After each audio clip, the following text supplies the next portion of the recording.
Oliver Twist. By Charles Dickens. 1. Treats of the place where Oliver Twist was born and of the circumstances attending his birth. Among other public buildings in a certain town, which for many reasons it will be prudent to refrain from mentioning, and to which I will assign no fictitious name, there is one anciently common to most towns, great or small, to wit, a workhouse.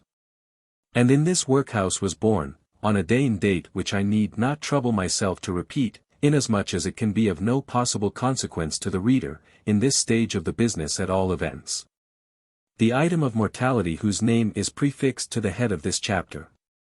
For a long time after it was ushered into this world of sorrow and trouble, by the parish surgeon, it remained a matter of considerable doubt whether the child would survive to bear any name at all. In which case it is somewhat more than probable that these memoirs would never have appeared.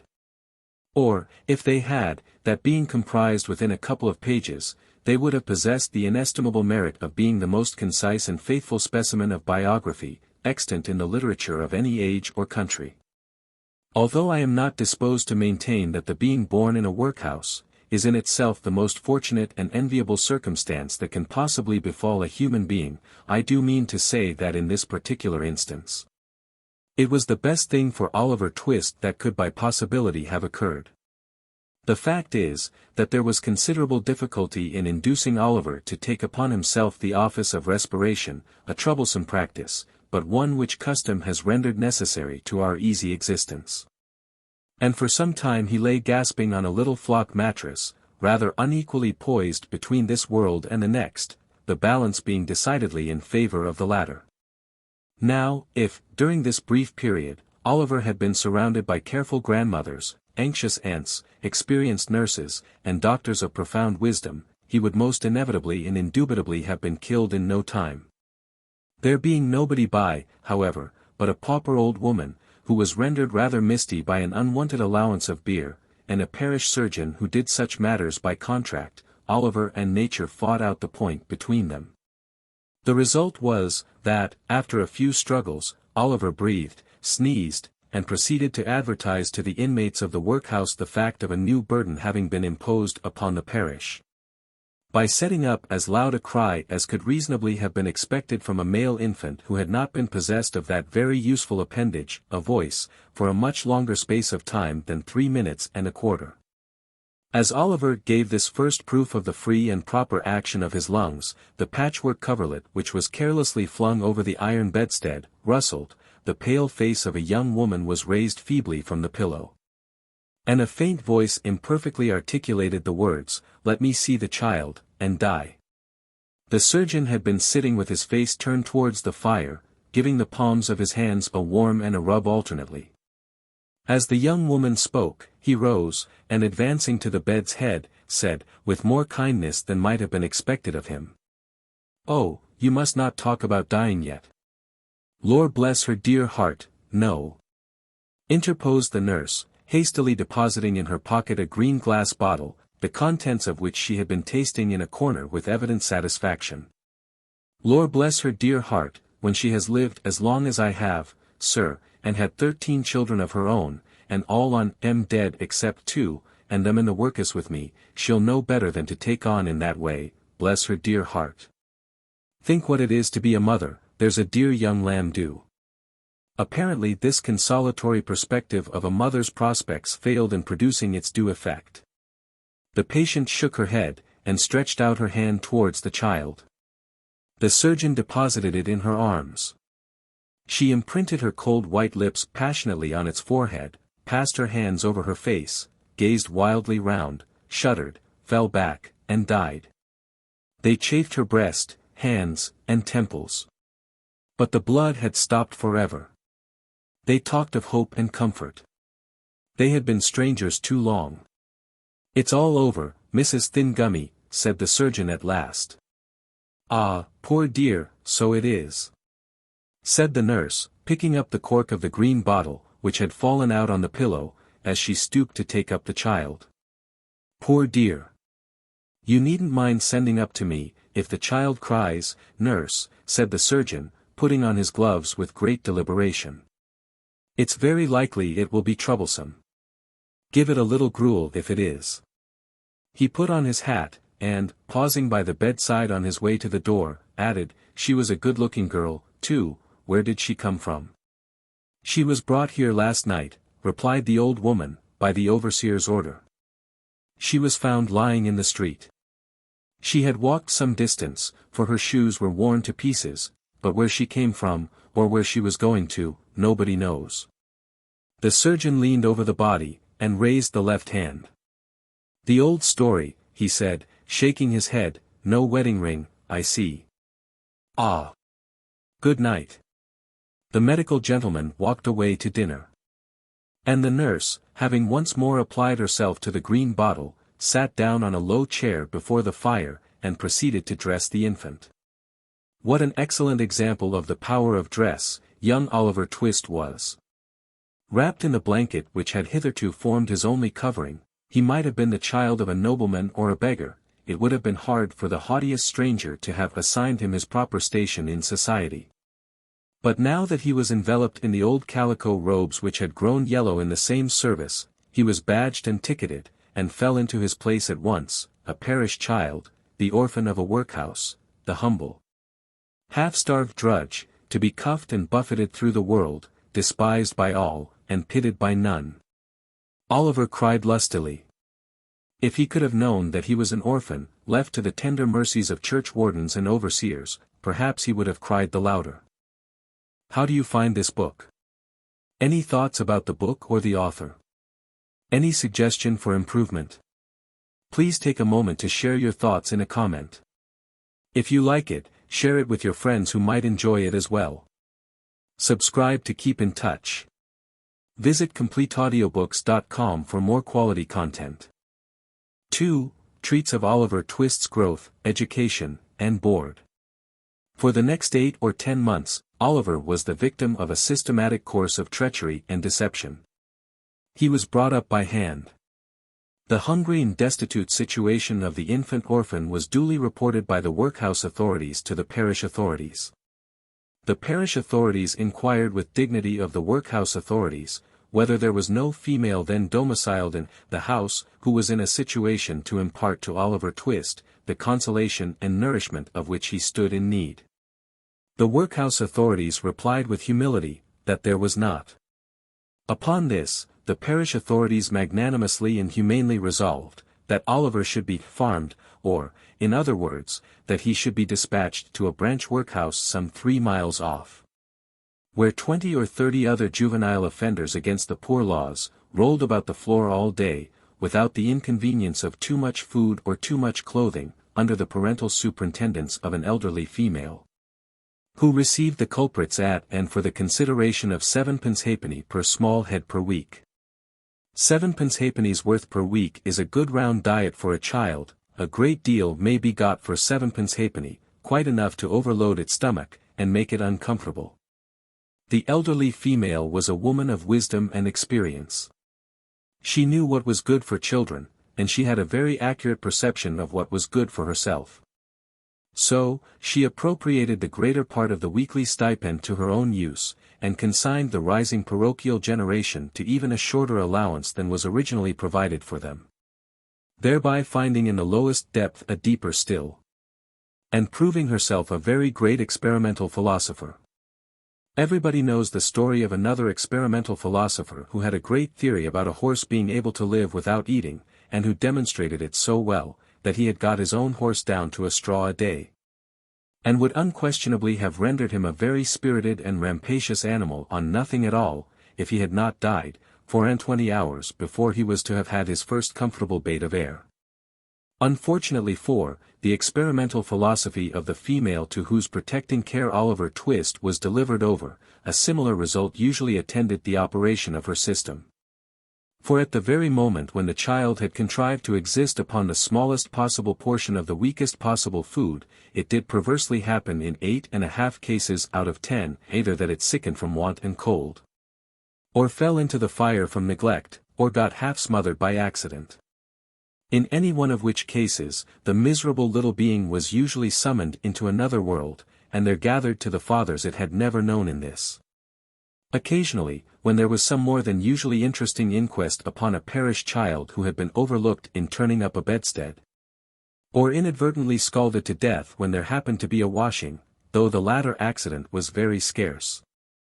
Anything approaching to a washing being of rare occurrence in the farm, the jury would take it into their heads to ask troublesome questions, or the parishioners would rebelliously affix their signatures to a remonstrance. But these impertinences were speedily checked by the evidence of the surgeon, and the testimony of the beadle. The former of whom had always opened the body and found nothing inside, which was very probable indeed, and the latter of whom invariably swore whatever the parish wanted, which was very self-devotional. Besides, the board made periodical pilgrimages to the farm, and always sent the beadle the day before, to say they were going. The children were neat and clean to behold, when they went, and what more would the people have? It cannot be expected that this system of farming would produce any very extraordinary or luxuriant crop. Oliver Twist's 9th birthday found him a pale thin child, somewhat diminutive in stature, and decidedly small in circumference. But nature or inheritance had implanted a good sturdy spirit in Oliver's breast. It had had plenty of room to expand, thanks to the spare diet of the establishment. And perhaps to this circumstance may be attributed his having any 9th birthday at all. Be this as it may, however, it was his 9th birthday. And he was keeping it in the coal cellar with a select party of 2 other young gentlemen, who, after participating with him in a sound thrashing, had been locked up for atrociously presuming to be hungry, when Mrs. Mann, the good lady of the house, was unexpectedly startled by the apparition of Mr. Bumble, the beadle, striving to undo the wicket of the garden gate. "Goodness gracious! Is that you, Mr. Bumble, sir?" said Mrs. Mann, thrusting her head out of the window in well-affected ecstasies of joy. "Susan, take Oliver and them 2 brats upstairs, and wash 'em directly. My heart alive! Mr. Bumble, how glad I am to see you, sure ly. Now, Mr. Bumble was a fat man, and a choleric, so, instead of responding to this open-hearted salutation in a kindred spirit, he gave the little wicket a tremendous shake, and then bestowed upon it a kick which could have emanated from no leg but a beadle's. "Lor, only think," said Mrs. Mann, running out, for the 3 boys had been removed by this time, "only think of that. That I should have forgotten that the gate was bolted on the inside, on account of them dear children. Walk in, sir. Walk in, pray, Mr. Bumble, do, sir." Although this invitation was accompanied with a curtsy that might have softened the heart of a church warden, it by no means mollified the beadle. "Do you think this respectful or proper conduct, Mrs. Mann?" inquired Mr. Bumble, grasping his cane, "to keep the parish officers awaiting at your garden gate, when they come here upon parochial business with the parochial orphans? Are you Mrs. Mann, that you are, as I may say, a parochial delegate and a stipendiary?" "I'm sure, Mr. Bumble, that I was only a-telling 1 or 2 of the dear children as is so fond of you, that it was you a-coming," replied Mrs. Mann with great humility. Mr. Bumble had a great idea of his oratorical powers and his importance. He had displayed the one, and vindicated the other. He relaxed. Well, Mrs. Mann," he replied in a calmer tone, "it may be as you say, it may be. Lead the way in, Mrs. Mann, for I come on business, and have something to say." Mrs. Mann ushered the beadle into a small parlor with a brick floor, placed a seat for him, and officiously deposited his cocked hat and cane on the table before him. Mr. Bumble wiped from his forehead the perspiration which his walk had engendered, glanced complacently at the cocked hat, and smiled. Yes, he smiled. Beadles are but men, and Mr. Bumble smiled. "Now don't you be offended at what I'm a-going to say," observed Mrs. Mann, with captivating sweetness. "You've had a long walk, you know, or I wouldn't mention it. Now, will you take a little drop of something, Mr. Bumble?" "Not a drop." "Nor a drop," said Mr. Bumble, waving his right hand in a dignified, but placid manner. "I think you will," said Mrs. Mann, who had noticed the tone of the refusal, and the gesture that had accompanied it. Just a leetle drop, with a little cold water, and a lump of sugar. Mr. Bumble coughed. Now, just a leetle drop, said Mrs. Man persuasively. What is it? Inquired the beadle. Why, it's what I'm obliged to keep a little of in the house, to put into the blessed infant's daffy, when they ain't well, Mr. Bumble, replied Mrs. Man as she opened a corner cupboard, and took down a bottle and glass. It's gin. I'll not deceive you, Mr. B. It's gin. Do you give the children daffy, Mrs. Man? Inquired Bumble, following with his eyes the interesting process of mixing.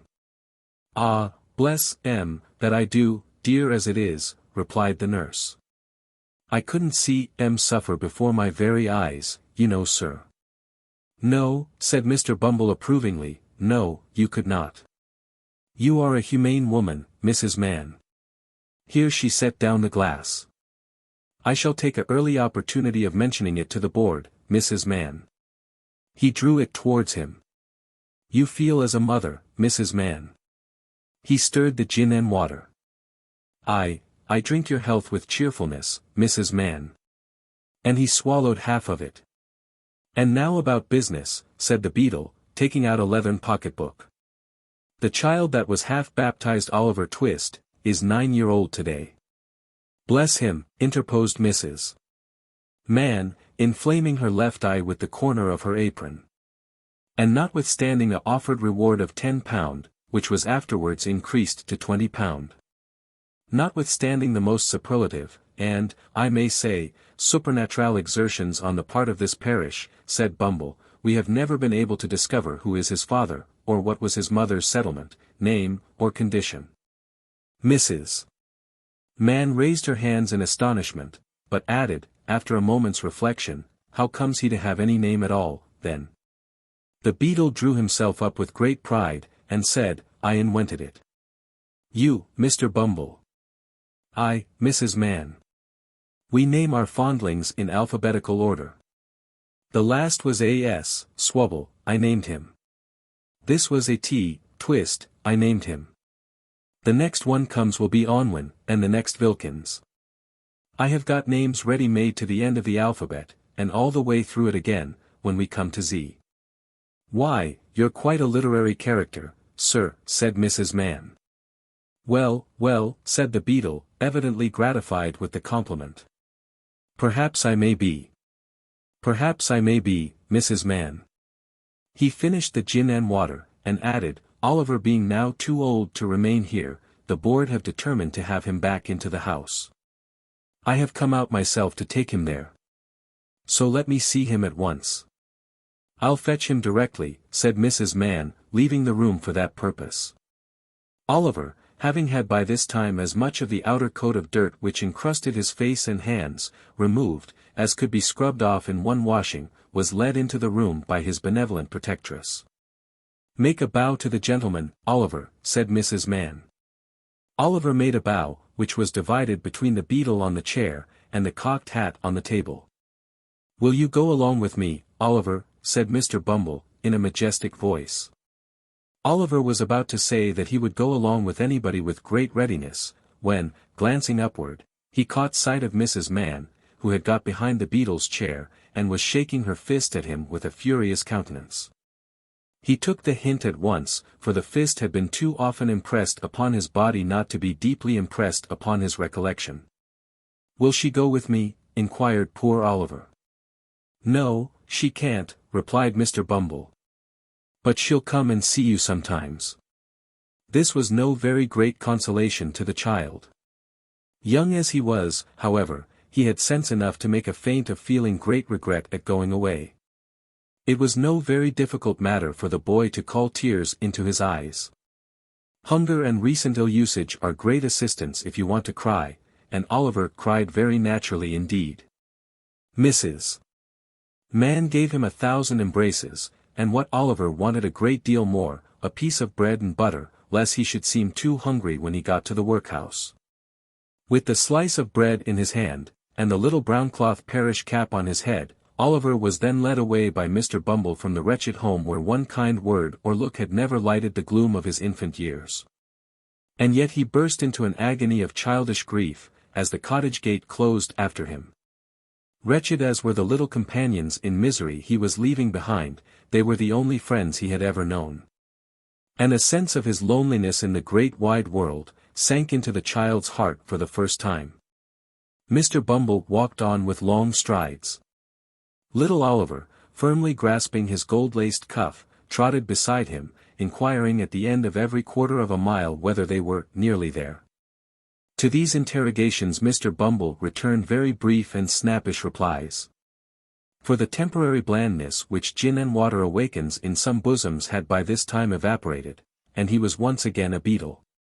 Oliver had not been within the walls of the workhouse a quarter of an hour, and had scarcely completed the demolition of a second slice of bread, when Mr. Bumble, who had handed him over to the care of an old woman, returned. And, telling him it was a board night, informed him that the board had said he was to appear before it forthwith.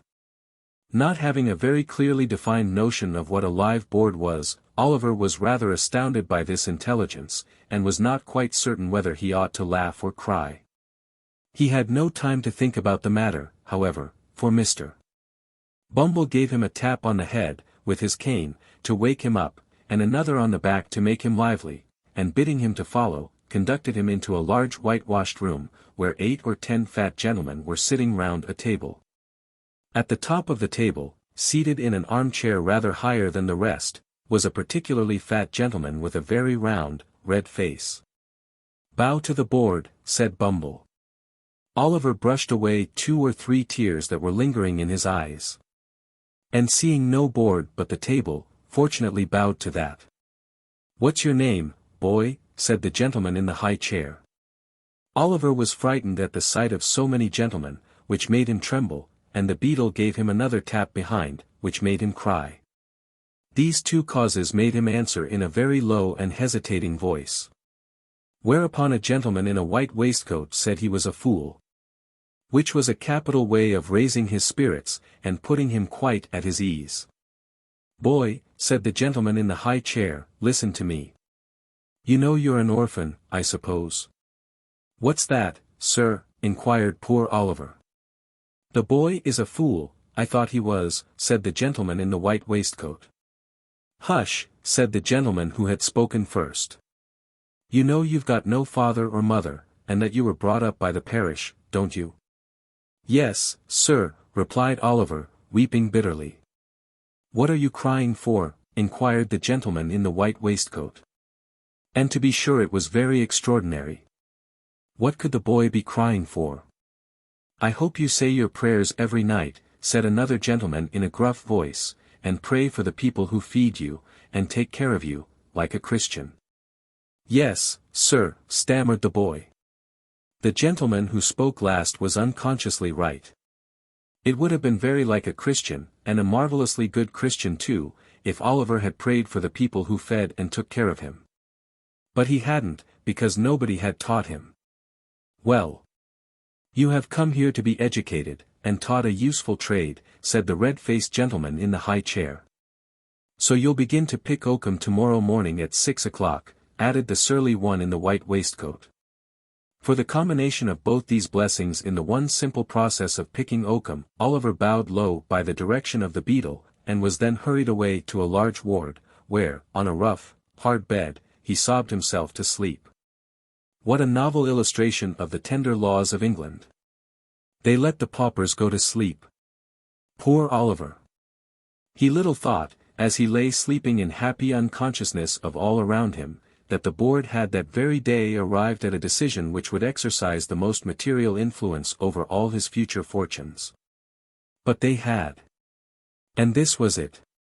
The members of this board were very sage, deep, philosophical men, and when they came to turn their attention to the workhouse, they found out at once, what ordinary folks would never have discovered: the poor people liked it. It was a regular place of public entertainment for the poorer classes, a tavern where there was nothing to pay, a public breakfast, dinner, tea, and supper all the year round, a brick-and-mortar Elysium, where it was all play and no work. "Oh ho!"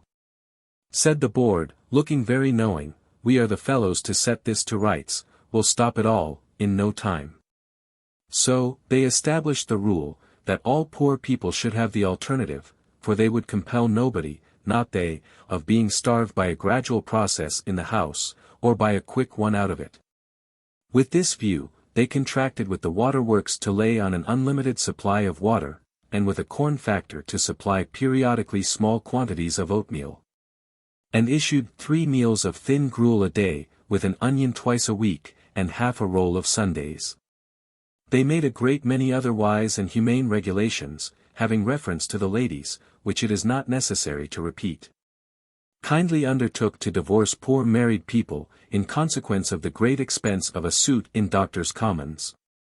And, instead of compelling a man to support his family, as they had theretofore done, took his family away from him, and made him a bachelor.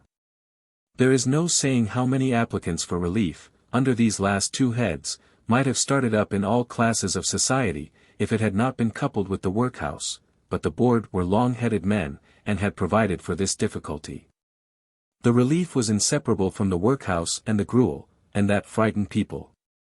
For the first 6 months after Oliver Twist was removed, the system was in full operation. It was rather expensive at first, in consequence of the increase in the undertaker's bill, and the necessity of taking in the clothes of all the paupers, which fluttered loosely on their wasted, shrunken forms, after a week or 2's gruel. But the number of workhouse inmates got thin as well as the paupers, and the board were in ecstasies.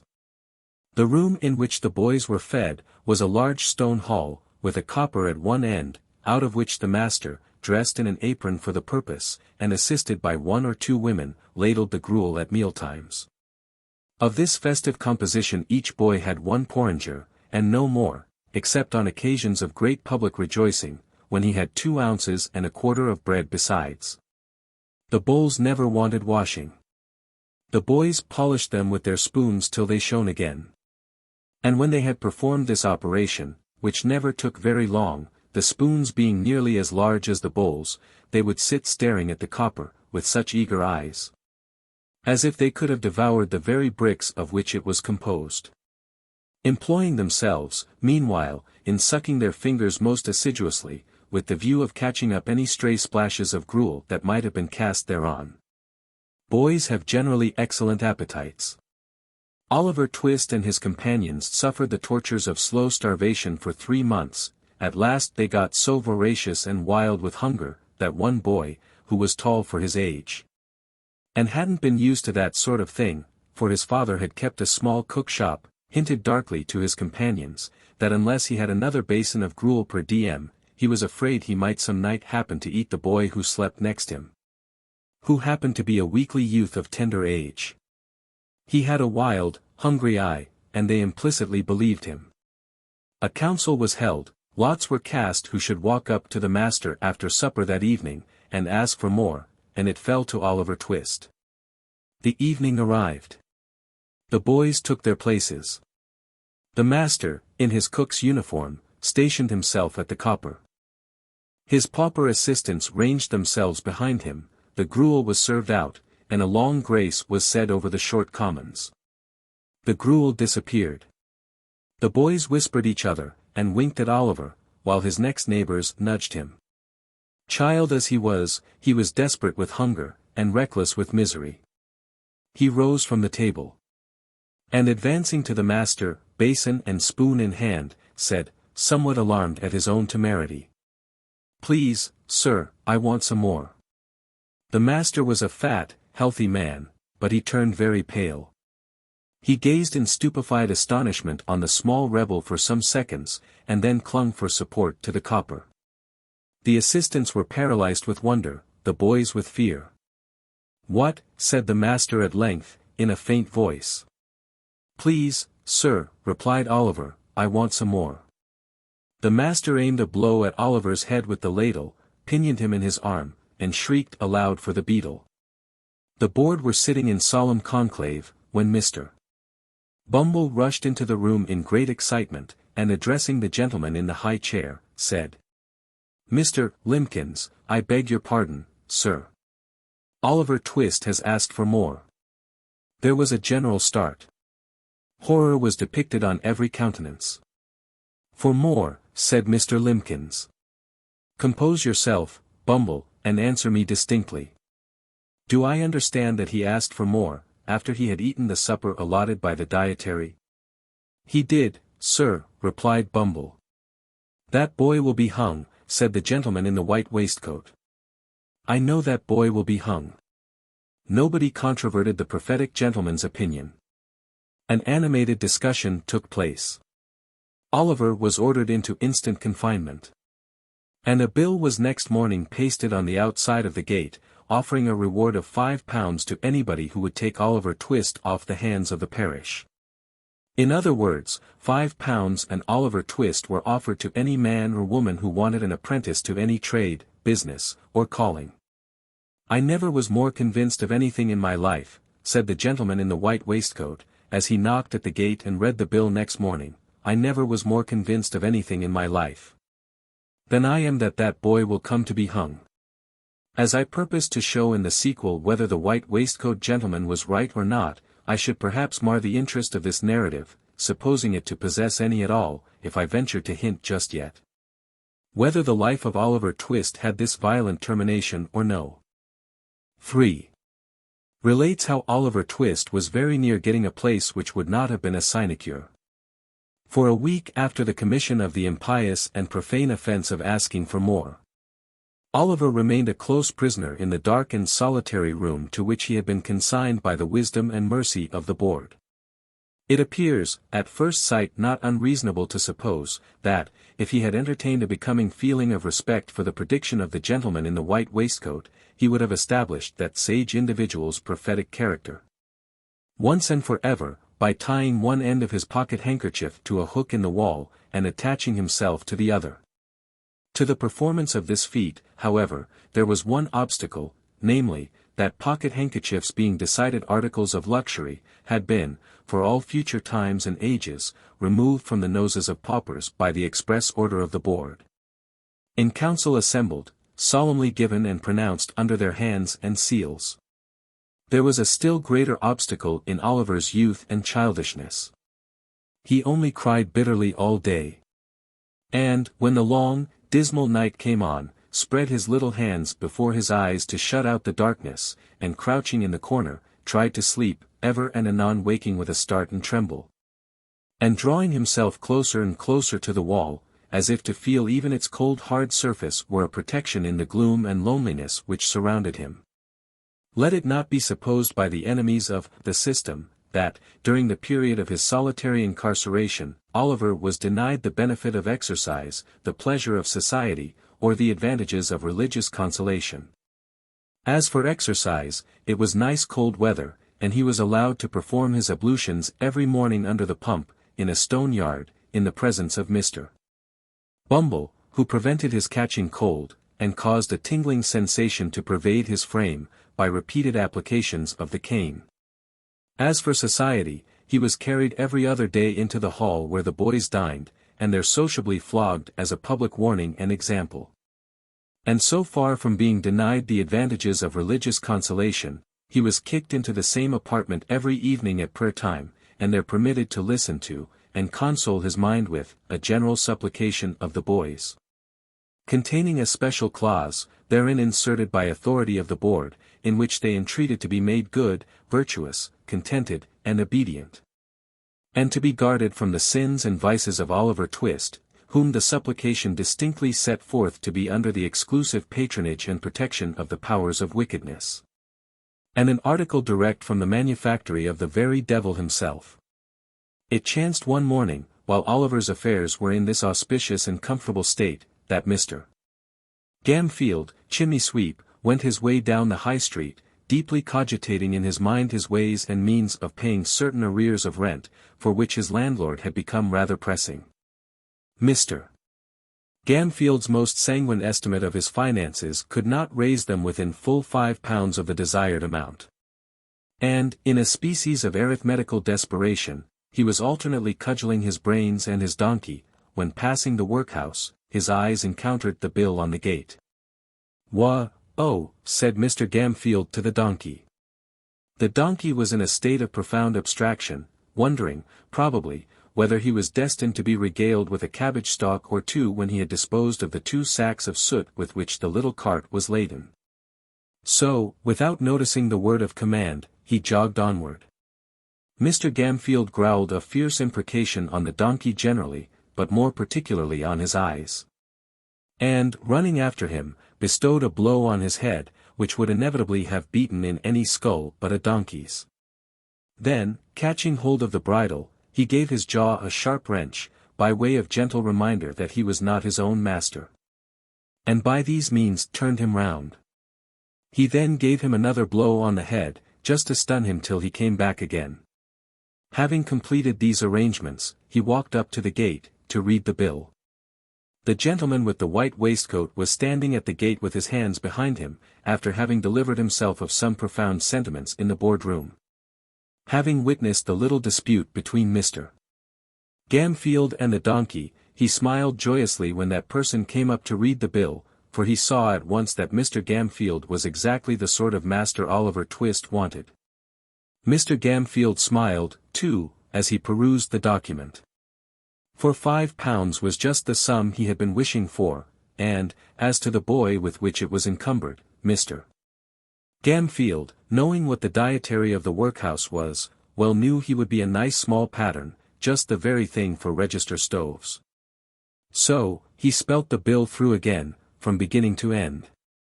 And then, touching his fur cap in token of humility, accosted the gentleman in the white waistcoat.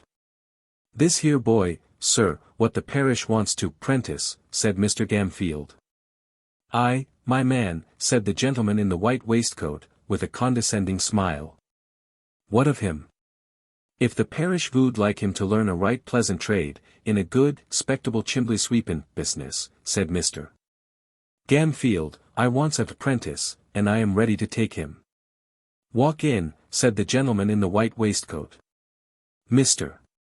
Gamfield having lingered behind, to give the donkey another blow on the head, and another wrench of the jaw, as a caution not to run away in his absence, followed the gentleman with the white waistcoat into the room where Oliver had first seen him.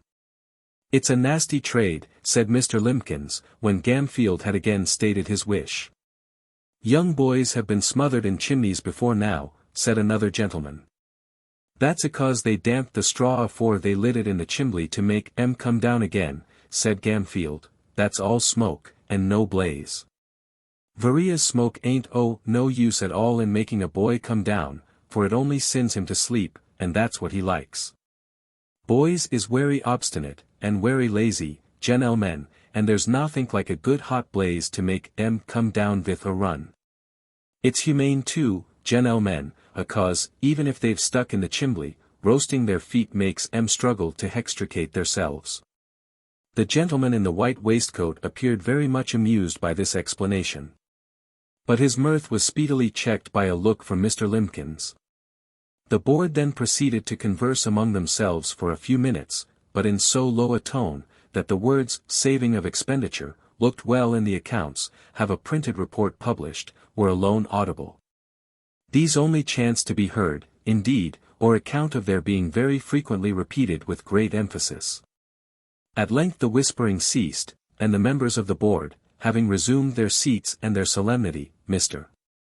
Limpkins said, "We have considered your proposition, and we don't approve of it." "Not at all," said the gentleman in the white waistcoat. "Decidedly not," added the other members. As Mr.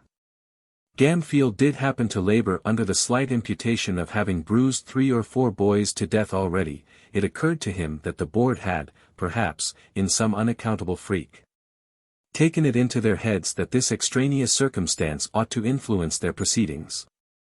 It was very unlike their general mode of doing business, if they had, but still, as he had no particular wish to revive the rumor, he twisted his cap in his hands, and walked slowly from the table.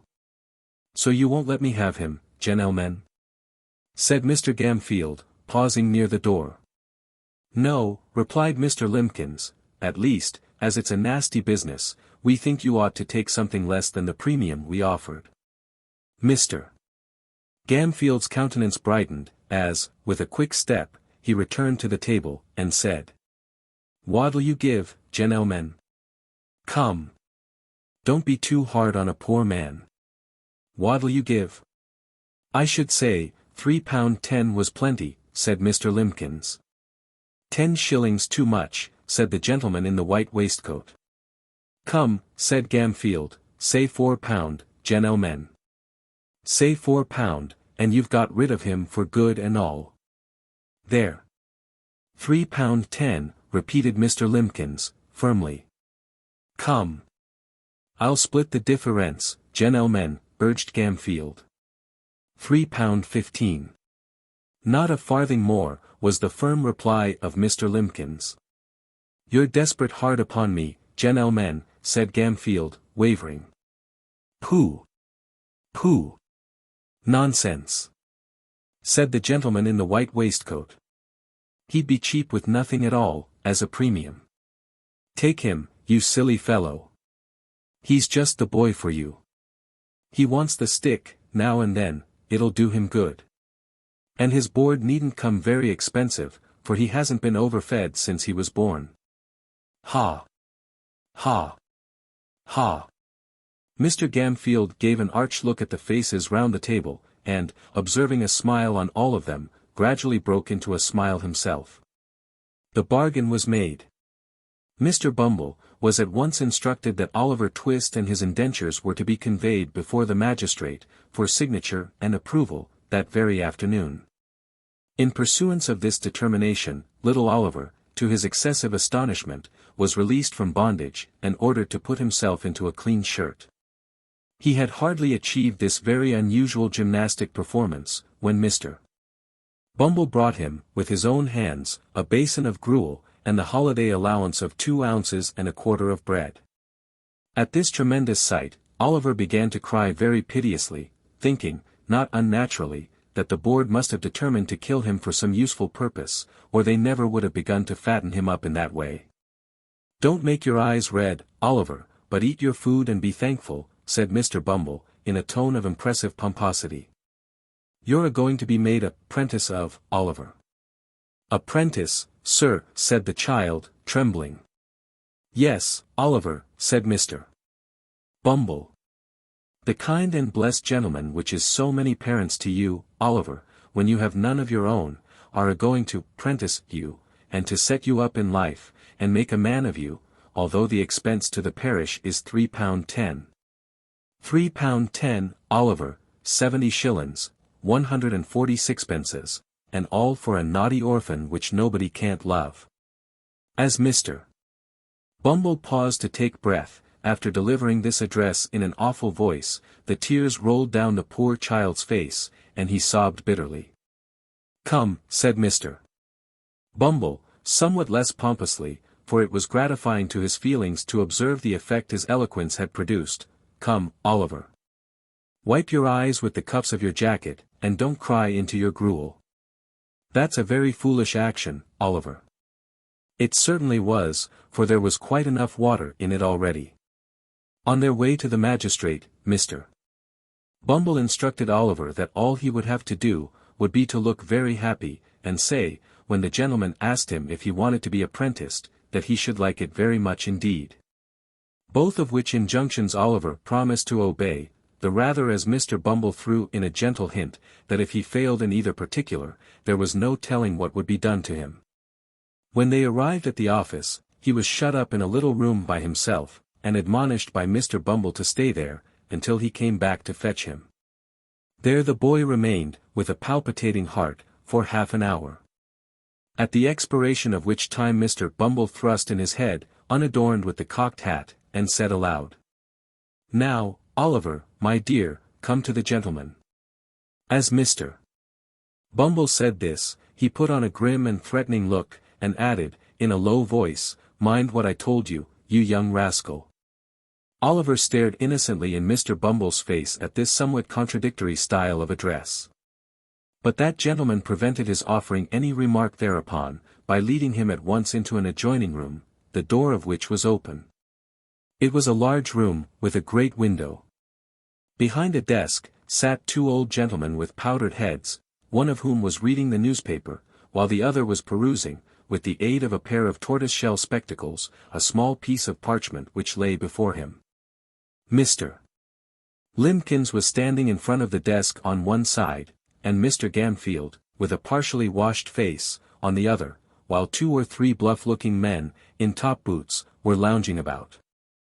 The old gentleman with the spectacles gradually dozed off, over the little bit of parchment, and there was a short pause, after Oliver had been stationed by Mr. Bumble in front of the desk. "This is the boy, your worship," said Mr. Bumble. The old gentleman who was reading the newspaper raised his head for a moment, and pulled the other old gentleman by the sleeve, whereupon, the last-mentioned old gentleman woke up. "Oh, is this the boy?" said the old gentleman. "This is him, sir," replied Mr. Bumble. "Bow to the magistrate, my dear." Oliver roused himself, and made his best obeisance. He had been wondering, with his eyes fixed on the magistrate's powder, whether all boards were born with that white stuff on their heads, and were boards from thenceforth on that account. "Well," said the old gentleman, "I suppose he's fond of chimney sweeping?" "He dotes on it, your worship," replied Bumble, giving Oliver a sly pinch, to intimate that he had better not say he didn't. "And he will be a sweep, will he?" inquired the old gentleman. "If we was to bind him to any other trade tomorrow, he'd run away simultaneous, your worship," replied Bumble. "And this man that's to be his master, you, sir, you'll treat him well, and feed him, and do all that sort of thing, will you?" said the old gentleman. "When I says I will, I means I will," replied Mr. Gamfield doggedly. "You're a rough speaker, my friend, but you look an honest, open-hearted man," said the old gentleman, turning his spectacles in the direction of the candidate for Oliver's premium, whose villainous countenance was a regular stamped receipt for cruelty. But the magistrate was half blind and half childish, so he couldn't reasonably be expected to discern what other people did. "I hope I am, sir," said Mr. Gamfield, with an ugly leer. "I have no doubt you are, my friend," replied the old gentleman, fixing his spectacles more firmly on his nose, and looking about him for the inkstand. It was the critical moment of Oliver's fate. If the inkstand had been where the old gentleman thought it was, he would have dipped his pen into it, and signed the indentures, and Oliver would have been straightway hurried off. But, as it chanced to be immediately under his nose, it followed, as a matter of course, that he looked all over his desk for it, without finding it. And happening in the course of his search to look straight before him, his gaze encountered the pale and terrified face of Oliver Twist, who, despite all the admonitory looks and pinches of Bumble, was regarding the repulsive countenance of his future master, with a mingled expression of horror and fear, too palpable to be mistaken, even by a half-blind magistrate. The old gentleman stopped, laid down his pen, and looked from Oliver to Mr. Limbkins, who attempted to take snuff with a cheerful and unconcerned aspect. "My boy," said the old gentleman, "you look pale and alarmed. What is the matter?" "Stand a little away from him, Beadle," said the other magistrate, laying aside the paper, and leaning forward with an expression of interest. "Now, boy, tell us what's the matter, don't be afraid." Oliver fell on his knees, and clasping his hands together, prayed that they would order him back to the dark room, that they would starve him, beat him, kill him if they pleased, rather than send him away with that dreadful man. "Well," said Mr. Bumble, raising his hands and eyes with most impressive solemnity. "Well, of all the artful and designing orphans that ever I see, Oliver, you are one of the most barefacedest."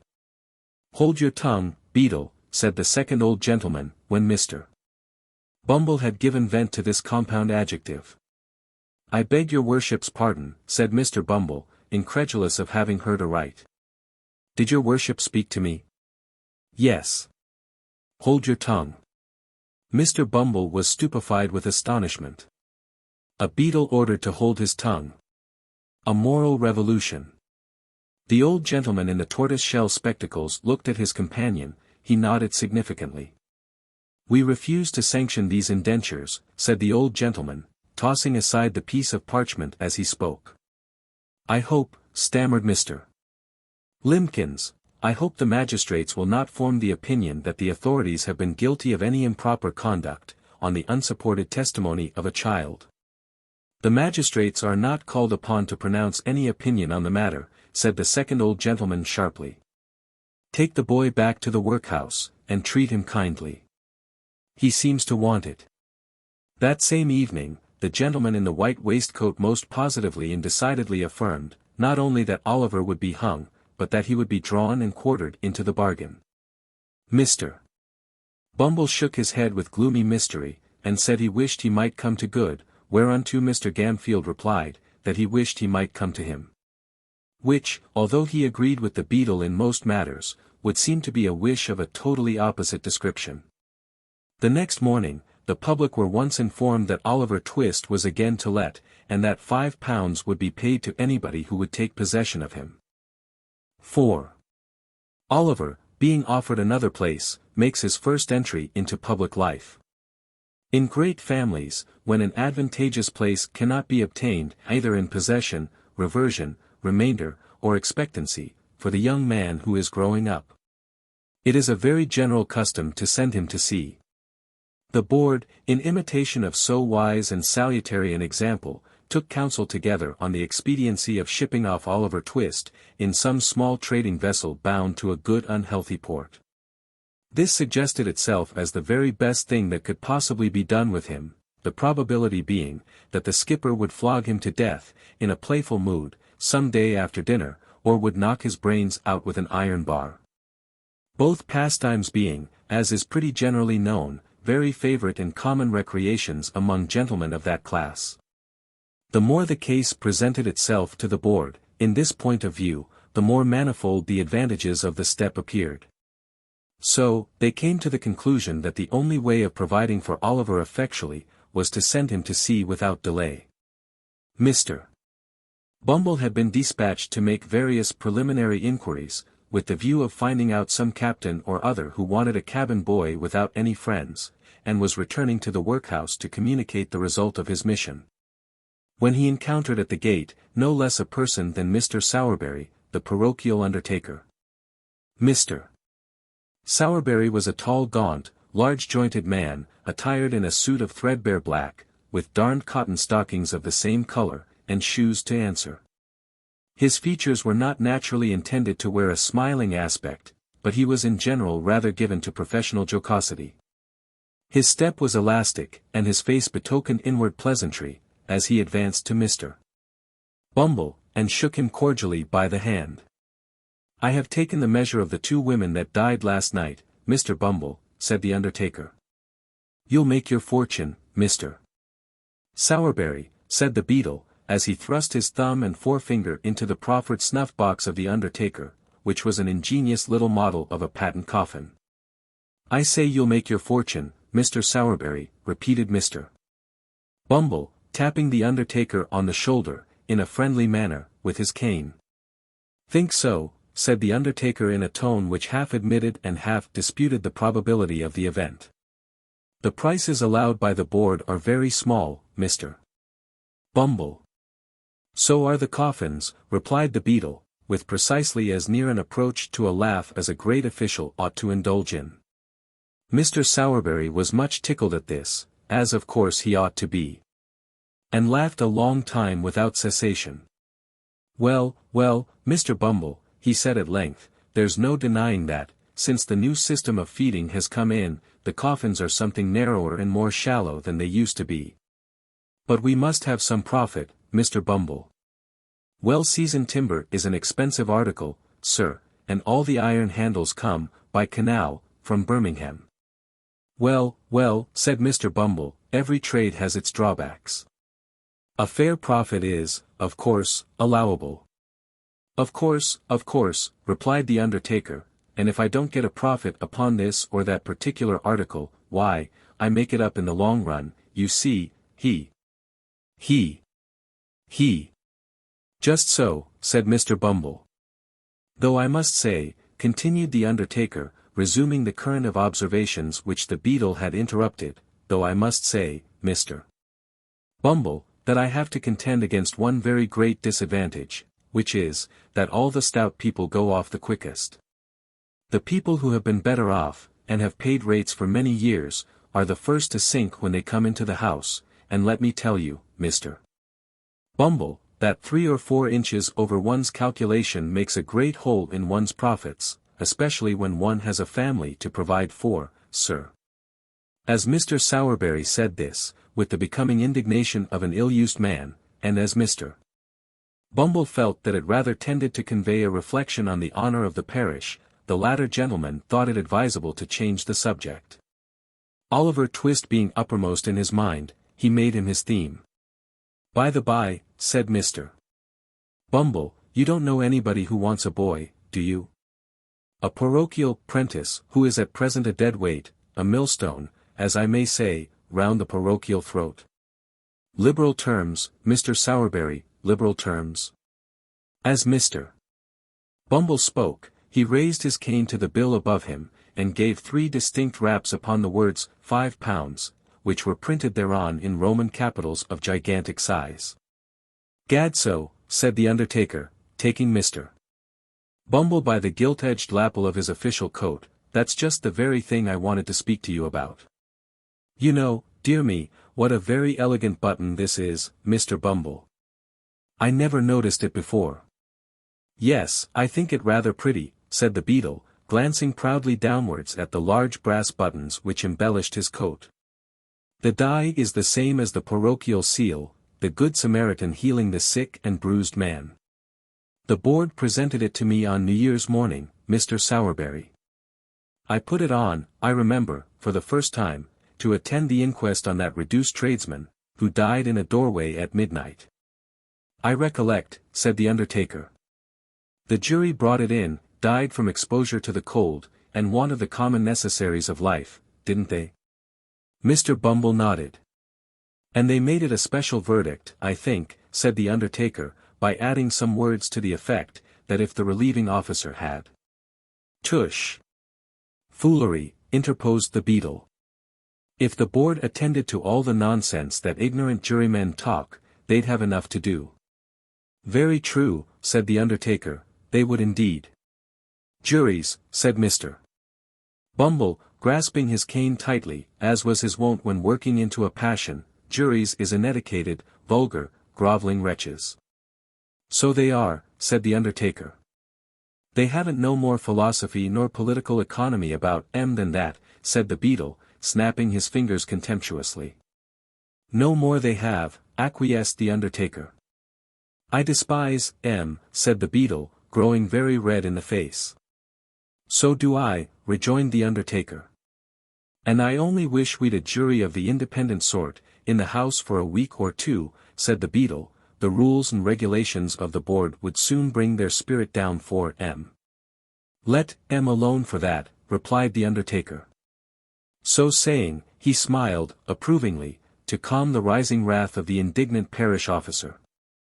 Mr. Bumble lifted off his cocked hat, took a handkerchief from the inside of the crown, wiped from his forehead the perspiration which his rage had engendered, fixed the cocked hat on again, and, turning to the undertaker, said in a calmer voice, "Well, what about the boy?"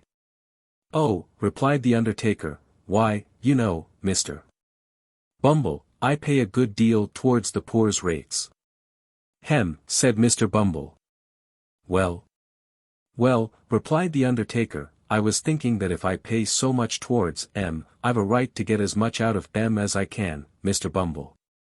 And so, I think I'll take the boy myself."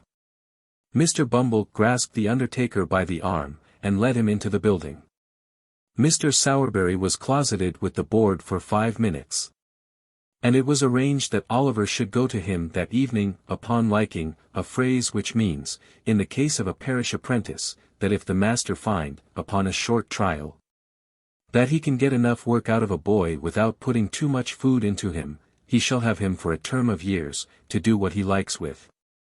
When little Oliver was taken before the gentleman, that evening, and informed that he was to go, that night, as general house lad to a coffin-maker's, and that if he complained of his situation, or ever came back to the parish again, he would be sent to sea, there to be drowned, or knocked on the head, as the case might be, he evinced so little emotion, that they by common consent pronounced him a hardened young rascal, and ordered Mr.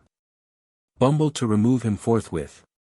Now, although it was very natural that the board, of all people in the world, should feel in a great state of virtuous astonishment and horror at the smallest tokens of want of feeling on the part of anybody, they were rather out In this particular instance, the simple fact was, that Oliver, instead of possessing too little feeling, possessed rather too much, and was in a fair way of being reduced, for life, to a state of brutal stupidity and sullenness by the ill usage he had received.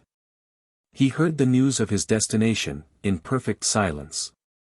And, having had his luggage put into his hand, which was not very difficult to carry, inasmuch as it was all comprised within the limits of a brown paper parcel, about half a foot square by 3 inches deep, he pulled his cap over his eyes. And once more attaching himself to Mr. Bumble's coat cuff, was led away by that dignitary to a new scene of suffering. For some time, Mr. Bumble drew Oliver along, without notice or remark. For the beadle carried his head very erect, as a beadle always should, and, it being a windy day, little Oliver was completely enshrouded by the skirts of Mr. Bumble's coat as they blew open, and disclosed to great advantage his flapped waistcoat and drab plush knee breeches. As they drew near to their destination, however, Mr. Bumble thought it expedient to look down, and see that the boy was in good order for inspection by his new master, which he accordingly did, with a fit and becoming air of gracious patronage. "Oliver," said Mr. Bumble. "Yes, sir," replied Oliver, in a low, tremulous voice. "Pull that cap off your eyes, and hold up your head, sir." Although Oliver did as he was desired, at once, and passed the back of his unoccupied hand briskly across his eyes, he left a tear in them when he looked up at his conductor. As Mr. Bumble gazed sternly upon him, it rolled down his cheek. It was followed by another, and another. The child made a strong effort, but it was an unsuccessful one. Withdrawing his other hand from Mr. Bumble's, he covered his face with both, and wept until the tears sprung out from between his chin and bony fingers. "Well," exclaimed Mr.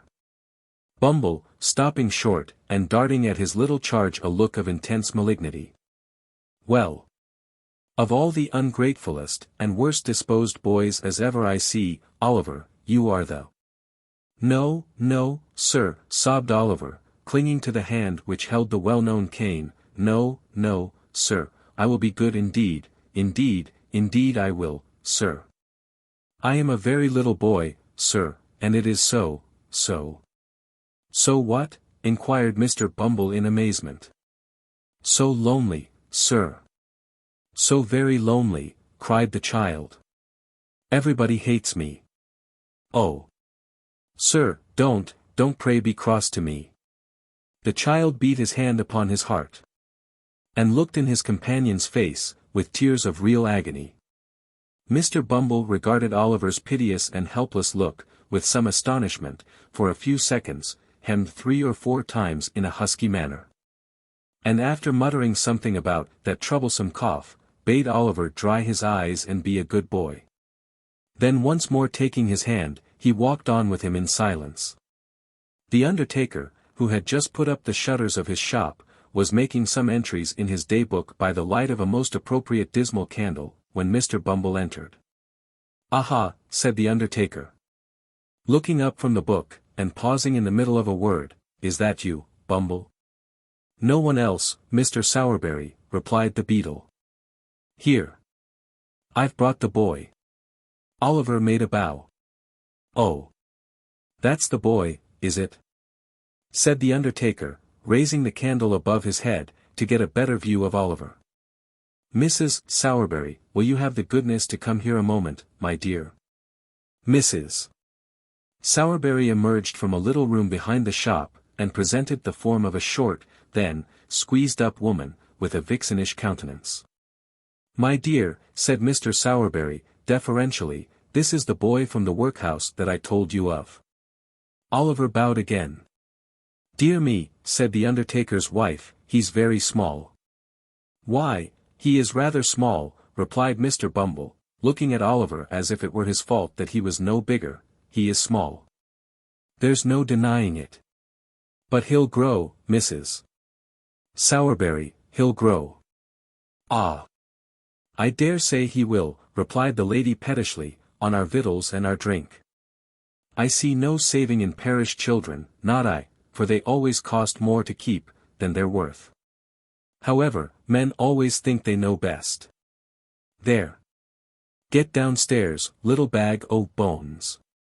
With this, the undertaker's wife opened a side door, and pushed Oliver down a steep flight of stairs into a stone cell, damp and dark, forming the anteroom to the coal cellar, and denominated kitchen. Wherein sat a slatternly girl, in shoes down at heel, and blue worsted stockings very much out of repair. Here, Charlotte, said Mr. Sowerberry, who had followed Oliver down, give this boy some of the cold bits that were put by for Trip. He hasn't come home since the morning, so he may go without I dare say the boy isn't too dainty to eat are you, boy? Oliver, whose eyes had glistened at the mention of meat, and who was trembling with eagerness to devour it, replied in the negative, and a plateful of coarse broken victuals was set before him.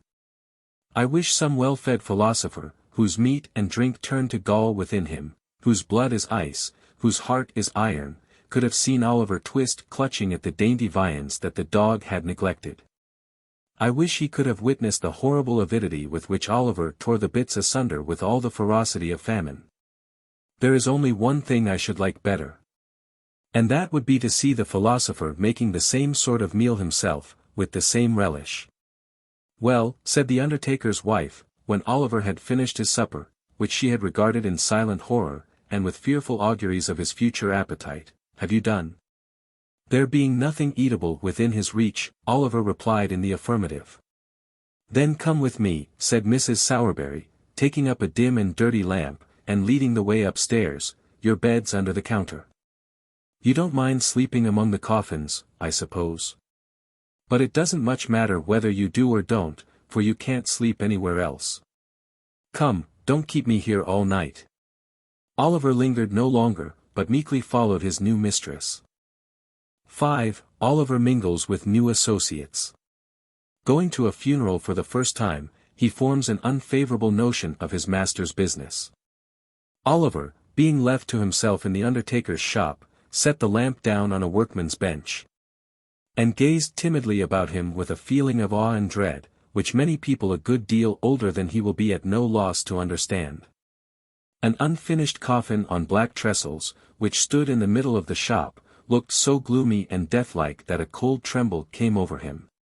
Every time his eyes wandered in the direction of the dismal object, from which he almost expected to see some frightful form slowly rear its head, to drive him mad with terror. Against the wall were ranged, in regular array, a long row of elm boards cut in the same shape, looking in the dim light, like high-shouldered ghosts with their hands in their breeches pockets. Coffin plates, elm chips, bright-headed nails, and shreds of black cloth, lay scattered on the floor.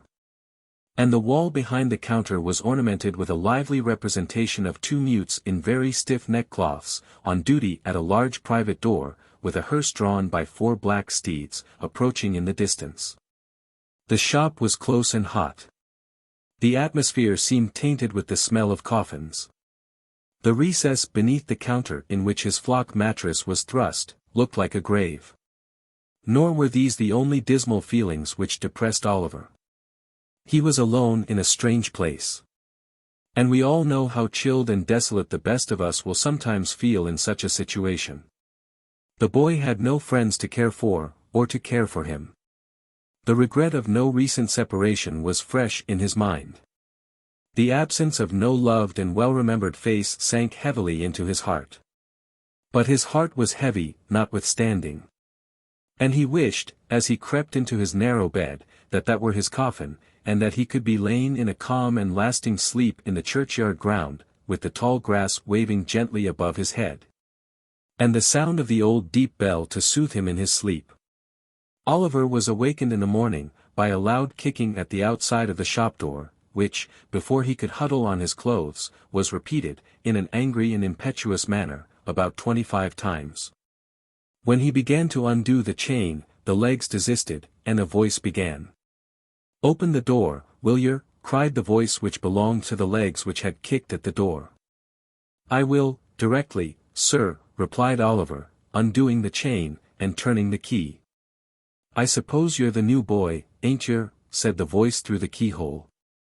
"Yes, sir," replied Oliver. "How old are yer, inquired the voice. 10, sir, replied Oliver. Then I'll whop you when I get in, said the voice. You just see if I don't, that's all, my workhouse brat, and having made this obliging promise, the voice began to whistle. Oliver had been too often subjected to the process to which the very expressive monosyllable just recorded bears reference, to entertain the smallest doubt that the owner of the voice, whoever he might be, would redeem his pledge, most honorably. He drew back the bolts with a trembling hand, and opened the door. For a second or two, Oliver glanced up the street, and down the street, and over the way, impressed with the belief that the unknown, who had addressed him through the keyhole, had walked a few paces off, to warm himself. For nobody did he see but a big charity boy, sitting on a post in front of the house, eating a slice of bread and butter, which he cut into wedges, the size of his mouth, with a clasp knife, and then consumed with great dexterity. I beg your pardon, sir, said Oliver at length, seeing that no other visitor made his appearance, did you knock? I kicked, replied the charity boy. Did you want a coffin, sir, inquired Oliver, innocently. At this, the charity boy looked monstrous fierce, and said that Oliver would want one before long, if he cut jokes with his superiors in that way. You don't know who I am, I suppose, workhouse? Said the charity boy, in continuation, descending from the top of the post, meanwhile, with edifying gravity. No, sir, rejoined Oliver. I'm Mr. Noah Claypole, said the charity boy, and you're under me. Take down the shutters, you idle young ruffian. With this, Mr. Claypole administered a kick to Oliver, and entered the shop with a dignified air, which did him great credit. It is difficult for a large-headed, small-eyed youth, of lumbering make and heavy countenance, to look dignified under any circumstances, but it is more especially so, when superadded to these personal attractions are a red nose and yellow smalls. Oliver, having taken down the shutters, and broken a pane of glass in his effort to stagger away beneath the weight of the first one to a small court at the side of the house in which they were kept during the day, was graciously assisted by Noah, who having consoled him with the assurance that he'd catch it, condescended to help him. Mr. Sowerberry came down soon after. Shortly afterwards, Mrs. Sowerberry appeared. Oliver having caught it, in fulfillment of Noah's prediction, followed that young gentleman down the stairs to breakfast. Come near the fire, Noah, said Charlotte. I saved a nice little bit of bacon for you from master's breakfast. Oliver, shut that door at Mr. Noah's back, and take them bits that I've put out on the cover of the bread pan.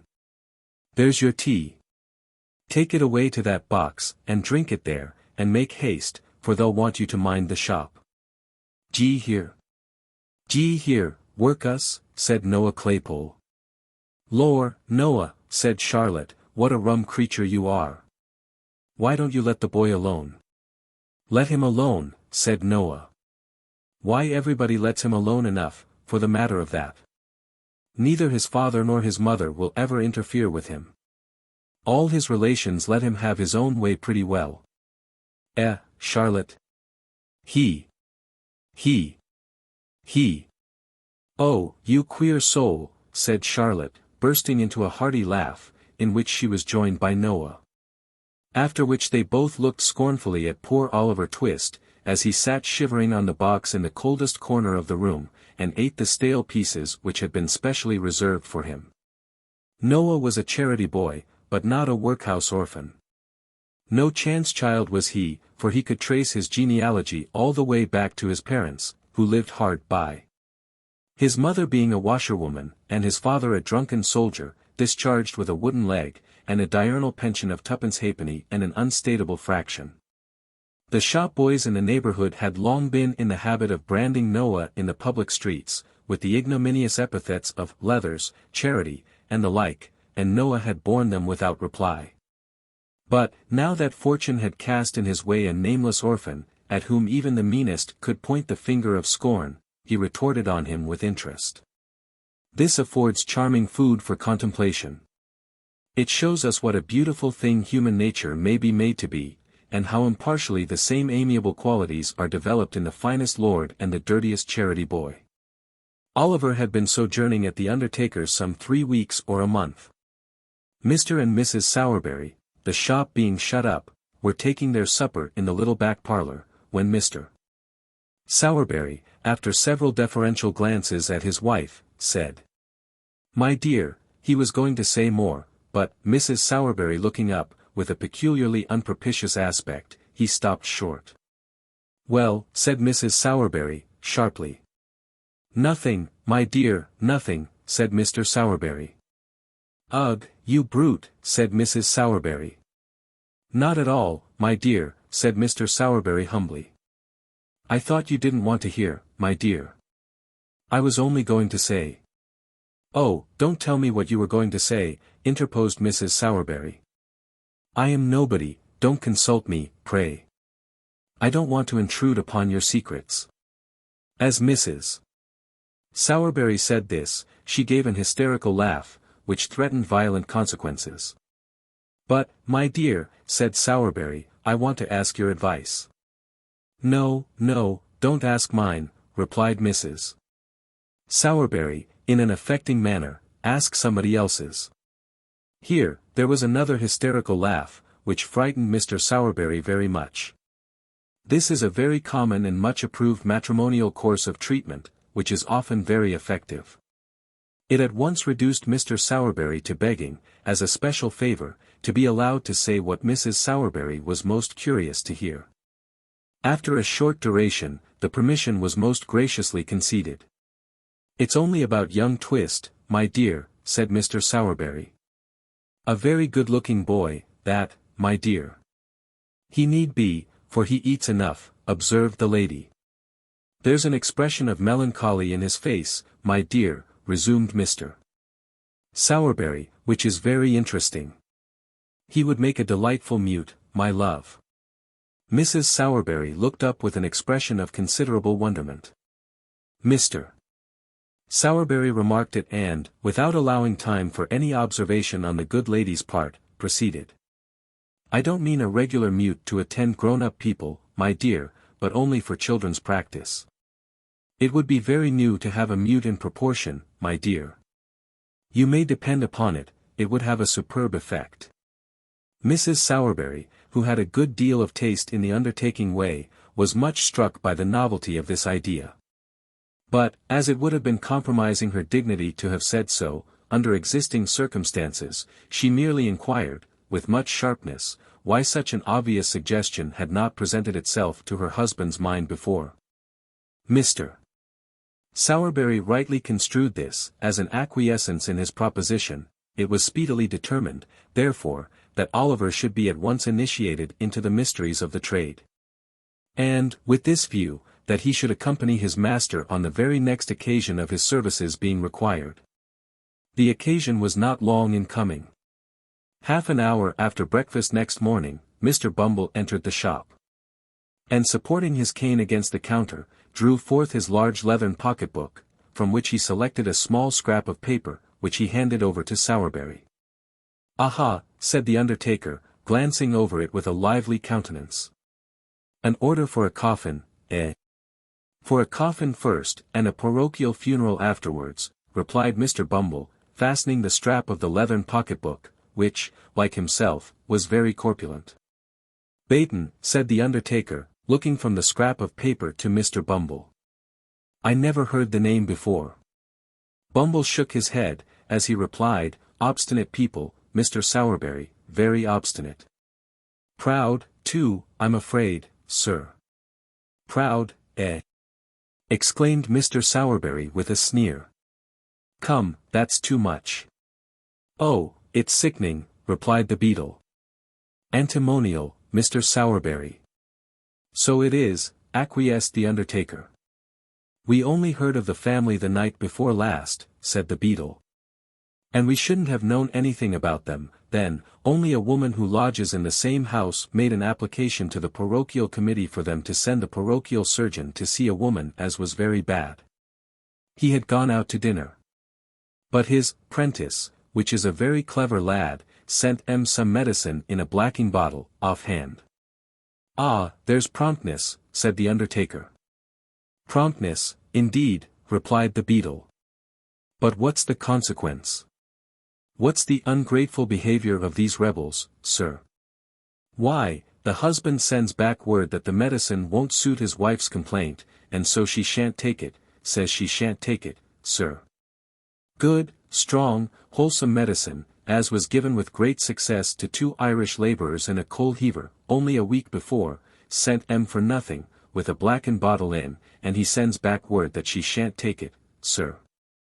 As the atrocity presented itself to Mr. Bumble's mind in full force, he struck the counter sharply with his cane, and became flushed with indignation. Well, said the undertaker, did. Never did, sir, ejaculated the beadle. No, nor nobody never did, but now she's dead, we've got to bury her, and that's the direction, and the sooner it's done, the better. Thus saying, Mr. Bumble put on his cocked hat wrong side first, in a fever of parochial excitement, and flounced out of the shop. Why, he was so angry, Oliver, that he forgot even to ask after you, said Mr. Sowerberry, looking after the beadle as he strode down the street. Yes, sir, replied Oliver, who had carefully kept himself out of sight, during the interview, and who was shaking from head to foot at the mere recollection of the sound of Mr. Bumble's voice. He needn't have taken the trouble to shrink from Mr. Bumble's glance, however. For that functionary, on whom the prediction of the gentleman in the white waistcoat had made a very strong impression, thought that now the undertaker had got Oliver upon trial the subject was better avoided. Until such time as he should be firmly bound for 7 years, and all danger of his being returned upon the hands of the parish should be thus effectually and legally overcome.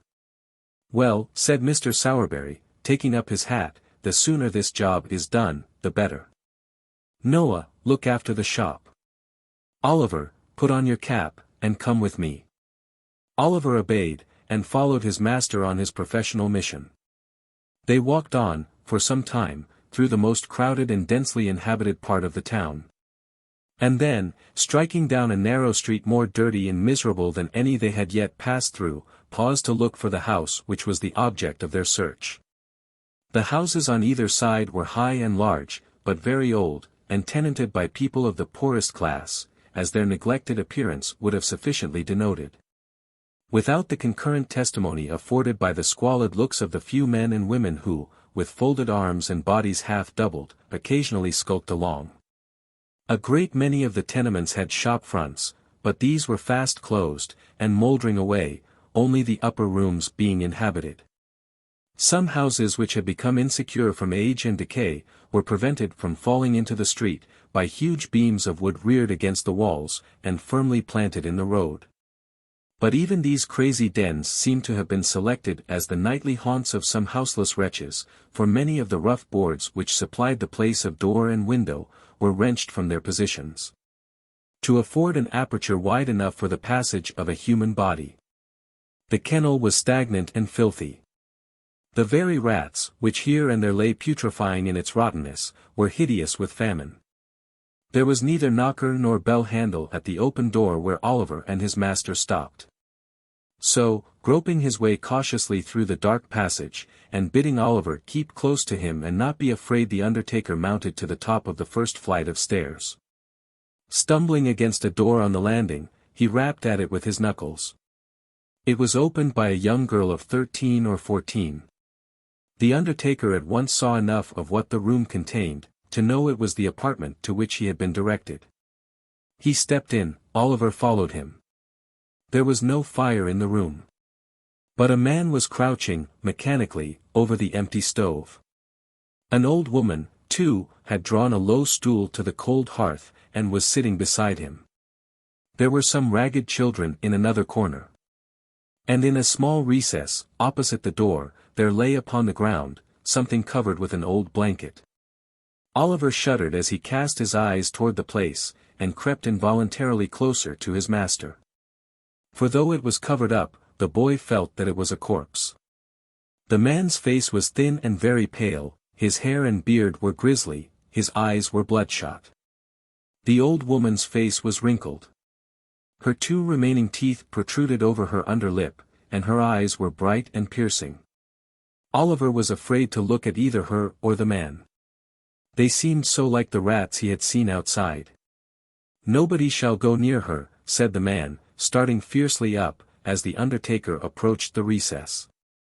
"Keep back. Damn you, keep back, if you've a life to lose." "Nonsense, my good man," said the undertaker, who was pretty well used to misery in all its shapes. "Nonsense. I tell you," said the man, clenching his hands, and stamping furiously on the floor, "I tell you I won't have her put into the ground. She couldn't rest there. The worms would worry her, not eat her, she is so worn away."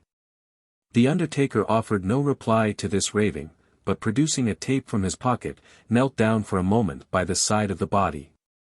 "Ah!" said the man, bursting into tears, and sinking on his knees at the feet of the dead woman, kneel down, kneel round her, every one of you, and mark my words. I say she was starved to death. I never knew how bad she was, till the fever came upon her, and then her bones were starting through the skin. There was neither fire nor candle, she died in the dark, in the dark. She couldn't even see her children's faces, though we heard her gasping out their names.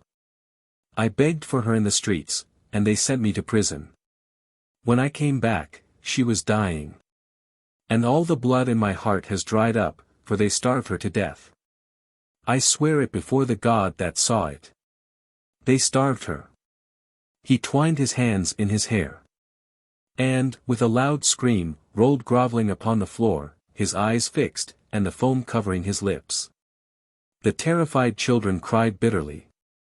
But the old woman, who had hitherto remained as quiet as if she had been wholly deaf to all that passed, menaced them into silence. Having unloosened the cravat of the man who still remained extended on the ground, she tottered towards the undertaker. "She was my daughter," said the old woman, nodding her head in the direction of the corpse. And speaking with an idiotic leer, more ghastly than even the presence of death in such a place. "Lord, Lord! Well, it is strange that I who gave birth to her, and was a woman then, should be alive and merry now, and she lying there, so cold and stiff. Lord, Lord, to think of it, it's as good as a play, as good as a play." As the wretched creature mumbled and chuckled in her hideous merriment, the undertaker turned to go away. "Stop, stop," said the old woman in a loud whisper. "Will she be buried tomorrow, or next day, or tonight? I laid her out. And I must walk, you know. Send me a large cloak, a good warm one, for it is bitter cold. We should have cake and wine, too, before we go. Never mind, send some bread, only a loaf of bread and a cup of water. Shall we have some bread, dear?" she said eagerly, catching at the undertaker's coat, as he once more moved towards the door. "Yes, yes," said the undertaker, "of course. Anything you like." He disengaged himself from the old woman's grasp. And, drawing Oliver after him, hurried away. The next day, the family having been meanwhile relieved with a half-quartern loaf and a piece of cheese, left with them by Mr. Bumble himself, Oliver and his master returned to the miserable abode. Where Mr. Bumble had already arrived, accompanied by 4 men from the workhouse, who were to act as bearers. An old black cloak had been thrown over the rags of the old woman and the man. And the bare coffin having been screwed down, was hoisted on the shoulders of the bearers, and carried into the street. "Now, you must put your best leg foremost, old lady," whispered Sowerberry in the old woman's ear, "we are rather late. And it won't do, to keep the clergyman waiting. Move on, my men, as quick as you like." Thus directed, the bearers trotted on under their light burden, and the 2 mourners kept as near them as they could. Mr. Bumble and Sowerberry walked at a good smart pace in front, and Oliver, whose legs were not so long as his master's, ran by the side. There was not so great a necessity for hurrying as Mr. Sowerberry had anticipated, however. For when they reached the obscure corner of the churchyard in which the nettles grew, and where the parish graves were made, the clergyman had not arrived. And the clerk, who was sitting by the vestry-room fire, seemed to think it by no means improbable that it might be an hour or so, before he came. So, they put the bier on the brink of the grave. And the 2 mourners waited patiently in the damp clay, with a cold rain drizzling down, while the ragged boys whom the spectacle had attracted into the churchyard played a noisy game at hide-and-seek among the tombstones. Or varied their amusements by jumping backwards and forwards over the coffin. Mr. Sowerberry and Bumble, being personal friends of the clerk, sat by the fire with him, and read the paper. At length, after a lapse of something more than an hour, Mr. Bumble, and Sowerberry, and the clerk, were seen running towards the grave. Immediately afterwards, the clergyman appeared, putting on his surplice as he came along. Mr. Bumble then thrashed a boy or two, to keep up appearances. And the reverend gentleman, having read as much of the burial service as could be compressed into 4 minutes, gave his surplice to the clerk, and walked away again. "Now, Bill," said Sowerberry to the grave digger. "Fill up." It was no very difficult task, for the grave was so full, that the uppermost coffin was within a few feet of the surface. The grave digger shovelled in the earth, stamped it loosely down with his feet, shouldered his spade, and walked off, followed by the boys, who murmured very loud complaints at the fun being over so soon. "Come, my good fellow," said Bumble, tapping the man on the back. "They want to shut up the yard." The man, who had never once moved, since he had taken his station by the grave's side, started, raised his head, stared at the person who had addressed him, walked forward for a few paces, and fell down in a swoon. The crazy old woman was too much occupied in bewailing the loss of her cloak, which the undertaker had taken off, to pay him any attention, so they threw a can of cold water over him. And when he came to, saw him safely out of the churchyard, locked the gate, and departed on their different ways. "Well, Oliver," said Sowerberry, as they walked home, "how do you like it?" "Pretty well, thank you, sir," replied Oliver, with considerable hesitation. "Not very much, sir." "Ah, you'll get used to it in time, Oliver," said Sowerberry. "Nothing when you are used to it, my boy." Oliver wondered, in his own mind, whether it had taken a very long time to get Mr. Sowerberry used to it. But he thought it better not to ask the question, and walked back to the shop, thinking over all he had seen and heard. 6. Oliver, being goaded by the taunts of Noah, rouses into action, and rather astonishes him. The month's trial over, Oliver was formally apprenticed.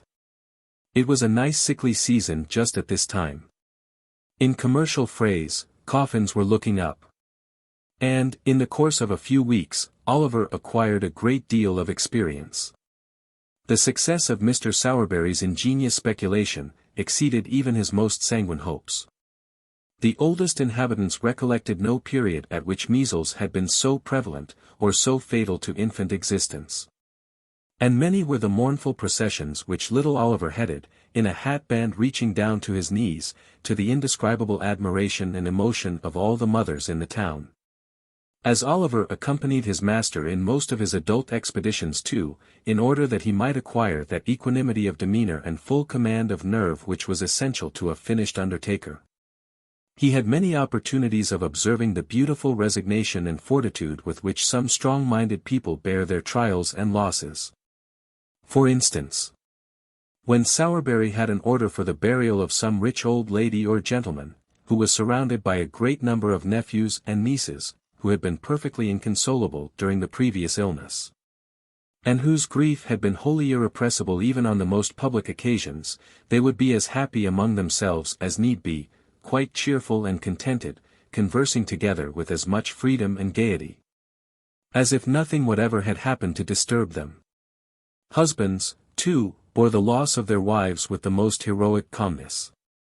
Wives, again, put on weeds for their husbands, as if, so far from grieving in the garb of sorrow, they had made up their minds to render it as becoming and attractive as possible.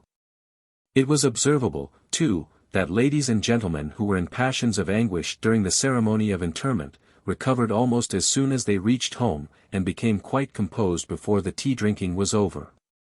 All this was very pleasant and improving to see, and Oliver beheld it with great admiration. That Oliver Twist was moved to resignation by the example of these good people, I cannot, although I am his biographer, undertake to affirm with any degree of confidence. But I can most distinctly say, that for many months he continued meekly to submit to the domination and ill-treatment of Noah Claypole, who used him far worse than before. Now that his jealousy was roused by seeing the new boy promoted to the black stick and hatband, while he, the old one, remained stationary in the muffin cap and leathers. Charlotte treated him ill, because Noah did, and Mrs. Sowerberry was his decided enemy, because Mr. Sowerberry was disposed to be his friend. So, between these three on one side, and a glut of funerals on the other, Oliver was not altogether as comfortable as the hungry pig was, when he was shut up, by mistake, in the grain department of a brewery. And now, I come to a very important passage in Oliver's history, for I have to record an act, slight and unimportant perhaps in appearance, but which indirectly produced a material change in all his future prospects and proceedings. One day, Oliver and Noah had descended into the kitchen at the usual dinner hour, to banquet upon a small joint of mutton, 1.5 pounds of the worst end of the neck, when Charlotte being called out of the way. There ensued a brief interval of time, which Noah Claypole, being hungry and vicious, considered he could not possibly devote to a worthier purpose than aggravating and tantalizing young Oliver Twist. Intent upon this innocent amusement, Noah put his feet on the tablecloth, and pulled Oliver's hair, and twitched his ears, and expressed his opinion that he was a sneak. And furthermore announced his intention of coming to see him hanged, whenever that desirable event should take place, and entered upon various topics of petty annoyance, like a malicious and ill-conditioned charity boy as he was. But, making Oliver cry, Noah attempted to be more facetious still, and in his attempt, did what many sometimes do to this day, when they want to be funny. He got rather personal. "Workhouse," said Noah, "how's your mother?"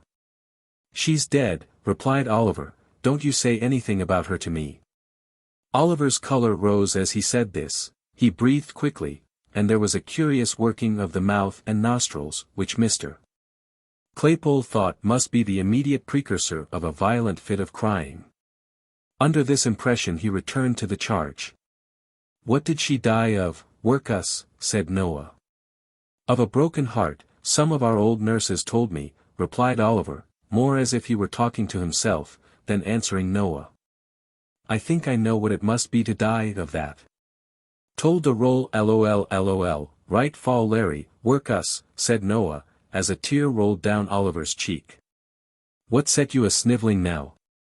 "Not you," replied Oliver, sharply. "There, that's enough. Don't say anything more to me about her." "You'd better not." "Better not," exclaimed Noah. "Well. Better not. Workhouse, don't be impudent. Your mother, too. She was a nice un she was." "Oh, lor." And here, Noah nodded his head expressively, and curled up as much of his small red nose as muscular action could collect together, for the occasion. "You know, Workhouse," continued Noah, emboldened by Oliver's silence, and speaking in a jeering tone of affected pity, of all tones the most annoying, "you know, Workhouse, it can't be helped now, and of course you couldn't help it then. And I am very sorry for it, and I'm sure we all are, and pity you very much. But you must know, Workhouse, your mother was a regular right down bad un." "What did you say?" inquired Oliver, looking up very quickly. "A regular right down bad un, Workhouse," replied Noah, coolly. "And it's a great deal better, Workhouse, that she died when she did, or else she'd have been hard laboring in Bridewell, or transported, or hung. Which is more likely than either, isn't it?" Crimson with fury, Oliver started up, overthrew the chair and table, seized Noah by the throat, shook him, in the violence of his rage, till his teeth chattered in his head. And collecting his whole force into one heavy blow, felled him to the ground. A minute ago, the boy had looked the quiet child, mild, dejected creature that harsh treatment had made him. But his spirit was roused at last. The cruel insult to his dead mother had set his blood on fire. His breast heaved, his attitude was erect, his eye bright and vivid, his whole person changed, as he stood glaring over the cowardly tormentor who now lay crouching at his feet, and defied him with an energy he had never known before. "He'll murder me," blubbered Noah. Charlotte. Mrs. Here's the new boy a-murdering of me. Help. Help. Oliver's gone mad. Latte. Noah's shouts were responded to by a loud scream from Charlotte, and a louder from Mrs. Sowerberry. The former of whom rushed into the kitchen by a side door, while the latter paused on the staircase till she was quite certain that it was consistent with the preservation of human life, to come further down. "Oh, you little wretch!" screamed Charlotte, seizing Oliver with her utmost force, which was about equal to that of a moderately strong man in particularly good training. "Oh, you little ungrateful, murderous, horrid villain!" And between every syllable, Charlotte gave Oliver a blow with all her might, accompanying it with a scream, for the benefit of society. Charlotte's fist was by no means a light one. But, lest it should not be effectual in calming Oliver's wrath, Mrs. Sowerberry plunged into the kitchen, and assisted to hold him with one hand, while she scratched his face with the other. In this favourable position of affairs, Noah rose from the ground, and pommeled him behind. This was rather too violent exercise to last long. When they were all wearied out, and could tear and beat no longer, they dragged Oliver, struggling and shouting, but nothing daunted, into the dust cellar, and there locked him up. This being done, Mrs. Sowerberry sunk into a chair, and burst into tears. "Bless her, she's going off," said Charlotte. "A glass of water, Noah, dear. Make haste." "Oh, Charlotte," said Mrs.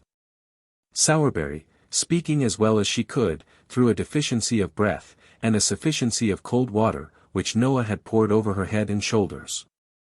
"Oh, Charlotte, what a mercy we have not all been murdered in our beds." "Ah! Mercy indeed, ma'am," was the reply. "I only hope this'll teach master not to have any more of these dreadful creatures, that are born to be murderers and robbers from their very cradle. Poor Noah! He was all but killed, ma'am, when I come in." "Poor fellow," said Mrs. Sowerberry, looking piteously on the charity boy. Noah, whose top waistcoat button might have been somewhere on a level with the crown of Oliver's head, rubbed his eyes with the inside of his wrists while this commiseration was bestowed upon him, and performed some affecting tears and sniffs. "What's to be done?" exclaimed Mrs. Sowerberry. "Your master's not at home, there's not a man in the house, and he'll kick that door down in 10 minutes. Oliver's vigorous plunges against the bit of timber in question, rendered this occurrence highly probable. "Dear, dear. I don't know, ma'am," said Charlotte, "unless we send for the police officers." "Or the military," suggested Mr. Claypole. "No, no," said Mrs. Sowerberry, bethinking herself of Oliver's old friend. "Run to Mr. Bumble, Noah, and tell him to come here directly, and not to lose a minute, never mind your cap. Make haste. You can hold a knife to that black eye, as you run along. It'll keep the swelling down." Noah stopped to make no reply, but started off at his fullest speed. And very much it astonished the people who were out walking, to see a charity boy tearing through the streets pell-mell, with no cap on his head, and a clasp knife at his eye. 7. Oliver continues refractory. Noah Claypole ran along the streets at his swiftest pace, and paused not once for breath, until he reached the workhouse gate. Having rested here, for a minute or so, to collect a good burst of sobs and an imposing show of tears and terror, he knocked loudly at the wicket. And presented such a rueful face to the aged pauper who opened it, that even he, who saw nothing but rueful faces about him at the best of times, started back in astonishment. "Why, what's the matter with the boy?" said the old pauper. "Mr. Bumble." "Mr. Bumble," cried Noah, with well-affected dismay, and in tones so loud and agitated, that they not only caught the ear of Mr. Bumble himself, who happened to be hard by, but alarmed him so much that he rushed into the yard without his cocked hat, which is a very curious and remarkable circumstance, as showing that even a beadle, acted upon a sudden and powerful impulse, may be afflicted with a momentary visitation of loss of self-possession, and forgetfulness of personal dignity. "Oh, Mr. Bumble, sir," said Noah, "Oliver, sir, Oliver has." "What? What?" interposed Mr. Bumble, with a gleam of pleasure in his metallic eyes. "Not run away, he hasn't run away, has he, Noah?" "No, sir, no. Not run away, sir, but he's turned vicious," replied Noah. "He tried to murder me, sir, and then he tried to murder Charlotte, and then Mrs. Oh! What dreadful pain it is! Such agony, please, sir." And here, Noah writhed and twisted his body into an extensive variety of eel-like positions, thereby giving Mr. Bumble to understand that, from the violent and sanguinary onset of Oliver Twist, he had sustained severe internal injury and damage, from which he was at that moment suffering the acutest torture. When Noah saw that the intelligence he communicated perfectly paralyzed Mr. Bumble, he imparted additional effect thereunto, by bewailing his dreadful wounds 10 times louder than before. And when he observed a gentleman in a white waistcoat crossing the yard, he was more tragic in his lamentations than ever, rightly conceiving it highly expedient to attract the notice, and rouse the indignation, of the gentleman aforesaid. The gentleman's notice was very soon attracted, for he had not walked 3 paces, when he turned angrily round, and inquired what that young cur was howling for, and why Mr. Bumble did not favour him with something which would render the series of vocular exclamations so designated, an involuntary process. "It's a poor boy from the free school, sir," replied Mr. Bumble, "who has been nearly murdered, all but murdered, sir, by young Twist." "By Jove!" exclaimed the gentleman in the white waistcoat, stopping short. "I knew it. I felt a strange presentiment from the very first, that audacious young savage would come to be hung. He has likewise attempted, sir, to murder the female servant," said Mr. Bumble, with a face of ashy paleness. "And his missus," interposed Mr. Claypole. "And his master, too, I think you said, Noah," added Mr. Bumble. "No. He's out, or he would have murdered him," replied Noah. "He said he wanted to." "Ah! Said he wanted to, did he, my boy?" inquired the gentleman in the white waistcoat. "Yes, sir," replied Noah. "And please, sir, Mrs. wants to know whether Mr. Bumble can spare time to step up there, directly, and flog him, 'cause master's out." "Certainly, my boy." "Certainly," said the gentleman in the white waistcoat, smiling benignly, and patting Noah's head, which was about 3 inches higher than his own. "You're a good boy, a very good boy. Here's a penny for you. Bumble, just step up to Sowerberrys with your cane, and see what's best to be done. Don't spare him, Bumble." "No, I will not, sir," replied the beadle. And the cocked hat and cane having been, by this time, adjusted to their owner's satisfaction, Mr. Bumble and Noah Claypole betook themselves with all speed to the undertaker's shop. Here the position of affairs had not at all improved. Sowerberry had not yet returned, and Oliver continued to kick, with undiminished vigor, at the cellar door. The accounts of his ferocity as related by Mrs. Sowerberry and Charlotte, were of so startling a nature, that Mr. Bumble judged it prudent to parley, before opening the door. With this view he gave a kick at the outside, by way of prelude, and, then, applying his mouth to the keyhole, said, in a deep and impressive tone, "Oliver! Come, you let me out." Replied Oliver, from the inside. "Do you know this here voice, Oliver?" said Mr. Bumble. "Yes," replied Oliver. "Ain't you afraid of it, sir?" "Ain't you trembling while I speak, sir?" said Mr. Bumble. "No," replied Oliver, boldly. An answer so different from the one he had expected to elicit, and was in the habit of receiving, staggered Mr. Bumble not a little. He stepped back from the keyhole, drew himself up to his full height, and looked from one to another of the 3 bystanders, in mute astonishment. "Oh, you know, Mr. Bumble, he must be mad," said Mrs. Sowerberry. "No boy in half his senses could venture to speak so to you." "It's not madness, ma'am," replied Mr. Bumble, after a few moments of deep meditation. "It's meat." "What?" exclaimed Mrs. Sowerberry. "Meat, ma'am, meat," replied Bumble, with stern emphasis.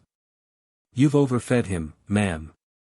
You've raised a artificial soul and spirit in him, ma'am, unbecoming a person of his condition, as the board, Mrs. Sowerberry, who are practical philosophers, will tell you. What have paupers to do with soul or spirit? It's quite enough that we let 'em have live bodies. If you had kept the boy on gruel, ma'am, this would never have happened." "Dear, dear," ejaculated Mrs. Sowerberry, piously raising her eyes to the kitchen ceiling, "this comes of being liberal." The liberality of Mrs. Sowerberry to Oliver had consisted of a profuse bestowal upon him of all the dirty odds and ends which nobody else would eat, so there was a great deal of meekness and self-devotion in her voluntarily remaining under Mr. Bumble's heavy accusation. Of which, to do her justice, she was wholly innocent, in thought, word, or deed. "Ah," said Mr. Bumble, when the lady brought her eyes down to earth again. "The only thing that can be done now, that I know of, is to leave him in the cellar for a day or so, till he's a little starved down, and then to take him out, and keep him on gruel all through the apprenticeship. He comes of a bad family. Excitable natures, Mrs. Sowerberry. Both the nurse and doctor said, that mother of his made her way here, against difficulties and pain that would have killed any well-disposed woman, weeks before." At this point of Mr. Bumble's discourse, Oliver, just hearing enough to know that some allusion was being made to his mother, recommenced kicking, with a violence that rendered every other sound inaudible. Sowerberry returned at this juncture. Oliver's offence having been explained to him, with such exaggerations as the ladies thought best calculated to rouse his ire, he unlocked the cellar door in a twinkling, and dragged his rebellious apprentice out, by the collar. Oliver's clothes had been torn in the beating he had received, his face was bruised and scratched, and his hair scattered over his forehead. The angry flush had not disappeared, however. And when he was pulled out of his prison, he scowled boldly on Noah, and looked quite undismayed. "Now, you are a nice young fellow, ain't you?" said Sowerberry, giving Oliver a shake, and a box on the ear. "He called my mother names," replied Oliver. "Well, and what if he did, you little ungrateful wretch," said Mrs. Sowerberry. "She deserved what he said, and worse." "She didn't," said Oliver. "She did," said Mrs. Sowerberry. "It's a lie," said Oliver. Mrs. Sowerberry burst into a flood of tears. This flood of tears left Mr. Sowerberry no alternative.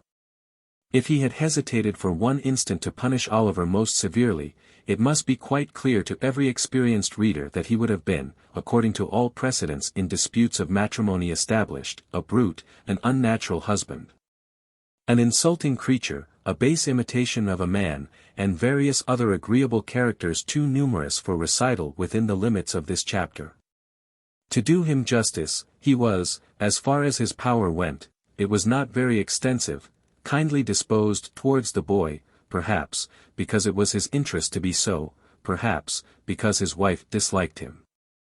The flood of tears, however, left him no resource. So he at once gave him a drubbing, which satisfied even Mrs. Sowerberry herself, and rendered Mr. Bumble's subsequent application of the parochial cane, rather unnecessary.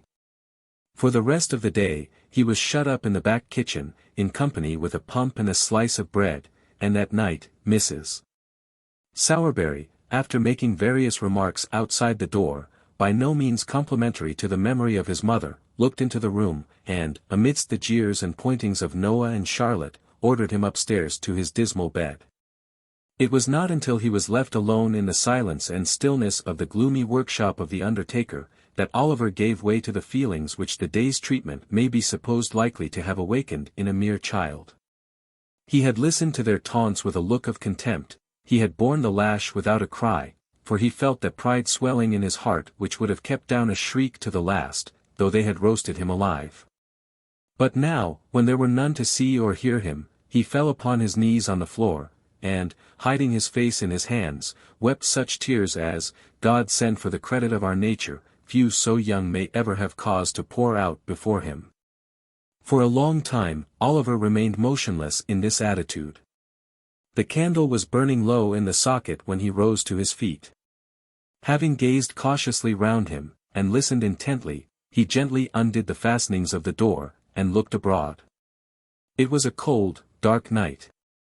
The stars seemed, to the boy's eyes, farther from the earth than he had ever seen them before. There was no wind, and the sombre shadows thrown by the trees upon the ground, looked sepulchral and deathlike, from being so still. He softly reclosed the door. Having availed himself of the expiring light of the candle to tie up in a handkerchief the few articles of wearing apparel he had, sat himself down upon a bench, to wait for morning. With the first ray of light that struggled through the crevices in the shutters, Oliver arose, and again unbarred the door. One timid look around, one moment's pause of hesitation, he had closed it behind him, and was in the open street. He looked to the right and to the left, uncertain whither to fly. He remembered to have seen the wagons, as they went out, toiling up the hill. He took the same route. And arriving at a footpath across the fields, which he knew, after some distance, led out again into the road, struck into it, and walked quickly on. Along this same footpath, Oliver well remembered he had trotted beside Mr. Bumble, when he first carried him to the workhouse from the farm. His way lay directly in front of the cottage. His heart beat quickly when he bethought himself of this, and he half resolved to turn back. He had come a long way though, and should lose a great deal of time by doing so. Besides, it was so early that there was very little fear of his being seen, so he walked on. He reached the house. There was no appearance of its inmates stirring at that early hour. Oliver stopped, and peeped into the garden. A child was weeding one of the little beds. As he stopped, he raised his pale face and disclosed the features of one of his former companions.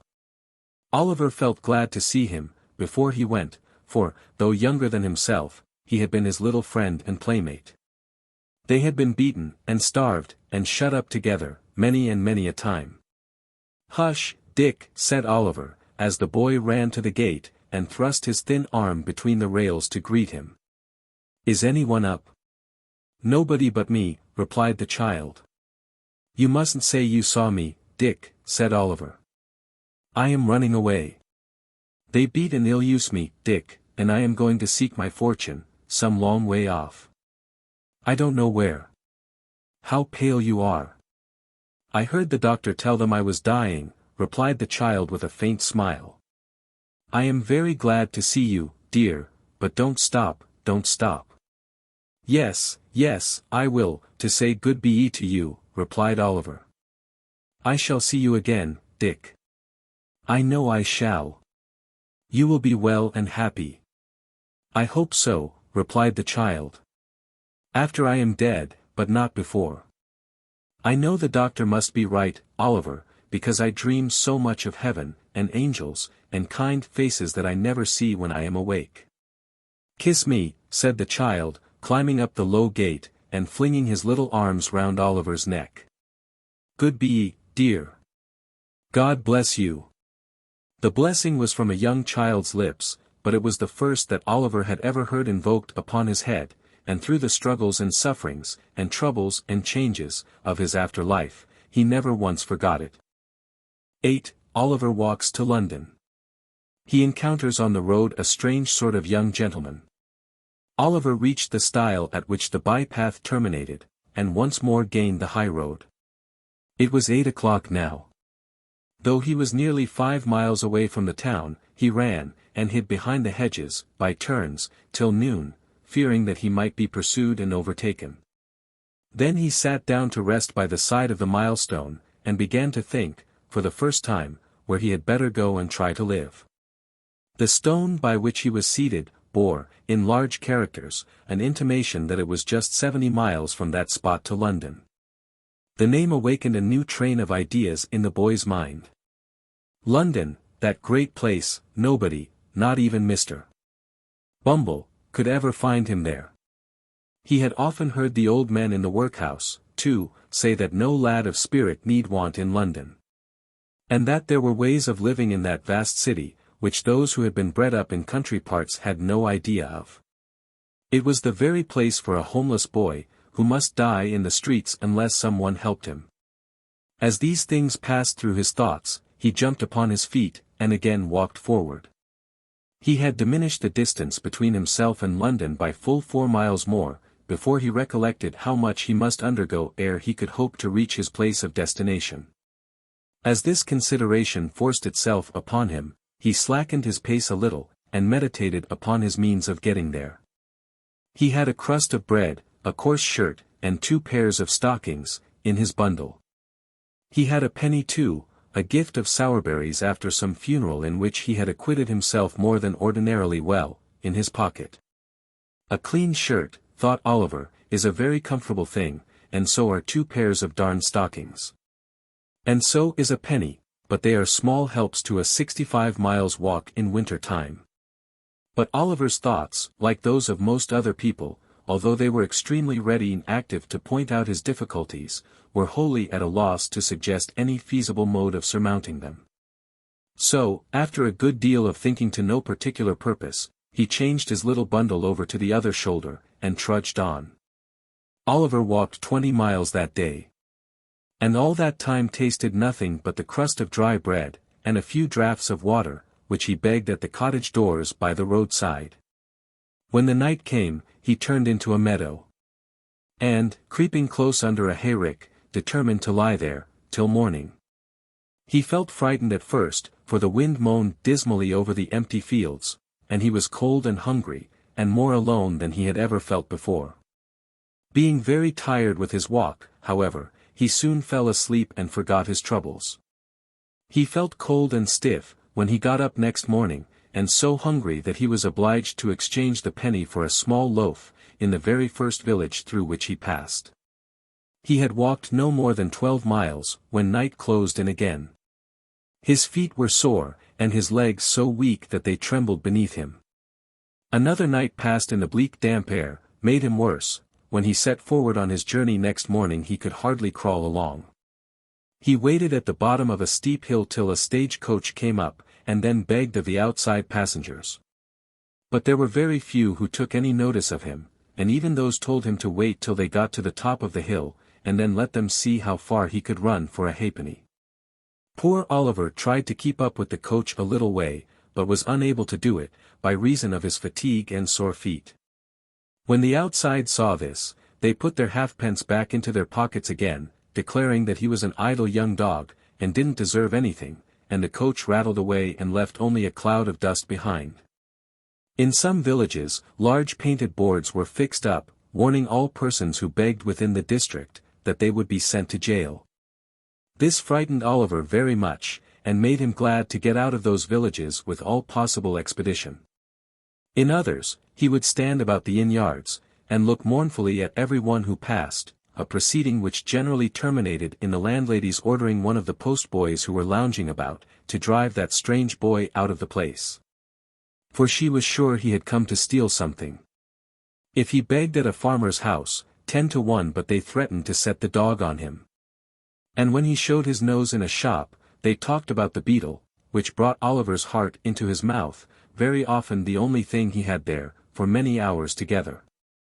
In fact, if it had not been for a good-hearted turnpike man, and a benevolent old lady, Oliver's troubles would have been shortened by the very same process which had put an end to his mother's.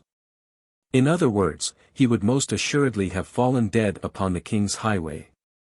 But the turnpike man gave him a meal of bread and cheese.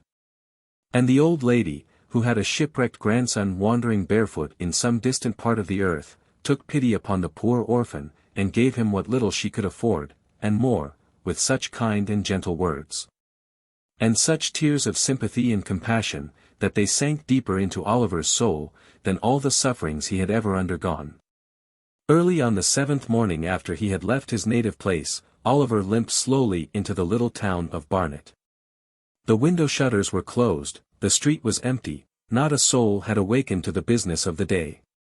The sun was rising in all its splendid beauty, but the light only served to show the boy his own lonesomeness and desolation, as he sat, with bleeding feet and covered with dust, upon a doorstep.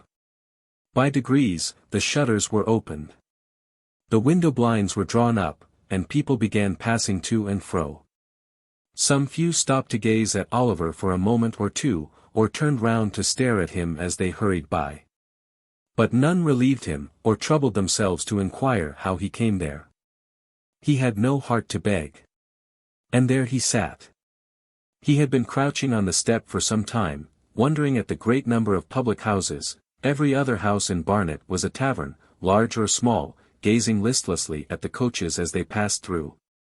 And thinking how strange it seemed that they could do, with ease, in a few hours, what it had taken him a whole week of courage and determination beyond his years to accomplish, when he was roused by observing that a boy, who had passed him carelessly some minutes before, had returned, and was now surveying him most earnestly from the opposite side of the way.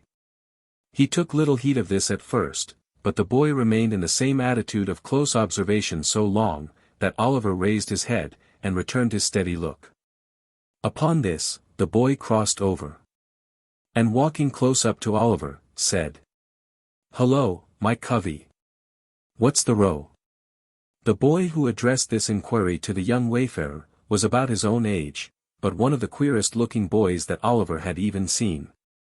He was a snub-nosed, flat-browed, common-faced boy enough, and as dirty a juvenile as one would wish to see, but he had about him all the airs and manners of a man.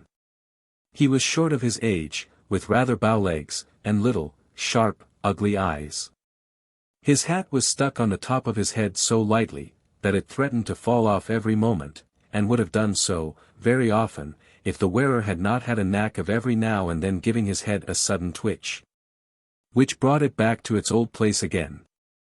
He wore a man's coat, which reached nearly to his heels. He had turned the cuffs back, halfway up his arm, to get his hands out of the sleeves, apparently with the ultimate view of thrusting them into the pockets of his corduroy trousers. For there he kept them. He was, altogether, as roistering and swaggering a young gentleman as ever stood 4 feet 6, or something less, in the bluchers. "Hullo, my covey. What's the row?" said this strange young gentleman to Oliver. "I am very hungry and tired," replied Oliver, the tears standing in his eyes as he spoke. "I have walked a long way. I have been walking these 7 days." "Walking for 7 days," said the young gentleman. "Oh, I see. Beak's order, eh?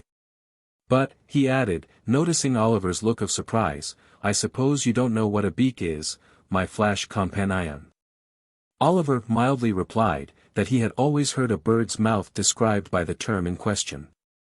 "My eyes, how green!" exclaimed the young gentleman.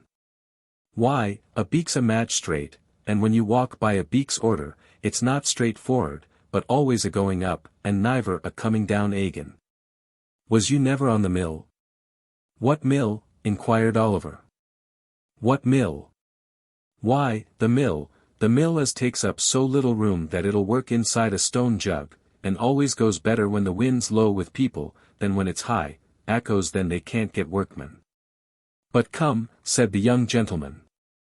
"You want grub, and you shall have it. I'm at low water mark myself, only 1 bob and a magpie, but, as far as it goes, I'll fork out and stump. Up with you on your pins. There. Now then. Morris." Assisting Oliver to rise, the young gentleman took him to an adjacent chandler's shop, where he purchased a sufficiency of ready-dressed ham and a half-quartern loaf, or, as he himself expressed it, a 4-penny bran. The ham being kept clean and preserved from dust, by the ingenious expedient of making a hole in the loaf by pulling out a portion of the crumb, and stuffing it therein. Taking the bread under his arm, the young gentleman turned into a small public-house, and led the way to a tap-room in the rear of the premises. Here, a pot of beer was brought in, by direction of the mysterious youth. And Oliver, falling to, at his new friend's bidding, made a long and hearty meal, during the progress of which the strange boy eyed him from time to time with great attention. "Going to London?" said the strange boy, when Oliver had at length concluded. "Yes." "Got any lodgings?" "No." "Money?" "No." The strange boy whistled, and put his arms into his pockets, as far as the big coat sleeves would let them go. Do you live in London? Inquired Oliver. Yes. I do, when I'm at home, replied the boy. I suppose you want some place to sleep in tonight, don't you?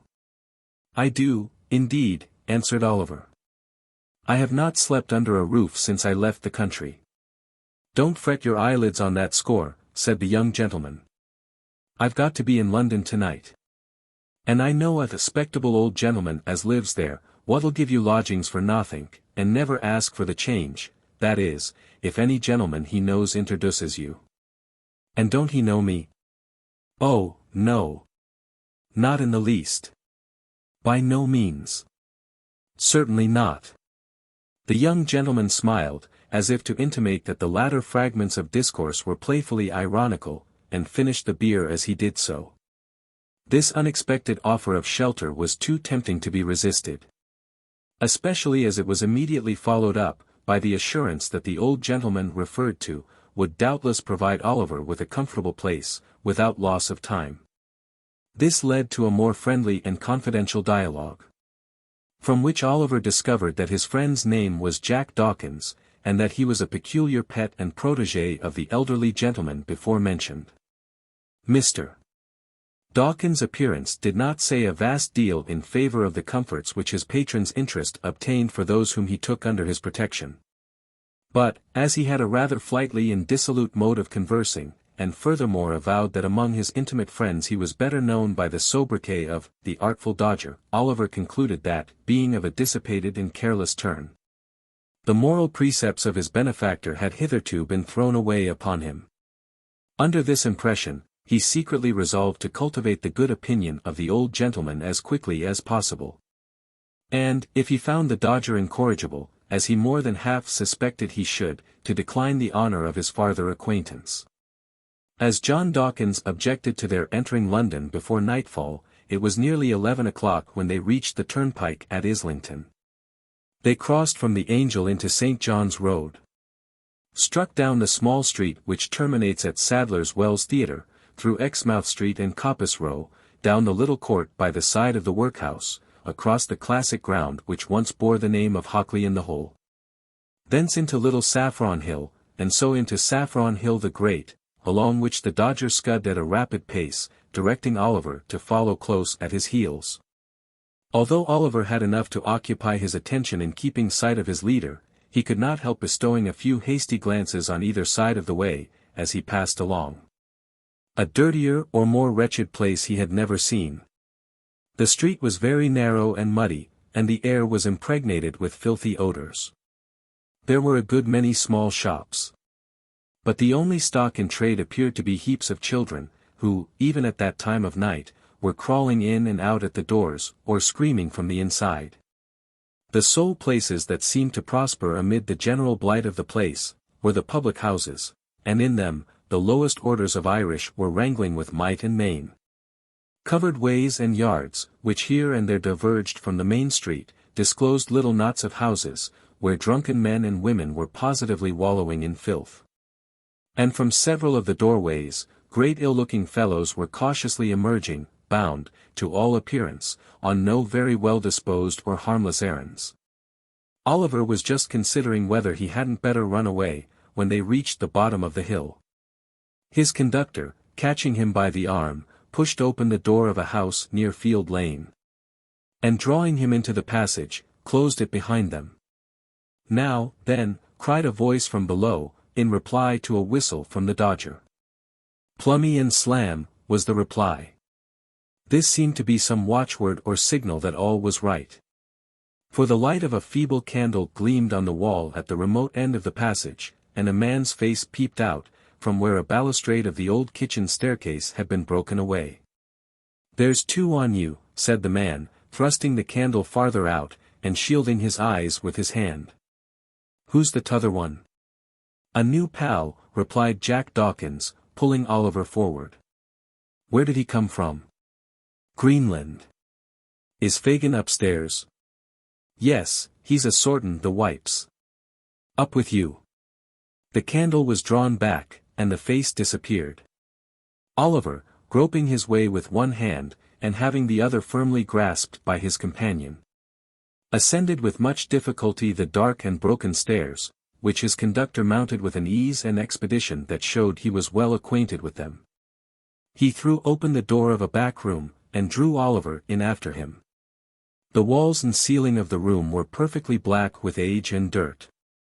There was a deal table before the fire, upon which were a candle, stuck in a gingerbeer bottle, 2 or 3 pewter pots, a loaf and butter, and a plate.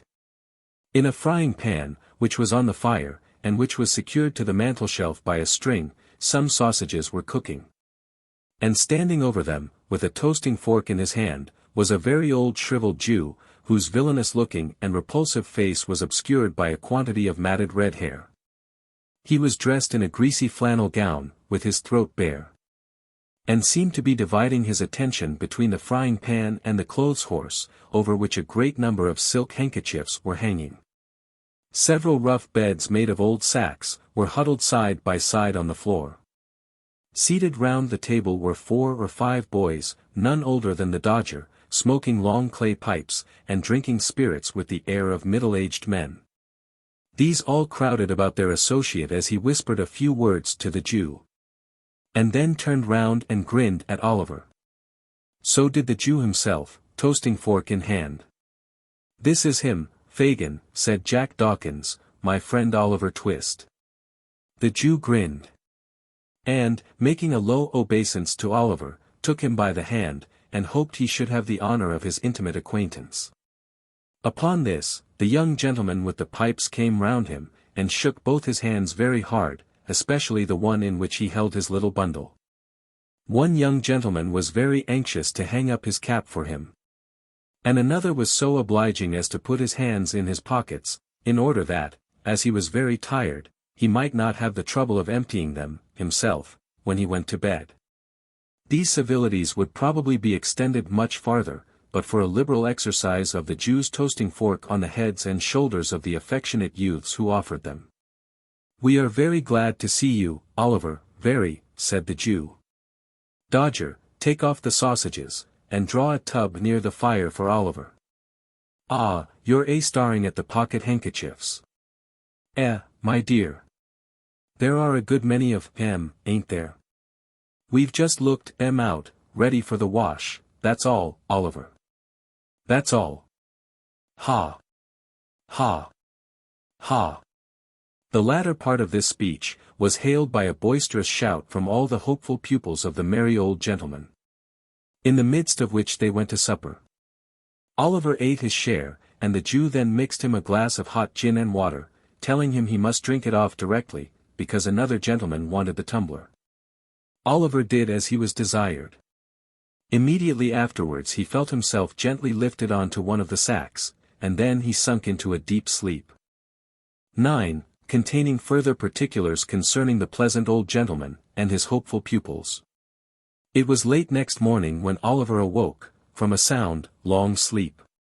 There was no other person in the room but the old Jew, who was boiling some coffee in a saucepan for breakfast, and whistling softly to himself as he stirred it round and round, with an iron spoon. He would stop every now and then to listen when there was the least noise below, and when he had satisfied himself, he would go on whistling and stirring again, as before. Although Oliver had roused himself from sleep, he was not thoroughly awake. There is a drowsy state, between sleeping and waking, when you dream more in 5 minutes with your eyes half open, and yourself half conscious of everything that is passing around you, than you would in 5 nights with your eyes fast closed, and your senses wrapped in perfect unconsciousness. At such time, a mortal knows just enough of what his mind is doing, to form some glimmering conception of its mighty powers, its bounding from earth and spurning time and space, when freed from the restraint of its corporeal associate.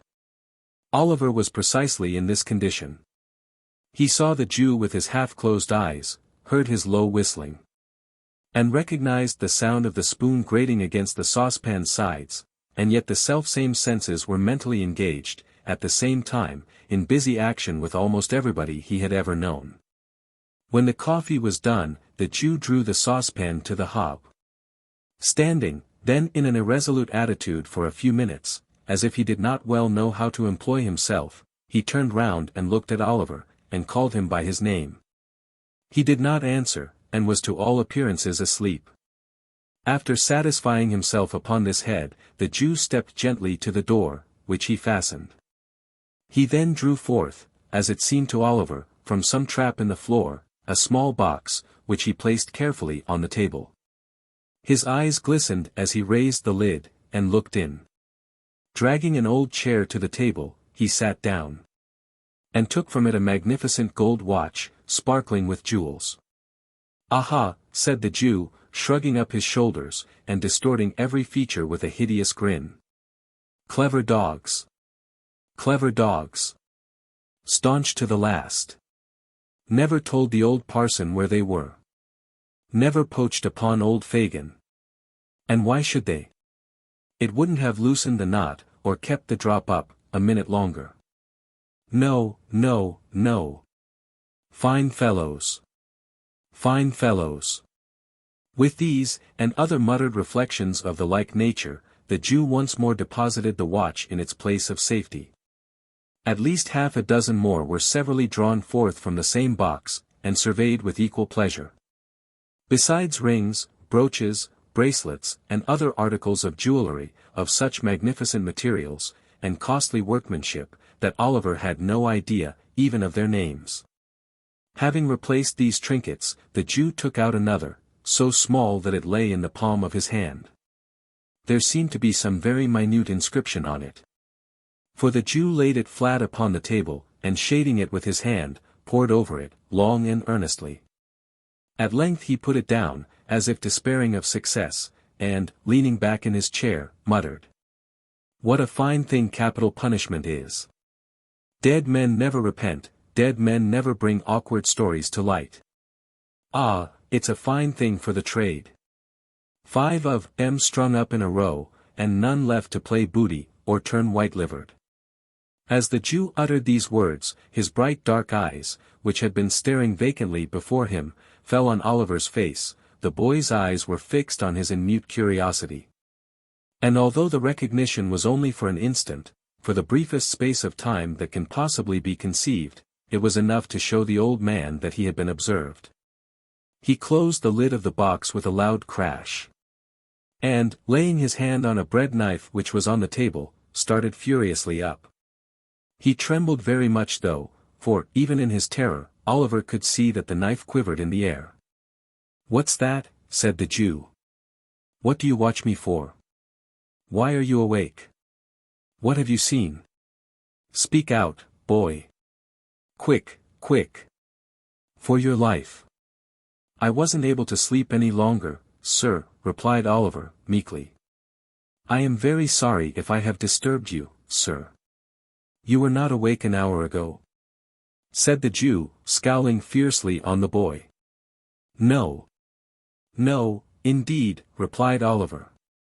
"Are you sure?" cried the Jew, with a still fiercer look than before, and a threatening attitude. "Upon my word I was not, sir," replied Oliver, earnestly. "I was not, indeed, sir." "Tush, tush, my dear," said the Jew, abruptly resuming his old manner, and playing with the knife a little, before he laid it down, as if to induce the belief that he had caught it up, in mere sport. "Of course I know that, my dear. I only tried to frighten you. You're a brave boy. Ha! Ha! You're a brave boy, Oliver." The Jew rubbed his hands with a chuckle, but glanced uneasily at the box, notwithstanding. "Did you see any of these pretty things, my dear?" said the Jew, laying his hand upon it after a short pause. "Yes, sir," replied Oliver. "Ah," said the Jew, turning rather pale. They're mine, Oliver, my little property. All I have to live upon, in my old age. The folks call me a miser, my dear. Only a miser, that's all." Oliver thought the old gentleman must be a decided miser to live in such a dirty place, with so many watches. But, thinking that perhaps his fondness for the Dodger and the other boys cost him a good deal of money, he only cast a deferential look at the Jew, and asked if he might get up. "Certainly, my dear, certainly," replied the old gentleman. "Stay. There's a pitcher of water in the corner by the door. Bring it here, and I'll give you a basin to wash in, my dear. Oliver got up, walked across the room, and stooped for an instant to raise the pitcher. When he turned his head, the box was gone. He had scarcely washed himself, and made everything tidy, by emptying the basin out of the window, agreeably to the Jew's directions, when the Dodger returned, accompanied by a very sprightly young friend, whom Oliver had seen smoking on the previous night, and who was now formally introduced to him as Charlie Bates. The four sat down, to breakfast, on the coffee, and some hot rolls and ham which the Dodger had brought home in the crown of his hat. "Well," said the Jew, glancing slyly at Oliver, and addressing himself to the Dodger, "I hope you've been at work this morning, my dears." "Hard," replied the Dodger. "As nails," added Charlie Bates. Good boys," said the Jew.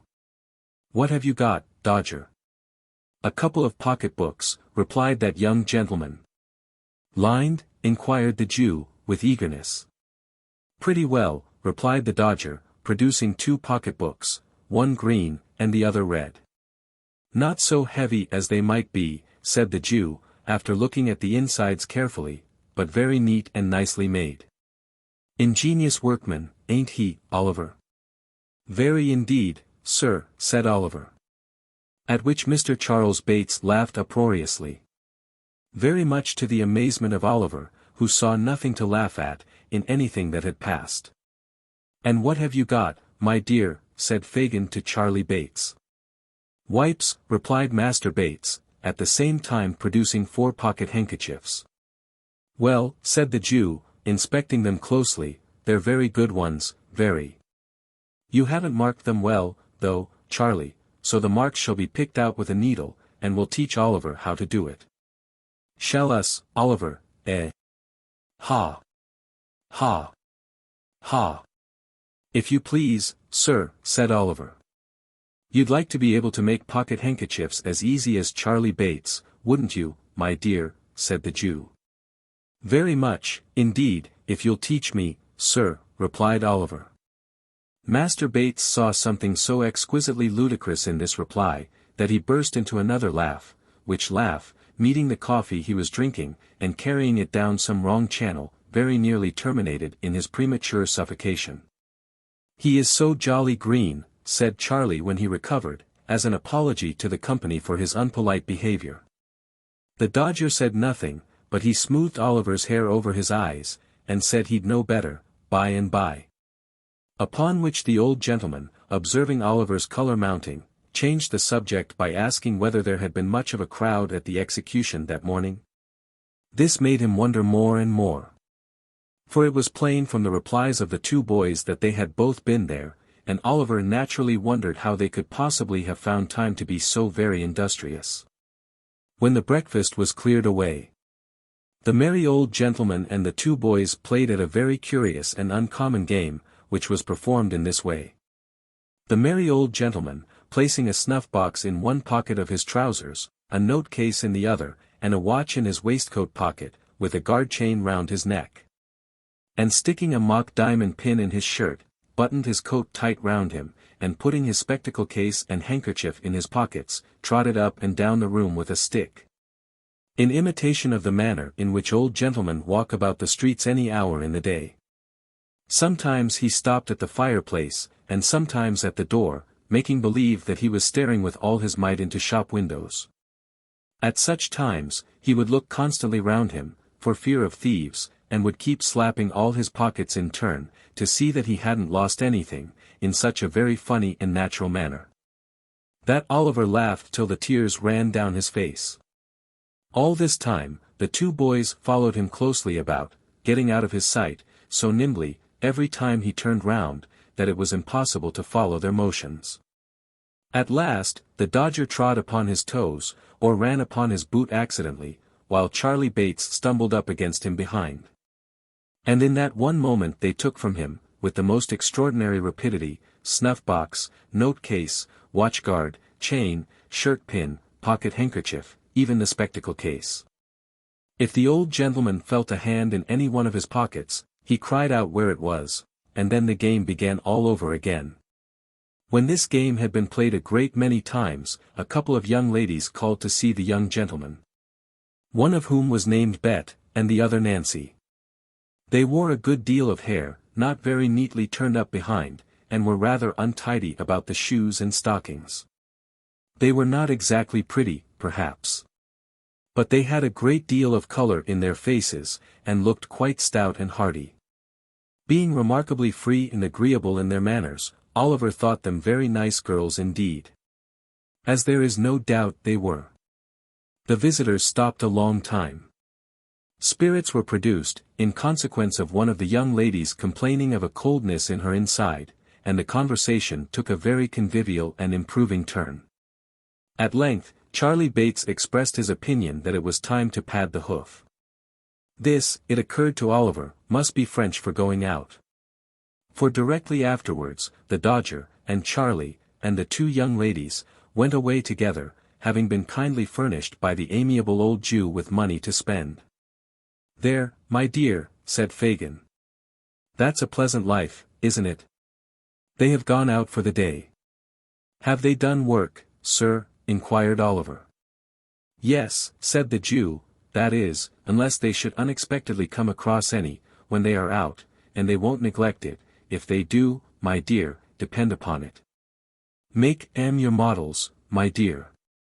Make your models," tapping the fire shovel on the hearth to add force to his words, "do everything they bid you, and take their advice in all matters, especially the Dodger's, my dear. He'll be a great man himself, and will make you one too, if you take pattern by him. Is my handkerchief hanging out of my pocket, my dear?" said the Jew, stopping short. "Yes, sir," said Oliver. "See if you can take it out, without my feeling it. As you saw them do, when we were at play this morning." Oliver held up the bottom of the pocket with one hand, as he had seen the Dodger hold it, and drew the handkerchief lightly out of it with the other.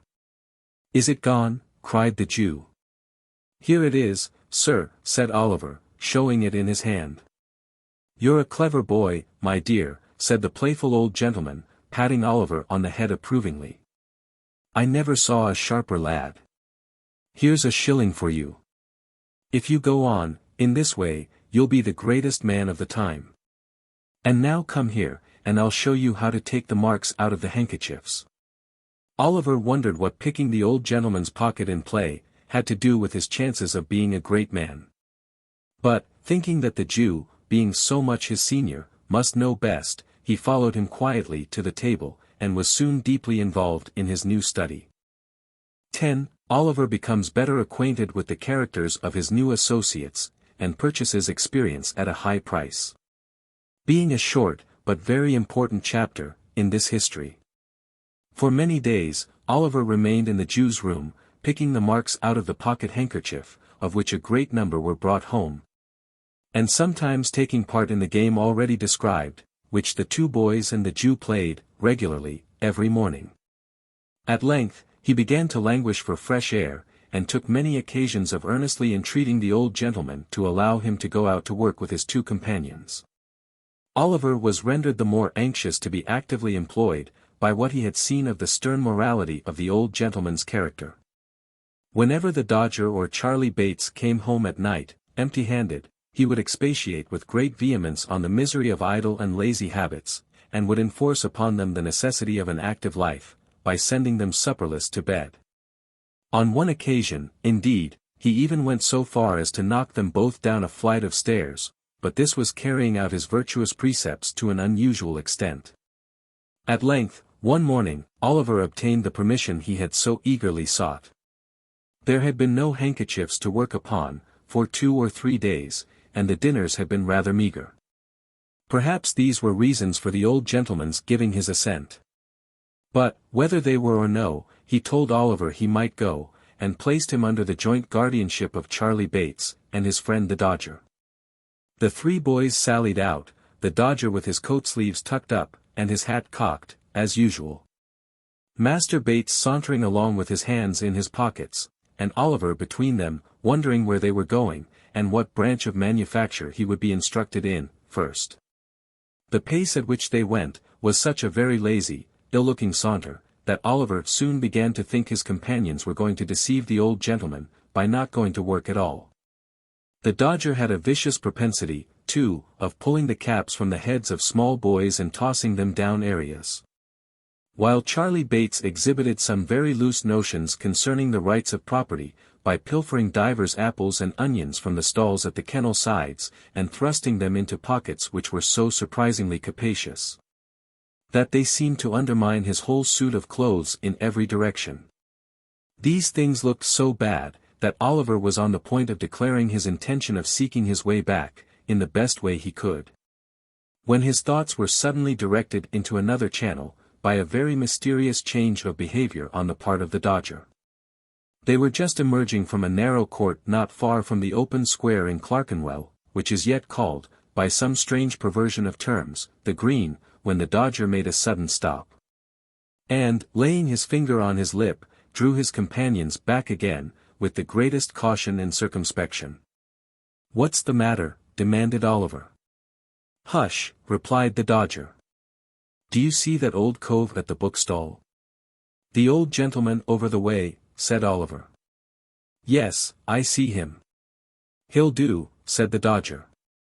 "A prime plant," observed Master Charlie Bates. Oliver looked from one to the other, with the greatest surprise. But he was not permitted to make any inquiries, for the two boys walked stealthily across the road, and slunk close behind the old gentleman towards whom his attention had been directed. Oliver walked a few paces after them, and, not knowing whether to advance or retire, stood looking on in silent amazement. The old gentleman was a very respectable-looking personage, with a powdered head and gold spectacles. He was dressed in a bottle-green coat with a black velvet collar, wore white trousers, and carried a smart bamboo cane under his arm. He had taken up a book from the stall, and there he stood, reading away, as hard as if he were in his elbow-chair, in his own study. It is very possible that he fancied himself there, indeed. For it was plain, from his abstraction, that he saw not the book-stall, nor the street, nor the boys, nor, in short, anything but the book itself, which he was reading straight through, turning over the leaf when he got to the bottom of a page, beginning at the top line of the next one, and going regularly on, with the greatest interest and eagerness. What was Oliver's horror and alarm as he stood a few paces off, looking on with his eyelids as wide open as they would possibly go, to see the Dodger plunge his hand into the old gentleman's pocket, and draw from thence a handkerchief. To see him hand the same to Charlie Bates, and finally to behold them, both running away round the corner at full speed. In an instant the whole mystery of the handkerchiefs, and the watches, and the jewels, and the Jew, rushed upon the boy's mind. He stood, for a moment, with the blood so tingling through all his veins from terror, that he felt as if he were in a burning fire. Then, confused and frightened, he took to his heels, and, not knowing what he did, made off as fast as he could lay his feet to the ground. This was all done in a minute's space. In the very instant when Oliver began to run, the old gentleman, putting his hand to his pocket, and missing his handkerchief, turned sharp round. Seeing the boy scudding away at such a rapid pace, he very naturally concluded him to be the depredator, and shouting, "Stop thief," with all his might, made off after him, book in hand. But the old gentleman was not the only person who raised the hue and cry. The Dodger and Master Bates, unwilling to attract public attention by running down the open street, had merely retired into the very first doorway round the corner. They no sooner heard the cry, and saw Oliver running, than, guessing exactly how the matter stood, they issued forth with great promptitude, and, shouting, "Stop thief," too, joined in the pursuit like good citizens. Although Oliver had been brought up by philosophers, he was not theoretically acquainted with the beautiful axiom that self-preservation is the first law of nature. If he had been, perhaps he would have been prepared for this. Not being prepared, however, it alarmed him the more, so away he went like the wind, with the old gentleman and the two boys roaring and shouting behind him. "Stop thief! Stop thief!" There is a magic in the sound. The tradesman leaves his counter, and the carman his wagon, the butcher throws down his tray, the baker his basket, the milkman his pail, the errand boy his parcels, the schoolboy his marbles, the pavior his pickaxe, the child his battledore. Away they run, pell-mell, helter-skelter, slapdash, tearing, yelling, screaming, knocking down the passengers as they turn the corners, rousing up the dogs, and astonishing the fowls, and streets, squares, and courts, re-echo with the sound. Stop thief! Stop thief! The cry is taken up by 100 voices, and the crowd accumulate at every turning.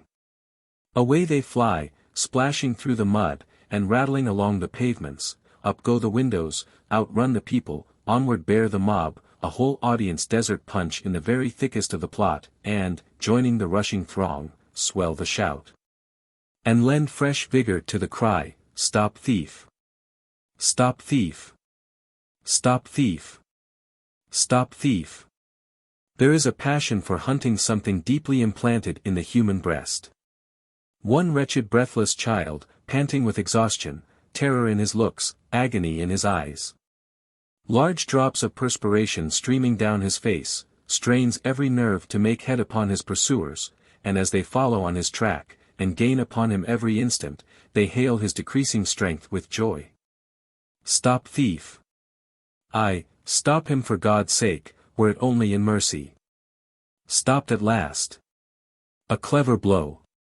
He is down upon the pavement, and the crowd eagerly gather round him, each newcomer, jostling and struggling with the others to catch a glimpse. Stand aside. Give him a little air. Nonsense.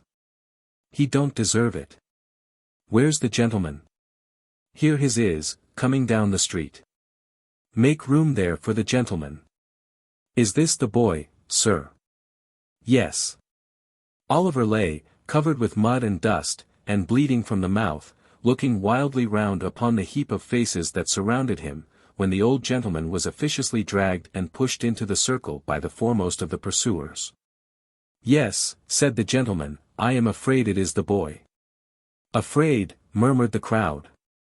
That's a good un. Poor fellow, said the gentleman, he has hurt himself. I did that, sir, said a great lubberly fellow, stepping forward. And preciously I cut my knuckle agin his mouth. I stopped him, sir. The fellow touched his hat with a grin, expecting something for his pains. But, the old gentleman, eyeing him with an expression of dislike, looked anxiously round, as if he contemplated running away himself, which it is very possible he might have attempted to do, and thus have afforded another chase. Had not a police officer, who is generally the last person to arrive in such cases, at that moment made his way through the crowd, and seized Oliver by the collar. Come, get up, said the man, roughly. It wasn't me indeed, sir. Indeed, it was two other boys, said Oliver, clasping his hands passionately, and looking round. They are here somewhere. Oh no, they ain't, said the officer. He meant this to be ironical, but it was true besides, for the Dodger and Charlie Bates had filed off down the first convenient court they came to. Come, get up. Don't hurt him, said the old gentleman, compassionately. Oh no, I won't hurt him, replied the officer, tearing his jacket half off his back, in proof thereof. Come, I know you, it won't do. Will you stand upon your legs, you young devil? Oliver, who could hardly stand, made a shift to raise himself on his feet, and was at once lugged along the streets by the jacket collar, at a rapid pace. The gentleman walked on with them by the officer's side. And as many of the crowd as could achieve the feat, got a little ahead, and stared back at Oliver from time to time. The boys shouted in triumph, and on they went. 11. Treats of Mr. Fang the police magistrate. And furnishes a slight specimen of his mode of administering justice. The offence had been committed within the district, and indeed in the immediate neighborhood of, a very notorious metropolitan police office. The crowd had only the satisfaction of accompanying Oliver through 2 or 3 streets, and down a place called Mutton Hill, when he was led beneath a low archway, and up a dirty court, into this dispensary of summary justice, by the back way. It was a small paved yard into which they turned, and here they encountered a stout man with a bunch of whiskers on his face, and a bunch of keys in his hand. What's the matter now, said the man carelessly. "A young fogle hunter," replied the man who had Oliver in charge. "Are you the party that's been robbed, sir?" inquired the man with the keys. "Yes, I am," replied the old gentleman. "But I am not sure that this boy actually took the handkerchief. I would rather not press the case." "Must go before the magistrate now, sir," replied the man. "His worship will be disengaged in half a minute. Now, young gallows." This was an invitation for Oliver to enter through a door which he unlocked as he spoke, and which led into a stone cell. Here he was searched, and nothing being found upon him, locked up. This cell was in shape and size something like an area cellar, only not so light. It was most intolerably dirty, for it was Monday morning, and it had been tenanted by 6 drunken people, who had been locked up elsewhere since Saturday night. But this is little. In our station houses, men and women are every night confined on the most trivial charges. The word is worth noting, in dungeons, compared with which, those in Newgate, occupied by the most atrocious felons, tried, found guilty, and under sentence of death, are palaces. Let anyone who doubts this, compare the two. The old gentleman looked almost as rueful as Oliver when the key grated in the lock. He turned with a sigh to the book, which had been the innocent cause of all this disturbance. "There is something in that boy's face," said the old gentleman to himself as he walked slowly away, tapping his chin with the cover of the book, in a thoughtful manner, "something that touches and interests me. Can he be innocent? He looked like, by the by," exclaimed the old gentleman, halting very abruptly, and staring up into the sky, "bless my soul, where have I seen something like that look before?" After musing for some minutes, the old gentleman walked, with the same meditative face, into a back anteroom opening from the yard. And there, retiring into a corner, called up before his mind's eye a vast amphitheatre of faces over which a dusky curtain had hung for many years. "No," said the old gentleman, shaking his head, "it must be imagination." He wandered over them again. He had called them into view, and it was not easy to replace the shroud that had so long concealed them. There were the faces of friends, and foes, and of many that had been almost strangers peering intrusively from the crowd. There were the faces of young and blooming girls that were now old women. There were faces that the grave had changed and closed upon, but which the mind, superior to its power, still dressed in their old freshness and beauty, calling back the luster of the eyes, the brightness of the smile, the beaming of the soul through its mask of clay, and whispering of beauty beyond the tomb, changed but to be heightened, and taken from earth only to be set up as a light, to shed a soft and gentle glow upon the path to heaven. But the old gentleman could recall no one countenance of which Oliver's features bore a trace. So, he heaved a sigh over the recollections he awakened. And being, happily for himself, an absent old gentleman, buried them again in the pages of the musty book. He was roused by a touch on the shoulder, and a request from the man with the keys to follow him into the office. He closed his book hastily, and was at once ushered into the imposing presence of the renowned Mr. Fang. The office was a front parlour, with a panelled wall. Mr. Fang sat behind a bar, at the upper end. And on one side the door was a sort of wooden pen in which poor little Oliver was already deposited, trembling very much at the awfulness of the scene. Mr. Fang was a lean, long-backed, stiff-necked, middle-sized man, with no great quantity of hair, and what he had, growing on the back and sides of his head. His face was stern, and much flushed. If he were really not in the habit of drinking rather more than was exactly good for him, he might have brought action against his countenance for libel, and have recovered heavy damages. The old gentleman bowed respectfully, and advancing to the magistrate's desk, said, suiting the action to the word, "That is my name and address, sir."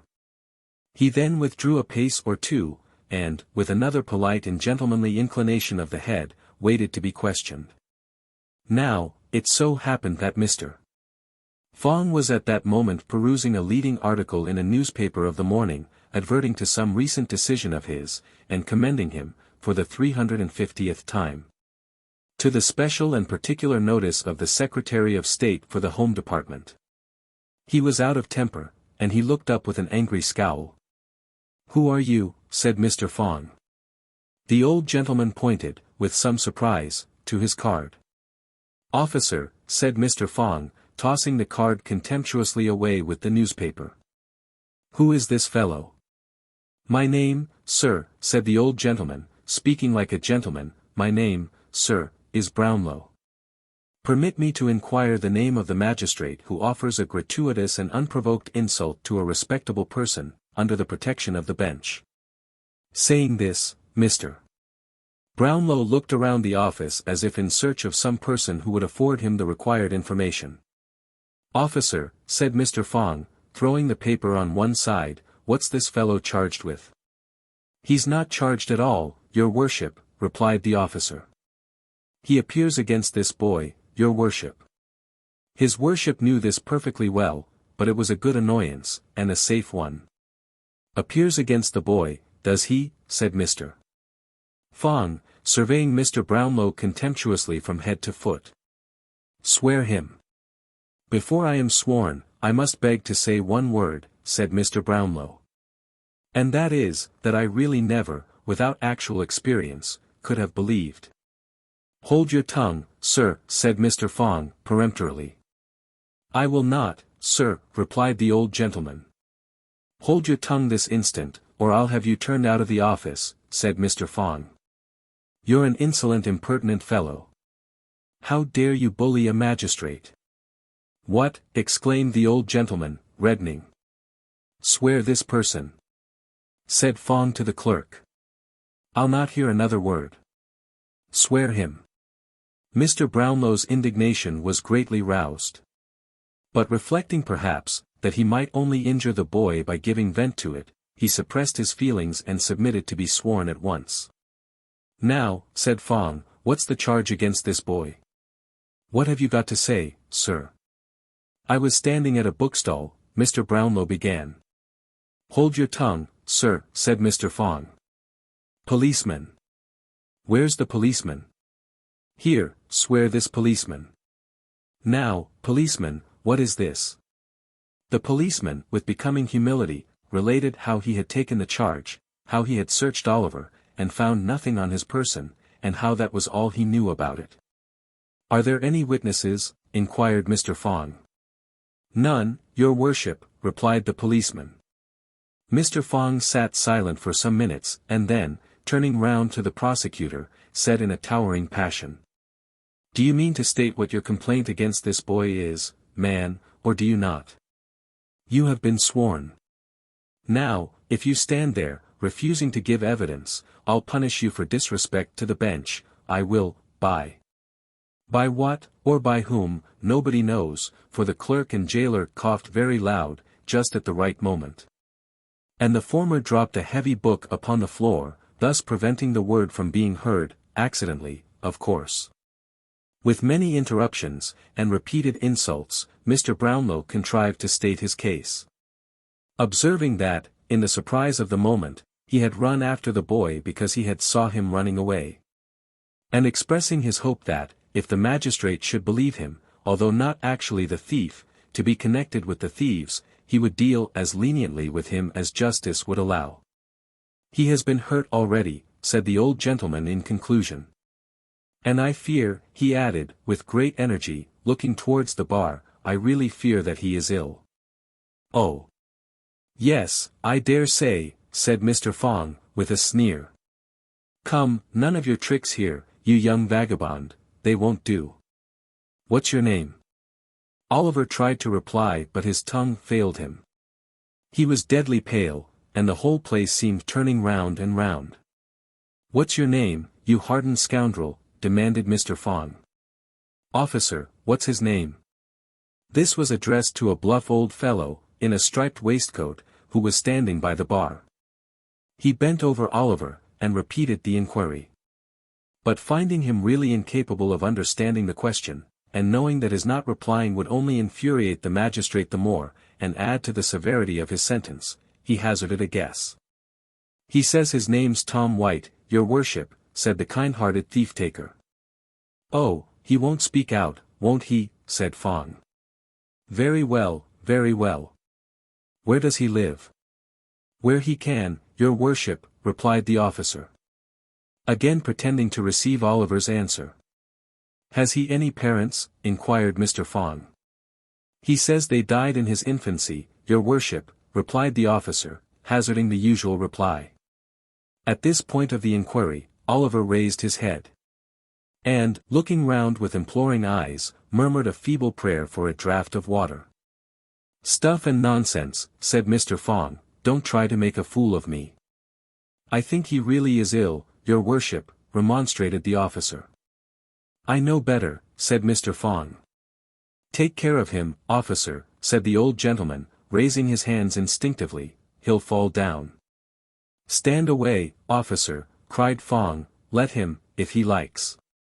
Oliver availed himself of the kind permission, and fell to the floor in a fainting fit. The men in the office looked at each other, but no one dared to stir. I knew he was shamming, said Fang, as if this were incontestable proof of the fact. Let him lie there, he'll soon be tired of that. How do you propose to deal with the case, sir? Inquired the clerk in a low voice. Summarily, replied Mr. Fang. He stands committed for 3 months, hard labor of course. Clear the office. The door was opened for this purpose, and a couple of men were preparing to carry the insensible boy to his cell. When an elderly man of decent but poor appearance, clad in an old suit of black, rushed hastily into the office, and advanced towards the bench. Stop, stop. Don't take him away. For heaven's sake stop a moment. Cried the newcomer, breathless with haste. Although the presiding genii in such an office as this exercise a summary and arbitrary power over the liberties, the good name, the character, almost the lives, of Her Majesty's subjects, especially of the poorer class. And although, within such walls, enough fantastic tricks are daily played to make the angels blind with weeping, they are closed to the public, save through the medium of the daily press, footnote, or were virtually, then. Mr. Fang was consequently not a little indignant to see an unbidden guest enter in such irreverent disorder. What is this? Who is this? Turn this man out.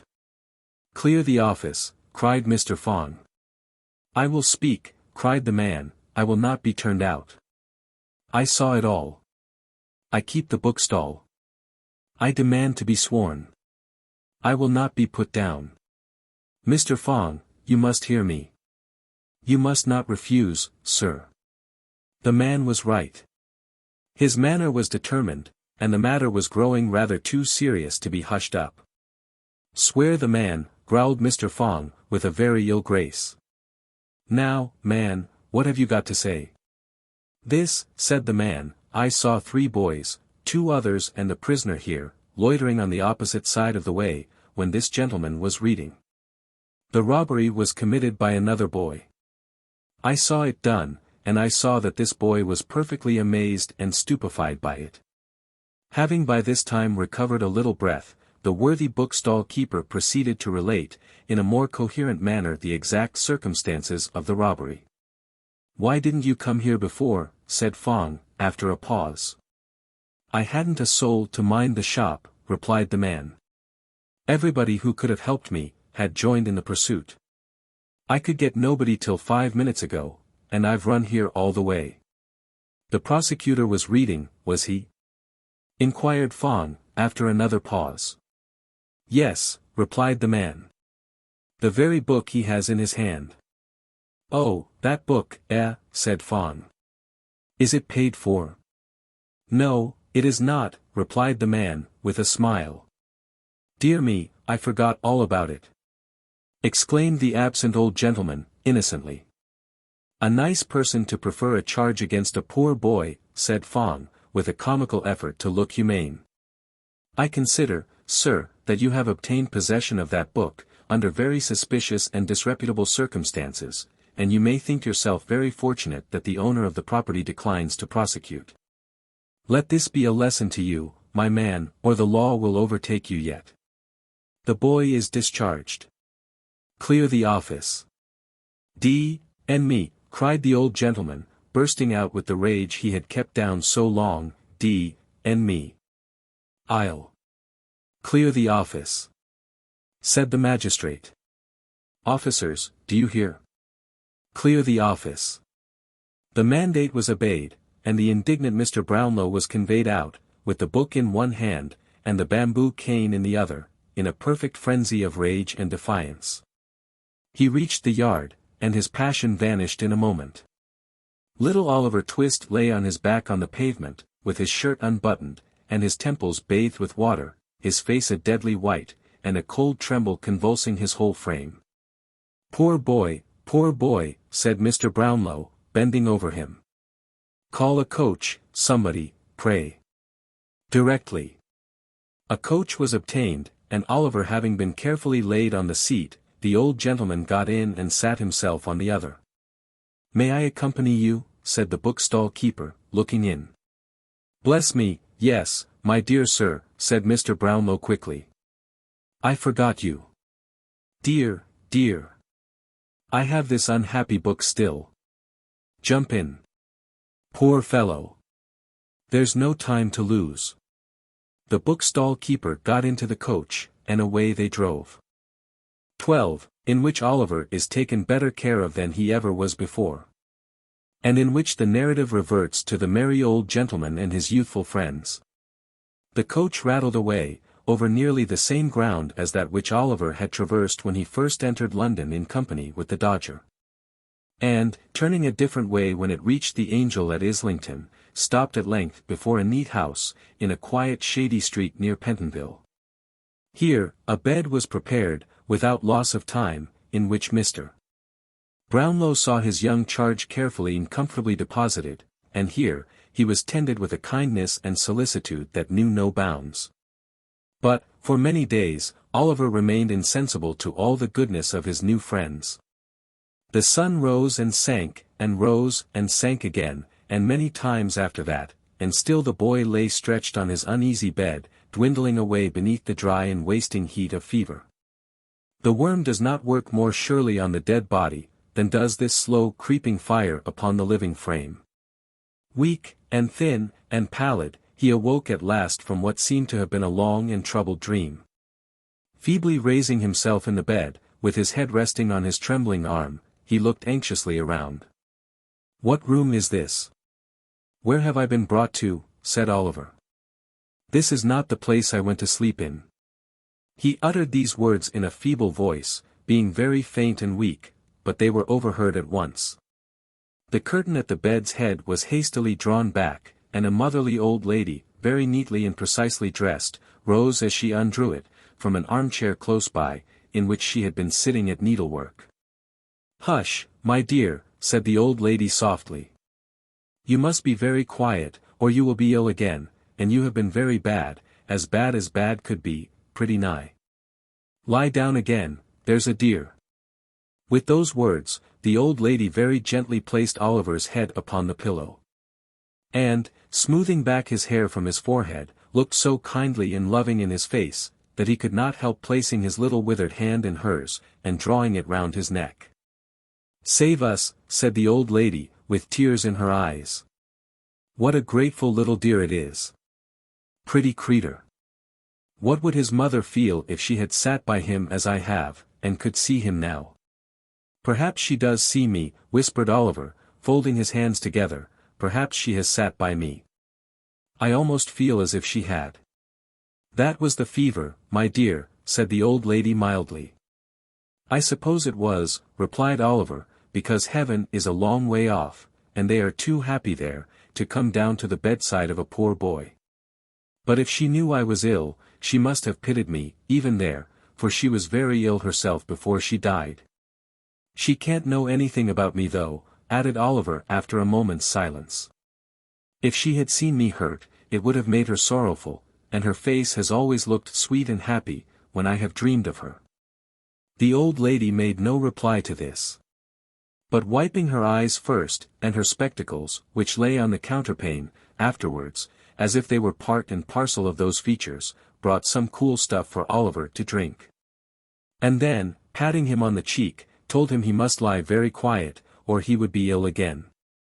So, Oliver kept very still, partly because he was anxious to obey the kind old lady in all things. And partly, to tell the truth, because he was completely exhausted with what he had already said. He soon fell into a gentle doze, from which he was awakened by the light of a candle, which, being brought near the bed, showed him a gentleman with a very large and loud ticking gold watch in his hand, who felt his pulse. And said he was a great deal better. "You are a great deal better, are you not, my dear?" said the gentleman. "Yes, thank you, sir," replied Oliver. "Yes, I know you are," said the gentleman. "You're hungry too, ain't you?" "No, sir," answered Oliver. "Hem," said the gentleman. "No, I know you're not." "He is not hungry, Mrs. Bedwin," said the gentleman, looking very wise. The old lady made a respectful inclination of the head, which seemed to say that she thought the doctor was a very clever man. The doctor appeared much of the same opinion himself. "You feel sleepy, don't you, my dear?" said the doctor. "No, sir," replied Oliver. "No," said the doctor, with a very shrewd and satisfied look. "You're not sleepy. Nor thirsty. Are you?" "Yes, sir, rather thirsty," answered Oliver. "Just as I expected, Mrs. Bedwin," said the doctor. "It's very natural that he should be thirsty. You may give him a little tea, ma'am, and some dry toast without any butter. Don't keep him too warm, ma'am, but be careful that you don't let him be too cold. Will you have the goodness?" The old lady dropped a curtsy. The doctor, after tasting the cool stuff, and expressing a qualified approval of it, hurried away, his boots creaking in a very important and wealthy manner as he went downstairs. Oliver dozed off again, soon after this. When he awoke, it was nearly 12 o'clock. The old lady tenderly bade him good night shortly afterwards, and left him in charge of a fat old woman who had just come, bringing with her, in a little bundle, a small prayer book and a large nightcap. Putting the latter on her head and the former on the table, the old woman, after telling Oliver that she had come to sit up with him, drew her chair close to the fire and went off into a series of short naps, checkered at frequent intervals with sundry tumblings forward, and divers moans and chokings. These, however, had no worse effect than causing her to rub her nose very hard, and then fall asleep again. And thus the night crept slowly on. Oliver lay awake for some time, counting the little circles of light which the reflection of the rushlight shade threw upon the ceiling, or tracing with his languid eyes the intricate pattern of the paper on the wall. The darkness and the deep stillness of the room were very solemn. As they brought into the boy's mind the thought that death had been hovering there, for many days and nights, and might yet fill it with the gloom and dread of his awful presence, he turned his face upon the pillow, and fervently prayed to heaven. Gradually, he fell into that deep tranquil sleep which ease from recent suffering alone imparts, that calm and peaceful rest which it is pain to wake from. Who, if this were death, would be roused again to all the struggles and turmoils of life, to all its cares for the present, its anxieties for the future, more than all, its weary recollections of the past.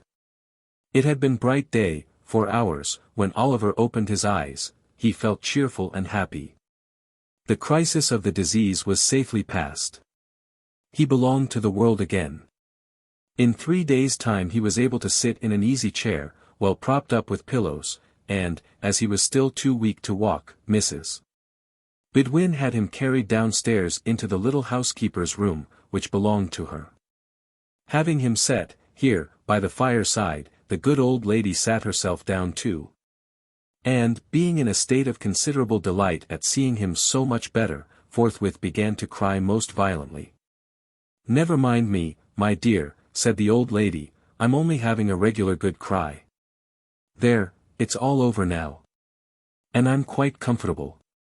"You're very, very kind to me, ma'am," said Oliver. "Well, never you mind that, my dear," said the old lady, "that's got nothing to do with your broth, and it's full time you had it, for the doctor says Mr. Brownlow may come in to see you this morning, and we must get up our best looks, because the better we look, the more he'll be pleased." And with this, the old lady applied herself to warming up, in a little saucepan, a basin full of broth, strong enough, Oliver thought, to furnish an ample dinner, when reduced to the regulation strength, for 350 paupers. At the lowest computation. "Are you fond of pictures, dear?" inquired the old lady, seeing that Oliver had fixed his eyes, most intently, on a portrait which hung against the wall, just opposite his chair. "I don't quite know, ma'am," said Oliver, without taking his eyes from the canvas. "I have seen so few that I hardly know." "What a beautiful, mild face that lady's is." "Ah," said the old lady, "painters always make ladies out prettier than they are, or they wouldn't get any custom, child. The man that invented the machine for taking likenesses might have known that would never succeed. It's a deal too honest." "A deal," said the old lady, laughing very heartily at her own acuteness. Is that a likeness, ma'am?" said Oliver. "Yes," said the old lady, looking up for a moment from the broth, "that's a portrait." "Whose, ma'am?" asked Oliver. "Why, really, my dear, I don't know," answered the old lady in a good-humored manner. "It's not a likeness of anybody that you or I know, I expect. It seems to strike your fancy, dear." "It is so pretty," replied Oliver. "Why, sure you're not afraid of it," said the old lady, observing in great surprise, the look of awe with which the child regarded the painting. "Oh no, no," returned Oliver quickly, "but the eyes look so sorrowful. And where I sit, they seem fixed upon me. It makes my heart beat," added Oliver in a low voice, "as if it was alive, and wanted to speak to me, but couldn't." "Lord save us," exclaimed the old lady, starting, "don't talk in that way, child. You're weak and nervous after your illness. Let me wheel your chair round to the other side, and then you won't see it." "There," said the old lady, suiting the action to the word, "you don't see it now, at all events." Oliver did see it in his mind's eye as distinctly as if he had not altered his position, but he thought it better not to worry the kind old lady, so he smiled gently when she looked at him, and Mrs. Bedwin, satisfied that he felt more comfortable, salted and broke bits of toasted bread into the broth, with all the bustle befitting so solemn a preparation. Oliver got through it with extraordinary expedition. He had scarcely swallowed the last spoonful, when there came a soft rap at the door. "Come in," said the old lady, and in walked Mr. Brownlow. Now, the old gentleman came in as brisk as need be. But, he had no sooner raised his spectacles on his forehead, and thrust his hands behind the skirts of his dressing gown to take a good long look at Oliver, than his countenance underwent a very great variety of odd contortions. Oliver looked very worn and shadowy from sickness, and made an ineffectual attempt to stand up, out of respect to his benefactor, which terminated in his sinking back into the chair again, and the fact is, if the truth must be told, that Mr. Brownlow's heart, being large enough for any 6 ordinary old gentlemen of humane disposition, forced a supply of tears into his eyes, by some hydraulic process which we are not sufficiently philosophical to be in a condition to explain. Poor boy," said Mr. Brownlow, clearing his throat. "I'm rather hoarse this morning, Mrs. Bedwin. I'm afraid I have caught cold." "I hope not, sir," said Mrs. Bedwin. "Everything you have had, has been well aired, sir." "I don't know, Bedwin. I don't know," said Mr. Brownlow, "I rather think I had a damp napkin at dinner time yesterday, but never mind that. How do you feel, my dear?" "Very happy, sir," replied Oliver. "And very grateful indeed, sir, for your goodness to me." "Goodbye," said Mr. Brownlow, stoutly. "Have you given him any nourishment, Bedwin? Any slops, eh?" "He has just had a basin of beautiful strong broth, sir," replied Mrs. Bedwin, drawing herself up slightly, and laying strong emphasis on the last word, to intimate that between slops, and broth well compounded, there existed no affinity or connection whatsoever. "Ugh," said Mr. Brownlow, with a slight shudder. "A couple of glasses of port wine would have done him a great deal more good. Wouldn't they, Tom White, eh?" "My name is Oliver, sir," replied the little invalid, with a look of great astonishment. "Oliver," said Mr. Brownlow, "Oliver what?" Oliver White, eh? No, sir, Twist, Oliver Twist. Queer name, said the old gentleman. What made you tell the magistrate your name was White? I never told him so, sir, returned Oliver in amazement. This sounded so like a falsehood, that the old gentleman looked somewhat sternly in Oliver's face. It was impossible to doubt him, there was truth in every one of its thin and sharpened lineaments. Some mistake, said Mr. Brownlow. But, although his motive for looking steadily at Oliver no longer existed, the old idea of the resemblance between his features and some familiar face came upon him so strongly, that he could not withdraw his gaze. I hope you are not angry with me, sir, said Oliver, raising his eyes beseechingly. No, no, replied the old gentleman. Why? What's this? Bidwin, look there. As he spoke, he pointed hastily to the picture over Oliver's head, and then to the boy's face. There was its living copy. The eyes, the head, the mouth, every feature was the same. The expression was, for the instant, so precisely alike, that the minutest line seemed copied with startling accuracy. Oliver knew not the cause of this sudden exclamation. For, not being strong enough to bear the start it gave him, he fainted away. A weakness on his part, which affords the narrative an opportunity of relieving the reader from suspense, in behalf of the two young pupils of the merry old gentleman. End of recording. That when the Dodger, and his accomplished friend Master Bates, joined in the hue and cry which was raised at Oliver's heels, in consequence of their executing an illegal conveyance of Mr. Brownlow's personal property, as has been already described, they were actuated by a very laudable and becoming regard for themselves. And forasmuch as the freedom of the subject and the liberty of the individual are among the first and proudest boasts of a true-hearted Englishman, so, I need hardly beg the reader to observe that this action should tend to exalt them in the opinion of all public and patriotic men. In almost as great a degree as this strong proof of their anxiety for their own preservation and safety goes to corroborate and confirm the little code of laws which certain profound and sound-judging philosophers have laid down as the mainsprings of all nature's deeds and actions, the said philosophers very wisely reducing the good lady's proceedings to matters of maxim and theory, and by a very neat and pretty compliment to her exalted wisdom and understanding, putting entirely out of sight any considerations of heart, or generous impulse and feeling. For, these are matters totally beneath a female who is acknowledged by universal admission to be far above the numerous little foibles and weaknesses of her sex. If I wanted any further proof of the strictly philosophical nature of the conduct of these young gentlemen in their very delicate predicament, I should at once find it in the fact, also recorded in a foregoing part of this narrative, of their quitting the pursuit, when the general attention was fixed upon Oliver, and making immediately for their home by the shortest possible cut. Although I do not mean to assert that it is usually the practice of renowned and learned sages, to shorten the road to any great conclusion, their course indeed being rather to lengthen the distance. By various circumlocutions and discursive staggerings, like unto those in which drunken men under the pressure of a too mighty flow of ideas, are prone to indulge.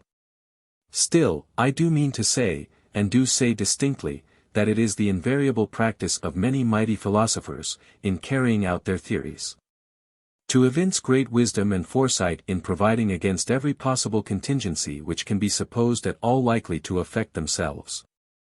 Thus, to do a great right, you may do a little wrong, and you may take any means which the end to be attained, will justify. The amount of the right, or the amount of the wrong, or indeed the distinction between the two, being left entirely to the philosopher concerned, to be settled and determined by his clear, comprehensive, and impartial view of his own particular case. It was not until the two boys had scoured, with great rapidity, through a most intricate maze of narrow streets and courts, that they ventured to halt beneath a low and dark archway. Having remained silent here, just long enough to recover breath to speak, Master Bates uttered an exclamation of amusement and delight, and, bursting into an uncontrollable fit of laughter, flung himself upon a doorstep, and rolled thereon in a transport of mirth. "What's the matter?" inquired the Dodger. "Ha! Ha! Ha!" roared Charley Bates. Hold your noise, remonstrated the Dodger, looking cautiously round. Do you want to be grabbed, stupid? I can't help it, said Charlie, I can't help it. To see him splitting away at that pace, and cutting round the corners, and knocking up again, the posts, and starting on again as if he was made of iron as well as them, and me with the wipe in my pocket, singing out arter him, oh, my eye. The vivid imagination of Master Bates presented the scene before him in too strong colours. As he arrived at this apostrophe, he again rolled upon the doorstep, and laughed louder than before. What'll Fagin say? Inquired the Dodger. Taking advantage of the next interval of breathlessness on the part of his friend to propound the question. What? Repeated Charlie Bates. Ah, what? Said the Dodger. Why, what should he say? Inquired Charlie, stopping rather suddenly in his merriment, for the Dodger's manner was impressive. What should he say? Mr. Dawkins whistled for a couple of minutes, then, taking off his hat, scratched his head, and nodded thrice. What do you mean? Said Charlie. Tur rul lol loo, gammon and spinach, the frog he wouldn't, and high cockalorum, said the Dodger, with a slight sneer on his intellectual countenance. This was explanatory, but not satisfactory. Master Bates felt it so, and again said, What do you mean? The Dodger made no reply. But putting his hat on again, and gathering the skirts of his long-tailed coat under his arm, thrust his tongue into his cheek, slapped the bridge of his nose some half-dozen times in a familiar but expressive manner, and turning on his heel, slunk down the court. Master Bates followed, with a thoughtful countenance. The noise of footsteps on the creaking stairs, a few minutes after the occurrence of this conversation, roused the merry old gentleman as he sat over the fire with a saveloy and a small loaf in his hand, a pocket-knife in his right, and a pewter pot on the trivet. There was a rascally smile on his white face as he turned round, and looking sharply out from under his thick red eyebrows, bent his ear towards the door, and listened. Why, how's this? Muttered the Jew, changing countenance, only two of 'em. Where's the third? They can't have got into trouble. Hark! The footsteps approached nearer, they reached the landing. The door was slowly opened. And the Dodger and Charlie Bates entered, closing it behind them. 13. Some new acquaintances are introduced to the intelligent reader, connected with whom various pleasant matters are related, appertaining to this history. Where's Oliver? Said the Jew, rising with a menacing look. Where's the boy? The young thieves eyed their preceptor as if they were alarmed at his violence, and looked uneasily at each other. But they made no reply. What's become of the boy? Said the Jew, seizing the Dodger tightly by the collar, and threatening him with horrid imprecations. Speak out, or I'll throttle you. Mister. Fagin looked so very much in earnest, that Charlie Bates, who deemed it prudent in all cases to be on the safe side, and who conceived it by no means improbable that it might be his turn to be throttled second, dropped upon his knees, and raised a loud, well-sustained, and continuous roar, something between a mad bull and a speaking trumpet. Will you speak? Thundered the Jew, shaking the Dodger so much that his keeping in the big coat at all, seemed perfectly miraculous. Why, the traps have got him, and that's all about it, said the Dodger, sullenly. Come, let go me, will you? And, swinging himself, at one jerk, clean out of the big coat, which he left in the Jew's hands, the Dodger snatched up the toasting fork, and made a pass at the merry old gentleman's waistcoat. Which, if it had taken effect, would have let a little more merriment out than could have been easily replaced. The Jew stepped back in this emergency, with more agility than could have been anticipated in a man of his apparent decrepitude. And, seizing up the pot, prepared to hurl it at his assailant's head. But Charlie Bates, at this moment, calling his attention by a perfectly terrific howl, he suddenly altered its destination, and flung it full at that young gentleman. Why, what the blazes is in the wind now? Growled a deep voice. Who pitched that air at me? It's well it's the beer, and not the pot, as hit me, or I'd have settled somebody. I might have knowed, as nobody but an infernal, rich, plundering, thundering old Jew could afford to throw away any drink but water, and not that, unless he done the river company every quarter. What's it all about, Fagin? Me, if my neck handkercher ain't lined with beer. Come in, you sneaking warmint, what are you stopping outside for, as if you was ashamed of your master? Come in. The man who growled out these words, was a stoutly built fellow of about 35, in a black velveteen coat, very soiled drab breeches, lace-up half boots, and grey cotton stockings which enclosed a bulky pair of legs, with large swelling calves. The kind of legs, which in such costume, always look in an unfinished and incomplete state without a set of feathers to garnish them. He had a brown hat on his head, and a dirty belcher handkerchief round his neck, with the long frayed ends of which he smeared the beer from his face as he spoke. He disclosed, when he had done so, a broad heavy countenance with a beard of 3 days' growth, and 2 scowling eyes, one of which displayed various party-colored symptoms of having been recently damaged by a blow. Come in, d'ye hear? Growled this engaging ruffian. A white shaggy dog, with his face scratched and torn in 20 different places, skulked into the room. Why didn't you come in afore, said the man. You're getting too proud to own me afore company, are you? Lie down. This command was accompanied with a kick, which sent the animal to the other end of the room. He appeared well used to it, however. For he coiled himself up in a corner very quietly, without uttering a sound, and winking his very ill-looking eyes 20 times in a minute, appeared to occupy himself in taking a survey of the apartment. What are you up to?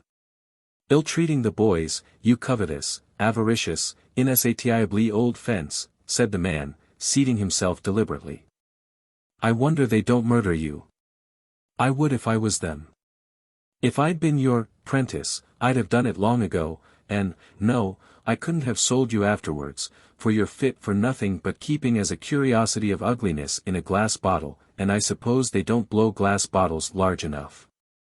Hush. Hush. Mr. Sykes, said the Jew, trembling, don't speak so loud. None of your mistering, replied the ruffian, you always mean mischief when you come that. You know my name, out with it. I shan't disgrace it when the time comes. Well, then, Bill Sykes, said the Jew, with abject humility. You seem out of humor, Bill. Perhaps I am, replied Sykes. I should think you was rather out of sorts too, unless you mean as little harm when you throw pewter pots about, as you do when you blab in. Are you mad? Said the Jew, catching the man by the sleeve, and pointing towards the boys. Mr. Sykes contented himself with tying an imaginary knot under his left ear, and jerking his head over on the right shoulder, a piece of dumb show which the Jew appeared to understand perfectly.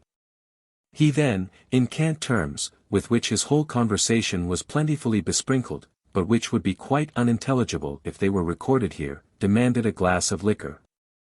And mind you don't poison it, said Mr. Sykes, laying his hat upon the table. This was said in jest.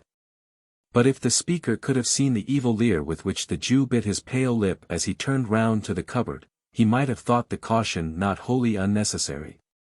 Or the wish, at all events, to improve upon the distiller's ingenuity not very far from the old gentleman's merry heart. After swallowing 2 of 3 glasses of spirits, Mr. Sykes condescended to take some notice of the young gentleman. Which gracious act led to a conversation, in which the cause and manner of Oliver's capture were circumstantially detailed, with such alterations and improvements on the truth, as to the Dodger appeared most advisable under the circumstances. I'm afraid, said the Jew, that he may say something which will get us into trouble. That's very likely, returned Sykes with a malicious grin. You're blowed upon, Fagin. And I'm afraid, you see, added the Jew, speaking as if he had not noticed the interruption. And regarding the other closely as he did so, I'm afraid that, if the game was up with us, it might be up with a good many more, and that it would come out rather worse for you than it would for me, my dear. The man started, and turned round upon the Jew. But the old gentleman's shoulders were shrugged up to his ears, and his eyes were vacantly staring on the opposite wall. There was a long pause. Every member of the respectable coterie appeared plunged in his own reflections. Not excepting the dog, who by a certain malicious licking of his lips seemed to be meditating an attack upon the legs of the first gentleman or lady he might encounter in the streets when he went out. "Somebody must find out what's been done at the office," said Mr. Sikes in a much lower tone than he had taken since he came in. The Jew nodded assent. "If he hasn't peached, and is committed, there's no fear till he comes out again," said Mr. Sikes, "and then he must be taken care on. You must get hold of him somehow." Again the Jew nodded. The prudence of this line of action, indeed, was obvious, but, unfortunately, there was one very strong objection to its being adopted. This was, that the Dodger, and Charlie Bates, and Fagin, and Mr. William Sikes, happened, one and all, to entertain a violent and deeply rooted antipathy to going near a police office on any ground or pretext whatever. How long they might have sat and looked at each other, in a state of uncertainty not the most pleasant of its kind, it is difficult to guess. It is not necessary to make any guesses on the subject, however. For the sudden entrance of the two young ladies whom Oliver had seen on a former occasion, caused the conversation to flow afresh. "The very thing," said the Jew. "Bet we'll go, won't you, my dear?" "Where's?" inquired the young lady. "Only just up to the office, my dear," said the Jew coaxingly. It is due to the young lady to say that she did not positively affirm that she would not, but that she merely expressed an emphatic and earnest desire to be blessed, if she would. A polite and delicate evasion of the request, which shows the young lady to have been possessed of that natural good breeding which cannot bear to inflict upon a fellow creature the pain of a direct and pointed refusal. The Jew's countenance fell. He turned from this young lady, who was gaily, not to say gorgeously attired, in a red gown, green boots, and yellow curl papers, to the other female. "Nancy, my dear," said the Jew in a soothing manner, "what do you say?" "That it won't do." "So it's no use trying it on, Fagin," replied Nancy. "What do you mean by that?" said Mr. Sikes, looking up in a surly manner. "What I say, Bill," replied the lady collectedly. "Why, you're just the very person for it," reasoned Mr. Sikes, "nobody about here knows anything of you." "And as I don't want to, neither," replied Nancy in the same composed manner, "it's rather more no than yes with me, Bill." "She'll go, Fagin," said Sikes. "No, she won't, Fagin," said Nancy. "Yes, she will, Fagin," said Sikes. And Mr. Sikes was right. By dint of alternate threats, promises, and bribes, the lady in question was ultimately prevailed upon to undertake the commission. She was not, indeed, withheld by the same considerations as her agreeable friend.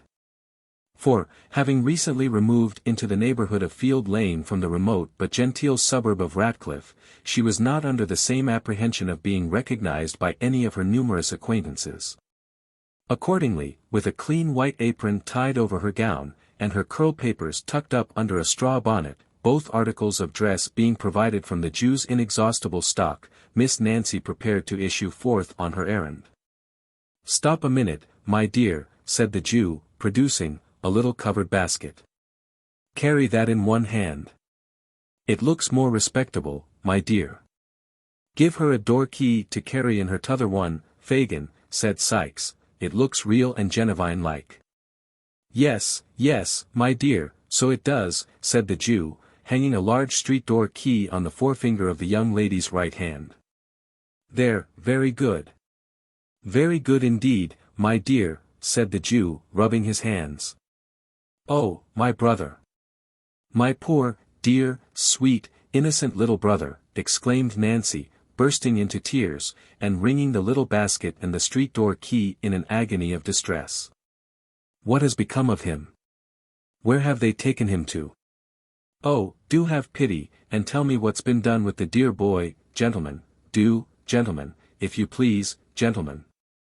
Having uttered those words in a most lamentable and heartbroken tone, to the immeasurable delight of her hearers, Miss Nancy paused, winked to the company, nodded smilingly round, and disappeared. "Ah, she's a clever girl, my dears," said the Jew, turning round to his young friends, and shaking his head gravely, as if in mute admonition to them to follow the bright example they had just beheld. "She's a honour to her sex," said Mr. Sikes, filling his glass, and smiting the table with his enormous fist. "Here's her health, and wishing they was all like her." While these, and many other encomiums, were being passed on the accomplished Nancy, that young lady made the best of her way to the police office. Whither, notwithstanding a little natural timidity consequent upon walking through the streets alone and unprotected, she arrived in perfect safety shortly afterwards. Entering by the back way, she tapped softly with the key at one of the cell doors, and listened. There was no sound within, so she coughed and listened again. Still there was no reply, so she spoke. "Nolly, dear," murmured Nancy in a gentle voice. "Nolly." There was nobody inside but a miserable shoeless criminal, who had been taken up for playing the flute, and who, the offence against society having been clearly proved, had been very properly committed by Mr. Fang to the House of Correction for 1 month, with the appropriate and amusing remark that since he had so much breath to spare, it would be more wholesomely expended on the treadmill than in a musical instrument. He made no answer, being occupied mentally bewailing the loss of the flute, which had been confiscated for the use of the county, so Nancy passed on to the next cell, and knocked there. "Well," cried a faint and feeble voice. "Is there a little boy here?" inquired Nancy, with a preliminary sob. "No," replied the voice, "God forbid." This was a vagrant of 65, who was going to prison for not playing the flute. Or, in other words, for begging in the streets, and doing nothing for his livelihood. In the next cell was another man, who was going to the same prison for hawking tin saucepans without license. Thereby doing something for his living, in defiance of the stamp office. But, as neither of these criminals answered to the name of Oliver, or knew anything about him, Nancy made straight up to the bluff officer in the striped waistcoat. And with the most piteous wailings and lamentations, rendered more piteous by a prompt and efficient use of the street door key and the little basket, demanded her own dear brother. "I haven't got him, my dear," said the old man. "Where is he?" screamed Nancy, in a distracted manner. "Why, the gentleman's got him," replied the officer. "What gentleman?" "Oh, gracious heavens! What gentleman?" exclaimed Nancy.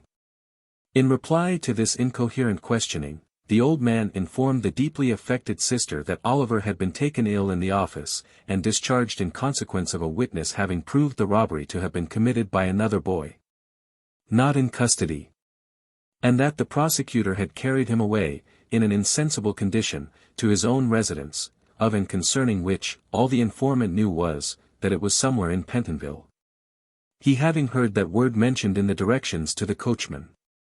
In a dreadful state of doubt and uncertainty, the agonized young woman staggered to the gate, and then, exchanging her faltering walk for a swift run, returned by the most devious and complicated route she could think of, to the domicile of the Jew.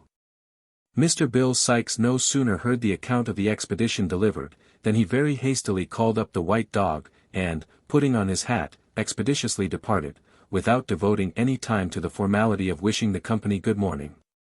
"We must know where he is, my dears, he must be found," said the Jew greatly excited. "Charlie, do nothing but skulk about, till you bring home some news of him. Nancy, my dear, I must have him found. I trust to you, my dear, to you and the artful for everything. Stay, stay," added the Jew, unlocking a drawer with a shaking hand, "there's money, my dears. I shall shut up this shop tonight. You'll know where to find me.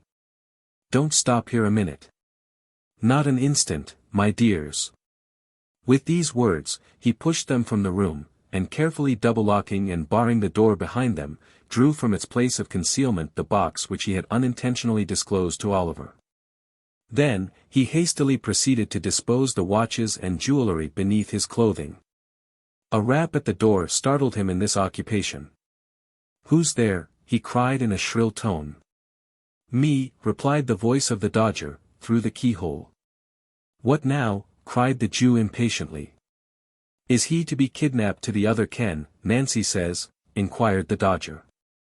Yes, replied the Jew, wherever she lays hands on him. Find him out, that's all. I shall know what to do next. Never fear. The boy murmured a reply of intelligence, and hurried downstairs after his companions. He has not peached so far, said the Jew as he pursued his occupation.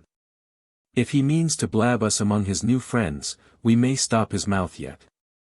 14. Comprising further particulars of Oliver's stay at Mr. Brownlow's, with the remarkable prediction which one Mr. Grimwig uttered concerning him, when he went out on an errand. Oliver soon recovering from the fainting fit into which Mr. Brownlow's abrupt exclamation had thrown him, the subject of the picture was carefully avoided, both by the old gentleman and Mrs. Bedwin, in the conversation that ensued, which indeed bore no reference to Oliver's history or prospects, but was confined to such topics as might amuse without exciting him. He was still too weak to get up to breakfast. But, when he came down into the housekeeper's room next day, his first act was to cast an eager glance at the wall, in the hope of again looking on the face of the beautiful lady. His expectations were disappointed, however, for the picture had been removed. Ah, said the housekeeper, watching the direction of Oliver's eyes. It is gone, you see. I see it is, ma'am, replied Oliver. Why have they taken it away? It has been taken down, child, because Mr. Brownlow said, that as it seemed to worry you, perhaps it might prevent your getting well, you know, rejoined the old lady. Oh, no, indeed. It didn't worry me, ma'am, said Oliver. I liked to see it. I quite loved it. Well, well, said the old lady, good-humoredly, you get well as fast as ever you can, dear, and it shall be hung up again. There. I promise you that. Now, let us talk about something else. This was all the information Oliver could obtain about the picture at that time. As the old lady had been so kind to him in his illness, he endeavored to think no more of the subject just then. So he listened attentively to a great many stories she told him, about an amiable and handsome daughter of hers, who was married to an amiable and handsome man, and lived in the country. And about a son, who was clerk to a merchant in the West Indies, and who was, also, such a good young man, and wrote such dutiful letters home 4 times a year, that it brought the tears into her eyes to talk about them. When the old lady had expatiated, a long time, on the excellences of her children, and the merits of her kind good husband besides, who had been dead and gone, poor dear soul. Just 26 years, it was time to have tea.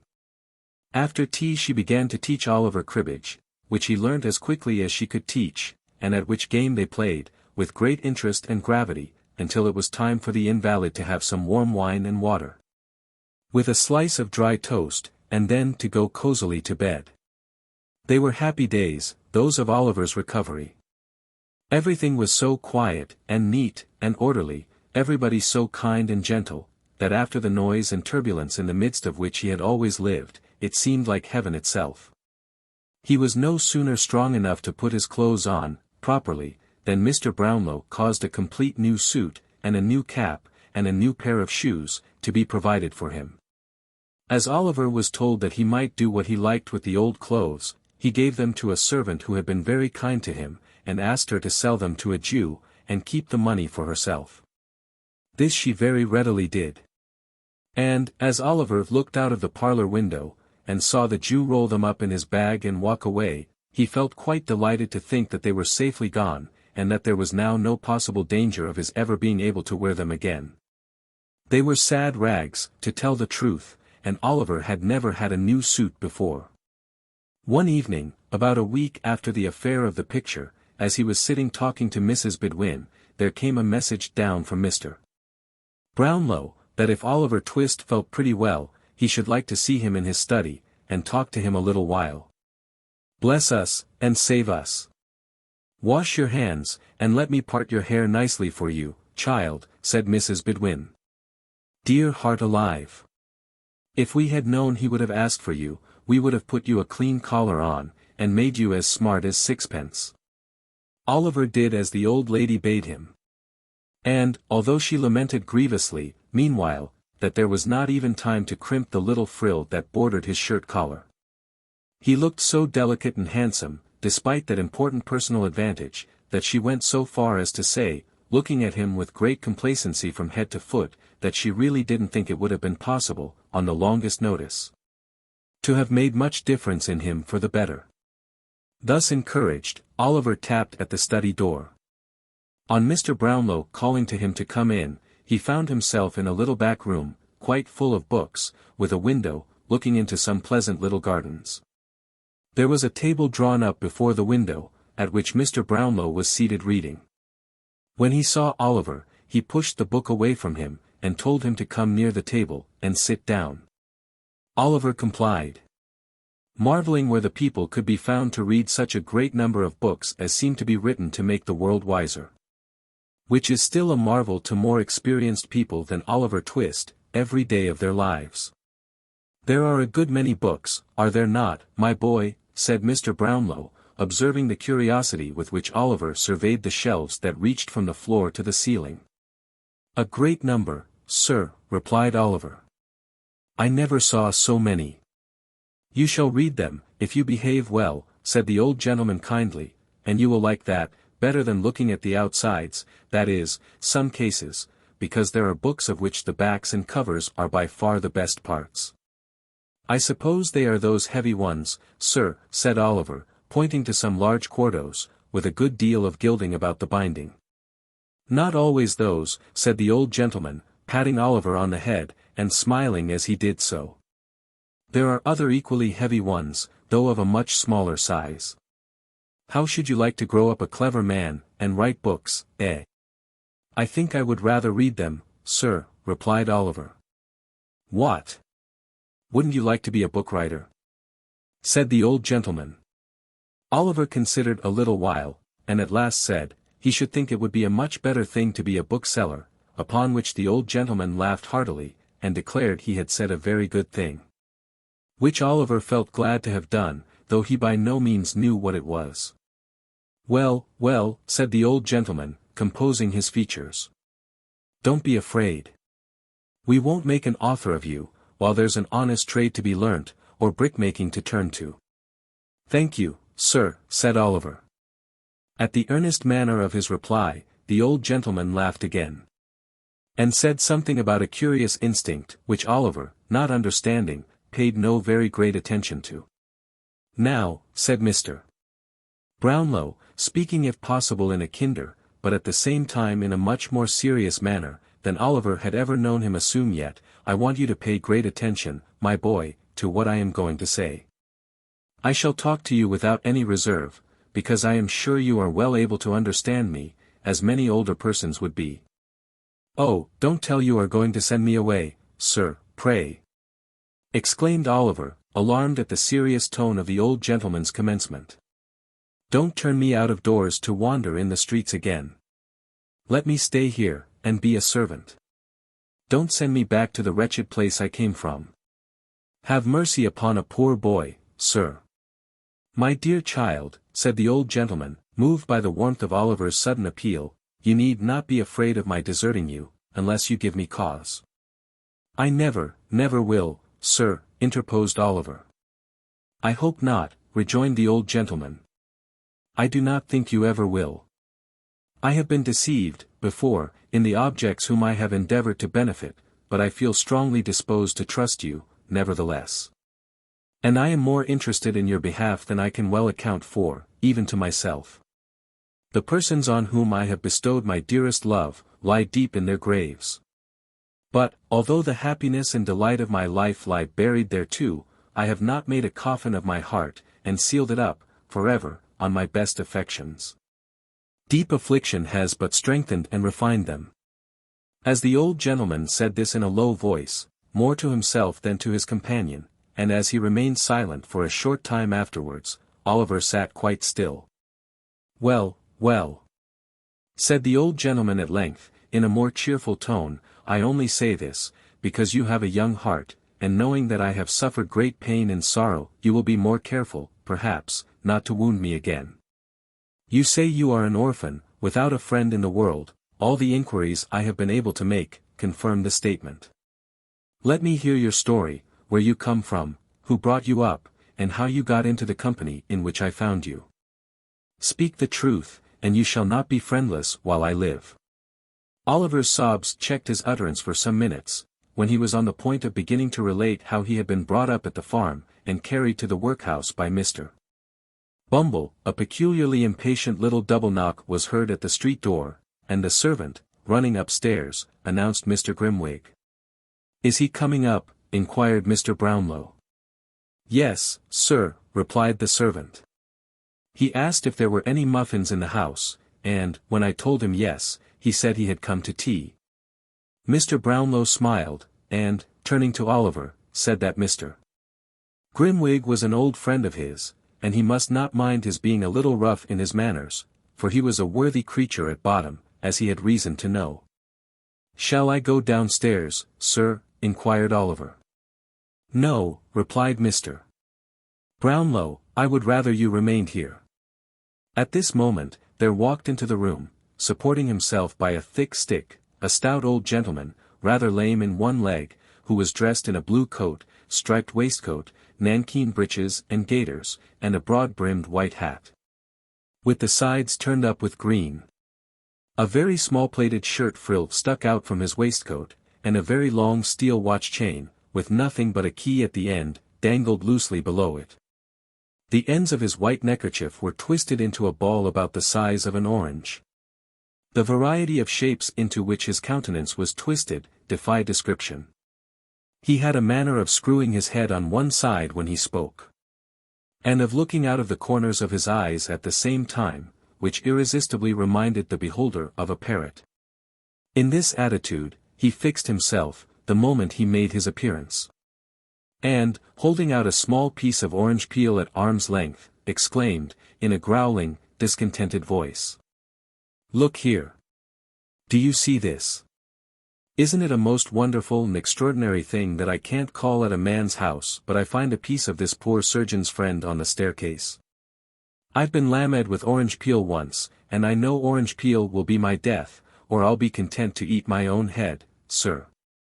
This was the handsome offer with which Mr. Grimwig backed and confirmed nearly every assertion he made.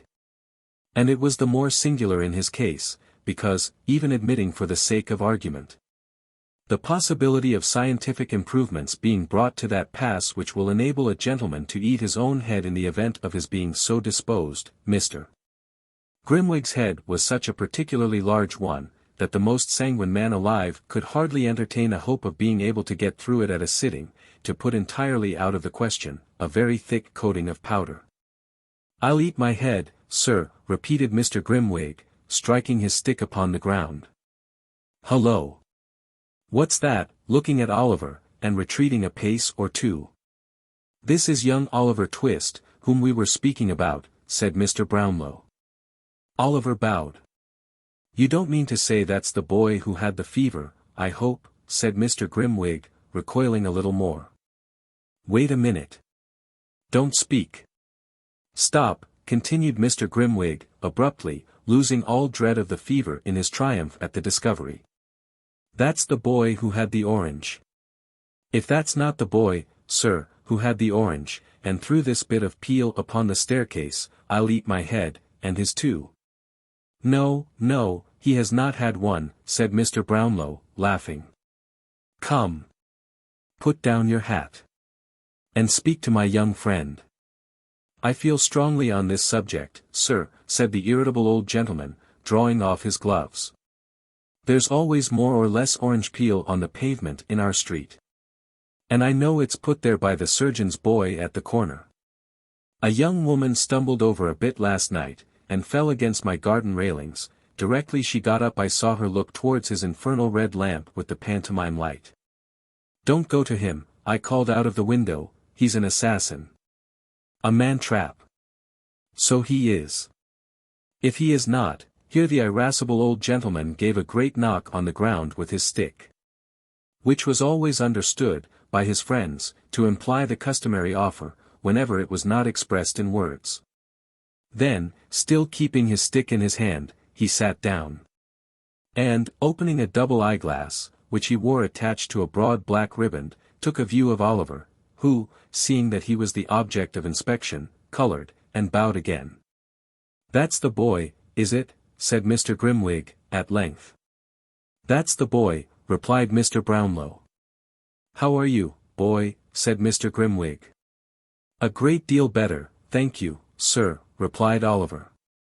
Mr. Brownlow, seeming to apprehend that his singular friend was about to say something disagreeable, asked Oliver to step downstairs and tell Mrs. Bedwin they were ready for tea. Which, as he did not half like the visitor's manner, he was very happy to do. "He is a nice-looking boy, is he not?" inquired Mr. Brownlow. "I don't know," replied Mr. Grimwig, pettishly. "Don't know?" "No. I don't know. I never see any difference in boys. I only knew two sort of boys. Mealy boys, and beef-faced boys. And which is Oliver?" "Mealy. I know a friend who has a beef-faced boy, a fine boy, they call him. With a round head, and red cheeks, and glaring eyes, a horrid boy, with a body and limbs that appear to be swelling out of the seams of his blue clothes, with the voice of a pilot and the appetite of a wolf. I know him. The wretch." "Come," said Mr. Brownlow, "these are not the characteristics of young Oliver Twist, so he needn't excite your wrath." "They are not," replied Mr. Grimwig. "He may have worse." Here, Mr. Brownlow coughed impatiently, which appeared to afford Mr. Grimwig the most exquisite delight. "He may have worse, I say," repeated Mr. Grimwig. "Where does he come from? Who is he? What is he?" "He has had a fever." "What of that? Fevers are not peculiar to good people, are they? Bad people have fevers sometimes, haven't they, eh? I knew a man who was hung in Jamaica for murdering his master. He had had a fever 6 times, he wasn't recommended to mercy on that account." "Pooh! Nonsense!" Now, the fact was, that in the inmost recesses of his own heart, Mr. Grimwig was strongly disposed to admit that Oliver's appearance and manner were unusually prepossessing. But he had a strong appetite for contradiction, sharpened on this occasion by the finding of the orange peel. And, inwardly determining that no man should dictate to him whether a boy was well-looking or not, he had resolved, from the first, to oppose his friend. When Mr. Brownlow admitted that on no one point of inquiry could he yet return a satisfactory answer, and that he had postponed any investigation into Oliver's previous history until he thought the boy was strong enough to hear it, Mr. Grimwig chuckled maliciously. And he demanded, with a sneer, whether the housekeeper was in the habit of counting the plate at night. Because if she didn't find a tablespoon or 2 missing some sunshiny morning, why, he would be content to, and so forth. All this, Mr. Brownlow, although himself somewhat of an impetuous gentleman, knowing his friend's peculiarities, bore with great good humour, as Mr. Grimwig, at tea, was graciously pleased to express his entire approval of the muffins. Matters went on very smoothly, and Oliver, who made one of the party, began to feel more at his ease than he had yet done in the fierce old gentleman's presence. "And when are you going to hear a full, true, and particular account of the life and adventures of Oliver Twist?" asked Grimwig of Mr. Brownlow, at the conclusion of the meal, looking sideways at Oliver, as he resumed his subject. "Tomorrow morning," replied Mr. Brownlow. "I would rather he was alone with me at the time. Come up to me tomorrow morning at 10 o'clock, my dear." "Yes, sir," replied Oliver. He answered with some hesitation, because he was confused by Mr. Grimwig's looking so hard at him. "I'll tell you what," whispered that gentleman to Mr. Brownlow, "he won't come up to you tomorrow morning. I saw him hesitate. He is deceiving you, my good friend." "I'll swear he is not," replied Mr. Brownlow, warmly. "If he is not," said Mr. Grimwig, and down went the stick. "I'll answer for that boy's truth with my life," said Mr. Brownlow, knocking the table. "And I for his falsehood with my head," rejoined Mr. Grimwig, knocking the table also. "We shall see," said Mr. Brownlow, checking his rising anger. "We will," replied Mr. Grimwig, with a provoking smile, "we will. As fate would have it, Mrs. Bidwin chanced to bring in, at this moment, a small parcel of books, which Mr. Brownlow had that morning purchased of the identical bookstall keeper, who has already figured in this history. Having laid them on the table, she prepared to leave the room. "Stop the boy, Mrs. Bidwin," said Mr. Brownlow, "there is something to go back." "He has gone, sir," replied Mrs. Bidwin. "Call after him," said Mr. Brownlow, "it's particular. He is a poor man, and they are not paid for. There are some books to be taken back, too." The street door was opened. Oliver ran one way, and the girl ran another, and Mrs. Bidwin stood on the step and screamed for the boy. But there was no boy in sight. Oliver and the girl returned, in a breathless state, to report that there were no tidings of him. "Dear me, I am very sorry for that," exclaimed Mr. Brownlow. "I particularly wish those books to be returned tonight." "Send Oliver with them," said Mr. Grimwig, with an ironical smile, "he will be sure to deliver them safely, you know." "Yes, do let me take them, if you please, sir," said Oliver. "I'll run all the way, sir."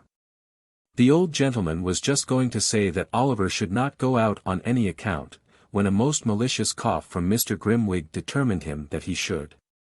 And that, by his prompt discharge of the commission, he should prove to him the injustice of his suspicions, on this head at least, at once. "You shall go, my dear," said the old gentleman. "The books are on a chair by my table. Fetch them down." Oliver, delighted to be of use, brought down the books under his arm in a great bustle, and waited, cap in hand, to hear what message he was to take. "You are to say," said Mr. Brownlow, glancing steadily at Grimwig. "You are to say that you have brought those books back, and that you have come to pay the £4.10 I owe him. This is a £5 note, so you will have to bring me back 10 shillings change." "I won't be 10 minutes, sir," said Oliver, eagerly. Having buttoned up the bank-note in his jacket pocket, and placed the books carefully under his arm, he made a respectful bow, and left the room. Mrs. Bidwin followed him to the street door, giving him many directions about the nearest way, and the name of the bookseller, and the name of the street, all of which Oliver said he clearly understood. Having superadded many injunctions to be sure and not take cold, the old lady at length permitted him to depart. "Bless his sweet face," said the old lady, looking after him.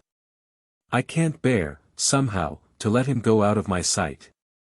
At this moment, Oliver looked gaily round, and nodded before he turned the corner. The old lady smilingly returned his salutation, and, closing the door, went back to her own room. "Let me see. He'll be back in 20 minutes, at the longest," said Mr. Brownlow, pulling out his watch, and placing it on the table. "It will be dark by that time." "Oh. You really expect him to come back, do you?" inquired Mr. Grimwig. "Don't you?" asked Mr. Brownlow, smiling. The spirit of contradiction was strong in Mr. Grimwig's breast, at the moment, and it was rendered stronger by his friend's confident smile. "No," he said, smiting the table with his fist, "I do not. The boy has a new suit of clothes on his back, a set of valuable books under his arm, and a £5 note in his pocket. He'll join his old friends the thieves, and laugh at you. If ever that boy returns to this house, sir, I'll eat my head." With these words he drew his chair closer to the table, and there the two friends sat, in silent expectation, with the watch between them. It is worthy of remark, as illustrating the importance we attach to our own judgments, and the pride with which we put forth our most rash and hasty conclusions, that, although Mr. Grimwig was not by any means a bad-hearted man, and though he would have been unfeignedly sorry to see his respected friend duped and deceived, he really did most earnestly and strongly hope at that moment, that Oliver Twist might not come back. It grew so dark, that the figures on the dial plate were scarcely discernible, but there the two old gentlemen continued to sit, in silence, with the watch between them. 15, showing how very fond of Oliver Twist, the merry old Jew and Miss Nancy were. In the obscure parlour of a low public house, in the filthiest part of Little Saffron Hill. A dark and gloomy den, where a flaring gaslight burnt all day in the winter-time. And where no ray of sun ever shone in the summer, there sat, brooding over a little pewter measure and a small glass, strongly impregnated with the smell of liquor, a man in a velveteen coat, drab shorts, half-boots and stockings. Whom even by that dim light no experienced agent of the police would have hesitated to recognize as Mr. William Sikes. At his feet, sat a white-coated, red-eyed dog, who occupied himself, alternately, in winking at his master with both eyes at the same time, and in licking a large, fresh cut on one side of his mouth, which appeared to be the result of some recent conflict. "Keep quiet, you warmint. Keep quiet," said Mr. Sikes, suddenly breaking silence. Whether his meditations were so intense as to be disturbed by the dog's winking, or whether his feelings were so wrought upon by his reflections that they required all the relief derivable from kicking an unoffending animal to allay them, is matter for argument and consideration. Whatever was the cause, the effect was a kick and a curse, bestowed upon the dog simultaneously. Dogs are not generally apt to revenge injuries inflicted upon them by their masters, but Mr. Sikes's dog, having faults of temper in common with his owner, and labouring, perhaps, at this moment, under a powerful sense of injury, made no more ado but at once fixed his teeth in one of the half-boots. Having given in a hearty shake, he retired, growling, under a form, just escaping the pewter measure which Mr. Sikes levelled at his head. "You would you?" said Sikes, seizing the poker in one hand, and deliberately opening with the other a large clasp knife, which he drew from his pocket. "Come here, you born devil. Come here. Gee here." The dog no doubt heard, because Mr. Sikes spoke in the very harshest key of a very harsh voice. But, appearing to entertain some unaccountable objection to having his throat cut, he remained where he was, and growled more fiercely than before, at the same time grasping the end of the poker between his teeth, and biting at it like a wild beast. This resistance only infuriated Mr. Sikes the more, who, dropping on his knees, began to assail the animal most furiously. The dog jumped from right to left, and from left to right, snapping, growling, and barking.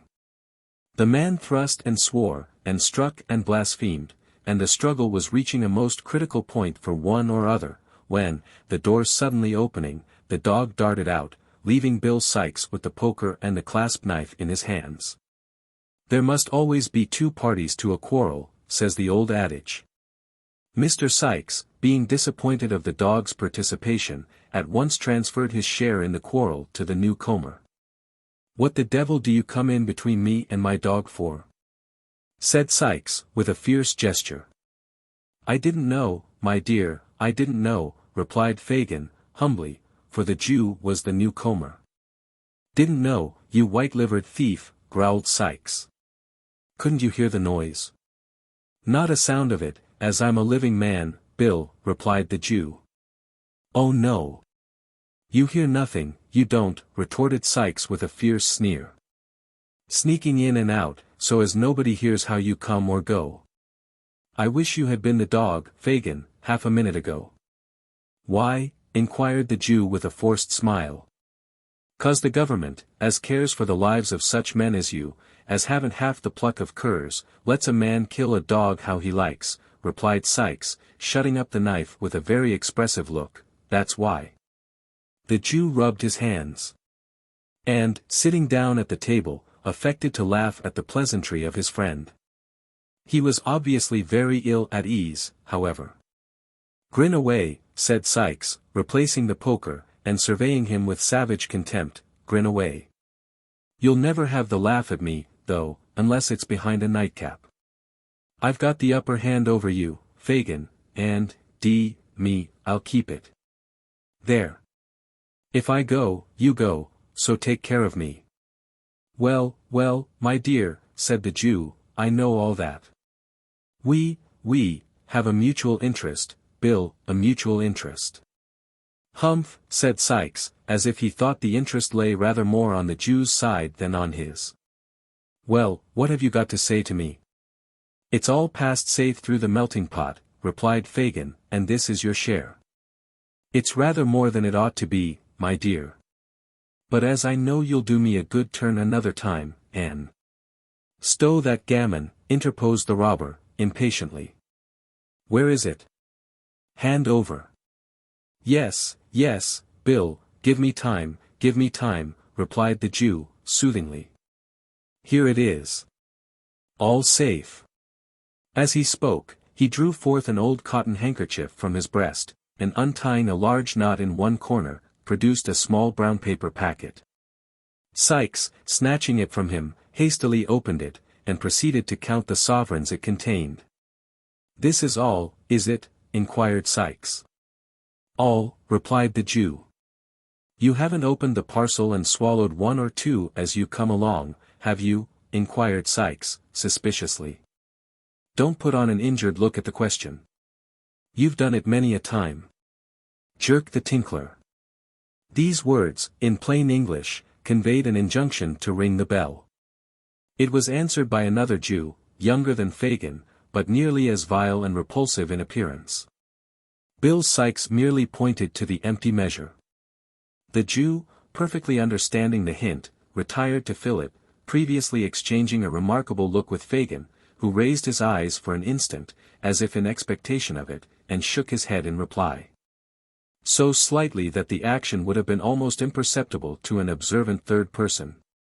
It was lost upon Sikes, who was stooping at the moment to tie the bootlace which the dog had torn. Possibly, if he had observed the brief interchange of signals, he might have thought that it boded no good to him. Is anybody here, Barney? Inquired Fagin, speaking, now that Sikes was looking on, without raising his eyes from the ground. "Dot a shoal," replied Barney, whose words, whether they came from the heart or not, made their way through the nose. "Nobody?" inquired Fagin, in a tone of surprise, which perhaps might mean that Barney was at liberty to tell the truth. "Dobody but Bis Dadsy," replied Barney. "Nancy!" exclaimed Sikes. "Where? Strike me blind, if I don't honor that 'ere girl, for her native talents. She's bid have it a plate of boiled beef id the bar," replied Barney. "Send her here," said Sikes, pouring out a glass of liquor. "Send her here." Barney looked timidly at Fagin, as if for permission, the Jew remaining silent, and not lifting his eyes from the ground, he retired. And presently returned, ushering in Nancy, who was decorated with the bonnet, apron, basket, and street door key, complete. "You are on the scent, are you, Nancy?" inquired Sikes, proffering the glass. "Yes, I am, Bill," replied the young lady, disposing of its contents, "and tired enough of it I am, too. The young brat's been ill and confined to the crib, Anne." "Ah, Nancy, dear," said Fagin, looking up. Now, whether a peculiar contraction of the Jew's red eyebrows, and a half-closing of his deeply set eyes, warned Miss Nancy that she was disposed to be too communicative, is not a matter of much importance. The fact is all we need care for here. And the fact is, that she suddenly checked herself, and with several gracious smiles upon Mr. Sikes, turned the conversation to other matters. In about 10 minutes' time, Mr. Fagin was seized with a fit of coughing. Upon which Nancy pulled her shawl over her shoulders, and declared it was time to go. Mr. Sikes, finding that he was walking a short part of her way himself, expressed his intention of accompanying her. They went away together, followed, at a little distance, by the dog, who slunk out of a backyard as soon as his master was out of sight. The Jew thrust his head out of the room door when Sikes had left it. Looked after him as we walked up the dark passage, shook his clenched fist, muttered a deep curse, and then, with a horrible grin, reseated himself at the table, where he was soon deeply absorbed in the interesting pages of the hue and cry. Meanwhile, Oliver Twist, little dreaming that he was within so very short a distance of the merry old gentleman, was on his way to the bookstall. When he got into Clerkenwell, he accidentally turned down a by-street which was not exactly in his way. But not discovering his mistake until he had got halfway down it, and knowing it must lead in the right direction, he did not think it worth while to turn back, and so marched on, as quickly as he could, with the books under his arm.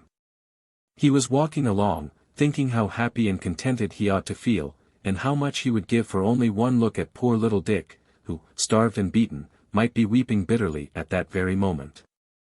When he was startled by a young woman screaming out very loud, "Oh, my dear brother!" And he had hardly looked up, to see what the matter was, when he was stopped by having a pair of arms thrown tight round his neck. "Don't," cried Oliver, struggling.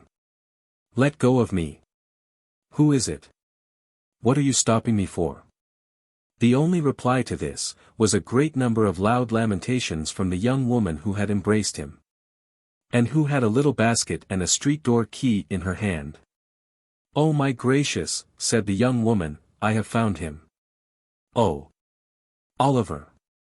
Oliver! Oh, you naughty boy, to make me suffer such distress on your account.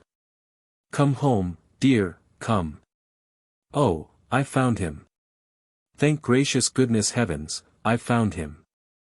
With these incoherent exclamations, the young woman burst into another fit of crying, and got so dreadfully hysterical, that a couple of women who came up at the moment asked a butcher's boy with a shiny head of hair anointed with suet, who was also looking on, whether he didn't think he had better run for the doctor. To which, the butcher's boy, who appeared of a lounging, not to say indolent disposition, replied, that he thought not. "Oh, no, no, never mind," said the young woman, grasping Oliver's hand, "I'm better now. Come home directly, you cruel boy. Come." "Oh, ma'am," replied the young woman, "he ran away, near a month ago, from his parents, who are hard-working, respectable people, and went and joined a set of thieves and bad characters, and almost broke his mother's heart." "Young wretch," said one woman. "Go home, do, you little brute," said the other. "I am not," replied Oliver, greatly alarmed.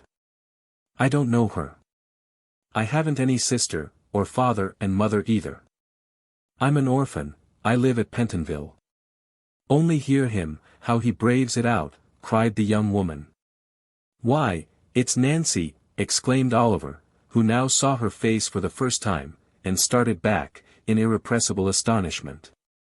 "You see he knows me," cried Nancy, appealing to the bystanders. "He can't help himself.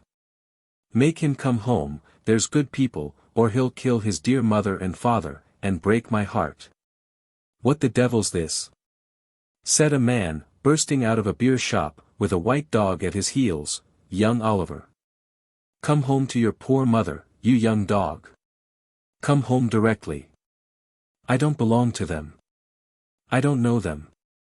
Help! Help!" cried Oliver, struggling in the man's powerful grasp. "Help," repeated the man. "Yes, I'll help you, you young rascal. What books are these? You've been a-stealing them, have you? Give them here." With these words, the man tore the volumes from his grasp, and struck him on the head. "That's right," cried a looker-on, from a garret window. "That's the only way of bringing him to his senses." "To be sure," cried a sleepy-faced carpenter, casting an approving look at the garret window. "It'll do him good," said the two women. "And he shall have it, too," rejoined the man, administering another blow, and seizing Oliver by the collar. "Come on, you young villain. Here, Bullseye, mind him, boy. Mind him." Weak with recent illness, stupefied by the blows and the suddenness of the attack, terrified by the fierce growling of the dog, and the brutality of the man. Overpowered by the conviction of the bystanders that he really was the hardened little wretch he was described to be, what could one poor child do? Darkness had set in, it was a low neighborhood, no help was near, resistance was useless. In another moment he was dragged into a labyrinth of dark narrow courts, and was forced along them at a pace which rendered the few cries he dared to give utterance to, unintelligible. It was of little moment, indeed, whether they were intelligible or no, for there was nobody to care for them, had they been ever so plain. The gas lamps were lighted, Mrs. Bedwin was waiting anxiously at the open door.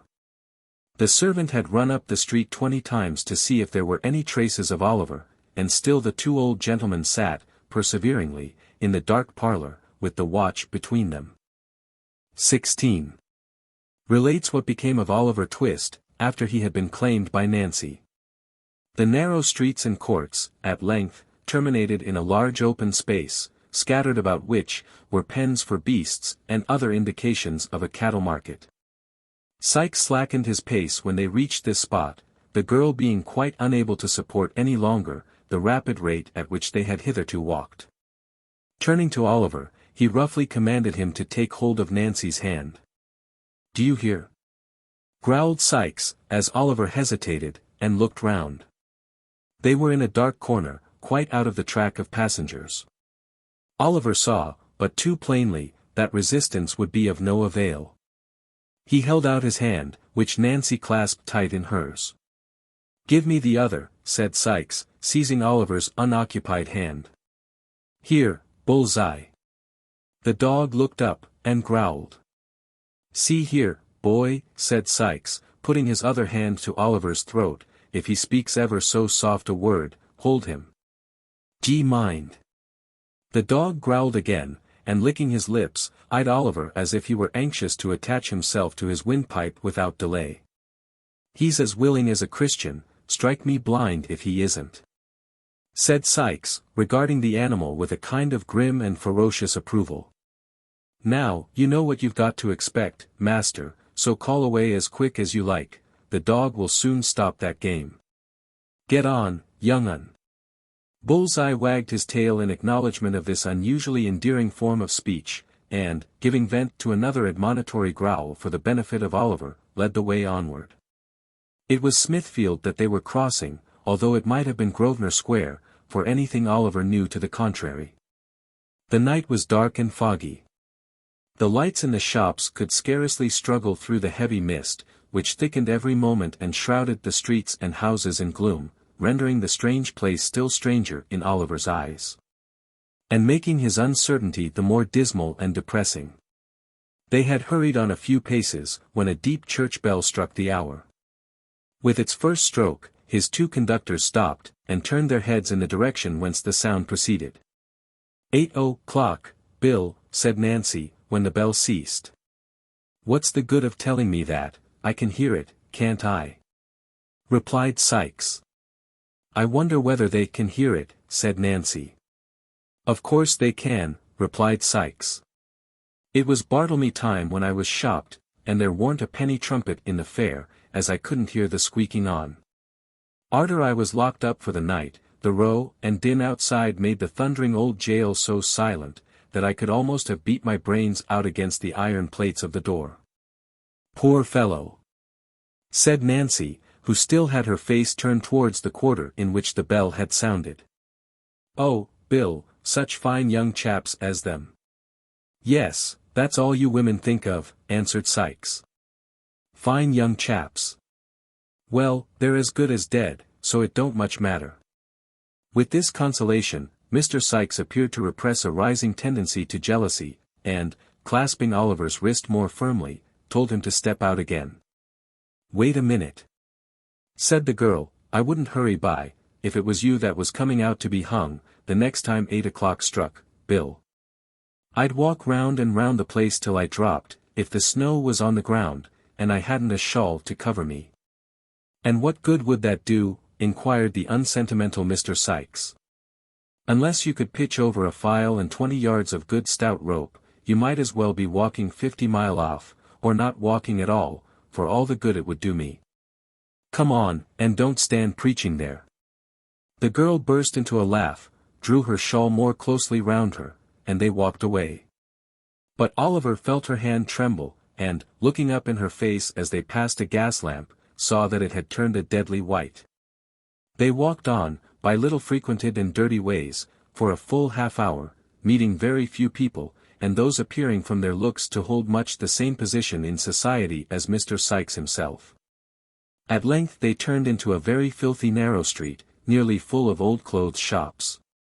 The dog running forward, as if conscious that there was no further occasion for his keeping on guard, stopped before the door of a shop that was closed and apparently untenanted. The house was in a ruinous condition, and on the door was nailed a board, intimating that it was to let, which looked as if it had hung there for many years. "All right," cried Sikes, glancing cautiously about. Nancy stooped below the shutters, and Oliver heard the sound of a bell. They crossed to the opposite side of the street, and stood for a few moments under a lamp. A noise, as if a sash window were gently raised, was heard. And soon afterwards the door softly opened. Mr. Sikes then seized the terrified boy by the collar with very little ceremony, and all three were quickly inside the house. The passage was perfectly dark. They waited, while the person who had let them in, chained and barred the door. "Anybody here?" inquired Sikes. "No," replied a voice, which Oliver thought he had heard before. "Is the old un here?" asked the robber. "Yes," replied the voice, "and precious down in the mouth he has been. Won't he be glad to see you?" "Oh, no." The style of this reply, as well as the voice which delivered it, seemed familiar to Oliver's ears, but it was impossible to distinguish even the form of the speaker in the darkness. "Let's have a glim," said Sikes, "or we shall go breaking our necks, or treading on the dog. Look after your legs if you do." "Stand still a moment, and I'll get you one," replied the voice. The receding footsteps of the speaker were heard. And, in another minute, the form of Mr. John Dawkins, otherwise the Artful Dodger, appeared. He bore in his right hand a tallow candle stuck in the end of a cleft stick. The young gentleman did not stop to bestow any other mark of recognition upon Oliver than a humorous grin, but, turning away, beckoned the visitors to follow him down a flight of stairs. They crossed an empty kitchen. And, opening the door of a low earthy-smelling room, which seemed to have been built in a small backyard, were received with a shout of laughter. "Oh, my wig, my wig!"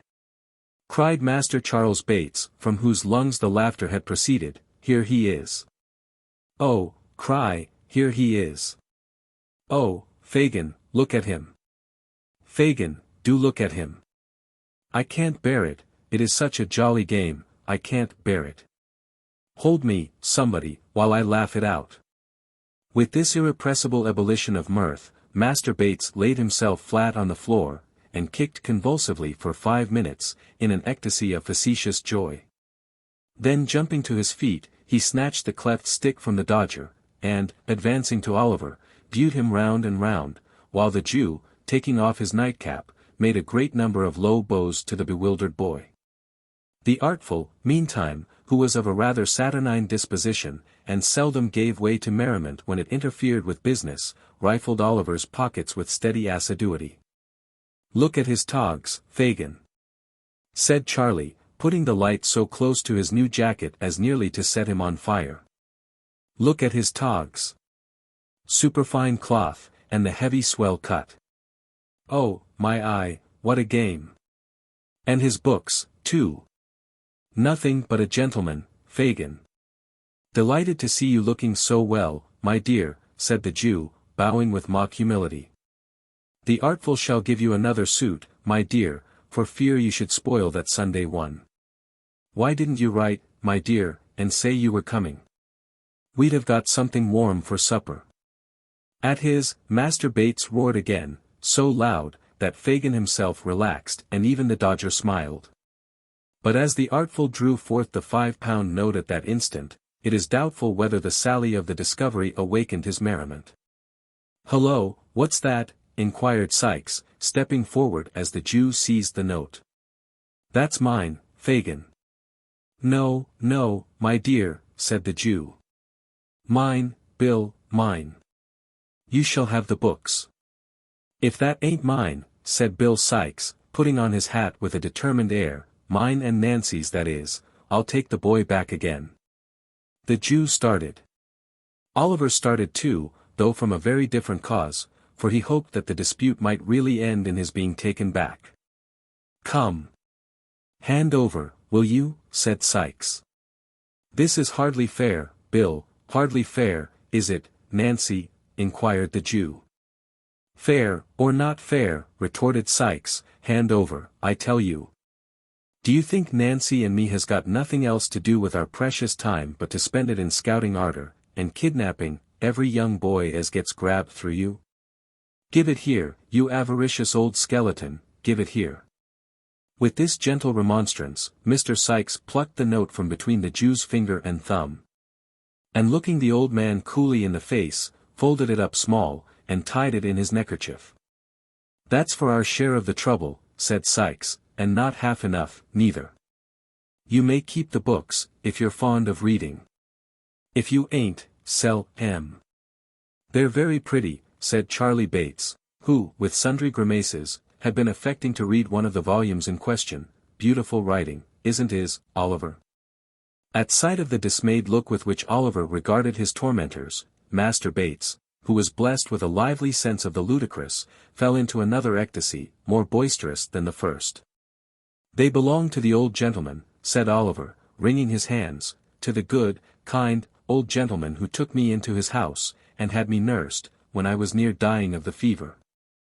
Oh, pray send them back, send him back the books and money.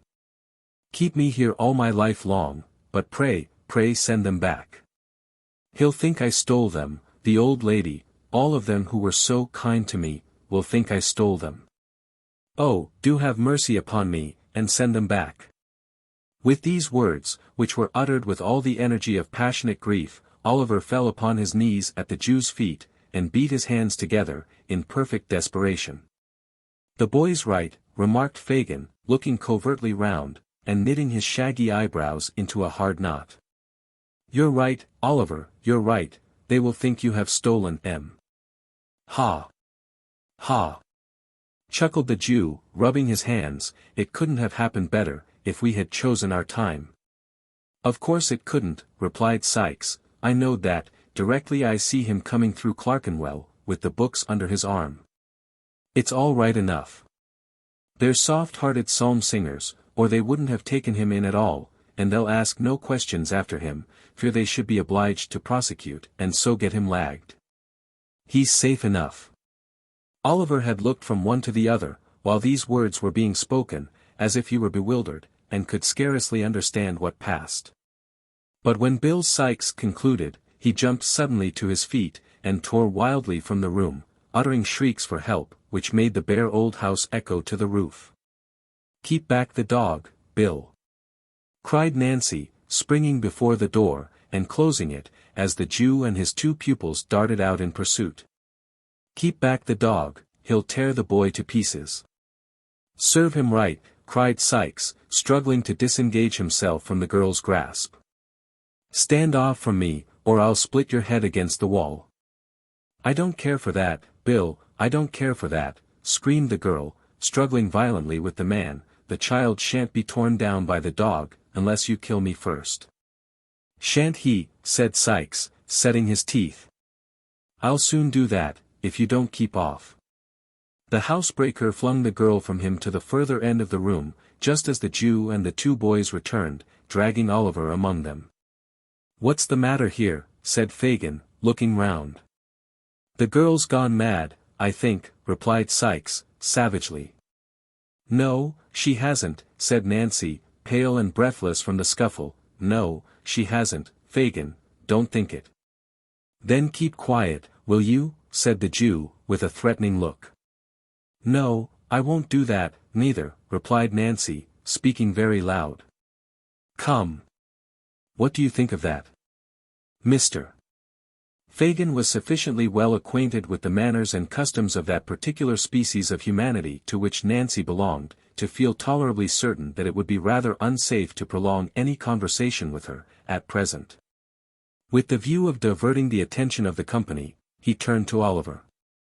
So you wanted to get away, my dear, did you? Said the Jew, taking up a jagged and knotted club which lay in a corner of the fireplace. Eh? Oliver made no reply. But he watched the Jew's motions, and breathed quickly. Wanted to get assistance, called for the police, did you? Sneered the Jew, catching the boy by the arm. We'll cure you of that, my young master. The Jew inflicted a smart blow on Oliver's shoulders with the club, and was raising it for a second, when the girl, rushing forward, wrested it from his hand. She flung it into the fire, with a force that brought some of the glowing coals whirling out into the room. "I won't stand by and see it done, Fagin," cried the girl. "You've got the boy, and what more would you have? Let him be, or I shall put that mark on some of you, that will bring me to the gallows before my time." The girl stamped her foot violently on the floor as she vented this threat. And with her lips compressed, and her hands clenched, looked alternately at the Jew and the other robber, her face quite colorless from the passion of rage into which she had gradually worked herself. "Why, Nancy," said the Jew, in a soothing tone, after a pause, during which he and Mr. Sikes had stared at one another in a disconcerted manner, you're more clever than ever tonight. "Ha! Ha!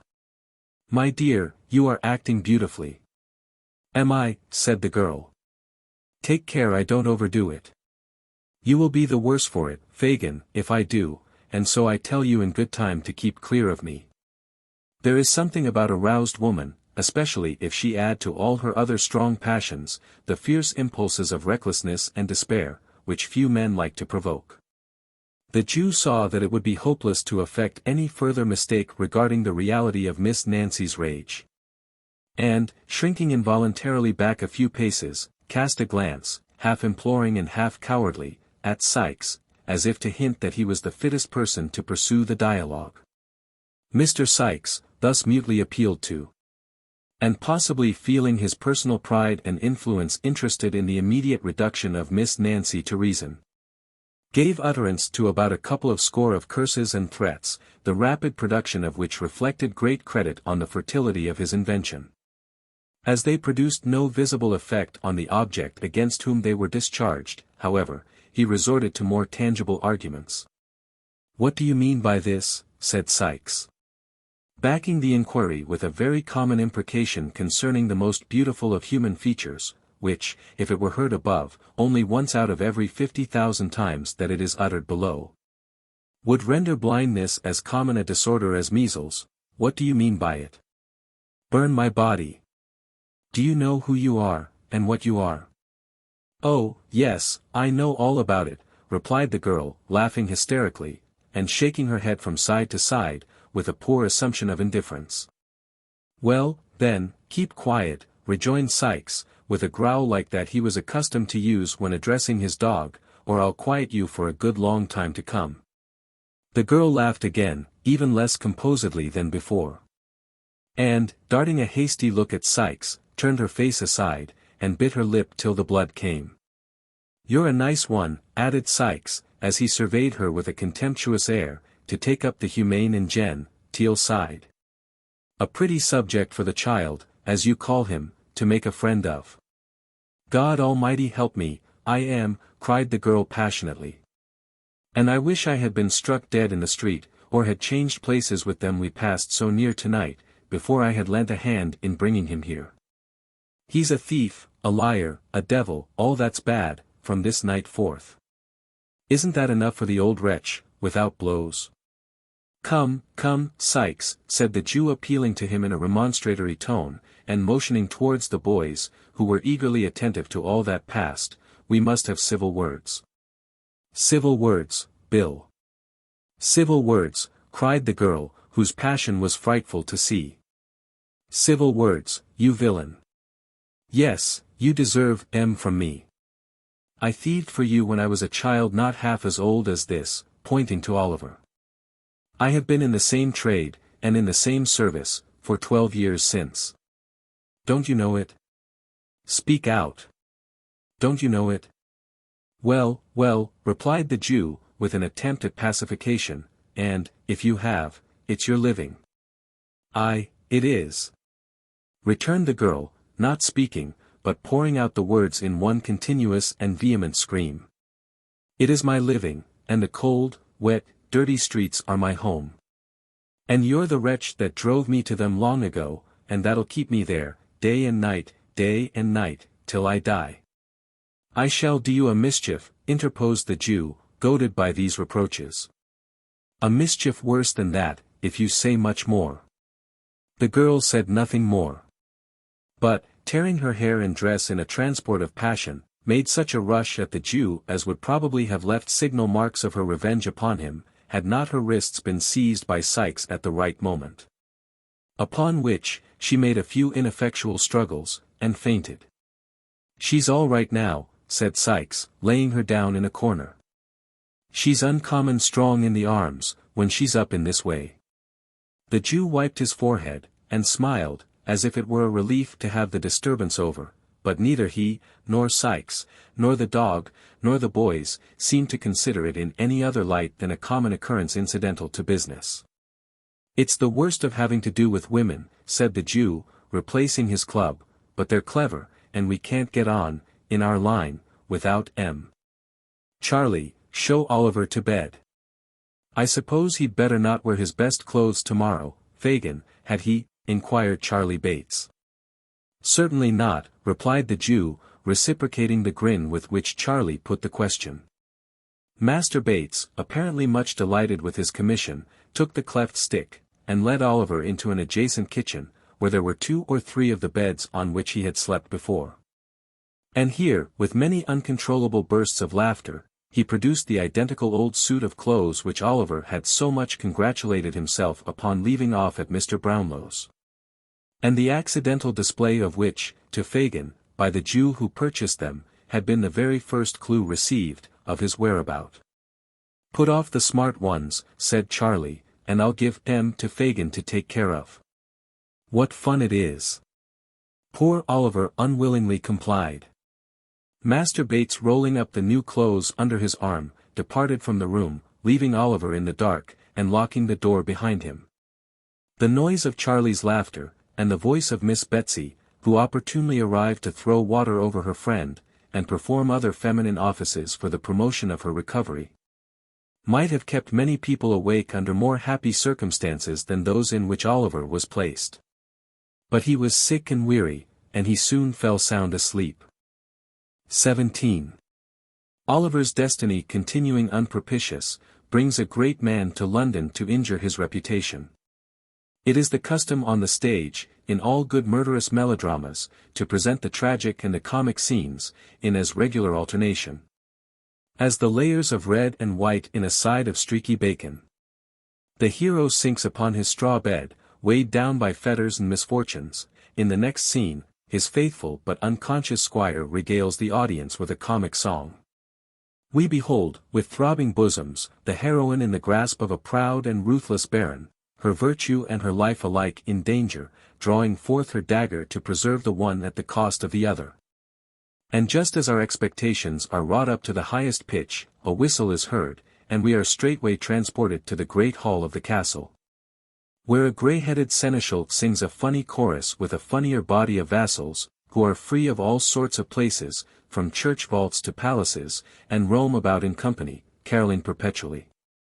Such changes appear absurd.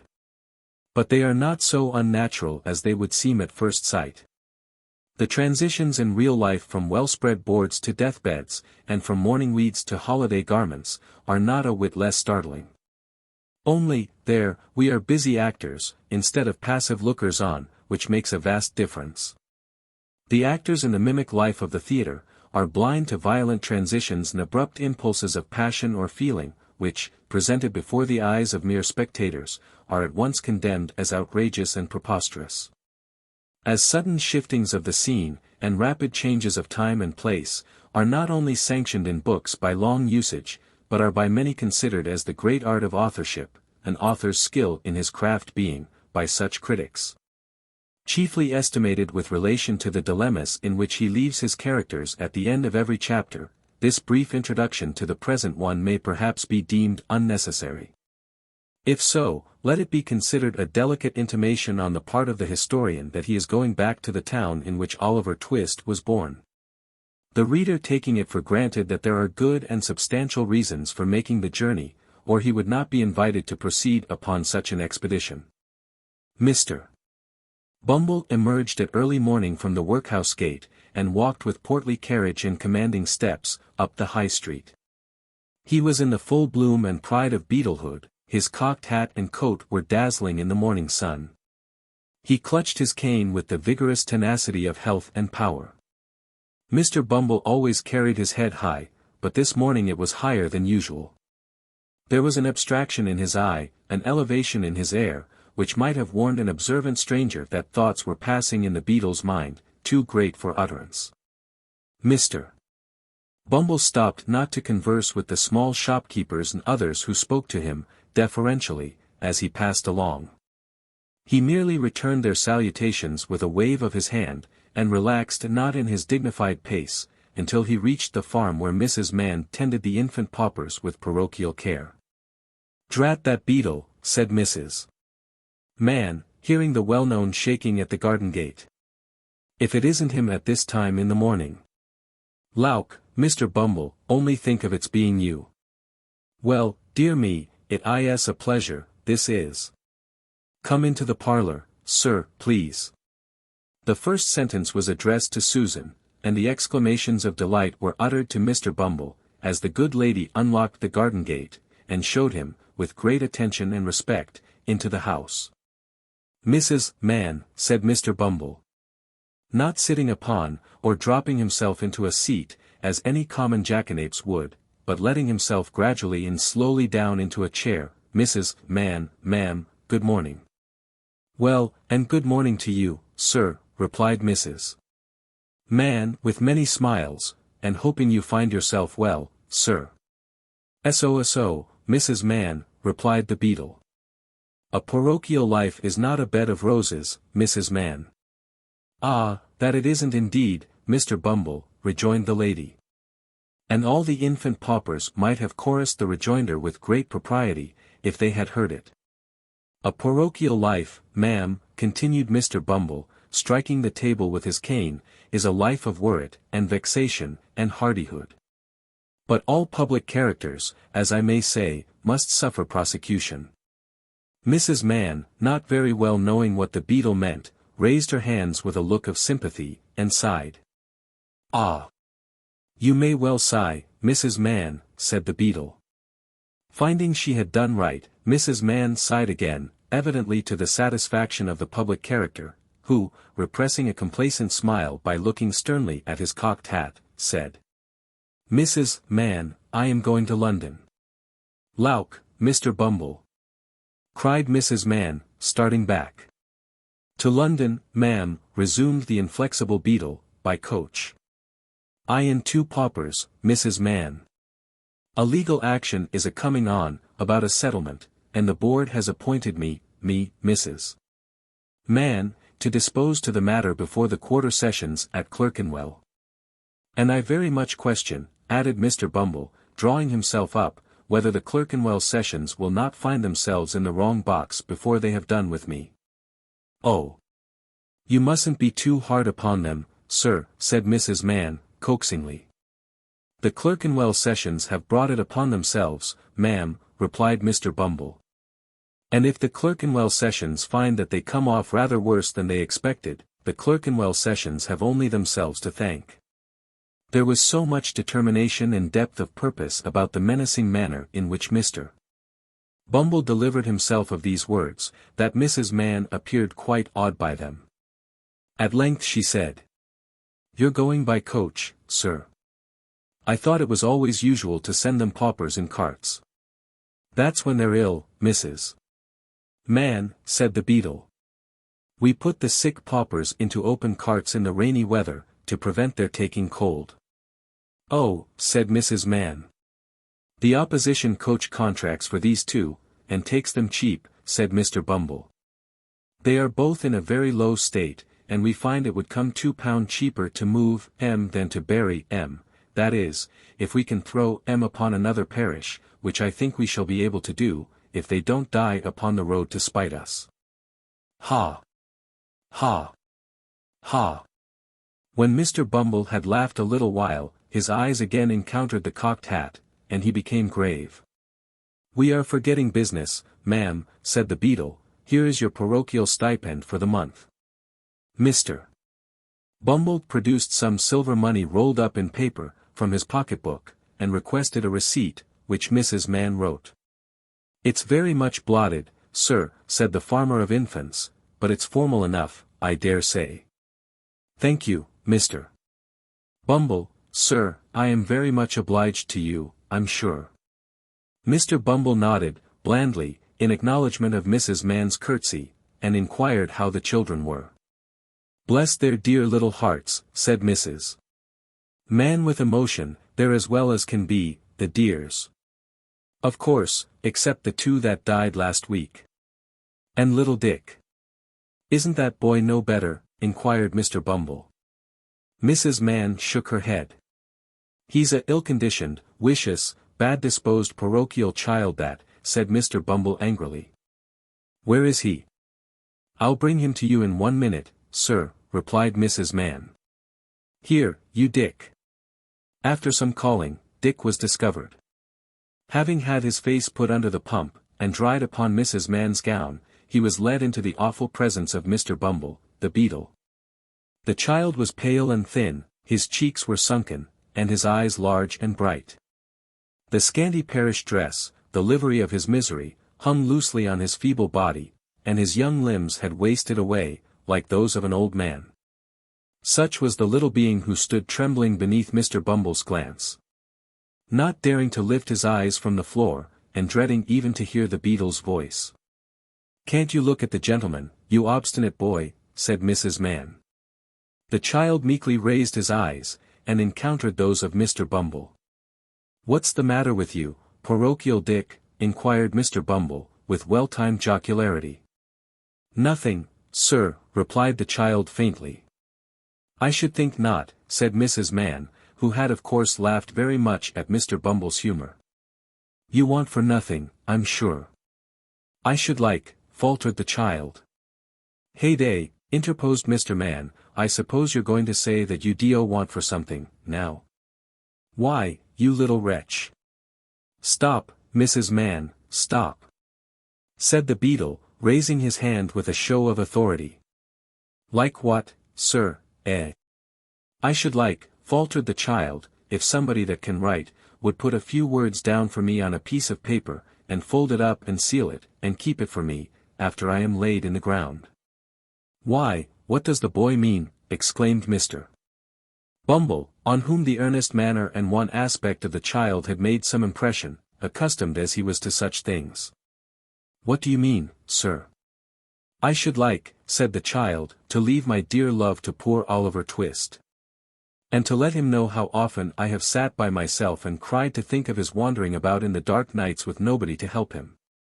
And I should like to tell him, said the child pressing his small hands together, and speaking with great fervor, that I was glad to die when I was very young.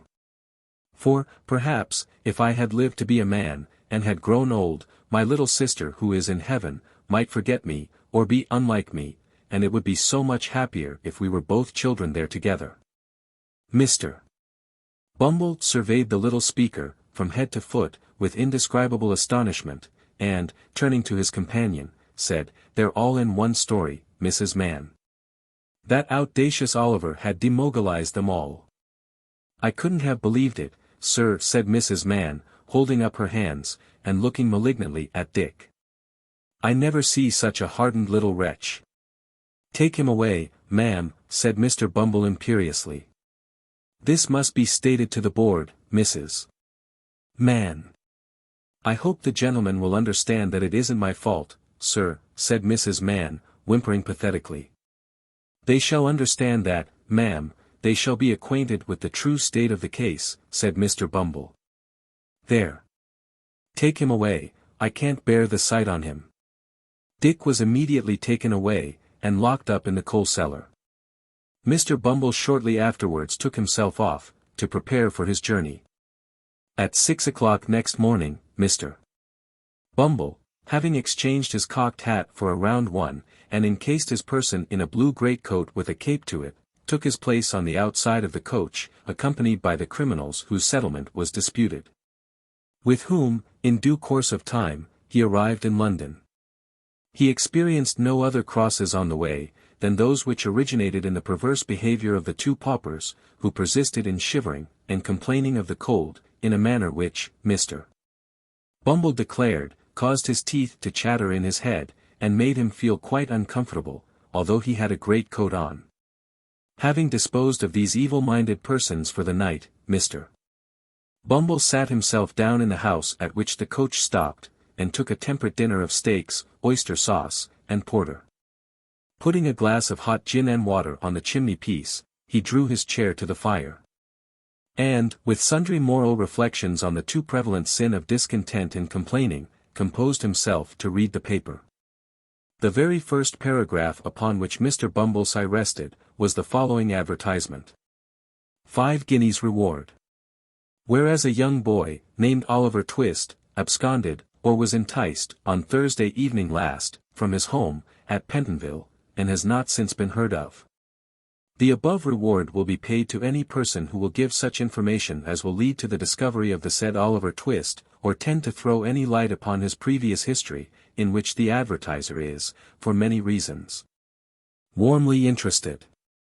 And then followed a full description of Oliver's dress, person, appearance, and disappearance, with the name and address of Mr. Brownlow at full length. Mr. Bumble opened his eyes, read the advertisement, slowly and carefully, several times.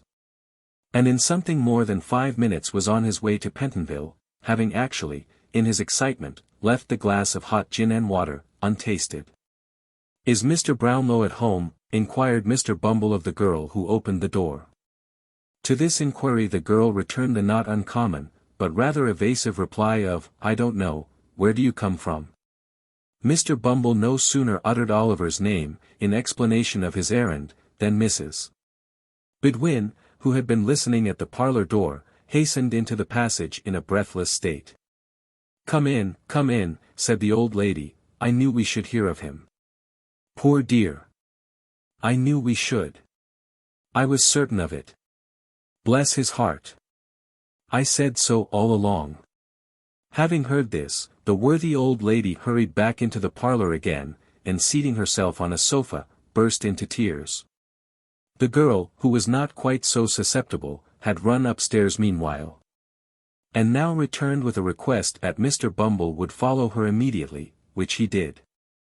He was shown into the little back study, where sat Mr. Brownlow and his friend Mr. Grimwig, with decanters and glasses before them. The latter gentleman at once burst into the exclamation. "A beadle! A parish beadle, or I'll eat my head." "Pray don't interrupt just now," said Mr. Brownlow. "Take a seat, will you?" Mr. Bumble sat himself down, quite confounded by the oddity of Mr. Grimwig's manner. Mr. Brownlow moved the lamp so as to obtain an uninterrupted view of the beadle's countenance, and said, with a little impatience, "Now, sir, you come in consequence of having seen the advertisement?" "Yes, sir," said Mr. Bumble. "And you are a beadle, are you not?" inquired Mr. Grimwig. "I am a parochial beadle, gentlemen," rejoined Mr. Bumble proudly. "Of course," observed Mr. Grimwig aside to his friend, "I knew he was a beadle all over." Mr. Brownlow gently shook his head to impose silence on his friend, and resumed. "Do you know where this poor boy is now?" "No more than nobody," replied Mr. Bumble. "Well, what do you know of him?" inquired the old gentleman. "Speak out, my friend, if you have anything to say. What do you know of him?" "You don't happen to know any good of him, do you?" said Mr. Grimwig, caustically, after an attentive perusal of Mr. Bumble's features. Mr. Bumble, catching at the inquiry very quickly, shook his head with portentous solemnity. "You see," said Mr. Grimwig, looking triumphantly at Mr. Brownlow. Mr. Brownlow looked apprehensively at Mr. Bumble's pursed-up countenance, and requested him to communicate what he knew regarding Oliver, in as few words as possible. Mr. Bumble put down his hat, unbuttoned his coat, folded his arms, inclined his head in a retrospective manner, and, after a few moments' reflection, commenced his story. It would be tedious if given in the beadle's words, occupying, as it did, some 20 minutes in the telling. But the sum and substance of it was, that Oliver was a foundling, born of low and vicious parents. That he had, from his birth, displayed no better qualities than treachery, ingratitude, and malice. That he had terminated his brief career in the place of his birth, by making a sanguinary and cowardly attack on an unoffending lad, and running away in the night time from his master's house. In proof of his really being the person he represented himself, Mr. Bumble laid upon the table the papers he had brought to town. Folding his arms again, he then awaited Mr. Brownlow's observations. "I fear it is all too true," said the old gentleman sorrowfully, after looking over the papers. "This is not much for your intelligence, but I would gladly have given you treble the money, if it had been favourable to the boy." It is not improbable that if Mr. Bumble had been possessed of this information at an earlier period of the interview, he might have imparted a very different colouring to his little history. It was too late to do it now, however. So he shook his head gravely, and, pocketing the 5 guineas, withdrew. Mr. Brownlow paced the room to and fro for some minutes, evidently so much disturbed by the beadle's tale, that even Mr. Grimwig forbore to vex him further. At length he stopped, and rang the bell violently. "Mrs. Bedwin," said Mr. Brownlow, when the housekeeper appeared, "that boy, Oliver, is an impostor." "It can't be, sir." "It cannot be," said the old lady energetically. "I tell you he is," retorted the old gentleman. "What do you mean by can't be?" "We have just heard a full account of him from his birth, and he has been a thorough-paced little villain, all his life." "I never will believe it, sir," replied the old lady, firmly. "Never. You old women never believe anything but quack doctors, and lying storybooks," growled Mr. Grimwig. "I knew it all along. Why didn't you take my advice in the beginning? You would if he hadn't had a fever, I suppose, eh? He was interesting, wasn't he?" "Interesting? Bah!" And Mr. Grimwig poked the fire with a flourish. "He was a dear, grateful, gentle child, sir," retorted Mrs. Bedwin, indignantly. "I know what children are, sir, and have done these 40 years, and people who can't say the same, shouldn't say anything about them. That's my opinion." This was a hard hit at Mr. Grimwig, who was a bachelor. As it extorted nothing from that gentleman but a smile, the old lady tossed her head, and smoothed down her apron preparatory to another speech, when she was stopped by Mr. Brownlow. "Silence," said the old gentleman, feigning an anger he was far from feeling. "Never let me hear the boy's name again. I rang to tell you that. Never. Never, on any pretence, mind. You may leave the room, Mrs. Bedwin. Remember. I am in earnest." There were sad hearts at Mr. Brownlow's that night. Oliver's heart sank within him, when he thought of his good friends. It was well for him that he could not know what they had heard, or it might have broken outright. 18. How Oliver passed his time in the improving society of his reputable friends. About noon next day, when the Dodger and Master Bates had gone out to pursue their customary avocations, Mr. Fagin took the opportunity of reading Oliver a long lecture on the crying sin of ingratitude, of which he clearly demonstrated he had been guilty, to no ordinary extent, in wilfully absenting himself from the society of his anxious friends. And, still more, in endeavouring to escape from them after so much trouble and expense had been incurred in his recovery. Mr. Fagin laid great stress on the fact of his having taken Oliver in, and cherished him, when, without his timely aid, he might have perished with hunger. And he related the dismal and affecting history of a young lad whom, in his philanthropy, he had succoured under parallel circumstances, but who, proving unworthy of his confidence and evincing a desire to communicate with the police, had unfortunately come to be hanged at the Old Bailey one morning. Mr. Fagin did not seek to conceal his share in the catastrophe, but lamented with tears in his eyes that the wrong-headed and treacherous behavior of the young person in question had rendered it necessary that he should become the victim of certain evidence for the Crown, which, if it were not precisely true, was indispensably necessary for the safety of him, Mr. Fagin, and a few select friends. Mr. Fagin concluded by drawing a rather disagreeable picture of the discomforts of hanging. And, with great friendliness and politeness of manner, expressed his anxious hopes that he might never be obliged to submit Oliver Twist to that unpleasant operation. Little Oliver's blood ran cold, as he listened to the Jew's words, and imperfectly comprehended the dark threats conveyed in them. That it was possible even for justice itself to confound the innocent with the guilty when they were in accidental companionship, he knew already. And that deeply laid plans for the destruction of inconveniently knowing or over-communicative persons, had been really devised and carried out by the Jew on more occasions than one, he thought by no means unlikely. When he recollected the general nature of the altercations between that gentleman and Mr. Sikes, which seemed to bear reference to some foregone conspiracy of the kind.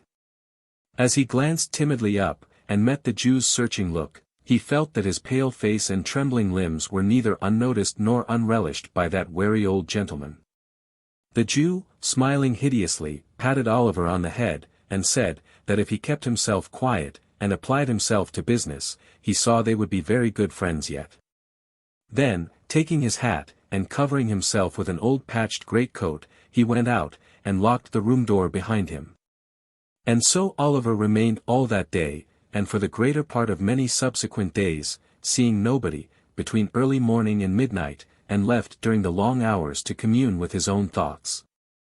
Which, never failing to revert to his kind friends, and the opinion they must long ago have formed of him, were sad indeed.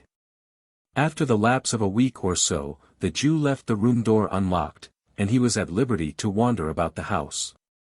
It was a very dirty place. The rooms upstairs had great high wooden chimney pieces and large doors, with panelled walls and cornices to the ceiling, which, although they were black with neglect and dust, were ornamented in various ways. From all of these tokens Oliver concluded that a long time ago, before the old Jew was born, it had belonged to better people, and had perhaps been quite gay and handsome, dismal and dreary as it looked now. Spiders had built their webs in the angles of the walls and ceilings, and sometimes, when Oliver walked softly into a room, the mice would scamper across the floor, and run back terrified to their holes. With these exceptions, there was neither sight nor sound of any living thing. And often, when it grew dark, and he was tired of wandering from room to room, he would crouch in the corner of the passage by the street door, to be as near living people as he could. And would remain there, listening and counting the hours, until the Jew or the boys returned. In all the rooms, the mouldering shutters were fast closed, the bars which held them were screwed tight into the wood. The only light which was admitted, stealing its way through round holes at the top, which made the rooms more gloomy, and filled them with strange shadows. There was a back garret window with rusty bars outside, which had no shutter. And out of this, Oliver often gazed with a melancholy face for hours together, but nothing was to be descried from it but a confused and crowded mass of housetops, blackened chimneys, and gable ends. Sometimes, indeed, a grisly head might be seen, peering over the parapet wall of a distant house, but it was quickly withdrawn again. And as the window of Oliver's observatory was nailed down, and dimmed with the rain and smoke of years, it was as much as he could do to make out the forms of the different objects beyond, without making any attempt to be seen or heard. Which he had as much chance of being, as if he had lived inside the ball of St. Paul's Cathedral. One afternoon, the Dodger and Master Bates being engaged out that evening, the first-named young gentleman took it into his head to evince some anxiety regarding the decoration of his person, to do him justice. This was by no means an habitual weakness with him. And, with this end and aim, he condescendingly commanded Oliver to assist him in his toilet, straightway. Oliver was but too glad to make himself useful, too happy to have some faces, however bad, to look upon. Too desirous to conciliate those about him when he could honestly do so, to throw any objection in the way of this proposal. So he at once expressed his readiness. And, kneeling on the floor, while the Dodger sat upon the table so that he could take his foot in his laps, he applied himself to a process which Mr. Dawkins designated as japanning his trotter cases. The phrase, rendered into plain English, signifieth, cleaning his boots. Whether it was the sense of freedom and independence which a rational animal may be supposed to feel when he sits on a table in an easy attitude smoking a pipe, swinging one leg carelessly to and fro, and having his boots cleaned all the time, without even the past trouble of having taken them off, or the prospective misery of putting them on, to disturb his reflections. Or whether it was the goodness of the tobacco that soothed the feelings of the Dodger, or the mildness of the beer that mollified his thoughts. He was evidently tinctured, for the nonce, with a spice of romance and enthusiasm, foreign to his general nature. He looked down on Oliver, with a thoughtful countenance, for a brief space. And then, raising his head, and heaving a gentle sign, said, half in abstraction, and half to Master Bates, "What a pity it is he isn't a prig." "Ah," said Master Charles Bates, "he don't know what's good for him." The Dodger sighed again, and resumed his pipe, as did Charlie Bates. They both smoked, for some seconds, in silence. "I suppose you don't even know what a prig is," said the Dodger mournfully. "I think I know that," replied Oliver, looking up. "It's you're one, are you not?" inquired Oliver, checking himself. "I am," replied the Doger. "I'd scorn to be anything else." Mr.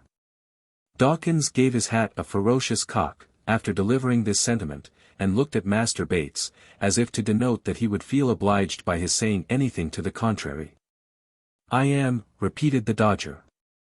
"So's Charlie. So's Fagin. So's Sykes. So's Nancy. So's Bet. So we all are, down to the dog. And he's the downiest one of the lot. And the least given to peaching," added Charlie Bates. "He wouldn't so much as bark in a witness box, for fear of committing himself." "No, not if you tied him up in one, and left him there without victuals for a fortnight," said the Dodger. "Not a bit of it," observed Charlie. "He's a rum dog. Don't he look fierce at any strange cove that laughs or sings when he's in company?" pursued the Dodger. "Won't he growl at all, when he hears a fiddle playing? And don't he hate other dogs as ain't of his breed?" "Oh, no. He's an out-and-out Christian," said Charlie. This was merely intended as a tribute to the animal's abilities, but it was an appropriate remark in another sense, if Master Bates had only known it. For there are a good many ladies and gentlemen, claiming to be out-and-out Christians, between whom, and Mr. Sykes' dog, there exist strong and singular points of resemblance. "Well, well," said the Dodger, recurring to the point from which they had strayed, with that mindfulness of his profession which influenced all his proceedings. "This hasn't got anything to do with young Green here." "No more it has," said Charlie. "Why don't you put yourself under Fagin, Oliver? And make your fortune out of hand," added the Dodger, with a grin. "And so be able to retire on your property, and do the genteel, as I mean to, in the very next leap year but for that ever comes, and the 42nd Tuesday in Trinity week," said Charlie Bates. "I don't like it," rejoined Oliver, timidly. "I wish they would let me go. I would rather go." "And Fagin would rather not," rejoined Charlie. Oliver knew this too well. But thinking it might be dangerous to express his feelings more openly, he only sighed, and went on with his boot cleaning. "Go," exclaimed the Dodger. "Why, where's your spirit? Don't you take any pride out of yourself? Would you go and be dependent on your friends?" "Oh, blow that," said Master Bates, drawing 2 or 3 silk handkerchiefs from his pocket, and tossing them into a cupboard. "That's too mean, that is." "I couldn't do it," said the Dodger, with an air of haughty disgust. "You can leave your friends, though," said Oliver with a half-smile, "and let them be punished for what you did." "That," rejoined the Dodger, with a wave of his pipe, "that was all out of consideration for Fagin, 'cause the traps know that we work together, and he might have got into trouble if we hadn't made our lucky. That was the move, wasn't it, Charlie?" Master Bates nodded assent, and would have spoken, but the recollection of Oliver's flight came so suddenly upon him, that the smoke he was inhaling got entangled with a laugh, and went up into his head, and down into his throat, and brought on a fit of coughing and stamping, about 5 minutes long. "Look here," said the Dodger, drawing forth a handful of shillings and halfpence. "Here's a jolly life. What's the odds where it comes from?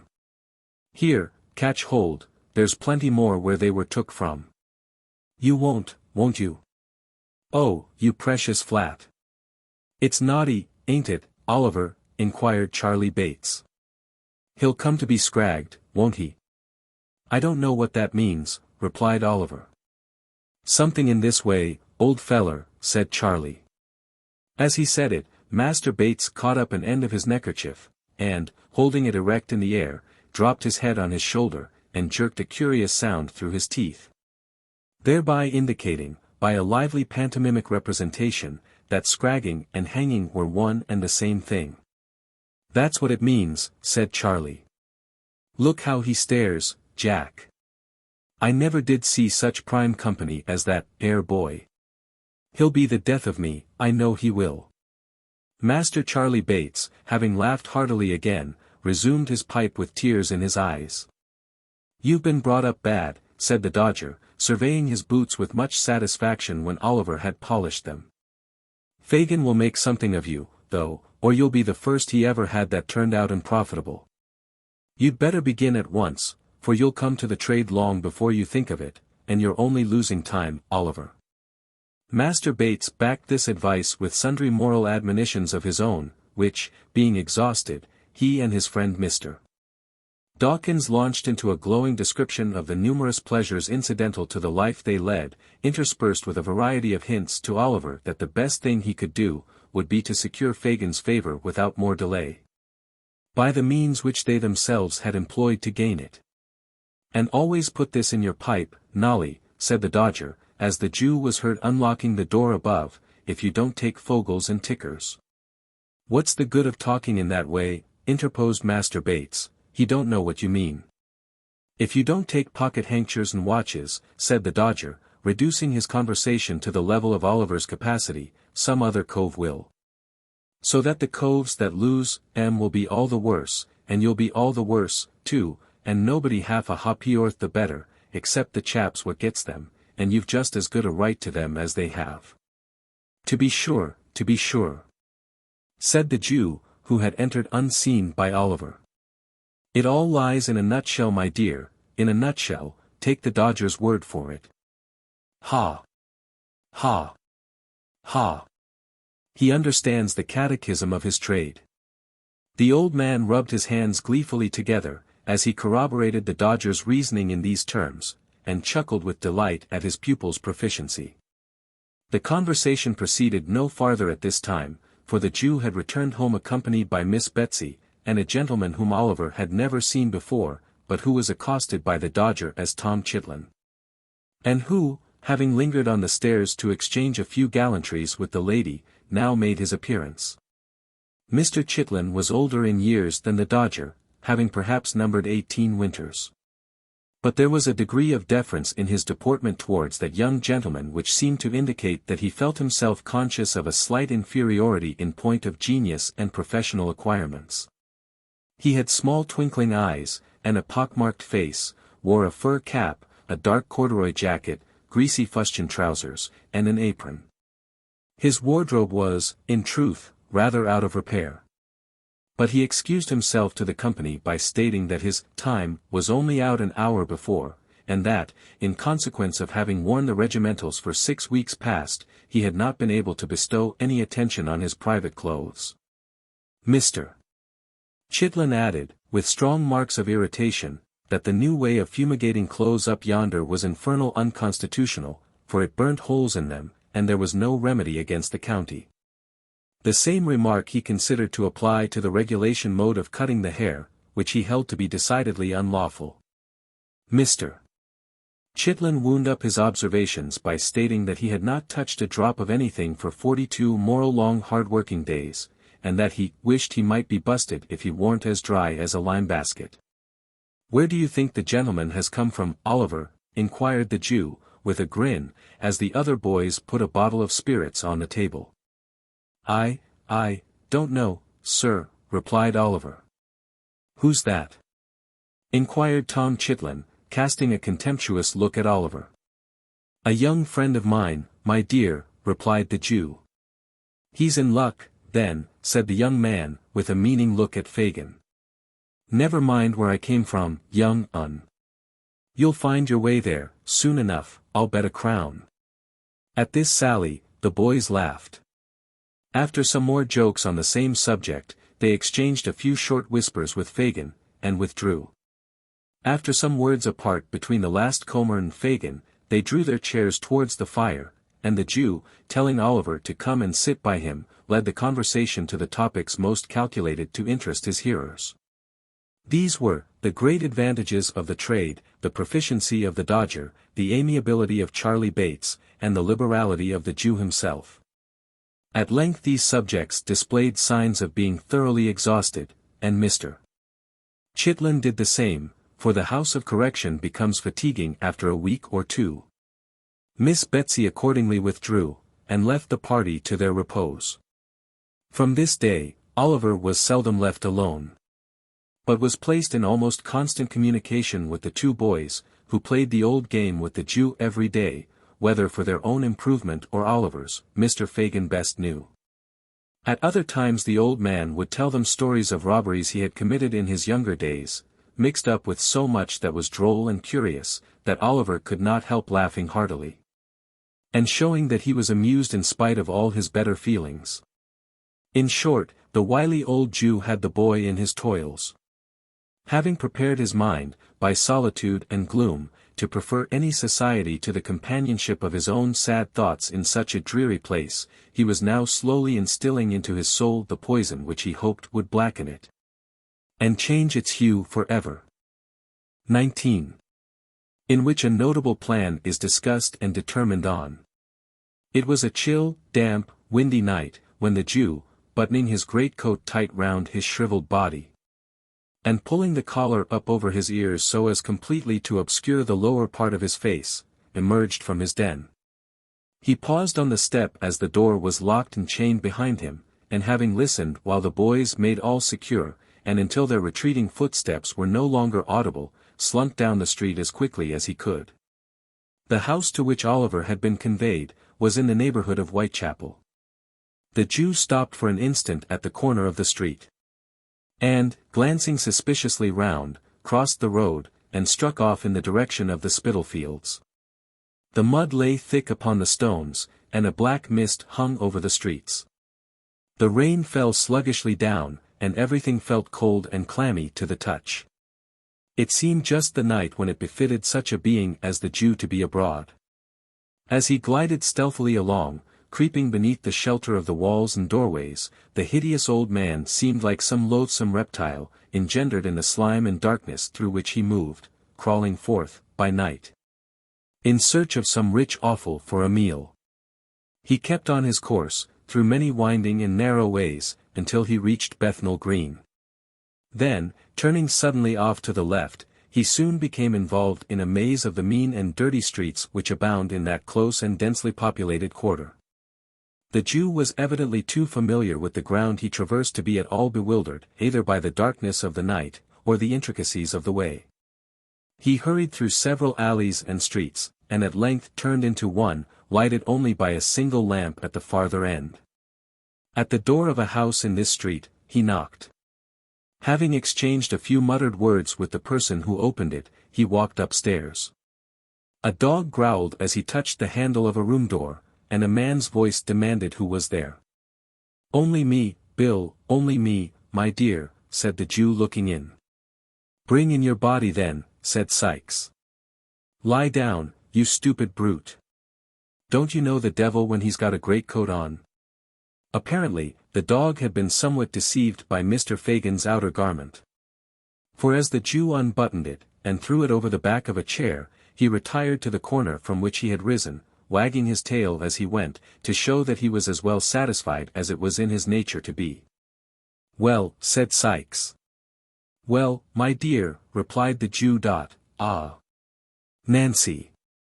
The latter recognition was uttered with just enough of embarrassment to imply a doubt of its reception, for Mr. Fagin and his young friend had not met, since she had interfered in behalf of Oliver. All doubts upon the subject, if he had any, were speedily removed by the young lady's behavior. She took her feet off the fender, pushed back her chair, and bade Fagin draw up his, without saying more about it, for it was a cold night, and no mistake. "It is cold, Nancy dear," said the Jew, as he warmed his skinny hands over the fire. It seems to go right through one, added the old man, touching his side. It must be a piercer, if it finds its way through your heart, said Mr. Sikes. Give him something to drink, Nancy. Burn my body, make haste. It's enough to turn a man ill, to see his lean old carcass shivering in that way, like a ugly ghost just rose from the grave. Nancy quickly brought a bottle from a cupboard, in which there were many, which, to judge from the diversity of their appearance, were filled with several kinds of liquids. Sikes, pouring out a glass of brandy, bade the Jew drink it off. Quite enough, quite, thank ye, Bill, replied the Jew, putting down the glass after just setting his lips to it. What? You're afraid of our getting the better of you, are you? Inquired Sikes, fixing his eyes on the Jew. Ugh! With a hoarse grunt of contempt, Mr. Sikes seized the glass, and threw the remainder of its contents into the ashes, as a preparatory ceremony to filling it again for himself, which he did at once. The Jew glanced round the room, as his companion tossed down the second glassful, not in curiosity, for he had seen it often before, but in a restless and suspicious manner habitual to him. It was a meanly furnished apartment, with nothing but the contents of the closet to induce the belief that its occupier was anything but a working man. And with no more suspicious articles displayed to view than 2 or 3 heavy bludgeons which stood in a corner, and a life-preserver that hung over the chimney-piece. There, said Sikes, smacking his lips. Now I'm ready. For business? Inquired the Jew. For business, replied Sikes, so say what you've got to say.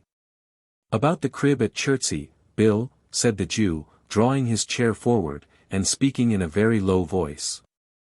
Yes. What about it? Inquired Sikes. Ah. You know what I mean, my dear, said the Jew. He knows what I mean, Nancy, don't he? No, he don't, sneered Mr. Sikes. Or he won't, and that's the same thing. Speak out, and call things by their right names. Don't sit there, winking and blinking, and talking to me in hints, as if you weren't the very first that thought about the robbery. What d'ye mean? Hush, Bill, hush, said the Jew, who had in vain attempted to stop this burst of indignation. Somebody will hear us, my dear. Somebody will hear us. Let 'em hear, said Sikes, I don't care.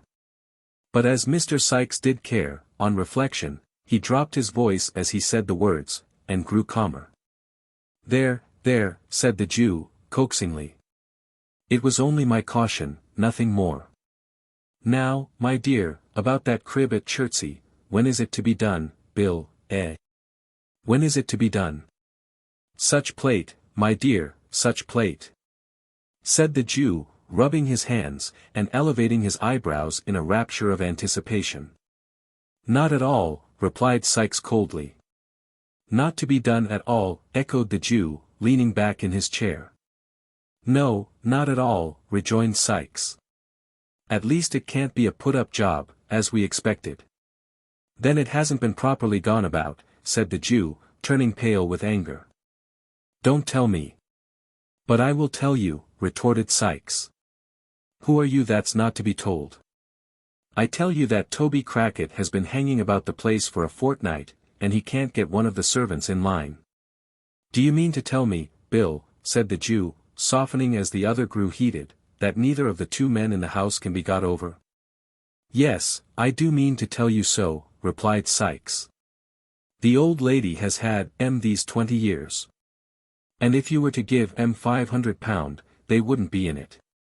But do you mean to say, my dear, remonstrated the Jew, that the women can't be got over? Not a bit of it, replied Sikes.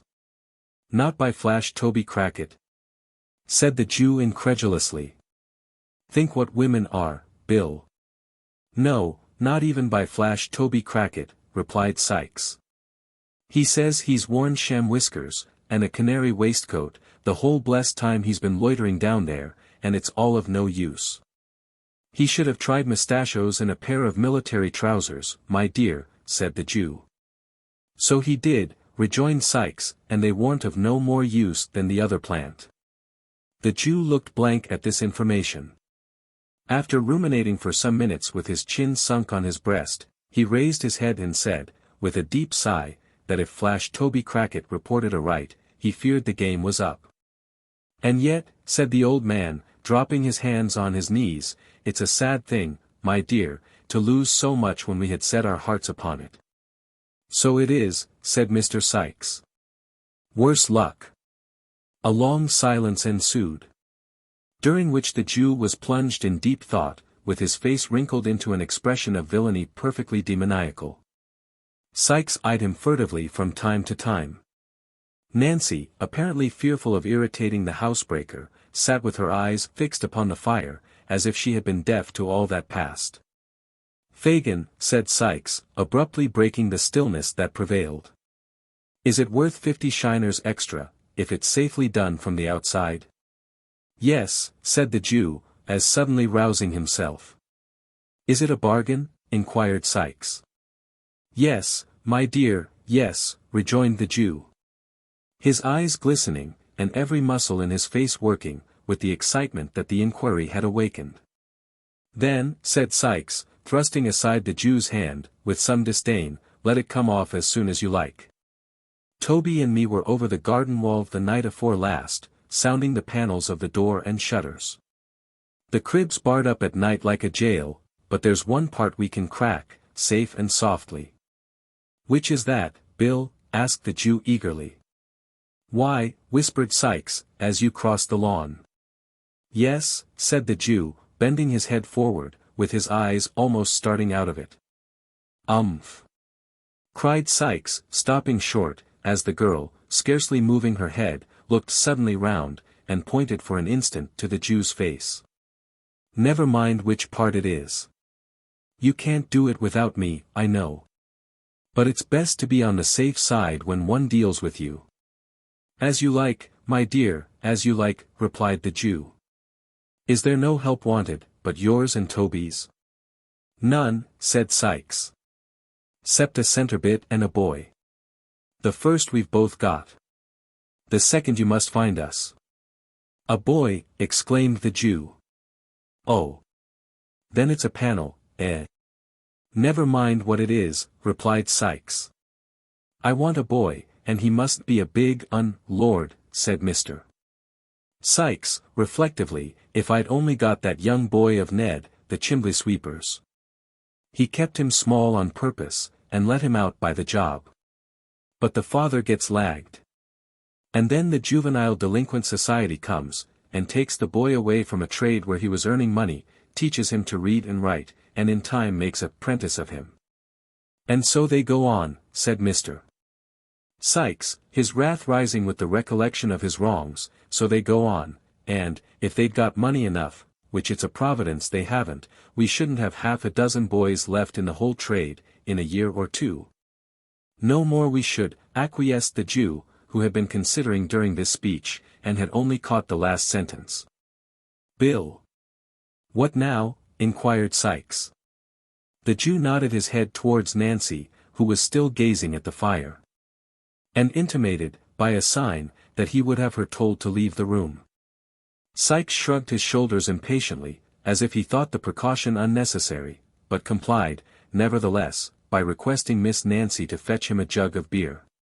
"You don't want any beer," said Nancy, folding her arms, and retaining her seat very composedly. "I tell you I do," replied Sikes. "Nonsense," rejoined the girl coolly, "go on, Fagin." "I know what he's going to say, Bill, he needn't mind me." The Jew still hesitated. Sikes looked from one to the other in some surprise. "Why, you don't mind the old girl, do you, Fagin?" he asked at length. "You've known her long enough to trust her, or the devil's in it. She ain't one to blab. Are you, Nancy?" "I should think not," replied the young lady, drawing her chair up to the table, and putting her elbows upon it. "No, no, my dear, I know you're not," said the Jew, "but," and again the old man paused. "But what?" inquired Sikes. "I didn't know whether she mightn't perhaps be out of sorts, you know, my dear, as she was the other night," replied the Jew. At this confession, Miss Nancy burst into a loud laugh. and, swallowing a glass of brandy, shook her head with an air of defiance, and burst into sundry exclamations of, "Keep the game a-going. Never say die," and the like. These seemed to have the effect of reassuring both gentlemen. For the Jew nodded his head with a satisfied air, and resumed his seat, as did Mr. Sikes likewise. "Now, Fagin," said Nancy with a laugh. "Tell Bill at once, about Oliver." "Ha! You're a clever one, my dear, the sharpest girl I ever saw," said the Jew, patting her on the neck. "It was about Oliver I was going to speak, sure enough." "Ha! Ha! Ha! What about him?" demanded Sikes.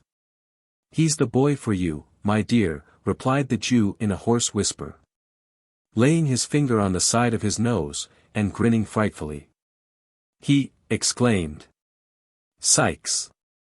"Have him, Bill," said Nancy. "I would, if I was in your place. He mayn't be so much up, as any of the others. But that's not what you want, if he's only to open a door for you. Depend upon it he's a safe one, Bill." "I know he is," rejoined Fagin. "He's been in good training these last few weeks, and it's time he began to work for his bread. Besides, the others are all too big." "Well, he is just the size I want," said Mr. Sikes, ruminating. "And we'll do everything you want, Bill, my dear," interposed the Jew, "he can't help himself. That is, if you frighten him enough." "Frighten him," echoed Sikes. "It'll be no sham frightening, mind you. If there's anything queer about him when we once get into the work, in for a penny, in for a pound. You won't see him alive again, Fagin. Think of that, before you send him." "Mark my words," said the robber, poising a crowbar, which he had drawn from under the bedstead. "I've thought of it all," said the Jew with energy. I've had my eye upon him, my dears, close, close. Once let him feel that he is one of us. Once fill his mind with the idea that he has been a thief, and he's ours. Ours for his life. Oh ho! It couldn't have come about better." The old man crossed his arms upon his breast, and, drawing his head and shoulders into a heap, literally hugged himself for joy. "Ours," said Sikes. "Yours, you mean." "Perhaps I do, my dear," said the Jew, with a shrill chuckle. "Mine, if you like, Bill." "And what," said Sikes, scowling fiercely on his agreeable friend, "what makes you take so much pains about one chalk-faced kid, when you know there are 50 boys snoozing about Common Garden every night, as you might pick and choose from?" "Because they're of no use to me, my dear," replied the Jew, with some confusion, "not worth the taking. Their looks convict when they get into trouble, and I lose all.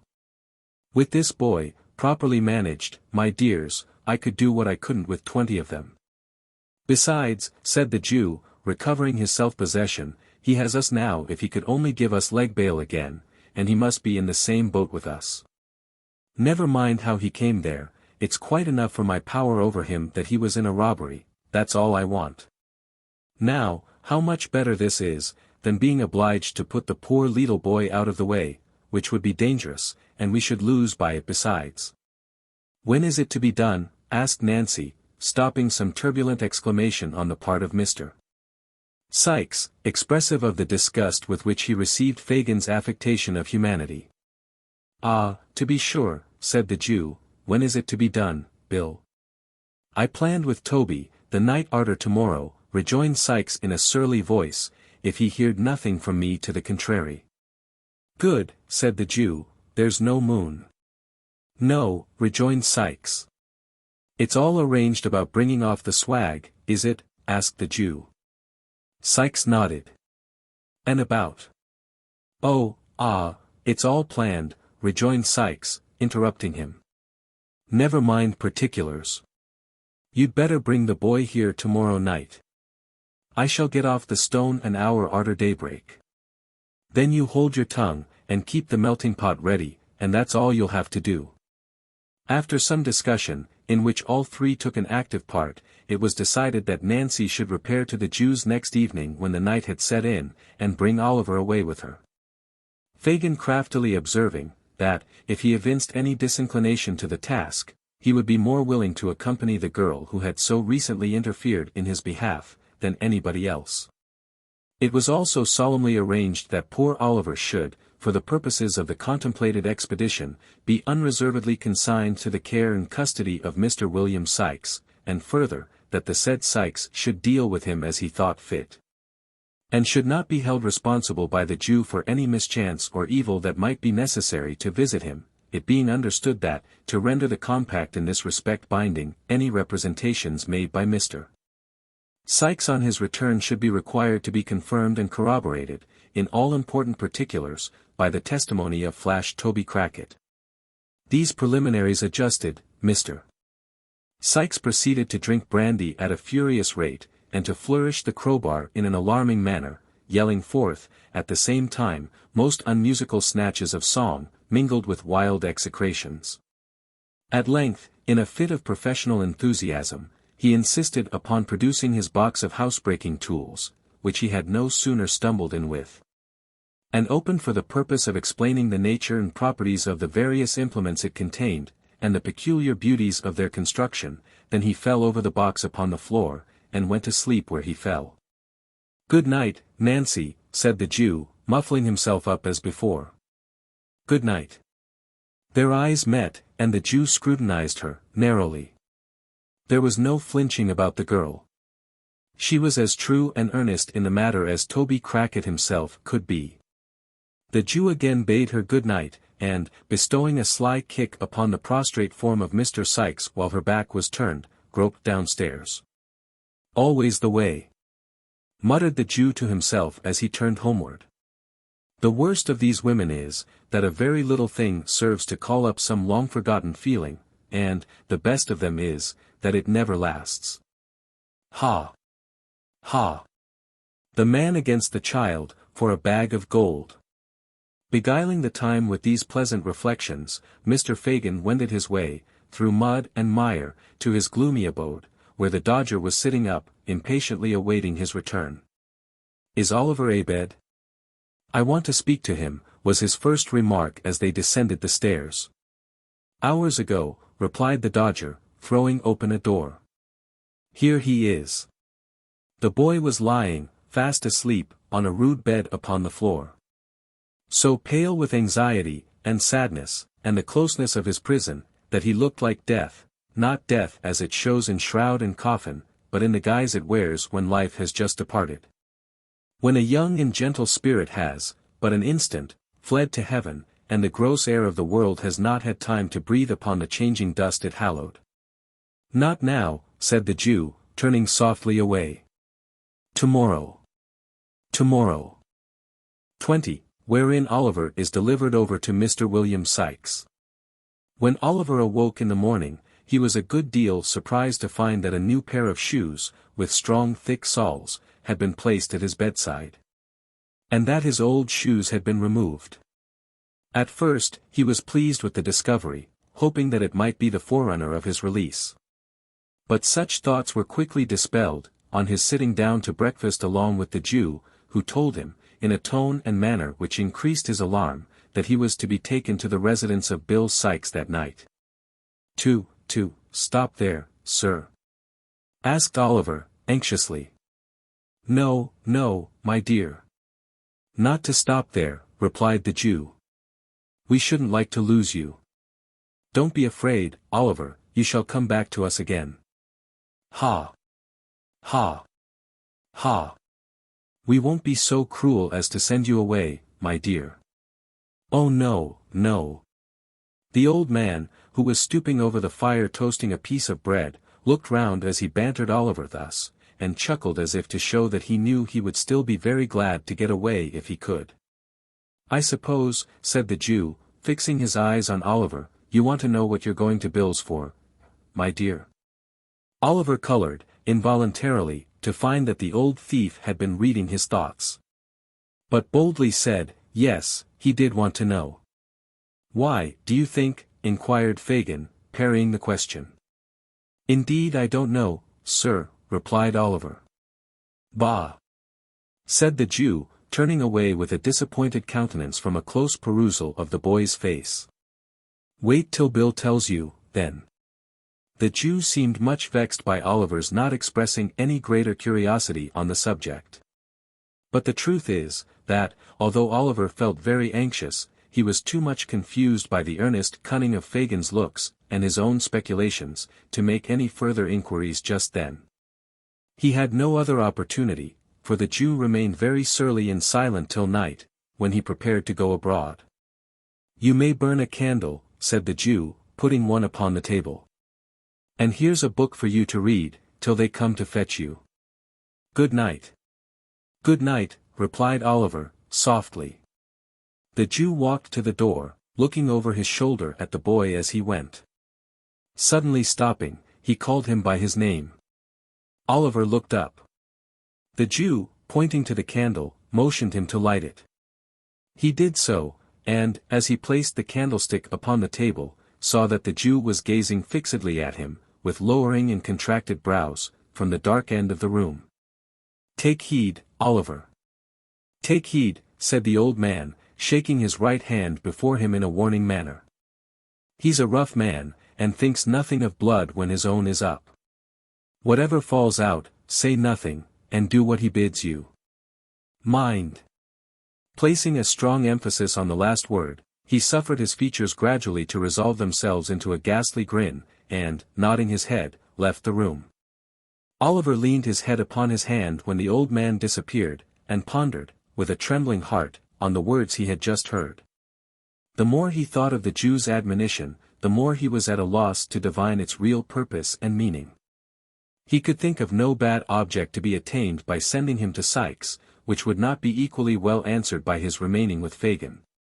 And after meditating for a long time, concluded that he had been selected to perform some ordinary menial offices for the housebreaker, until another boy, better suited for his purpose, could be engaged.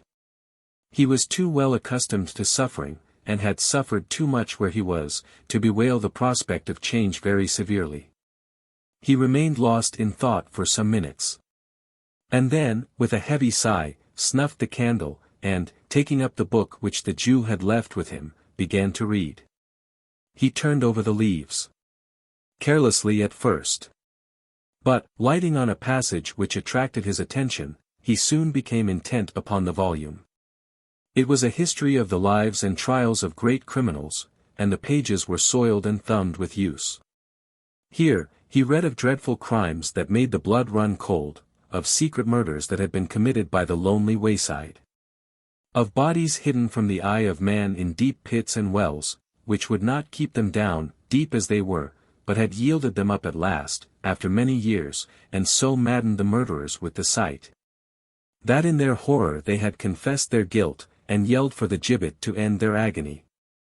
Here, too, he read of men who, lying in their beds at dead of night, had been tempted, so they said, and led on, by their own bad thoughts, to such dreadful bloodshed as it made the flesh creep, and the limbs quail, to think of. The terrible descriptions were so real and vivid, that the sallow pages seemed to turn red with gore, and the words upon them, to be sounded in his ears, as if they were whispered, in hollow murmurs, by the spirits of the dead. In a paroxysm of fear, the boy closed the book, and thrust it from him.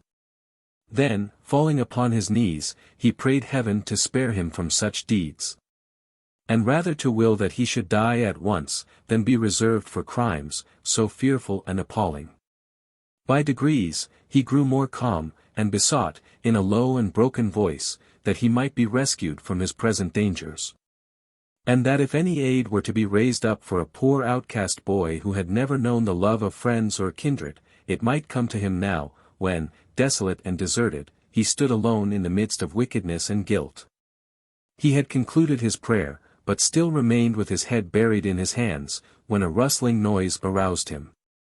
"What's that?" he cried, starting up, and catching sight of a figure standing by the door. "Who's there?" "Me." "Only me," replied a tremulous voice. Oliver raised the candle above his head, and looked towards the door. It was Nancy. "Put down the light," said the girl, turning away her head. "It hurts my eyes." Oliver saw that she was very pale, and gently inquired if she were ill. The girl threw herself into a chair, with her back towards him, and wrung her hands, but made no reply. "God forgive me," she cried after a while, "I never thought of this." "Has anything happened?" asked Oliver. "Can I help you?" "I will if I can." "I will, indeed." She rocked herself to and fro, caught her throat, and, uttering a gurgling sound, gasped for breath. "Nancy," cried Oliver, "what is it?" The girl beat her hands upon her knees, and her feet upon the ground, and, suddenly stopping, drew her shawl close round her, and shivered with cold. Oliver stirred the fire. Drawing her chair close to it, she sat there, for a little time, without speaking, but at length she raised her head, and looked round. "I don't know what comes over me sometimes," said she, affecting to busy herself in arranging her dress. "It's this damp dirty room, I think. Now, Nolly, dear, are you ready?" "Am I to go with you?" asked Oliver. "Yes. I have come from Bill," replied the girl. "You are to go with me." "What for?" asked Oliver, recoiling. "What for?"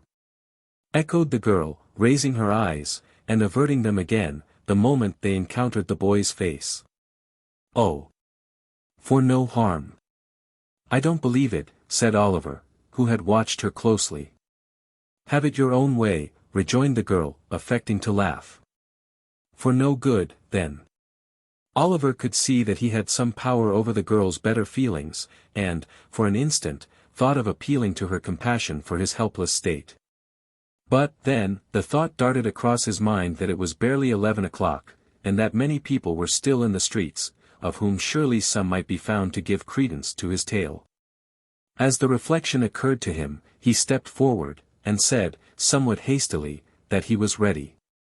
Neither his brief consideration, nor its purport, was lost on his companion. She eyed him narrowly, while he spoke, and cast upon him a look of intelligence which sufficiently showed that she guessed what had been passing in his thoughts. "Hush," said the girl, stooping over him, and pointing to the door as she looked cautiously round. "You can't help yourself. I have tried hard for you, but all to no purpose. You are hedged round and round. If ever you are to get loose from here, this is not the time." Struck by the energy of her manner, Oliver looked up in her face with great surprise. She seemed to speak the truth, her countenance was white and agitated, and she trembled with very earnestness. "I have saved you from being ill-used once, and I will again, and I do now," continued the girl aloud. "For those who would have fetched you, if I had not, would have been far more rough than me. I have promised for your being quiet and silent. If you are not, you will only do harm to yourself and me too, and perhaps be my death. See here. I have borne all this for you already, as true as God sees me show it." She pointed, hastily, to some livid bruises on her neck and arms, and continued, with great rapidity. "Remember this. And don't let me suffer more for you, just now. If I could help you, I would, but I have not the power. They don't mean to harm you, whatever they make you do, is no fault of yours.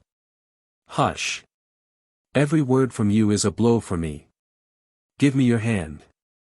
Make haste. Your hand." She caught the hand which Oliver instinctively placed in hers, and, blowing out the light, drew him after her up the stairs. The door was opened, quickly, by some one shrouded in the darkness, and was as quickly closed, when they had passed out. A hackney cabriolet was in waiting. With the same vehemence which she had exhibited in addressing Oliver, the girl pulled him in with her, and drew the curtains close. The driver wanted no directions, but lashed his horse into full speed, without the delay of an instant. The girl still held Oliver fast by the hand, and continued to pour into his ear, the warnings and assurances she had already imparted. All was so quick and hurried, that he had scarcely time to recollect where he was, or how he came there, when the carriage stopped at the house to which the Jew's steps had been directed on the previous evening. For one brief moment, Oliver cast a hurried glance along the empty street, and a cry for help hung upon his lips. But the girl's voice was in his ear, beseeching him in such tones of agony to remember her, that he had not the heart to utter it. While he hesitated, the opportunity was gone, he was already in the house, and the door was shut. "This way," said the girl, releasing her hold for the first time. "Bill." "Hello," replied Sikes, appearing at the head of the stairs, with a candle. "Oh. That's the time of day. Come on." This was a very strong expression of approbation, an uncommonly hearty welcome, from a person of Mr. Sikes' temperament. Nancy, appearing much gratified thereby, saluted him cordially. "Bullseye's gone home with Tom," observed Sikes, as he lighted them up. "He'd have been in the way." "That's right," rejoined Nancy. "So you've got the kid," said Sikes when they had all reached the room, closing the door as he spoke. "Yes, here he is," replied Nancy. "Did he come quiet?" inquired Sikes. "Like a lamb," rejoined Nancy. "I'm glad to hear it," said Sikes, looking grimly at Oliver, for the sake of his young carcass, as would otherways have suffered for it. "Come here, young un, and let me read you a lecture, which is as well got over at once." Thus addressing his new pupil, Mr. Sikes pulled off Oliver's cap and threw it into a corner. And then, taking him by the shoulder, sat himself down by the table, and stood the boy in front of him. "Now, first, do you know what this is?" inquired Sikes, taking up a pocket pistol which lay on the table. Oliver replied in the affirmative. "Well, then, look here," continued Sikes. "This is powder, that 'ere's a bullet, and this is a little bit of a old hat for wad din. Oliver murmured his comprehension of the different bodies referred to, and Mr. Sikes proceeded to load the pistol, with great nicety and deliberation. "Now it's loaded," said Mr. Sikes, when he had finished. "Yes, I see it is, sir," replied Oliver.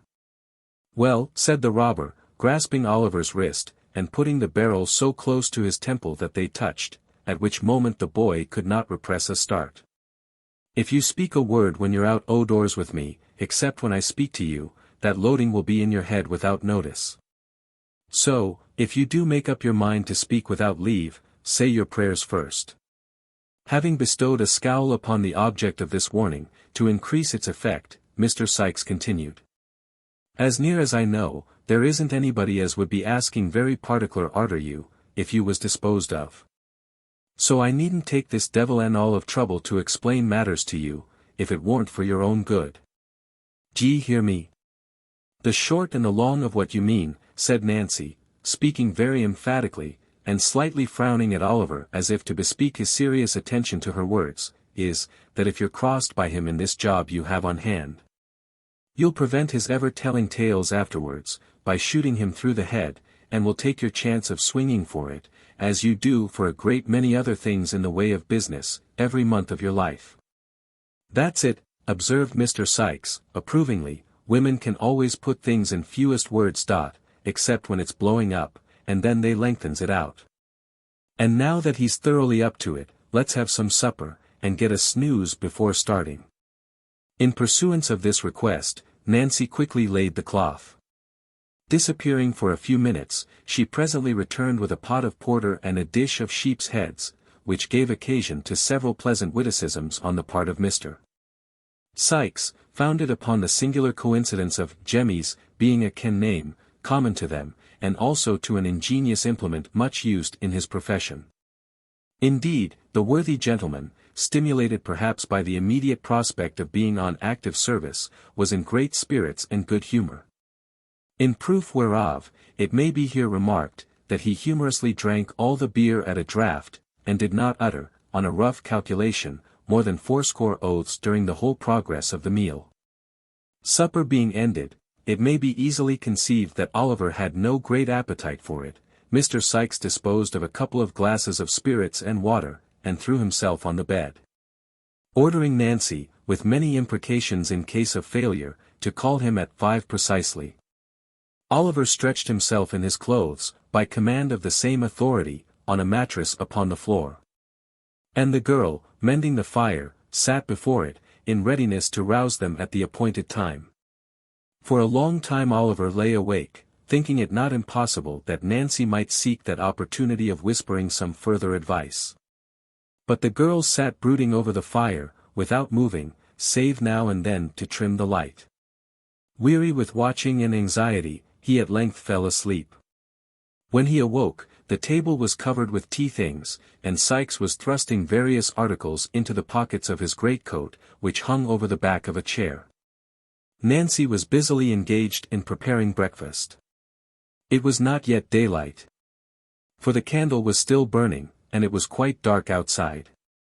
A sharp rain, too, was beating against the window panes, and the sky looked black and cloudy. "Now, then," growled Sikes, as Oliver started up, 5:30. "Look sharp, or you'll get no breakfast, for it's late as it is." Oliver was not long in making his toilet. Having taken some breakfast, he replied to a surly inquiry from Sikes, by saying that he was quite ready. Nancy, scarcely looking at the boy, threw him a handkerchief to tie round his throat. Sikes gave him a large rough cape to button over his shoulders. Thus attired, he gave his hand to the robber, who, merely pausing to show him with a menacing gesture that he had that same pistol in a side pocket of his greatcoat, clasped it firmly in his, and, exchanging a farewell with Nancy, led him away. Oliver turned, for an instant, when they reached the door, in the hope of meeting a look from the girl. But she had resumed her old seat in front of the fire, and sat, perfectly motionless before it. 21. The Expedition. It was a cheerless morning when they got into the street, blowing and raining hard, and the clouds looking dull and stormy. The night had been very wet, large pools of water had collected in the road, and the kennels were overflowing. There was a faint glimmering of the coming day in the sky. But it rather aggravated than relieved the gloom of the scene, the sombre light only serving to pale that which the street lamps afforded, without shedding any warmer or brighter tints upon the wet housetops, and dreary streets. There appeared to be nobody stirring in that quarter of the town, the windows of the houses were all closely shut, and the streets through which they passed, were noiseless and empty. By the time they had turned into the Bethnal Green Road, the day had fairly begun to break. Many of the lamps were already extinguished, a few country wagons were slowly toiling on, towards London. Now and then, a stage-coach, covered with mud, rattled briskly by, the driver bestowing, as he passed, an admonitory lash upon the heavy wagoner who, by keeping on the wrong side of the road, had endangered his arriving at the office. A quarter of a minute after his time. The public houses, with gas lights burning inside, were already open. By degrees, other shops began to be unclosed, and a few scattered people were met with. Then, came straggling groups of laborers going to their work.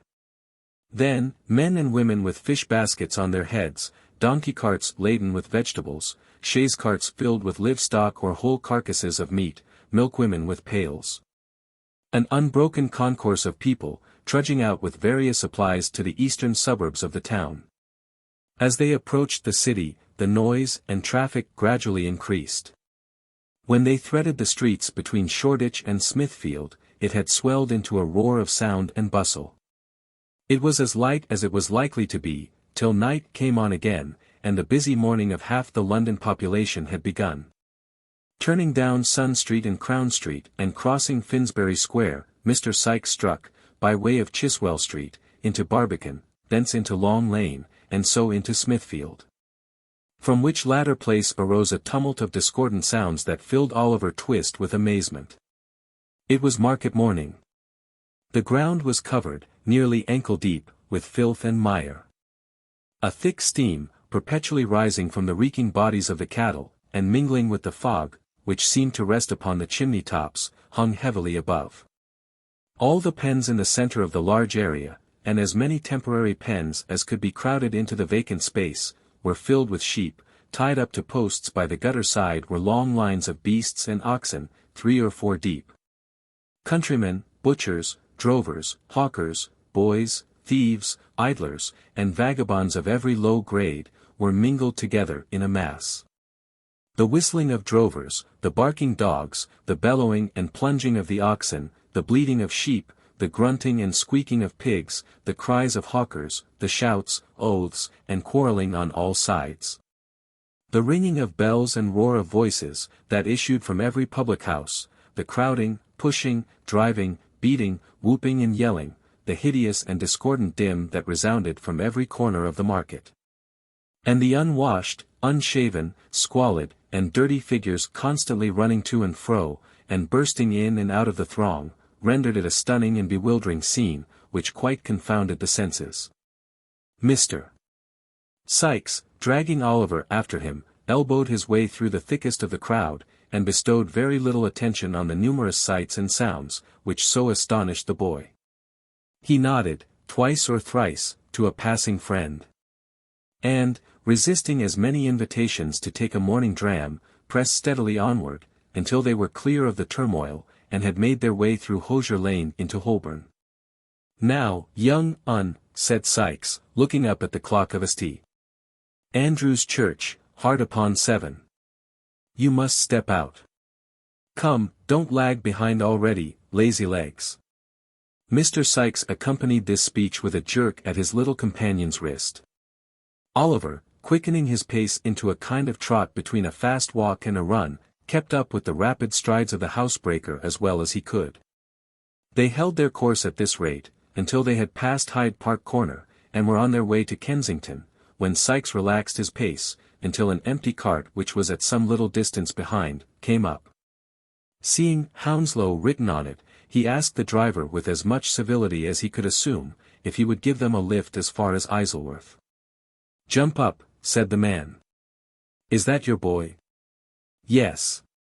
"He's my boy," replied Sikes, looking hard at Oliver, and putting his hand abstractedly into the pocket where the pistol was. "Your father walks rather too quick for you, don't he, my man?" inquired the driver, seeing that Oliver was out of breath. "Not a bit of it," replied Sikes, interposing. "He's used to it. Here, take hold of my hand, Ned. In with you." Thus addressing Oliver, he helped him into the cart. And the driver, pointing to a heap of sacks, told him to lie down there, and rest himself. As they passed the different milestones, Oliver wondered, more and more, where his companion meant to take him.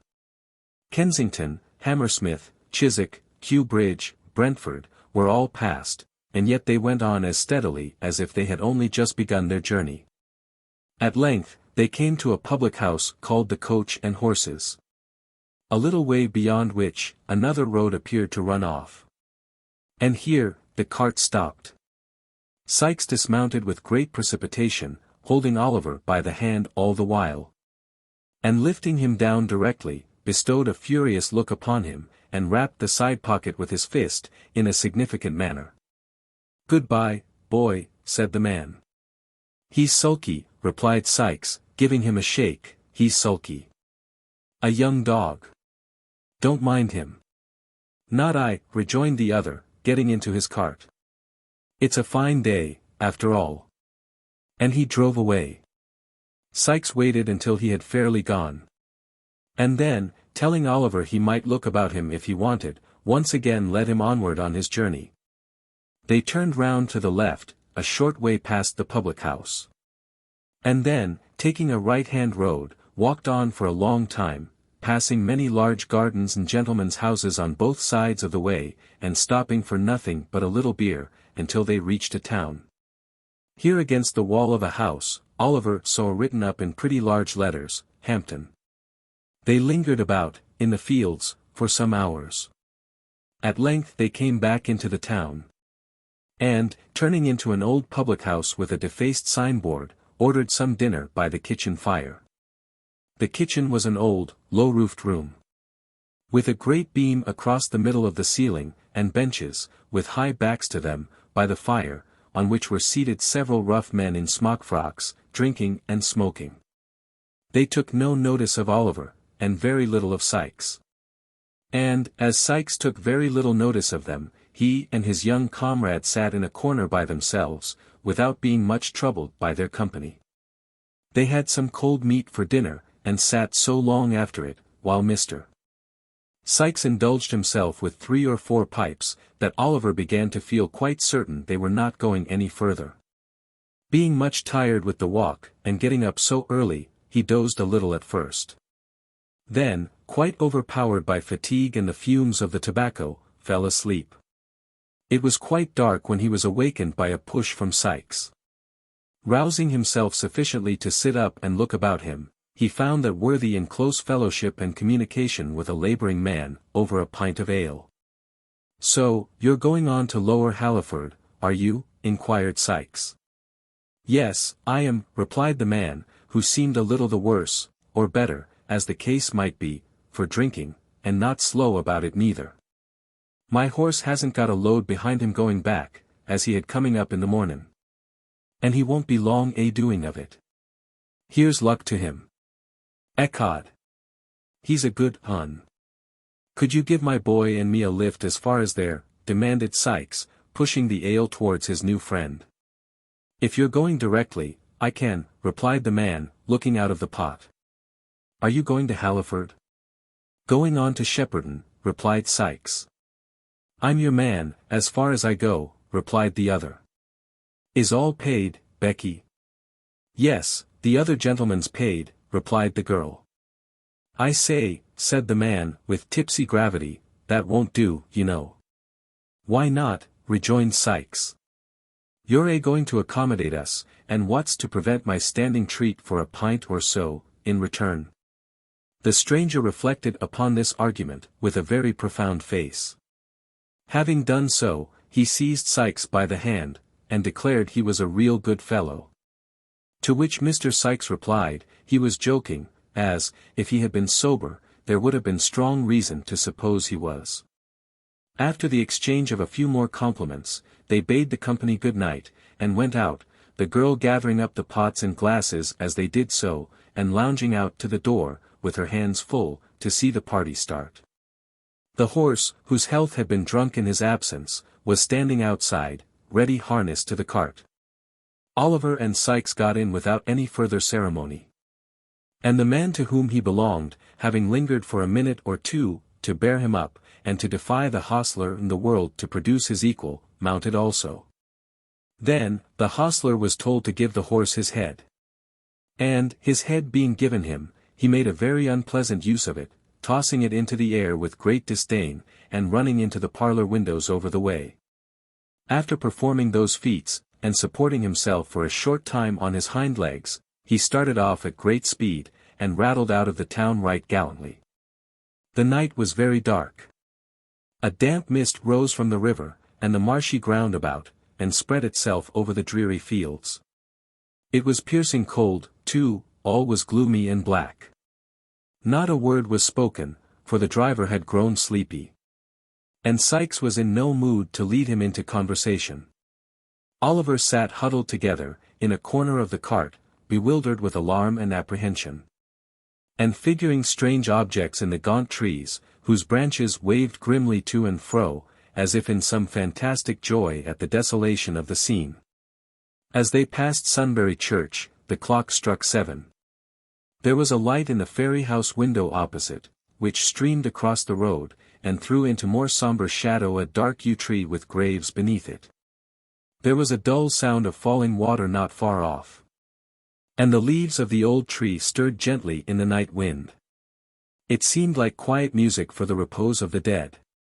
Sunbury was passed through, and they came again into the lonely road. 2 or 3 miles more, and the cart stopped. Sikes alighted, took Oliver by the hand, and they once again walked on. They turned into no house at Shepperton, as the weary boy had expected. But still kept walking on, in mud and darkness, through gloomy lanes and over cold open wastes, until they came within sight of the lights of a town at no great distance. On looking intently forward, Oliver saw that the water was just below them, and that they were coming to the foot of a bridge. Sikes kept straight on, until they were close upon the bridge, then turned suddenly down a bank upon the left. The water, thought Oliver, turning sick with fear. He has brought me to this lonely place to murder me. He was about to throw himself on the ground, and make one struggle for his young life, when he saw that they stood before a solitary house, all ruinous and decayed. There was a window on each side of the dilapidated entrance, and 1 story above. But no light was visible. The house was dark, dismantled, and the all appearance, uninhabited. Sikes, with Oliver's hand still in his, softly approached the low porch, and raised the latch. The door yielded to the pressure, and they passed in together. 22. The burglary. "Hullo!" cried a loud, hoarse voice, as soon as they set foot in the passage. "Don't make such a row," said Sikes, bolting the door. "Show a glim, Toby." "Aha! My pal," cried the same voice. "A glim, Barney, a glim. Show the gentleman in, Barney, wake up first, if convenient." The speaker appeared to throw a bootjack, or some such article, at the person he addressed, to rouse him from his slumbers, for the noise of a wooden body, falling violently, was heard.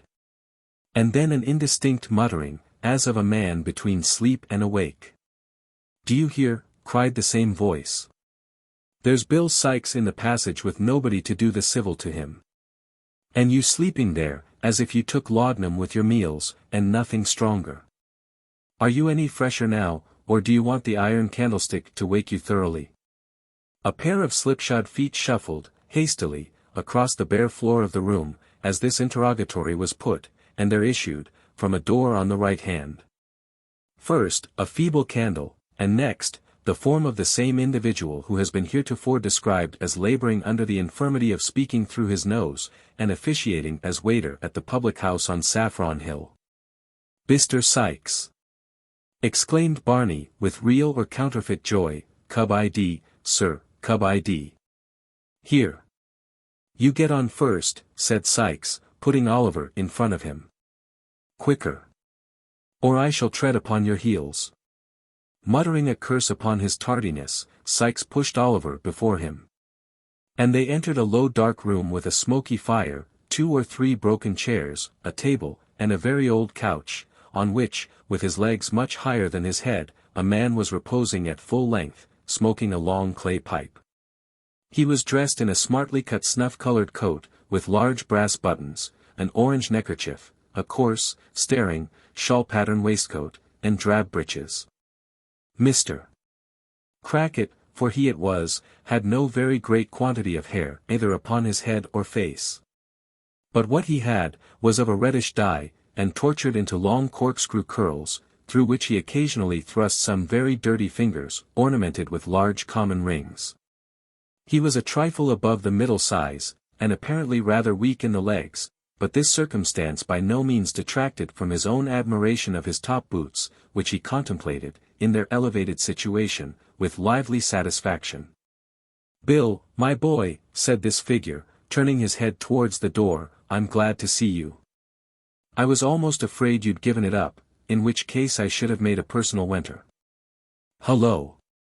Uttering this exclamation in a tone of great surprise, as his eyes rested on Oliver, Mr. Toby Crackit brought himself into a sitting posture, and demanded who that was. "The boy." "Only the boy," replied Sikes, drawing a chair towards the fire. "Wood of Bister Fagid's lads," exclaimed Barney, with a grin. "Fagins, exclaimed Toby, looking at Oliver. "What an inwailable boy that'll make, for the old lady's pockets in chapels. His mug is a fortin to him." There's enough of that," interposed Sikes, impatiently, and stooping over his recumbent friend, he whispered a few words in his ear, at which Mr. Crackit laughed immensely, and honored Oliver with a long stare of astonishment. "Now," said Sikes, as he resumed his seat, "if you'll give us something to eat and drink while we're waiting, you'll put some heart in us, or in me, at all events. Sit down by the fire, younker, and rest yourself. For you'll have to go out with us again tonight, though not very far off." Oliver looked at Sikes, in mute and timid wonder. And drawing a stool to the fire, sat with his aching head upon his hands, scarcely knowing where he was, or what was passing around him. "Here," said Toby, as the young Jew placed some fragments of food, and a bottle upon the table, "success to the crack." He rose to honor the toast. and, carefully depositing his empty pipe in a corner, advanced to the table, filled a glass with spirits, and drank off its contents. Mr. Sikes did the same. "A drain for the boy," said Toby, half filling a wineglass. "Down with it, innocence." "Indeed," said Oliver, looking piteously up into the man's face, "indeed, I." "Down with it," echoed Toby. "Do you think I don't know what's good for you? Tell him to drink it, Bill." "He had better," said Sikes, clapping his hand upon his pocket. "Burn my body, if he isn't more trouble than a whole family of dodgers. Drink it, you perverse imp, drink it." Frightened by the menacing gestures of the two men, Oliver hastily swallowed the contents of the glass, and immediately fell into a violent fit of coughing, which delighted Toby Crackit and Barney, and even drew a smile from the surly Mr. Sikes.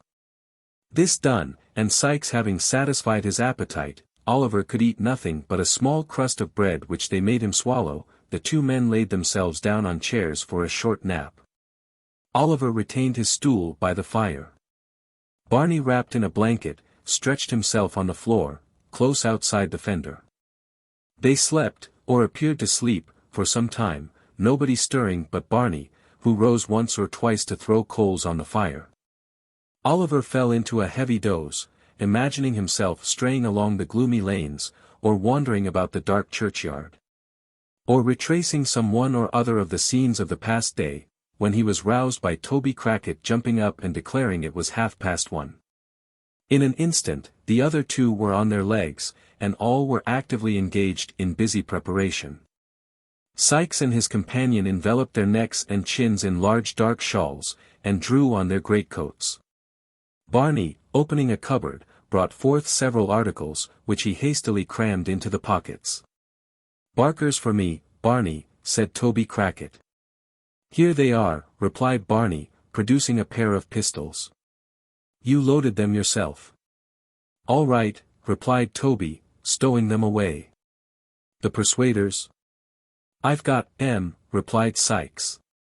"Crape, keys, centrebits, darkies, nothing forgotten?" inquired Toby, fastening a small crowbar to a loop inside the skirt of his coat. "All right," rejoined his companion. "Bring them bits of timber, Barney. That's the time of day." With these words, he took a thick stick from Barney's hands, who, having delivered another to Toby, busied himself in fastening on Oliver's cape. "Now then," said Sikes, holding out his hand. Oliver, who was completely stupefied by the unwonted exercise, and the air, and the drink which had been forced upon him, put his hand mechanically into that which Sikes extended for the purpose. "Take his other hand, Toby," said Sikes. "Look out, Barney." The man went to the door, and returned to announce that all was quiet. The two robbers issued forth with Oliver between them. Barney, having made all fast, rolled himself up as before, and was soon asleep again. It was now intensely dark. The fog was much heavier than it had been in the early part of the night. And the atmosphere was so damp, that, although no rain fell, Oliver's hair and eyebrows, within a few minutes after leaving the house, had become stiff with the half-frozen moisture that was floating about.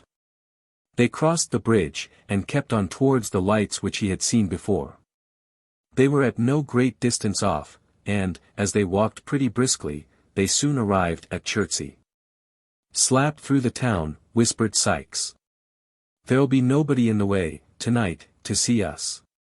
Toby acquiesced, and they hurried through the main street of the little town, which at that late hour was wholly deserted. A dim light shone at intervals from some bedroom window, and the hoarse barking of dogs occasionally broke the silence of the night. But there was nobody abroad. They had cleared the town, as the church bell struck 2. Quickening their pace, they turned up a road upon the left hand. After walking about a quarter of a mile, they stopped before a detached house surrounded by a wall, to the top of which, Toby Crackit, scarcely pausing to take breath, climbed in a twinkling. "The boy next," said Toby. "Hoist him up. I'll catch hold of him." Before Oliver had time to look round, Sikes had caught him under the arms, and in 3 or 4 seconds he and Toby were lying on the grass on the other side. Sikes followed directly. And they stole cautiously towards the house. And now, for the first time, Oliver, well nigh mad with grief and terror, saw that housebreaking and robbery, if not murder, were the objects of the expedition. He clasped his hands together, and involuntarily uttered a subdued exclamation of horror. A mist came before his eyes, the cold sweat stood upon his ashy face, his limbs failed him, and he sank upon his knees. "Get up!" murmured Sikes, trembling with rage, and drawing the pistol from his pocket. "Get up, or I'll strew your brains upon the grass." "Oh! For God's sake let me go," cried Oliver, "let me run away and die in the fields. I will never come near London. Never, never. Oh! Pray have mercy on me, and do not make me steal. For the love of all the bright angels that rest in heaven, have mercy upon me." The man to whom this appeal was made, swore a dreadful oath, and had cocked the pistol, when Toby, striking it from his grasp, placed his hand upon the boy's mouth, and dragged him to the house. "Hush," cried the man, "it won't answer here. Say another word, and I'll do your business myself with a crack on the head.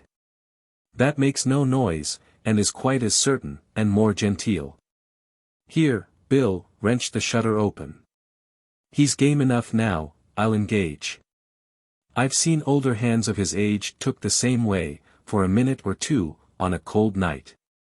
Sikes, invoking terrific imprecations upon Fagin's head for sending Oliver on such an errand, plied the crowbar vigorously, but with little noise. After some delay, and some assistance from Toby, the shutter to which he had referred, swung open on its hinges. It was a little lattice window, about 5 feet and a half above the ground, at the back of the house, which belonged to a scullery, or small brewing place, at the end of the passage. The aperture was so small, that the inmates had probably not thought it worth while to defend it more securely, but it was large enough to admit a boy of Oliver's size, nevertheless. A very brief exercise of Mr. C.K.'s art sufficed to overcome the fastening of the lattice, and it soon stood wide open also. "Now listen, you young limb," whispered Sikes, drawing a dark lantern from his pocket, and throwing the glare full on Oliver's face. "I'm a-going to put you through there. Take this light, go softly up the steps straight afore you, and along the little hall, to the street door, unfasten it, and let us in." "There's a bolt at the top, you won't be able to reach," interposed Toby. "Stand upon one of the hall chairs. There are 3 there, Bill, with a jolly large blue unicorn and gold pitchfork on M, which is the old lady's arms." "Keep quiet, can't you?" replied Sikes, with a threatening look. "The room door is open, is it?" "Wide," replied Toby, after peeping in to satisfy himself. "The game of that is, that they always leave it open with a catch, so that the dog, who's got a bed in here, may walk up and down the passage when he feels wakeful." "Ha! Ha! Barney 'ticed him away tonight. So neat." Although Mr. Crackit spoke in a scarcely audible whisper, and laughed without noise, Sikes imperiously commanded him to be silent, and to get to work. Toby complied, by first producing his lantern, and placing it on the ground. Then by planting himself firmly with his head against the wall beneath the window, and his hands upon his knees, so as to make a step of his back. This was no sooner done, than Sikes, mounting upon him, put Oliver gently through the window with his feet first, and, without leaving hold of his collar, planted him safely on the floor inside. "Take this lantern," said Sikes, looking into the room. "You see the stairs afore you?" Oliver, more dead than alive, gasped out, "Yes."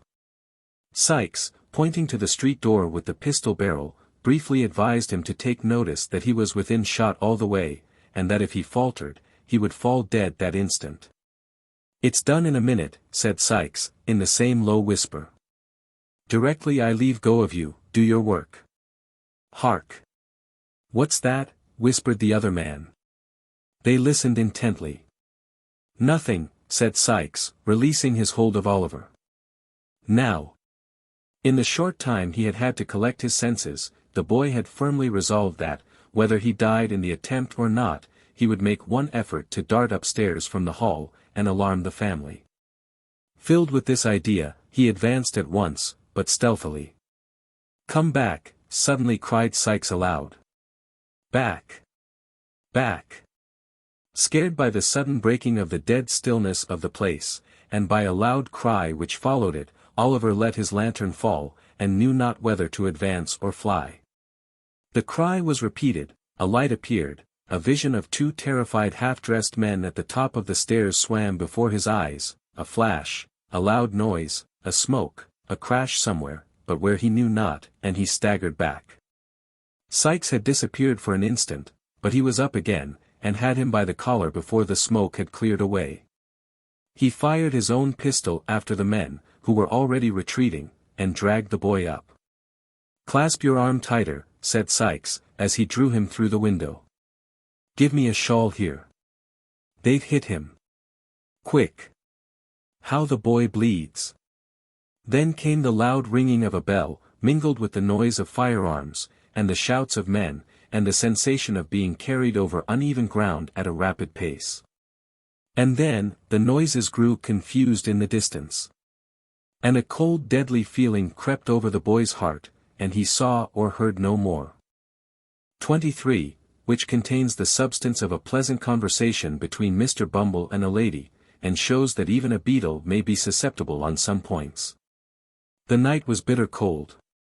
The snow lay on the ground, frozen into a hard thick crust, so that only the heaps that had drifted into byways and corners were affected by the sharp wind that howled abroad, which, as if expending increased fury on such prey as it found, caught it savagely up in clouds, and, whirling it into 1,000 misty eddies, scattered it in air. Bleak, dark, and piercing cold, it was a night for the well-housed and fed to draw around the bright fire and thank God they were at home, and for the homeless, starving wretch to lay him down and die.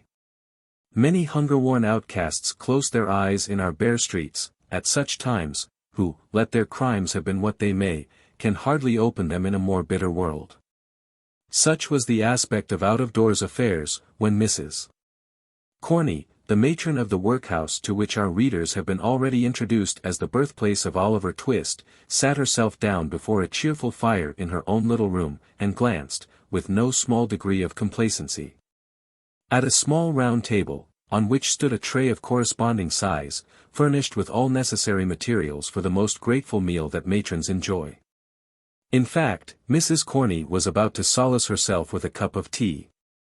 As she glanced from the table to the fireplace, where the smallest of all possible kettles was singing a small song in a small voice, her inward satisfaction evidently increased, so much so, indeed, that Mrs. Corney smiled. "Well," said the matron, leaning her elbow on the table, and looking reflectively at the fire, "I'm sure we have all on us a great deal to be grateful for. A great deal, if we did but know it." "Ah! Mrs. Corney shook her head mournfully, as if deploring the mental blindness of those paupers who did not know it, and thrusting a silver spoon, private property, into the inmost recesses of a 2-ounce tin tea caddy, proceeded to make the tea. How slight a thing will disturb the equanimity of our frail minds. The black teapot, being very small and easily filled, ran over while Mrs. Corney was moralicing, and the water slightly scalded Mrs. Corney's hand. "Drat the pot," said the worthy matron, setting it down very hastily on the hob, "a little stupid thing, that only holds a couple of cups. What use is it of, to anybody? Except," said Mrs. Corney, pausing, "except to a poor desolate creature like me. Oh dear." With these words, the matron dropped into her chair, and, once more resting her elbow on the table, thought of her solitary fate. The small teapot, and the single cup, had awakened in her mind sad recollections of Mr. Corney, who had not been dead more than 25 years, and she was overpowered. "I shall never get another," said Mrs. Corney, pettishly, "I shall never get another, like him." Whether this remark bore reference to the husband, or the teapot, is uncertain. It might have been the latter, for Mrs. Corney looked at it as she spoke, and took it up afterwards. She had just tasted her first cup, when she was disturbed by a soft tap at the room door. "Oh, come in with you," said Mrs. Corney, sharply. "Some of the old women dying, I suppose. They always die when I'm at meals. Don't stand there, letting the cold air in, don't. What's amiss now, eh?" "Nothing, ma'am, nothing," replied a man's voice. "Dear me," exclaimed the matron, in a much sweeter tone, "is that Mr. Bumble?" "At your service, ma'am," said Mr. Bumble, who had been stopping outside to rub his shoes clean, and to shake the snow off his coat, and who now made his appearance, bearing the cocked hat in one hand and a bundle in the other. "Shall I shut the door, ma'am?" The lady modestly hesitated to reply, lest there should be any impropriety in holding an interview with Mr. Bumble, with closed doors. Mr. Bumble, taking advantage of the hesitation, and being very cold himself, shut it without permission. "Hard weather, Mr. Bumble," said the matron. "Hard, indeed, ma'am," replied the beadle. "Anti-parochial weather this, ma'am. We have given away, Mrs. Corney, we have given away a matter of 20 quartern loaves and a cheese and a half, this very blessed afternoon, and yet them paupers are not contented." "Of course not. When would they be, Mr. Bumble?" said the matron, sipping her tea. "When, indeed, ma'am," rejoined Mr. Bumble. "Why, here's one man that, in consideration of his wife and large family, has a quartern loaf and a good pound of cheese, full weight. Is he grateful, ma'am? Is he grateful? Not a copper farthing's worth of it. What does he do, ma'am, but ask for a few coals, if it's only a pocket handkerchief full, he says. Coals. What would he do with coals? Toast his cheese with them and then come back for more. That's the way with these people, ma'am. Give Emma apron full of coals today, and they'll come back for another, the day after tomorrow, as brazen as alabaster." The matron expressed her entire concurrence in this intelligible simile. And the beadle went on. "I never," said Mr. Bumble, "see anything like the pitch it's got to. The day afore yesterday, a man, you have been a married woman, ma'am, and I may mention it to you, a man, with hardly a rag upon his back, here Mrs. Corney looked at the floor, goes to our overseer's door when he has got company coming to dinner, and says, he must be relieved, Mrs. Corney. As he wouldn't go away, and shocked the company very much, our overseer sent him out a pound of potatoes and half a pint of oatmeal. My heart, says the ungrateful villain, what's the use of this to me? You might as well give me a pair of iron spectacles. Very good, says our overseer, taking them away again, you won't get anything else here. Then I'll die in the streets, says the vagrant. Oh no, you won't, says our overseer. Ha! Ha! That was very good. So like Mr. Granite, wasn't it? Interposed the matron. Well, Mr. Bumble. Well, ma'am, rejoined the beadle, he went away, and he did die in the streets. There's a obstinate pauper for you. It beats anything I could have believed, observed the matron emphatically. But don't you think out-of-door relief a very bad thing, anyway, Mr. Bumble? You're a gentleman of experience, and ought to know. Come. Mrs. Corney, said the beadle, smiling as men smile who are conscious of superior information, out-of-door relief, properly managed, ma'am, is the parochial safeguard. The great principle of out-of-door relief is, to give the paupers exactly what they don't want, and then they get tired of coming. Dear me, exclaimed Mrs. Corney. Well, that is a good one, too. Yes. Betwixt you and me, ma'am, returned Mr. Bumble, that's the great principle, and that's the reason why, if you look at any cases that get into them audacious newspapers, you'll always observe that sick families have been relieved with slices of cheese. That's the rule now, Mrs. Corney, all over the country. But, however, said the beadle, stopping to unpack his bundle, these are official secrets, ma'am, not to be spoken of, except, as I may say, among the parochial officers, such as ourselves. This is the port wine, ma'am, that the board ordered for the infirmary, real, fresh, genuine port wine, only out of the cask this forenoon, clear as a bell, and no sediment. Having held the first bottle up to the light, and shaken it well to test its excellence, Mr. Bumble placed them both on top of a chest of drawers, folded the handkerchief in which they had been wrapped, put it carefully in his pocket, and took up his hat, as if to go. "You'll have a very cold walk, Mr. Bumble," said the matron. "It blows, ma'am," replied Mr. Bumble, turning up his coat collar, enough to cut one's ears off. The matron looked, from the little kettle, to the beadle, who was moving towards the door, and as the beadle coughed, preparatory to bidding her good night, bashfully inquired whether he wouldn't take a cup of tea. Mr. Bumble instantaneously turned back his collar again, laid his hat and stick upon a chair, and drew another chair up to the table. As he slowly seated himself, he looked at the lady. She fixed her eyes upon the little teapot. Mr. Bumble coughed again, and slightly smiled. Mrs. Corney rose to get another cup and saucer from the closet. As she sat down, her eyes once again encountered those of the gallant beadle. She colored, and applied herself to the task of making his tea. Again Mr. Bumble coughed, louder this time than he had coughed yet. "Sweet, Mr. Bumble?" inquired the matron, taking up the sugar basin. "Very sweet, indeed, ma'am," replied Mr. Bumble. He fixed his eyes on Mrs. Corney as he said this, and if ever a beadle looked tender, Mr. Bumble was that beadle at that moment. The tea was made, and handed in silence. Mr.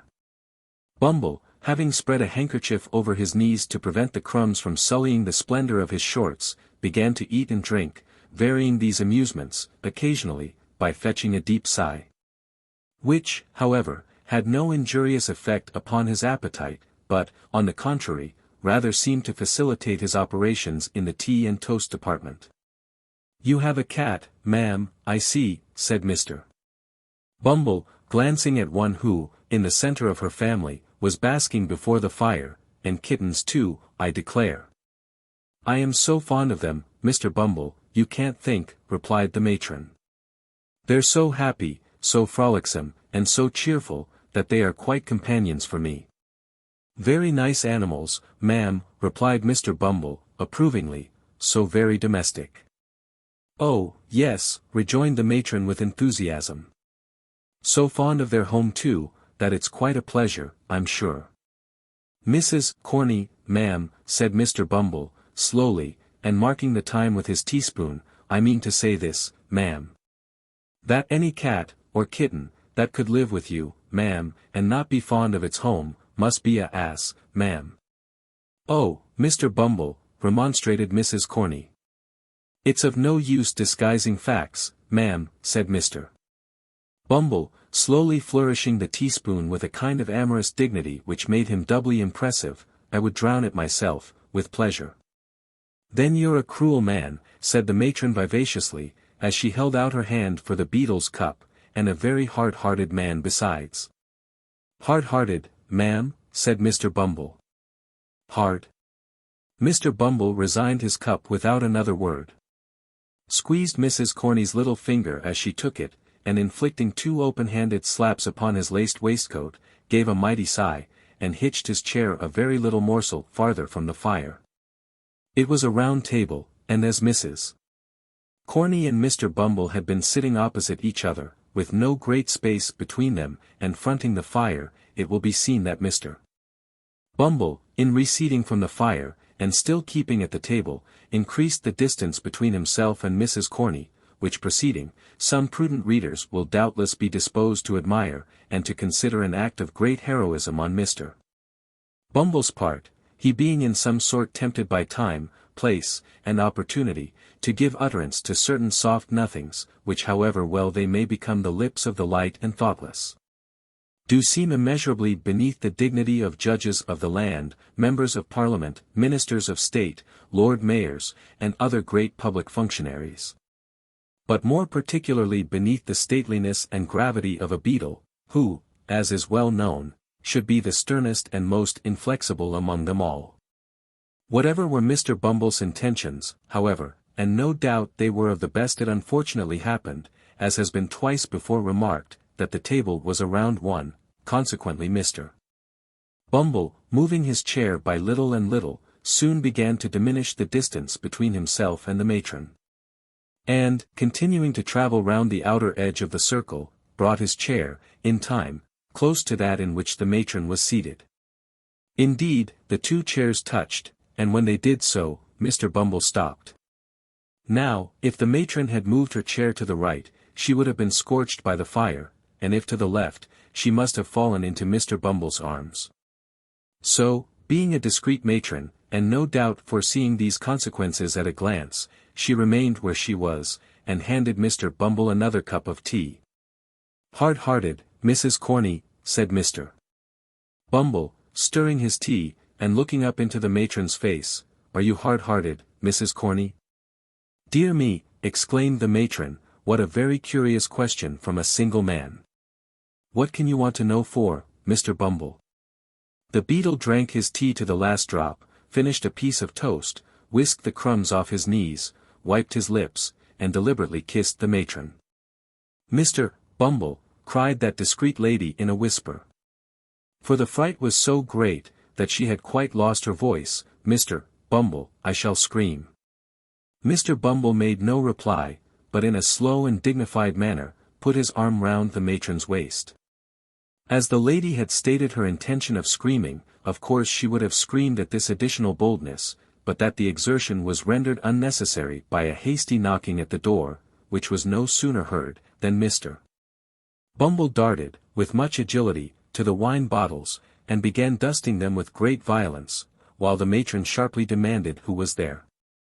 It is worthy of remark, as a curious physical instance of the efficacy of a sudden surprise in counteracting the effects of extreme fear, that her voice had quite recovered all its official asperity. "If you please, mistress," said a withered old female pauper, hideously ugly, putting her head in at the door, "old Sally is going fast." "Well, what's that to me?" angrily demanded the matron. "I can't keep her alive, can I?"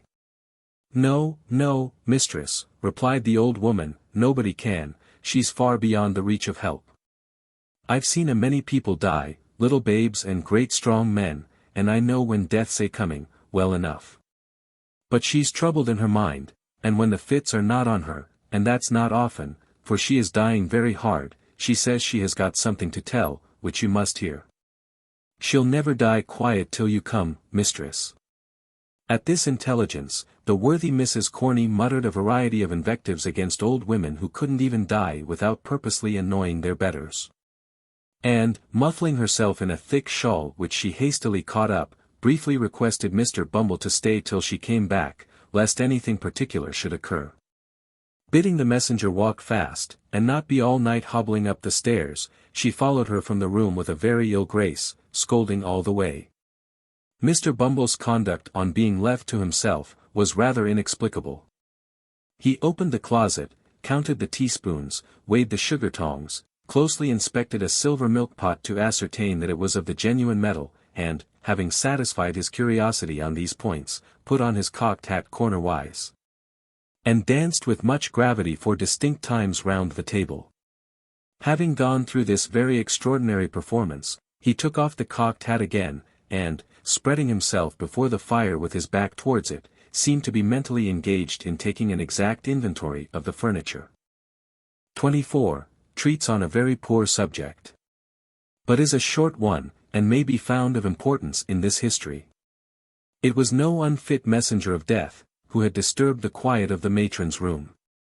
Her body was bent by age, her limbs trembled with palsy. Her face, distorted into a mumbling leer, resembled more the grotesque shaping of some wild pencil, than the work of nature's hand. Alas! How few of nature's faces are left alone to gladden us with their beauty. The cares, and sorrows, and hungerings, of the world, change them as they change hearts, and it is only when those passions sleep, and have lost their hold forever, that the troubled clouds pass off and leave heaven's surface clear. It is a common thing for the countenances of the dead, even in that fixed and rigid state, to subside into the long-forgotten expression of sleeping infancy, and settle into the very look of early life. So calm, so peaceful, do they grow again, that those who knew them in their happy childhood, kneel by the coffin's side in awe, and see the angel even upon earth. The old crone tottered along the passages, and up the stairs, muttering some indistinct answers to the chidings of her companion. Being at length compelled to pause for breath, she gave the light into her hand, and remained behind to follow as she might, while the more nimble superior made her way to the room where the sick woman lay. It was a bare garret room, with a dim light burning at the farther end. There was another old woman watching by the bed. The parish apothecary's apprentice was standing by the fire, making a toothpick out of a quill. "Cold night, Mrs. Corney," said this young gentleman, as the matron entered. "Very cold, indeed, sir," replied the mistress, in her most civil tones, and dropping a curtsy as she spoke. "You should get better coals out of your contractors," said the apothecary's deputy, breaking a lump on the top of the fire with the rusty poker. "These are not at all the sort of thing for a cold night." "They're the board's choosing, sir," returned the matron. "The least they could do, would be to keep us pretty warm, for our places are hard enough." The conversation was here interrupted by a moan from the sick woman. "Oh," said the young mag, turning his face towards the bed, as if he had previously quite forgotten the patient, "it's all up there, Mrs. Corney." "It is it, sir?" asked the matron. "If she lasts a couple of hours, I shall be surprised," said the apothecary's apprentice, intent upon the toothpick's point. "It's a break-up of the system altogether." "Is she dozing, old lady?"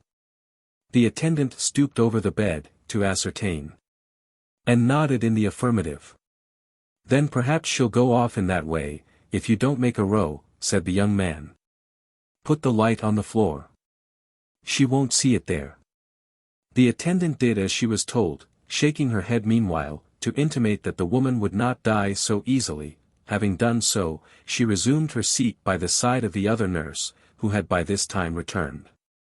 The mistress, with an expression of impatience, wrapped herself in her shawl, and sat at the foot of the bed. The apothecary's apprentice, having completed the manufacture of the toothpick, planted himself in front of the fire and made good use of it for 10 minutes or so, when apparently growing rather dull, he wished Mrs. Corney joy of her job, and took himself off on tiptoe. When they had sat in silence for some time, the two old women rose from the bed, and crouching over the fire, held out their withered hands to catch the heat. The flame threw a ghastly light on their shriveled faces, and made their ugliness appear terrible, as, in this position, they began to converse in a low voice. "Did she say any more, Annie dear, while I was gone?" inquired the messenger. "Not a word," replied the other. "She plucked and tore at her arms for a little time, but I held her hands, and she soon dropped off. She hasn't much strength in her, so I easily kept her quiet. I ain't so weak for an old woman, although I am on parish allowance. No, no." "Did she drink the hot wine the doctor said she was to have?" demanded the first. "I tried to get it down," rejoined the other. "But her teeth were tight set, and she clenched the mug so hard that it was as much as I could do to get it back again. So I drank it, and it did me good." Looking cautiously round, to ascertain that they were not overheard, the two hags cowered nearer to the fire, and chuckled heartily. "I mind the time," said the first speaker, "when she would have done the same, and made rare fun of it afterwards." "Aye, that she would," rejoined the other, "she had a merry heart. A many, beautiful corpses she laid out, as nice and neat as waxwork. My old eyes have seen them, aye, and those old hands touched them too, for I have helped her, scores of times." Stretching forth her trembling fingers as she spoke, the old creature shook them exultingly before her face, and fumbling in her pocket, brought out an old-time discolored tin snuff-box, from which she shook a few grains into the outstretched palm of her companion, and a few more into her own. While they were thus employed, the matron, who had been impatiently watching until the dying woman should awaken from her stupor, joined them by the fire, and sharply asked how long she was to wait. "Not long, mistress," replied the second woman, looking up into her face. "We have none of us long to wait for death. Patience, patience. He'll be here soon enough for us all." Hold your tongue, you doting idiot, said the matron sternly. You, Martha, tell me, has she been in this way before? Often, answered the first woman. But will never be again, added the second one, that is, she'll never wake again but once, and mind, mistress, that won't be for long. Long or short, said the matron, snappishly, she won't find me here when she does wake. Take care, both of you, how you worry me again for nothing. It's no part of my duty to see all the old women in the house die, and I won't, that's more. Mind that, you impudent old harridans. If you make a fool of me again, I'll soon cure you, I warrant you. She was bouncing away, when a cry from the two women, who had turned towards the bed, caused her to look round. The patient had raised herself upright, and was stretching her arms towards them. Who's that? She cried, in a hollow voice. Hush, hush, said one of the women, stooping over her. Lie down, lie down. I'll never lie down again alive, said the woman, struggling. I will tell her. Come here. Nearer. Let me whisper in your ear. She clutched the matron by the arm, and forcing her into a chair by the bedside, was about to speak, when looking round, she caught sight of the two old women bending forward in the attitude of eager listeners. Turn them away, said the woman, drowsily, make haste. Make haste. The two old crones, chiming in together, began pouring out many piteous lamentations that the poor dear was too far gone to know her best friends, and were uttering sundry protestations that they would never leave her, when the superior pushed them from the room, closed the door, and returned to the bedside. On being excluded, the old ladies changed their tone, and cried through the keyhole that old Sally was drunk, which, indeed, was not unlikely. Since, in addition to a moderate dose of opium prescribed by the apothecary, she was laboring under the effects of a final taste of gin and water which had been privily administered, in the openness of their hearts, by the worthy old ladies themselves. Now listen to me, said the dying woman aloud, as if making a great effort to revive one latent spark of energy. In this very room, in this very bed, I once nursed a pretty young creature, that was brought into the house with her feet cut and bruised with walking, and all soiled with dust and blood. She gave birth to a boy, and died. Let me think, what was the year again? Never mind the year, said the impatient auditor, what about her? I, murmured the sick woman, relapsing into her former drowsy state, what about her, what about, I know. She cried, jumping fiercely up, her face flushed, and her eyes starting from her head, I robbed her, so I did. She wasn't cold, I tell you she wasn't cold, when I stole it. Stole what, for God's sake? Cried the matron, with a gesture as if she would call for help. It, replied the woman, laying her hand over the other's mouth. The only thing she had. She wanted clothes to keep her warm, and food to eat. But she had kept it safe, and had it in her bosom. It was gold, I tell you. Rich gold, that might have saved her life. Gold, echoed the matron, bending eagerly over the woman as she fell back. Go on, yes, what of it? Who was the mother? When was it? She charged me to keep it safe, replied the woman with a groan, and trusted me as the only woman about her. I stole it in my heart when she first showed it me hanging round her neck, and the child's death, perhaps, is on me besides. They would have treated him better, if they had known it all. Known what? Asked the other. Speak.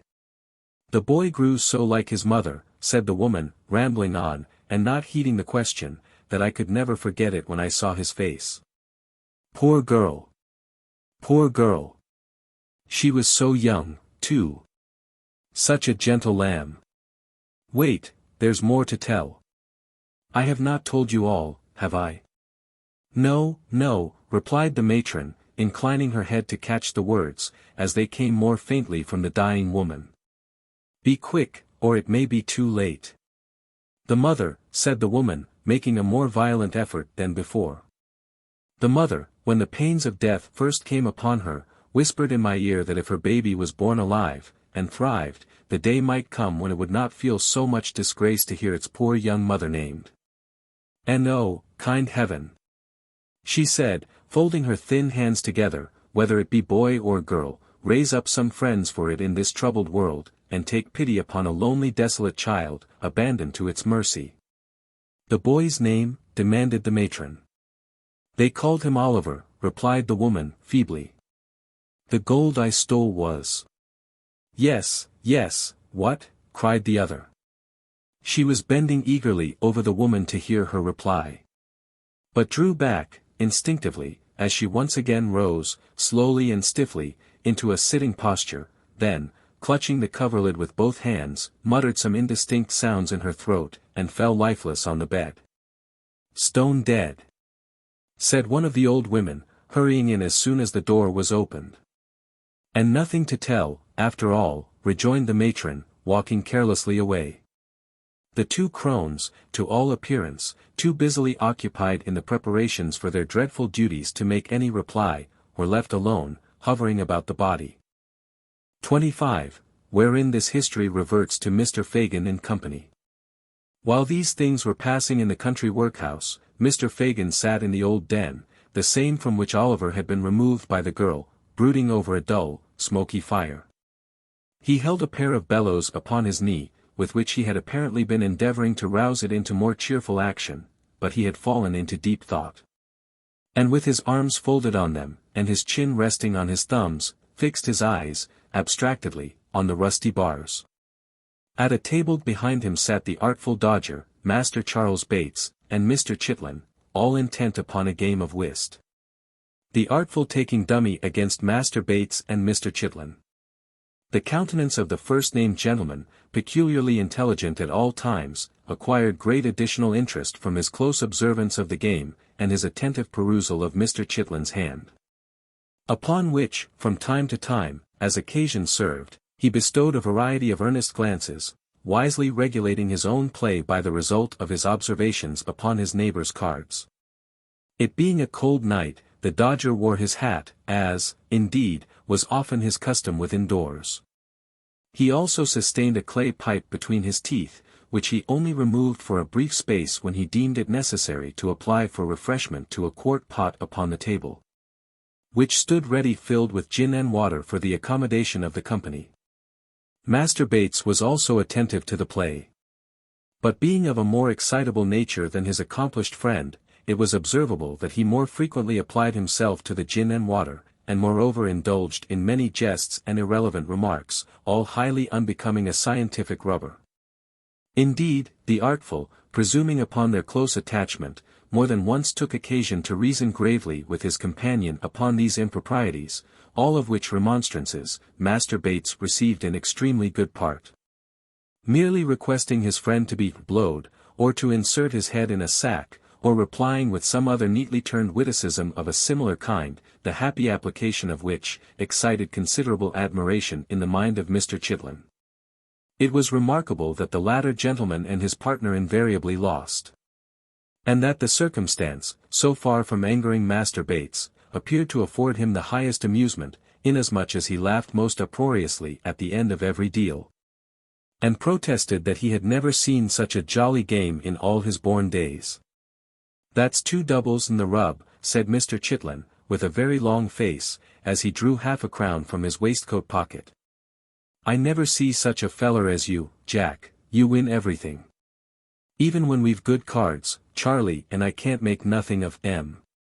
Either the master or the manner of this remark, which was made very ruefully, delighted Charlie Bates so much, that his consequent shout of laughter roused the Jew from his reverie, and induced him to inquire what was the matter.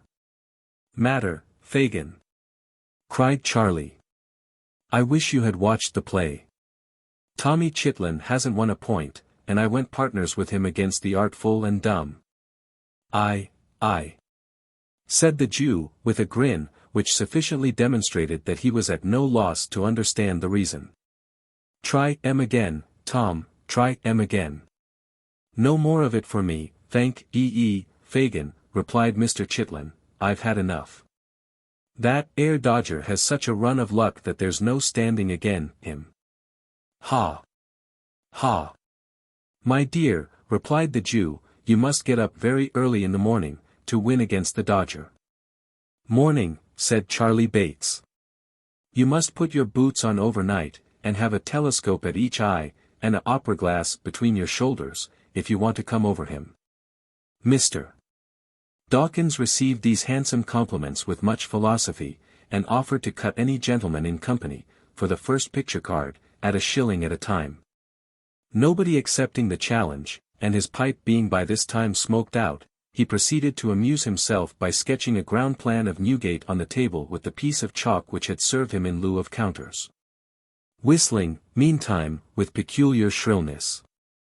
"How precious dull you are, Tommy," said the Dodger, stopping short when there had been a long silence, and addressing Mr. Chitlin. "What do you think he's thinking of, Fagin?" "How should I know, my dear," replied the Jew, looking round as he plied the bellows.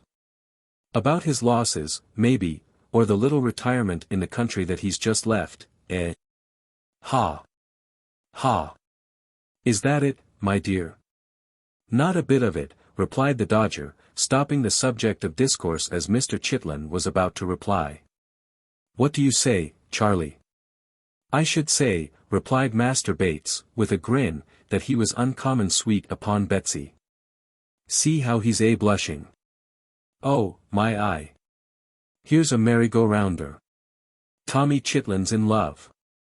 Oh, Fagin, Fagin! What a spree!" Thoroughly overpowered with the notion of Mr.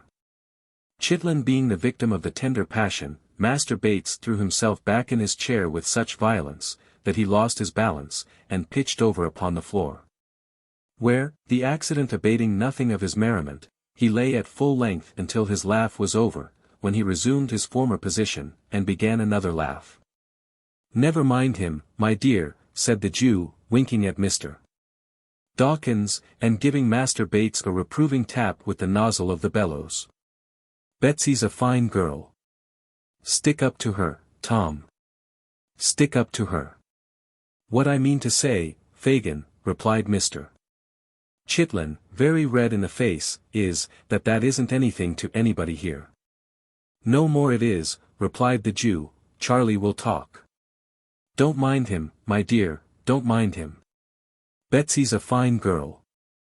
Do as she bids you, Tom, and you will make your fortune." "So I do as she bids me," replied Mr. Chitlin. "I shouldn't have been milled, if it hadn't been for her advice. But it turned out a good job for you, didn't it, Fagin? And what's 6 weeks of it? It must come, some time or another, and why not in the winter time when you don't want to go out walking so much, Fagin?" "Ah, to be sure, my dear," replied the Jew. "You wouldn't mind it again, Tom, would you?" asked the Dodger, winking upon Charlie and the Jew, "if Bet was all right?" "I mean to say that I shouldn't," replied Tom, angrily. "There, now. Ah! Who'll say as much as that, I should like to know?" Fagin?" "Nobody, my dear," replied the Jew, "not a soul, Tom. I don't know one of 'em that would do it besides you, not one of 'em, my dear. I might have got clear off, if I'd split upon her, mightn't I, Fagin?" angrily pursued the poor half-witted dupe. "A word from me would have done it, wouldn't it, Fagin?" "To be sure it would, my dear," replied the Jew. "But I didn't blab it, did I, Fagin?" demanded Tom, pouring question upon question with great volubility. "No, no, to be sure," replied the Jew, "you were too stout-hearted for that. A deal too stout, my dear." "Perhaps I was," rejoined Tom, looking round. "And if I was, what's to laugh at, in that, Fagin?" The Jew, perceiving that Mr. Chitlin was considerably roused, hastened to assure him that nobody was laughing. And to prove the gravity of the company, appealed to Master Bates, the principal offender. But, unfortunately, Charlie, in opening his mouth to reply that he was never more serious in his life, was unable to prevent the escape of such a violent roar, that the abused Mr. Chitlin, without any preliminary ceremonies, rushed across the room and aimed a blow at the offender. Who, being skillful in evading pursuit, ducked to avoid it, and chose his time so well that it lighted on the chest of the merry old gentleman, and caused him to stagger to the wall, where he stood panting for breath, while Mr. Chitlin looked on in intense dismay. "Hark!" cried the Dodger at this moment, "I heard the tinkler."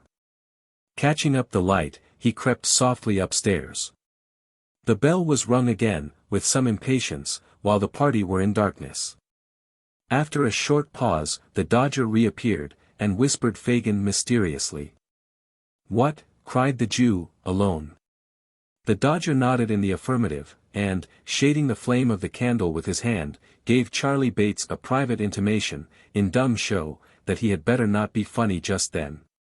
Having performed this friendly office, he fixed his eyes on the Jew's face, and awaited his directions. The old man bit his yellow fingers, and meditated for some seconds.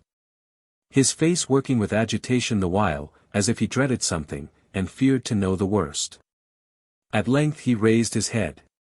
"Where is he?" he asked. The Dodger pointed to the floor above, and made a gesture, as if to leave the room. "Yes," said the Jew, answering the mute inquiry, "bring him down." "Hush! Quiet, Charlie. Gently, Tom. Scarce, scarce."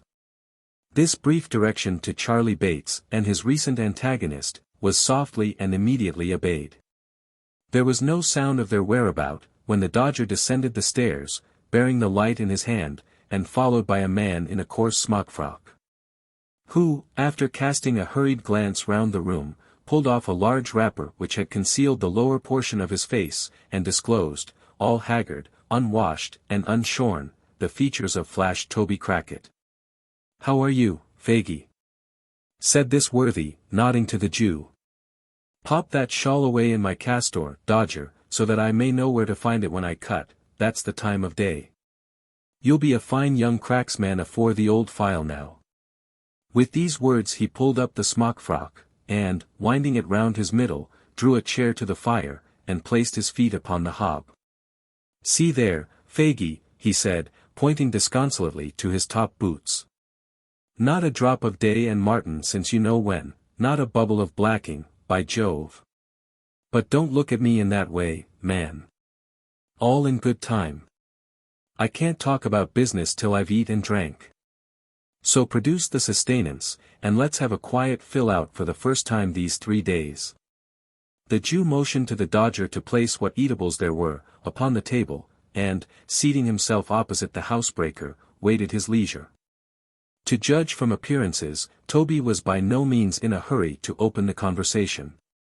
At first, the Jew contented himself with patiently watching his countenance, as if to gain from its expression some clue to the intelligence he brought.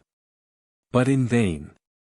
He looked tired and worn, but there was the same complacent repose upon his features that they always wore, and through dirt, and beard, and whisker, there still shone, unimpaired, the self-satisfied smirk of Flash Toby Crackit. Then the Jew, in an agony of impatience, watched every morsel he put into his mouth, pacing up and down the room, meanwhile, in irrepressible excitement. It was all of no use.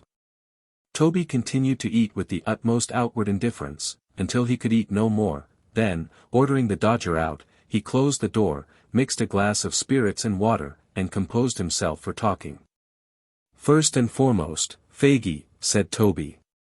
"Yes, yes," interposed the Jew, drawing up his chair. Mr. Crackit stopped to take a draught of spirits and water, and to declare that the gin was excellent. Then placing his feet against the low mantelpiece, so as to bring his boots to about the level of his eye, he quietly resumed. "First and foremost, Faggy," said the housebreaker, "how's Bill?" "What?" screamed the Jew, starting from his seat. "Why, you don't mean to say," began Toby, turning pale. "Mean," cried the Jew, stamping furiously on the ground. "Where are they? Sykes and the boy. Where are they? Where have they been? Where are they hiding? Why have they not been here?" "The crack failed," said Toby faintly. "I know it," replied the Jew, tearing a newspaper from his pocket and pointing to it. "What more?" "They fired and hit the boy. We cut over the fields at the back, with him between us, straight as the crow flies, through hedge and ditch. They gave chase. Damn! The whole country was awake, and the dogs upon us. The boy. Bill had him on his back, and scud like the wind. We stopped to take him between us, his head hung down, and he was cold. They were close upon our heels, every man for himself, and each from the gallows. We parted company, and left the youngster lying in a ditch. Alive or dead, that's all I know about him. The Jew stopped to hear no more, but uttering a loud yell, and twining his hands in his hair, rushed from the room, and from the house. 26. In which a mysterious character appears upon the scene, and many things, inseparable from this history, are done and performed. The old man had gained the street corner, before he began to recover the effect of Toby Crackett's intelligence. He had relaxed nothing of his unusual speed, but was still pressing onward, in the same wild and disordered manner, when the sudden dashing past of a carriage, and a boisterous cry from the foot passengers, who saw his danger, drove him back upon the pavement. Avoiding, as much as was possible, all the main streets, and skulking only through the byways and alleys, he at length emerged on Snow Hill. Here he walked even faster than before, nor did he linger until he had again turned into a court. When, as if conscious that he was now in his proper element, he fell into his usual shuffling pace, and seemed to breathe more freely. Near to the spot on which Snow Hill and Holborn Hill meet, opens, upon the right hand as you come out of the city, a narrow and dismal alley, leading to Saffron Hill. In its filthy shops are exposed for sale huge bunches of second-hand silk handkerchiefs, of all sizes and patterns, for here reside the traders who purchase them from pickpockets. Hundreds of these handkerchiefs hang dangling from pegs outside the windows or flaunting from the doorposts, and the shelves, within, are piled with them. Confined as the limits of Field Lane are, it has its barber, its coffee shop, its beer shop, and its fried fish warehouse. It is a commercial colony of itself, the emporium of petty larceny, visited at early morning, and setting in of dusk, by silent merchants, who traffic in dark back parlors, and who go as strangely as they come. Here, the clothes man, the shoe vamper, and the rag merchant, display their goods, as signboards to the petty thief. Here, stores of old iron and bones, and heaps of mildewy fragments of woolen stuff and linen, rust and rot in the grimy cellars. It was into this place that the Jew turned. He was well known to the sallow denizens of the lane, for such of them as were on the lookout to buy or sell, nodded, familiarly, as he passed along. He replied to their salutations in the same way, but bestowed no closer recognition until he reached the further end of the alley. When he stopped, to address a salesman of small stature, who had squeezed as much of his person into a child's chair as the chair would hold, and was smoking a pipe at his warehouse door. "Why, the sight of you, Mr. Fagin, would cure the hoptalmy," said this respectable trader, in acknowledgment of the Jew's inquiry after his health.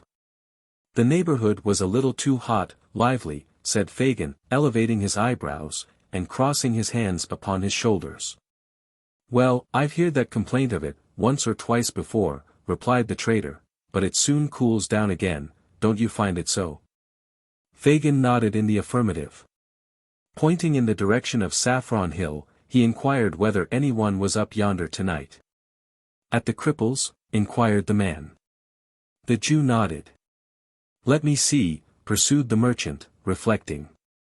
"Yes, there's some half-dozen of 'em gone in, that I knows. I don't think your friend's there." "Sykes is not, I suppose?" inquired the Jew, with a disappointed countenance. "Non estuentus, as the lawyers say," replied the little man, shaking his head, and looking amazingly sly. "Have you got anything in my line tonight?" "Nothing tonight," said the Jew, turning away. "Are you going up to the Cripples, Fagin?" cried the little man, calling after him. "Stop. I don't mind if I have a drop there with you." But as the Jew, looking back, waved his hand to intimate that he preferred being alone. And, moreover, as the little man could not very easily disengage himself from the chair, the sign of the Cripples was, for a time, bereft of the advantage of Mr. Lively's presence. By the time he had got upon his legs, the Jew had disappeared. So Mr. Lively, after ineffectually standing on tiptoe, in the hope of catching sight of him, again forced himself into the little chair, and, exchanging a shake of the head with a lady in the opposite shop, in which doubt and mistrust were plainly mingled, resumed his pipe with a grave demeanour. The Three Cripples, or rather the Cripples, which was the sign by which the establishment was familiarly known to its patrons, was the public-house in which Mr. Sikes and his dog have already figured. Merely making a sign to a man at the bar, Fagin walked straight upstairs, and opening the door of a room, and softly insinuating himself into the chamber, looked anxiously about, shading his eyes with his hand, as if in search of some particular person. The room was illuminated by 2 gas lights, the glare of which was prevented by the barred shutters, and closely drawn curtains of faded red, from being visible outside. The ceiling was blackened, to prevent its color from being injured by the flaring of the lamps, and the place was so full of dense tobacco smoke, that at first it was scarcely possible to discern anything more. By degrees, however, as some of it cleared away through the open door, an assemblage of heads, as confused as the noises that greeted the ear, might be made out. And as the eye grew more accustomed to the scene, the spectator gradually became aware of the presence of a numerous company, male and female, crowded round a long table, at the upper end of which sat a chairman with a hammer of office in his hand, while a professional gentleman with a bluish nose, and his face tied up for the benefit of a toothache, presided at a jingling piano in a remote corner. As Fagin stepped softly in, the professional gentleman, running over the keys by way of prelude, occasioned a general cry of order for a song, which having subsided, a young lady proceeded to entertain the company with a ballad in 4 verses, between each of which the accompanist played the melody all through, as loud as he could. When this was over, the chairman gave a sentiment, after which, the professional gentleman on the chairman's right and left volunteered a duet, and sang it, with great applause. It was curious to observe some faces which stood out prominently from among the group. There was the chairman himself, the landlord of the house, a coarse, rough, heavy-built fellow, who, while the songs were proceeding, rolled his eyes hither and thither, and, seeming to give himself up to joviality, had an eye for everything that was done, and an ear for everything that was said, and sharp ones, too. Near him were the singers, receiving, with professional indifference, the compliments of the company, and applying themselves, in turn, to a dozen proffered glasses of spirits and water, tendered by their more boisterous admirers, whose countenances, expressive of almost every vice in almost every grade, irresistibly attracted the attention, by their very repulsiveness. Cunning, ferocity, and drunkenness in all its stages, were there, in their strongest aspect. And women, some with the last lingering tinge of their early freshness almost fading as you looked, others with every mark and stamp of their sex utterly beaten out, and presenting but one loathsome blank of profligacy and crime. Some mere girls, others but young women, and none past the prime of life, formed the darkest and saddest portion of this dreary picture. Fagin, troubled by no grave emotions, looked eagerly from face to face while these proceedings were in progress, but apparently without meeting that of which he was in search. Succeeding, at length, in catching the eye of the man who occupied the chair, he beckoned to him slightly, and left the room, as quietly as he had entered it. "What can I do for you, Mr. Fagin?" inquired the man, as he followed him out to the landing. "Won't you join us?" "They'll be delighted, every one of 'em." The Jew shook his head impatiently, and said in a whisper, "Is he here?" "No," replied the man. "And no news of Barney?" inquired Fagin. "None," replied the landlord of the Cripples, for it was he. "He won't stir till it's all safe. Depend on it, they're on the scent down there, and that if he moved, he'd blow upon the thing at once. He's all right enough, Barney is, else I should have heard of him. I'll pound it, that Barney's managing properly. Let him alone for that." "Will he be here tonight?" asked the Jew, laying the same emphasis on the pronoun as before.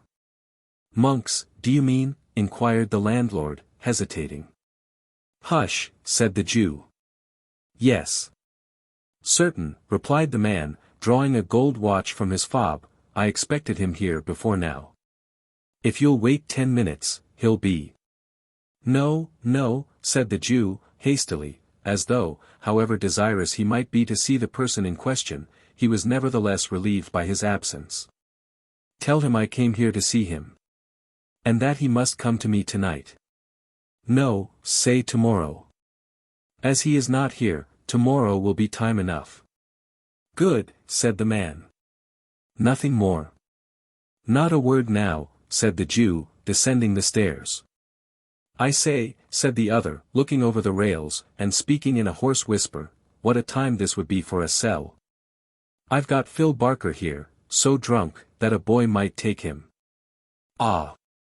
But it's not Phil Barker's time," said the Jew, looking up. "Phil has something more to do, before we can afford to part with him, so go back to the company, my dear, and tell them to lead merry lives, while they last." "Ha! Ha! Ha!" The landlord reciprocated the old man's laugh, and returned to his guests. The Jew was no sooner alone, than his countenance resumed its former expression of anxiety and thought. After a brief reflection, he called a hack cabriolet, and bade the man drive towards Bethnal Green. He dismissed him within some quarter of a mile of Mr. Sykes's residence, and performed the short remainder of the distance, on foot. "Now," muttered the Jew, as he knocked at the door, "if there is any deep play here, I shall have it out of you, my girl, cunning as you are." "She was in her room," the woman said. Fagin crept softly upstairs, and entered it without any previous ceremony.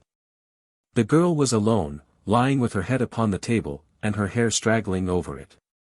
"She has been drinking," thought the Jew, coolly, "or perhaps she is only miserable." The old man turned to close the door. As he made this reflection, the noise thus occasioned, roused the girl. She eyed his crafty face narrowly, as she inquired to his recital of Toby Crackett's story. When it was concluded, she sank into her former attitude, but spoke not a word. She pushed the candle impatiently away, and once or twice as she feverishly changed her position, shuffled her feet upon the ground, but this was all. During the silence, the Jew looked restlessly about the room, as if to assure himself that there were no appearances of Sykes having covertly returned. Apparently satisfied with his inspection, he coughed twice or thrice, and made as many efforts to open a conversation, but the girl heeded him no more than if he had been made of stone. At length he made another attempt. And rubbing his hands together, said, in his most conciliatory tone, "And where should you think Bill was now, my dear?" The girl moaned out some half-intelligible reply, that she could not tell. And seemed, from the smothered noise that escaped her, to be crying. "And the boy, too," said the Jew, straining his eyes to catch a glimpse of her face. "Poor little child. Left in a ditch, Nance, only think." "The child," said the girl, suddenly looking up, "is better where he is, than among us, and if no harm comes to Bill from it, I hope he lies dead in the ditch and that his young bones may rot there." "What?" cried the Jew, in amazement. I do," returned the girl, meeting his gaze. "I shall be glad to have him away from my eyes, and to know that the worst is over. I can't bear to have him about me. The sight of him turns me against myself, and all of you." "Pooh!" said the Jew, scornfully. "You're drunk." "Am I?" cried the girl bitterly. "It's no fault of yours, if I am not. You'd never have me anything else, if you had your will, except now, the humor doesn't suit you, doesn't it?" "No," rejoined the Jew, furiously. "It does not." "Change it, then," responded the girl, with a laugh. "Change it!" exclaimed the Jew, exasperated beyond all bounds by his companion's unexpected obstinacy, and the vexation of the night. "I will change it. Listen to me, you drab. Listen to me, who with 6 words, can strangle Sykes as surely as if I had his bull's throat between my fingers now. If he comes back, and leaves the boy behind him, if he gets off free, and dead or alive, fails to restore him to me. Murder him yourself if you would have him escape Jack Ketch. And do it the moment he sets foot in this room, or mind me, it will be too late. What is all this? Cried the girl involuntarily. What is it? Pursued Fagin, mad with rage. When the boy's worth hundreds of pounds to me, am I to lose what chance threw me in the way of getting safely, through the whims of a drunken gang that I could whistle away the lives of? And me bound, too, to a born devil that only wants the will, and has the power to. Panting for breath, the old man stammered for a word, and in that instant checked the torrent of his wrath, and changed his whole demeanor. A moment before, his clenched hands had grasped the air, his eyes had dilated, and his face grown livid with passion. But now, he shrunk into a chair, and, cowering together, trembled with the apprehension of having himself disclosed some hidden villainy. After a short silence, he ventured to look round at his companion. He appeared somewhat reassured, on beholding her in the same listless attitude from which he had first roused her. "Nancy, dear," croaked the Jew, in his usual voice. "Did you mind me, dear?" "Don't worry me now, Fagin," replied the girl, raising her head languidly. "If Bill has not done it this time, he will another. He has done many a good job for you, and will do many more when he can, and when he can't he won't, so no more about that. Regarding this boy, my dear," said the Jew, rubbing the palms of his hands nervously together. "The boy must take his chance with the rest," interrupted Nancy, hastily. "And I say again, I hope he is dead, and out of harm's way, and out of yours, that is, if Bill comes to no harm. And if Toby got clear off, Bill's pretty sure to be safe, for Bill's worth two of Toby any time." "And about what I was saying, my dear," observed the Jew, keeping his glistening eye steadily upon her. "You must say it all over again, if it's anything you want me to do," rejoined Nancy, "and if it is, you had better wait till tomorrow. You put me up for a minute, but now I'm stupid again." Fagin put several other questions, all with the same drift of ascertaining whether the girl had profited by his unguarded hints. But, she answered them so readily, and was withal so utterly unmoved by his searching looks, that his original impression of her being more than a trifle in liquor, was confirmed. Nancy, indeed, was not exempt from a failing which was very common among the Jew's female pupils, and in which, in their tenderer years, they were rather encouraged than checked. Her disordered appearance, and a wholesale perfume of Geneva which pervaded the apartment, afforded strong confirmatory evidence of the justice of the Jew's supposition.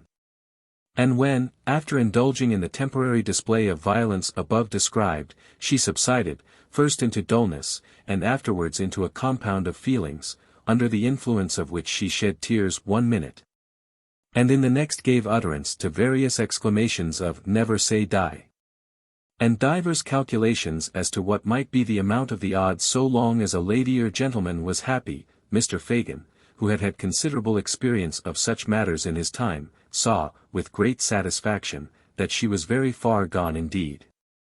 Having eased his mind by this discovery, and having accomplished his twofold object of imparting to the girl what he had, that night, heard, and of ascertaining, with his own eyes, that Sikes had not returned, Mr. Fagin again turned his face homeward, leaving his young friend asleep, with her head upon the table. It was within an hour of midnight. The weather being dark, and piercing cold, he had no great temptation to loiter. The sharp wind that scoured the streets, seemed to have cleared them of passengers, as of dust and mud, for few people were abroad, and they were to all appearance hastening fast home.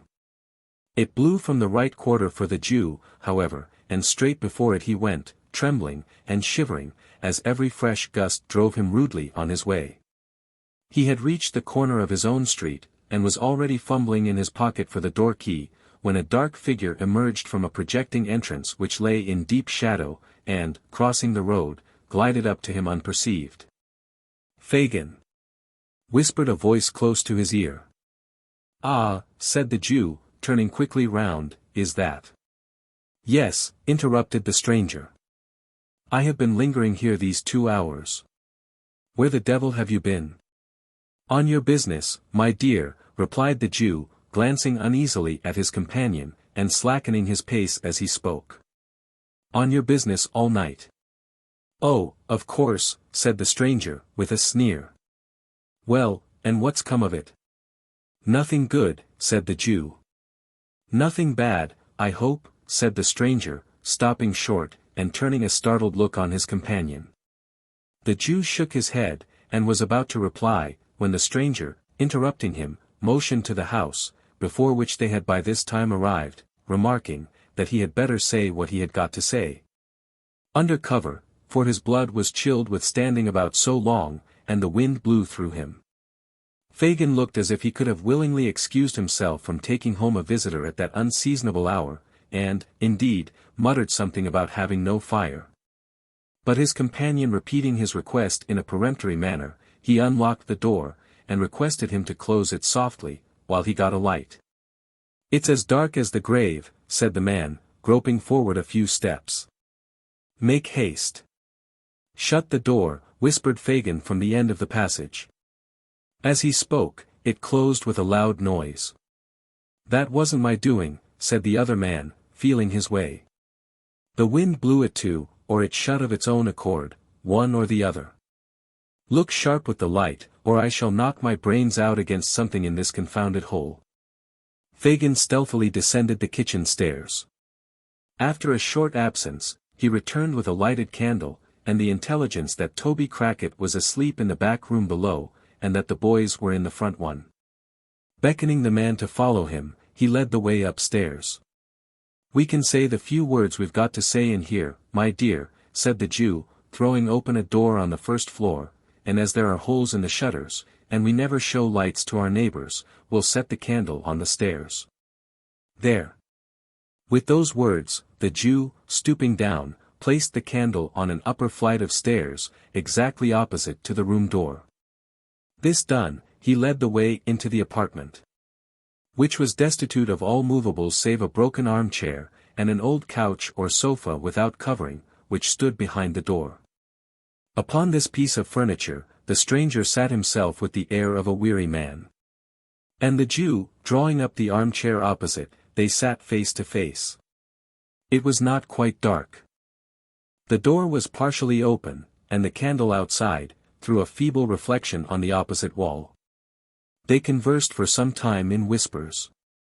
Though nothing of the conversation was distinguishable beyond a few disjointed words here and there, a listener might easily have perceived that Fagin appeared to be defending himself against some remarks of the stranger, and that the latter was in a state of considerable irritation. They might have been talking, thus, for a quarter of an hour or more, when Monks, by which name the Jew had designated the strange man several times in the course of their colloquy, said, raising his voice a little, "I tell you again. It was badly planned. Why not have kept him here among the rest, and made a sneaking, snivelling pickpocket of him at once?" "Only hear him," exclaimed the Jew, shrugging his shoulders. "Why, do you mean to say you couldn't have done it, if you had chosen?" demanded Monks, sternly. "Haven't you done it, with other boys, scores of times? If you had had patience for a 12-month, at most, couldn't you have got him convicted, and sent safely out of the kingdom, perhaps for life?" "Whose turn would that have served, my dear?" inquired the Jew humbly. "Mine," replied Monks. "But not mine," said the Jew, submissively. "He might have become of use to me. When there are two parties to a bargain, it is only reasonable that the interests of both should be consulted, is it, my good friend?" "What then?" demanded Monks. "I saw it was not easy to train him to the business," replied the Jew. "He was not like other boys in the same circumstances." "Curse him, no," muttered the man, "or he would have been a thief, long ago." "I had no hold upon him to make him worse," pursued the Jew, anxiously watching the countenance of his companion. "His hand was not in. I had nothing to frighten him with, which we always must have in the beginning, or we labor in vain.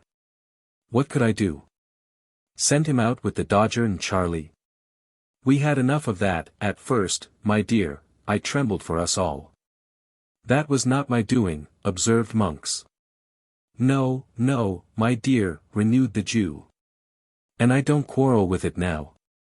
Because, if it had never happened, you might never have clapped eyes on the boy to notice him, and so led to the discovery that it was him you were looking for.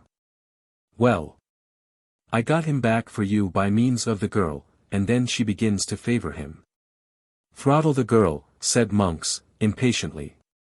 Why, we can't afford to do that just now, my dear, replied the Jew, smiling, and, besides, that sort of thing is not in our way, or, one of these days, I might be glad to have it done. I know what these girls are, Monks, well. As soon as the boy begins to harden, she'll care no more for him, than for a block of wood.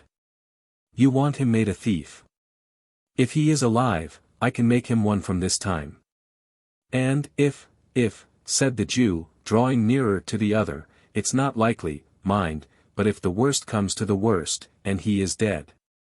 It's no fault of mine if he is. Interposed the other man, with a look of terror, and clasping the Jew's arm with trembling hands. Mind that. Fagin. I had no hand in it. Anything but his death, I told you from the first. I won't shed blood. It's always found out, and haunts a man besides. If they shot him dead, I was not the cause, do you hear me? Fire this infernal den. What's that? What? Cried the Jew, grasping the coward round the body, with both arms, as he sprung to his feet. Where? Yonder. Replied the man, glaring at the opposite wall. The shadow. I saw the shadow of a woman, in a cloak and bonnet, pass along the wainscot like a breath. The Jew released his hold, and they rushed tumultuously from the room. The candle, wasted by the draught, was standing where it had been placed. It showed them only the empty staircase, and their own white faces. They listened intently, a profound silence reigned throughout the house. It's your fancy, said the Jew, taking up the light and turning to his companion. I'll swear I saw it, replied Monks, trembling. It was bending forward when I saw it first, and when I spoke, it darted away. The Jew glanced contemptuously at the pale face of his associate, and, telling him he could follow, if he pleased, ascended the stairs. They looked into all the rooms, they were cold, bare, and empty. They descended into the passage, and thence into the cellars below. The green damp hung upon the low walls, the tracks of the snail and slug glistened in the light of the candle, but all was still as death. What do you think now? Said the Jew, when they had regained the passage. Besides ourselves, there's not a creature in the house except Toby and the boys, and they're safe enough. See here. As a proof of the fact, the Jew drew forth 2 keys from his pocket. And explained, that when he first went downstairs, he had locked them in, to prevent any intrusion on the conference. This accumulated testimony effectually staggered Mr. Monks. His protestations had gradually become less and less vehement as they proceeded in their search without making any discovery, and, now, he gave vent to several very grim laughs, and confessed it could only have been his excited imagination. He declined any renewal of the conversation, however, for that night, suddenly remembering that it was past 1 o'clock. And so the amiable couple parted. 27. Atones for the unpoliteness of a former chapter. Which deserted a lady, most unceremoniously. As it would be, by no means, seemly in a humble author to keep so mighty a personage as a beadle waiting, with his back to the fire, and the skirts of his coat gathered up under his arms. Until such time as it might suit his pleasure to relieve him. And as it would still less become his station, or his gallantry to involve in the same neglect a lady on whom that beadle had looked with an eye of tenderness and affection, and in whose ear he had whispered sweet words, which, coming from such a quarter, might well thrill the bosom of maid or matron of whatsoever degree. The historian whose pen traces these words, trusting that he knows his place, and that he entertains a becoming reverence for those upon earth to whom high and important authority is delegated, hastens to pay them that respect which their position demands, and to treat them with all that duteous ceremony which their exalted rank, and, by consequence, great virtues, imperatively claim at his hands. Towards this end, indeed, he had purposed to introduce, in this place, a dissertation touching the divine right of beadles, and elucidative of the position. That a beadle can do no wrong, which could not fail to have been both pleasurable and profitable to the right-minded reader, but which he is unfortunately compelled, by want of time and space, to postpone to some more convenient and fitting opportunity. On the arrival of which, he will be prepared to show, that a beadle properly constituted, that is to say, a parochial beadle, attached to a parochial workhouse, and attending in his official capacity the parochial church, is, in right and virtue of his office, possessed of all the excellences and best qualities of humanity. And that to none of those excellences, can mere company's beadles, or court of law beadles, or even chapel of ease beadles, save the last, and they in a very lowly and inferior degree, lay the remotest sustainable claim. Mr. Bumble had recounted the teaspoons, reweighed the sugar tongs, made a closer inspection of the milk pot, and ascertained to a nicety the exact condition of the furniture, down to the very horsehair seats of the chairs. And had repeated each process full half a dozen times, before he began to think that it was time for Mrs. Corney to return. Thinking begets thinking, as there were no sounds of Mrs. Corney's approach, it occurred to Mr. Bumble that it would be an innocent and virtuous way of spending the time, if he were further to allay his curiosity by a cursory glance at the interior of Mrs. Corney's chest of drawers. Having listened at the keyhole, to assure himself that nobody was approaching the chamber, Mr. Bumble, beginning at the bottom, proceeded to make himself acquainted with the contents of the 3 long drawers, which, being filled with various garments of good fashion and texture, carefully preserved between 2 layers of old newspapers, speckled with dried lavender, seemed to yield him exceeding satisfaction. Arriving, in course of time, at the right-hand corner drawer, in which was the key, and beholding therein a small padlocked box, which, being shaken, gave forth a pleasant sound, as of the chinking of coin, Mr. Bumble returned with a stately walk to the fireplace, and, resuming his old attitude, said, with a grave and determined air, "I'll do it." He followed up this remarkable declaration, by shaking his head in a waggish manner for 10 minutes, as though he were remonstrating with himself for being such a pleasant dog. And then, he took a view of his legs in profile, with much seeming pleasure and interest. He was still placidly engaged in this latter survey, when Mrs. Corney, hurrying into the room, threw herself, in a breathless state, on a chair by the fireside, and covering her eyes with one hand, placed the other over her heart and gasped for breath. "Mrs. Corney," said Mr. Bumble, stooping over the matron, "what is this, ma'am? Has anything happened, ma'am? Pray answer me." "I'm on." Mr. Bumble, in his alarm, could not immediately think of the word tenterhooks, so he said, "Broken bottles." "Oh, Mr. Bumble!" cried the lady, "I have been so dreadfully put out." "Put out, ma'am," exclaimed Mr. Bumble, "who has dared to—" "I know," said Mr. Bumble, checking himself, with native majesty, "this is them wicious paupers." "It's dreadful to think of," said the lady, shuddering. "Then don't think of it, ma'am," rejoined Mr. Bumble. "I can't help it," whimpered the lady. "Then take something, ma'am," said Mr. Bumble soothingly. "A little of the wine." "Not for the world," replied Mrs. Corney. "I couldn't, oh. The top shelf in the right-hand corner, oh." Uttering these words, the good lady pointed, distractedly, to the cupboard, and underwent a convulsion from internal spasms. Mr. Bumble rushed to the closet, and, snatching a pint green-glass bottle from the shelf thus incoherently indicated, filled a teacup with its contents, and held it to the lady's lips. "I'm better now," said Mrs. Corney, falling back, after drinking half of it. Mr. Bumble raised his eyes piously to the ceiling in thankfulness, and, bringing them down again to the brim of the cup, lifted it to his nose. "Peppermint," exclaimed Mrs. Corney, in a faint voice, smiling gently on the beadle as she spoke. "Try it. There's a little something else in it." Mr. Bumble tasted the medicine with a doubtful look, smacked his lips, took another taste, and put the cup down empty. "It's very comforting," said Mrs. Corney. "Very much so indeed, ma'am," said the beadle. As he spoke, He drew a chair beside the matron, and tenderly inquired what had happened to distress her. "Nothing," replied Mrs. Corney. "I am a foolish, excitable, weak creature." "Not weak, ma'am," retorted Mr. Bumble, drawing his chair a little closer. "Are you a weak creature, Mrs. Corney?"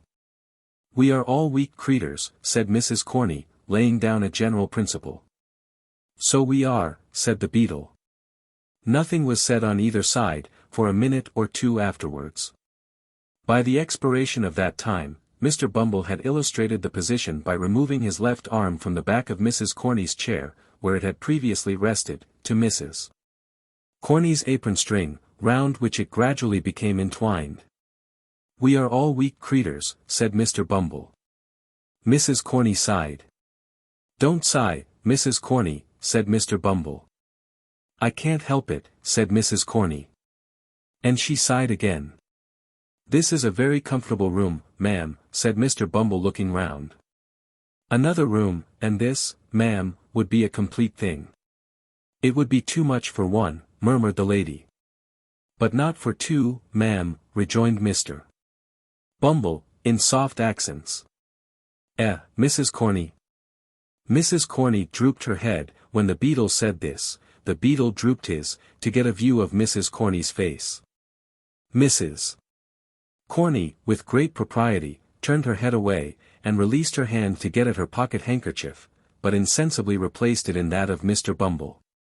"The board allows you coals, don't they, Mrs. Corney?" inquired the beadle, affectionately pressing her hand. "And candles," replied Mrs. Corney, slightly returning the pressure. "Coals, candles, and house rent free," said Mr. Bumble.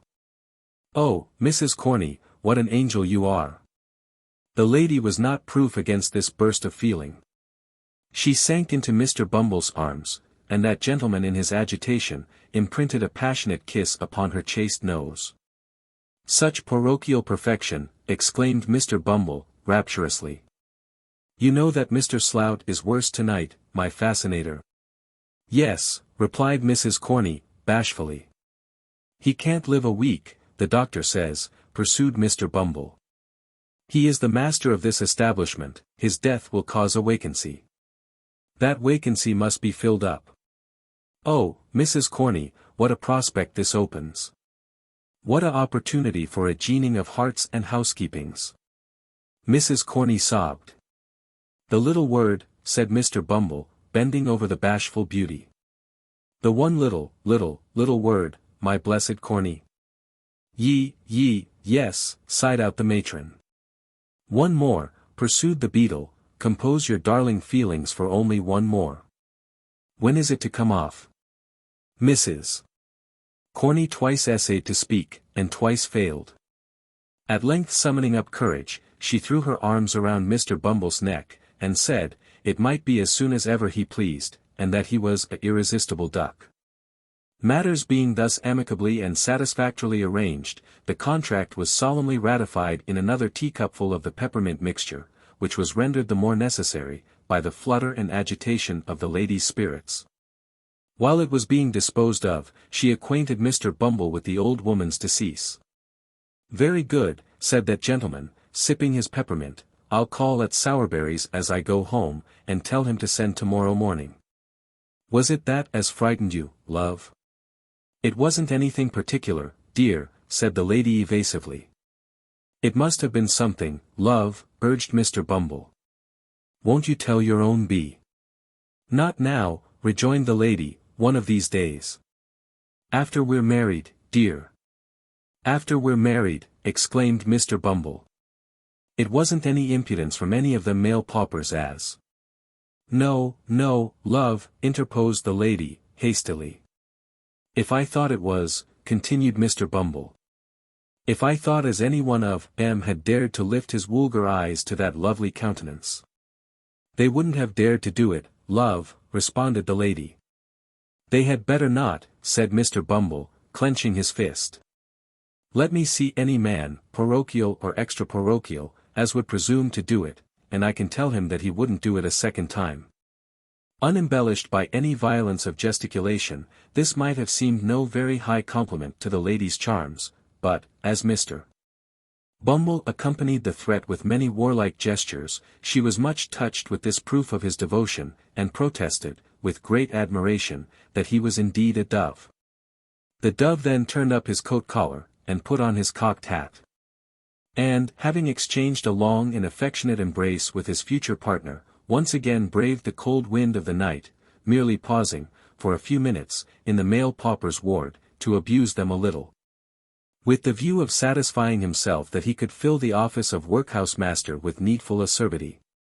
Assured of his qualifications, Mr. Bumble left the building with a light heart, and bright visions of his future promotion, which served to occupy his mind until he reached the shop of the undertaker.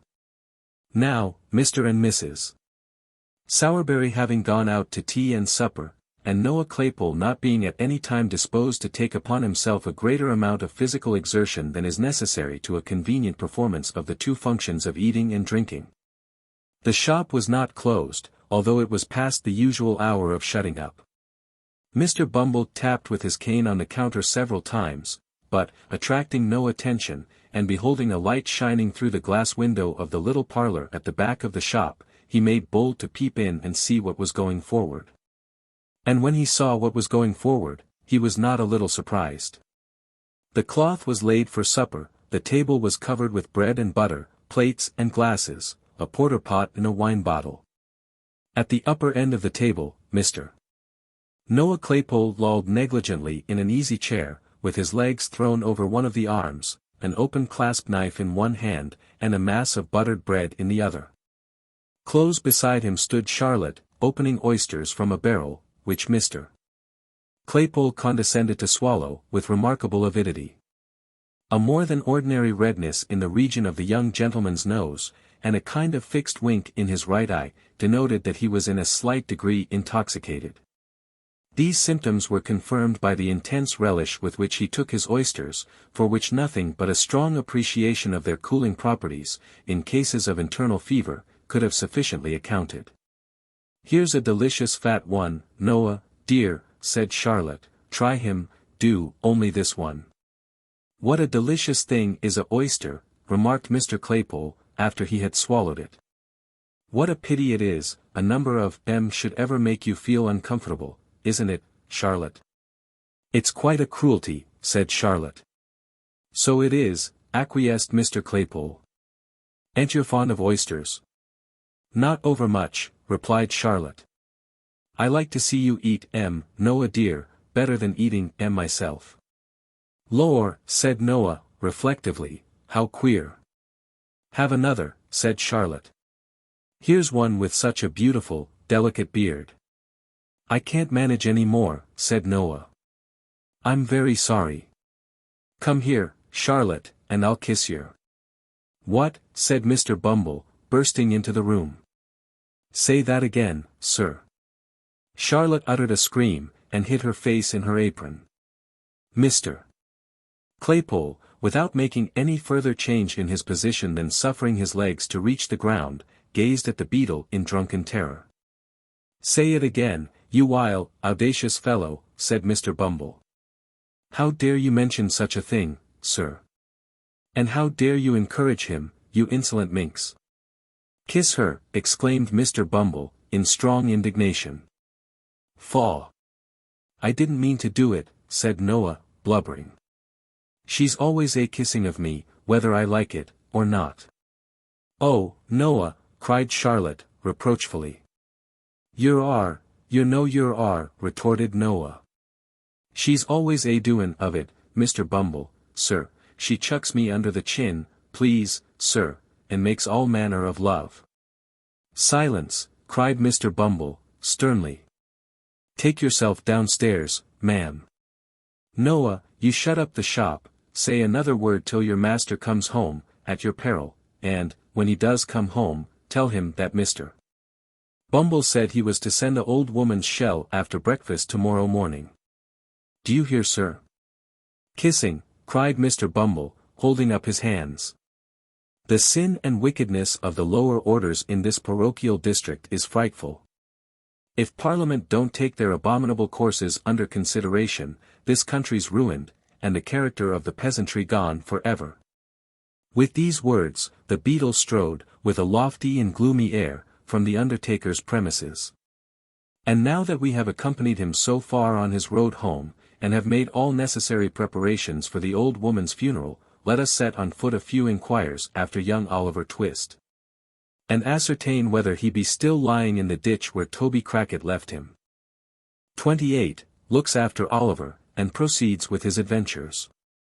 Wolves tear your throats, muttered Sikes, grinding his teeth. I wish I was among some of you, you'd howl the hoarser for it. As Sikes growled forth this imprecation, with the most desperate ferocity that his desperate nature was capable of, he rested the body of the wounded boy across his bended knee, and turned his head, for an instant, to look back at his pursuers. There was little to be made out, in the mist and darkness, but the loud shouting of men vibrated through the air, and the barking of the neighboring dogs, roused by the sound of the alarm bell, resounded in every direction. Stop, you white-livered hound, cried the robber, shouting after Toby Crackit, who, making the best use of his long legs, was already ahead. Stop!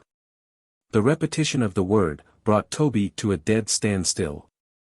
For he was not quite satisfied that he was beyond the range of pistol shot, and Sikes was in no mood to be played with.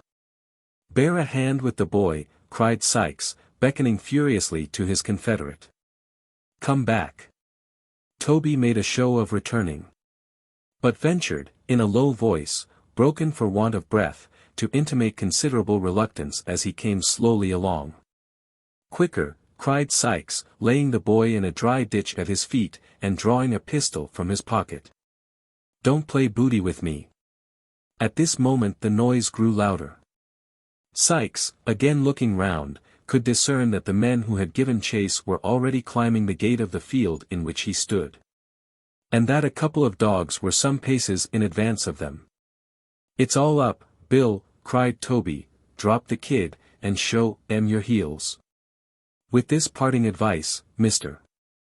Crackit, preferring the chance of being shot by his friend, to the certainty of being taken by his enemies, fairly turned tail, and darted off at full speed. Sikes clenched his teeth, took one look around. Threw over the prostrate form of Oliver, the cape in which he had been hurriedly muffled, ran along the front of the hedge, as if to distract the attention of those behind, from the spot where the boy lay.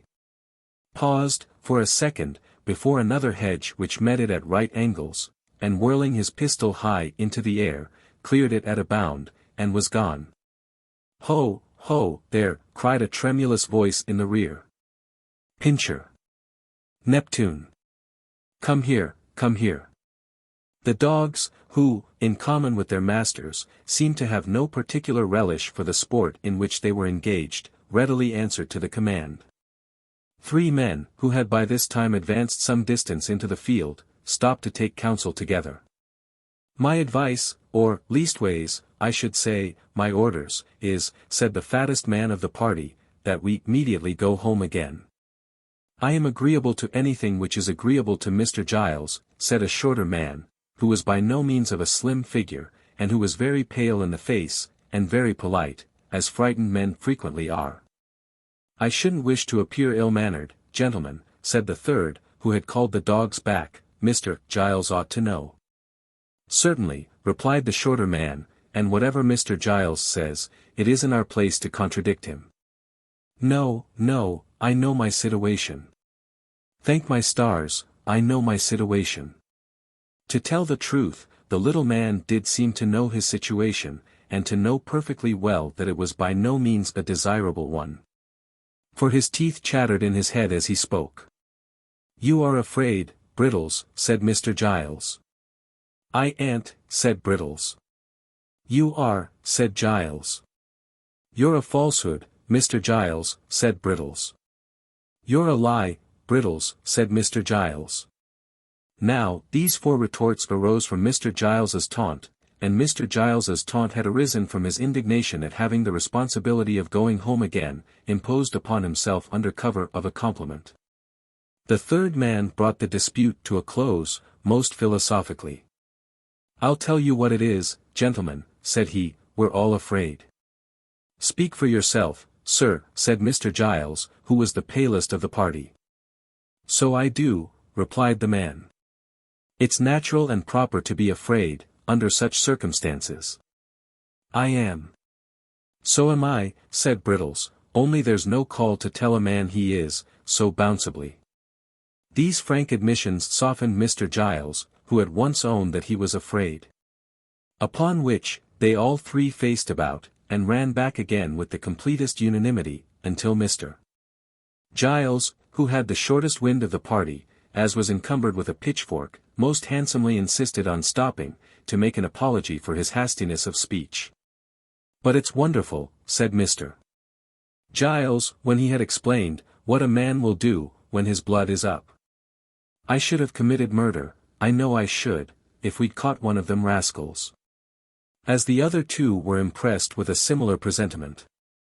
And as their blood, like his, had all gone down again, some speculation ensued upon the cause of this sudden change in their temperament. "I know what it was," said Mr. Giles, "it was the gate." "I shouldn't wonder if it was," exclaimed Brittles, catching at the idea. "You may depend upon it," said Giles, "that gate stopped the flow of the excitement. I felt all mine suddenly going away, as I was climbing over it." By a remarkable coincidence, the other two had been visited with the same unpleasant sensation at that precise moment. It was quite obvious, therefore, that it was the gate. Especially as there was no doubt regarding the time at which the change had taken place, because all three remembered that they had come in sight of the robbers at the instant of its occurrence. This dialogue was held between the two men who had surprised the burglars, and a travelling tinker who had been sleeping in an outhouse, and who had been roused, together with his two mongrel curs, to join in the pursuit. Mr. Giles acted in the double capacity of butler and steward to the old lady of the mansion. Brittles was a lad of all work, who, having entered her service a mere child, was treated as a promising young boy still, though he was something past 30. Encouraging each other with such converse as this, but, keeping very close together, notwithstanding, and looking apprehensively round, whenever a fresh gust rattled through the boughs. The three men hurried back to a tree, behind which they had left their lantern, lest its light should inform the thieves in what direction to fire. Catching up the light, they made the best of their way home, at a good round trot. And long after their dusky forms had ceased to be discernible, the light might have been seen twinkling and dancing in the distance, like some exhalation of the damp and gloomy atmosphere through which it was swiftly borne. The air grew colder, as day came slowly on, and the mist rolled along the ground like a dense cloud of smoke. The grass was wet, the pathways, and low places, were all mire and water. The damp breath of an unwholesome wind went languidly by, with a hollow moaning. Still, Oliver lay motionless and insensible on the spot where Sikes had left him. Morning drew on apace. The air became more sharp and piercing, as its first dull hue, the death of night, rather than the birth of day, glimmered faintly in the sky. The objects which had looked dim and terrible in the darkness, grew more and more defined, and gradually resolved into their familiar shapes. The rain came down, thick and fast, and pattered noisily among the leafless bushes. But, Oliver felt it not, as it beat against him, for he still lay stretched, helpless and unconscious, on his bed of clay. At length, a low cry of pain broke the stillness that prevailed, and uttering it, the boy awoke. His left arm, rudely bandaged in a shawl, hung heavy and useless at his side. The bandage was saturated with blood. He was so weak, that he could scarcely raise himself into a sitting posture. When he had done so, he looked feebly round for help, and groaned with pain. Trembling in every joint, from cold and exhaustion, he made an effort to stand upright, but, shuddering from head to foot, fell prostrate on the ground. After a short return of the stupor in which he had been so long plunged, Oliver, urged by a creeping sickness at his heart, which seemed to warn him that if he lay there, he must surely die, got upon his feet and essayed to walk. His head was dizzy, and he staggered to and fro like a drunken man. But he kept up, nevertheless, and, with his head drooping languidly on his breast, went stumbling onward, he knew not whither. And now, hosts of bewildering and confused ideas came crowding on his mind. He seemed to be still walking between Sikes and Crackit, who were angrily disputing, for the very words they said, sounded in his ears. And when he caught his own attention, as it were, by making some violent effort to save himself from falling, he found that he was talking to them. Then, he was alone with Sikes, plodding on as on the previous day. And as shadowy people passed them, he felt the robber's grasp upon his wrist. Suddenly, he started back at the report of firearms. There rose into the air, loud cries and shouts, lights gleamed before his eyes. All was noise and tumult, as some unseen hand bore him hurriedly away. Through all these rapid visions, there ran an undefined, uneasy consciousness of pain, which wearied and tormented him incessantly. Thus he staggered on, creeping, almost mechanically, between the bars of gates, or through hedge gaps as they came in his way, until he reached a road. Here the rain began to fall so heavily, that it roused him. He looked about, and saw that at no great distance there was a house, which perhaps he could reach. Pitying his condition, they might have compassion on him. And if they did not, it would be better, he thought, to die near human beings, than in the lonely open fields. He summoned up all his strength for one last trial, and bent his faltering steps towards it. As he drew nearer to this house, a feeling come over him that he had seen it before. He remembered nothing of its details, but the shape and aspect of the building seemed familiar to him. That garden wall. On the grass inside, he had fallen on his knees last night, and prayed the two men's mercy. It was the very house they had attempted to rob. Oliver felt such fear come over him when he recognized the place, that, for the instant, he forgot the agony of his wound, and thought only of flight. Flight! He could scarcely stand, and if he were in full possession of all the best powers of his slight and youthful frame, whither could he fly? He pushed against the garden gate, it was unlocked, and swung open on its hinges. He tottered across the lawn, climbed the steps, knocked faintly at the door, and, his whole strength failing him, sunk down against one of the pillars of the little portico. It happened that about this time, Mr. Giles, Brittles, and the tinker, were recruiting themselves, after the fatigues and terrors of the night, with tea and sundries, in the kitchen. Not that it was Mr. Giles's habit to admit to too great familiarity the humbler servants, towards whom it was rather his wont to deport himself with a lofty affability, which, while it gratified, could not fail to remind them of his superior position in society. But, death, fires, and burglary, make all men equals, so Mr. Giles sat with his legs stretched out before the kitchen fender, leaning his left arm on the table, while, with his right, he illustrated a circumstantial and minute account of the robbery. To which his bearers, but especially the cook and housemaid, who were of the party, listened with breathless interest.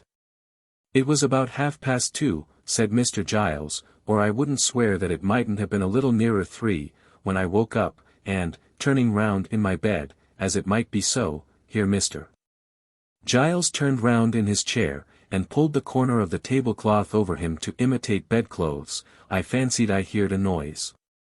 At this point of the narrative the cook turned pale, and asked the housemaid to shut the door, who asked Brittles, who asked the tinker, who pretended not to hear. "Heard a noise," continued Mr. Giles. "I says, at first, this is illusion. And was composing myself off to sleep, when I heard the noise again, distinct."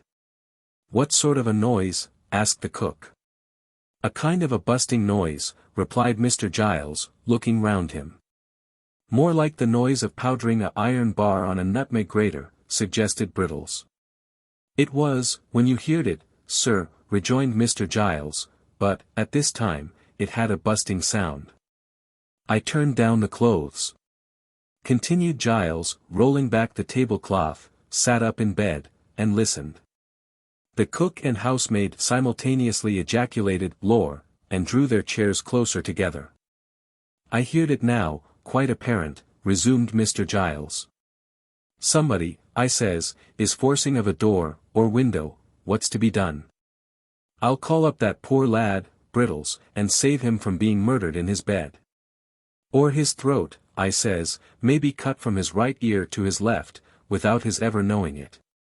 Here, all eyes were turned upon Brittles, who fixed his upon the speaker, and stared at him, with his mouth wide open, and his face expressive of the most unmitigated horror. "I tossed off the clothes," said Giles, throwing away the tablecloth, and looking very hard at the cook and housemaid, got softly out of bed, drew on a pair of "ladies present, Mr. Giles," murmured the tinker.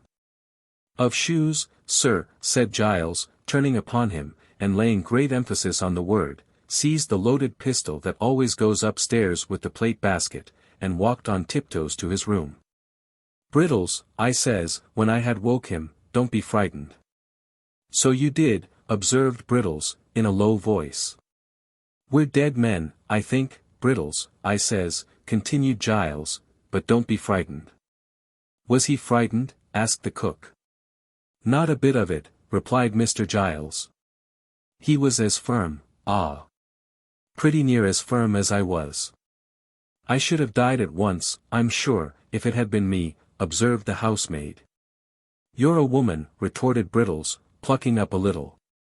"Brittles is right," said Mr. Giles, nodding his head, approvingly. From a woman, nothing else was to be expected. We, being men, took a dark lantern that was standing on Brittles' hob, and groped our way downstairs in the pitch dark, as it might be so. Mr.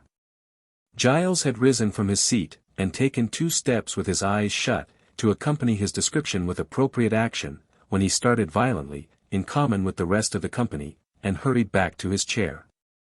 The cook and housemaid screamed. "It was a knock," said Mr. Giles, assuming perfect serenity. "Open the door, somebody." Nobody moved. "It seems a strange sort of a thing, a knock coming at such a time in the morning," said Mr. Giles, surveying the pale faces which surrounded him, and looking very blank himself, "but the door must be opened. Do you hear, somebody?" Mr. Giles, as he spoke, looked at Brittles. But that young man, being naturally modest, probably considered himself nobody, and so held that the inquiry could not have any application to him. At all events, he tendered no reply. Mr. Giles directed an appealing glance at the tinker. But he had suddenly fallen asleep. The women were out of the question. "If Brittles would rather open the door, in the presence of witnesses," said Mr. Giles, after a short silence, "I am ready to make one." "So am I," said the tinker, waking up, as suddenly as he had fallen asleep. Brittles capitulated on these terms. And the party being somewhat reassured by the discovery, made on throwing open the shutters, that it was now broad day, took their way upstairs, with the dogs in front. The 2 women, who were afraid to stay below, brought up the rear. By the advice of Mr. Giles, they all talked very loud, to warn any evil-disposed person outside, that they were strong in numbers. And by a masterstroke of policy, originating in the brain of the same ingenious gentleman, the dogs' tails were well pinched, in the hall, to make them bark savagely. These precautions having been taken, Mr. Giles held on fast by the tinker's arm, to prevent his running away, as he pleasantly said, and gave the word of command to open the door. Brittles obeyed. The group, peeping timorously over each other's shoulders, beheld no more formidable object than poor little Oliver Twist, speechless and exhausted, who raised his heavy eyes, and mutely solicited their compassion. "A boy!" exclaimed Mr. Giles, valiantly, pushing the tinker into the background. "What's the matter with the, why, Brittles, look here, don't you know?" Brittles, who had got behind the door to open it, no sooner saw Oliver, than he uttered a loud cry. Mr.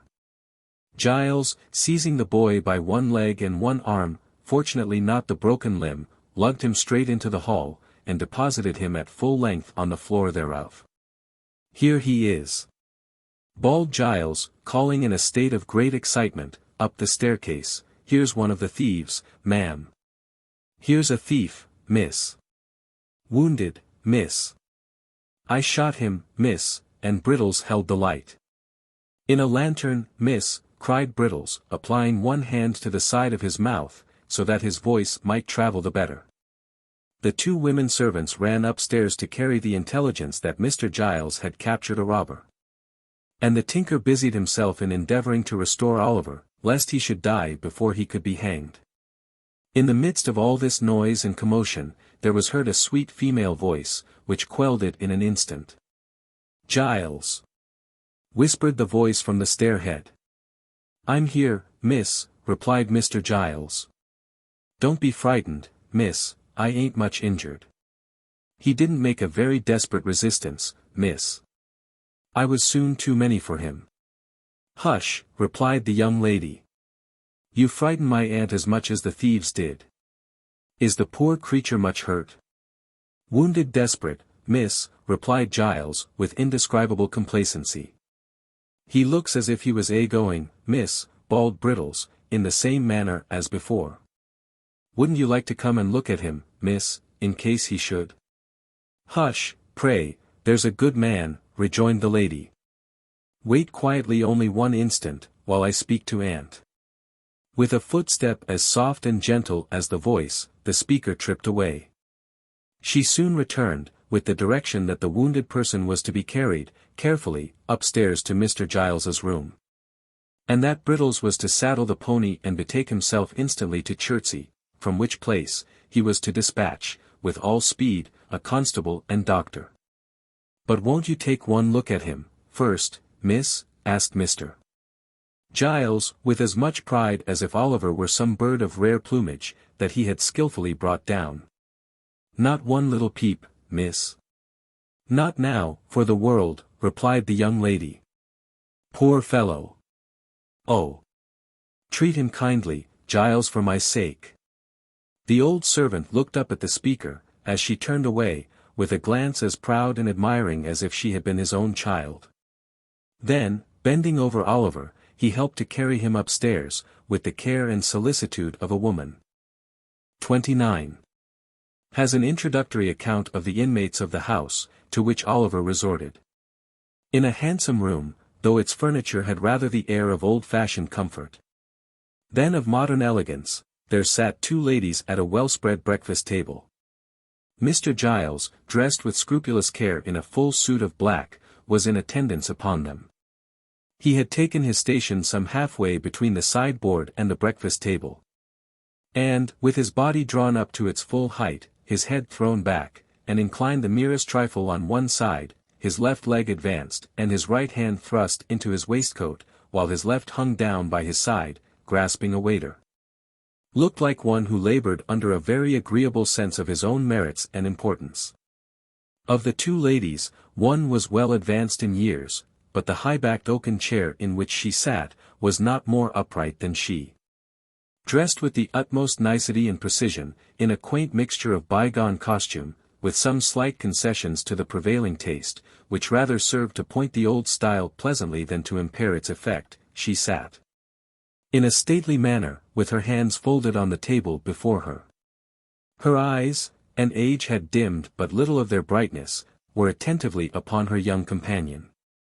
The younger lady was in the lovely bloom and springtime of womanhood. At that age, when, if ever angels be for God's good purposes enthroned in mortal forms, they may be, without impiety, supposed to abide in such as hers. She was not past 17.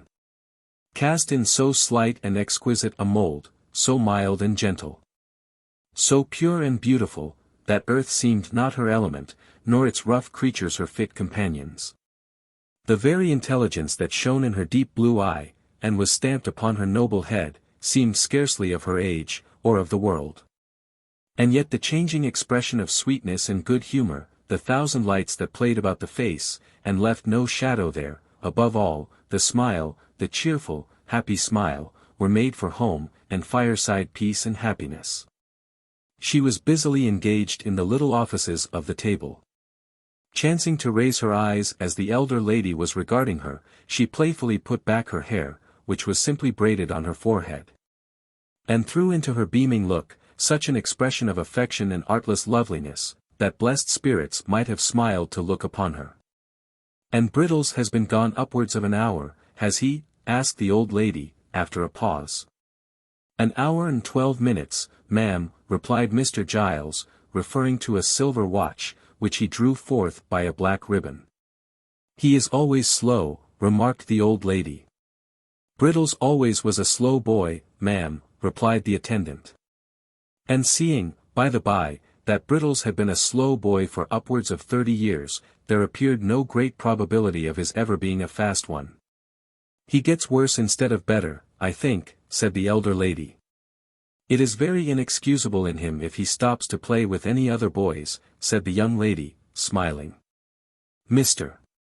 Giles was apparently considering the propriety of indulging in a respectful smile himself, when a gig drove up to the garden gate, out of which there jumped a fat gentleman, who ran straight up to the door, and who, getting quickly into the house by some mysterious process, burst into the room, and nearly overturned Mr. Giles and the breakfast table together.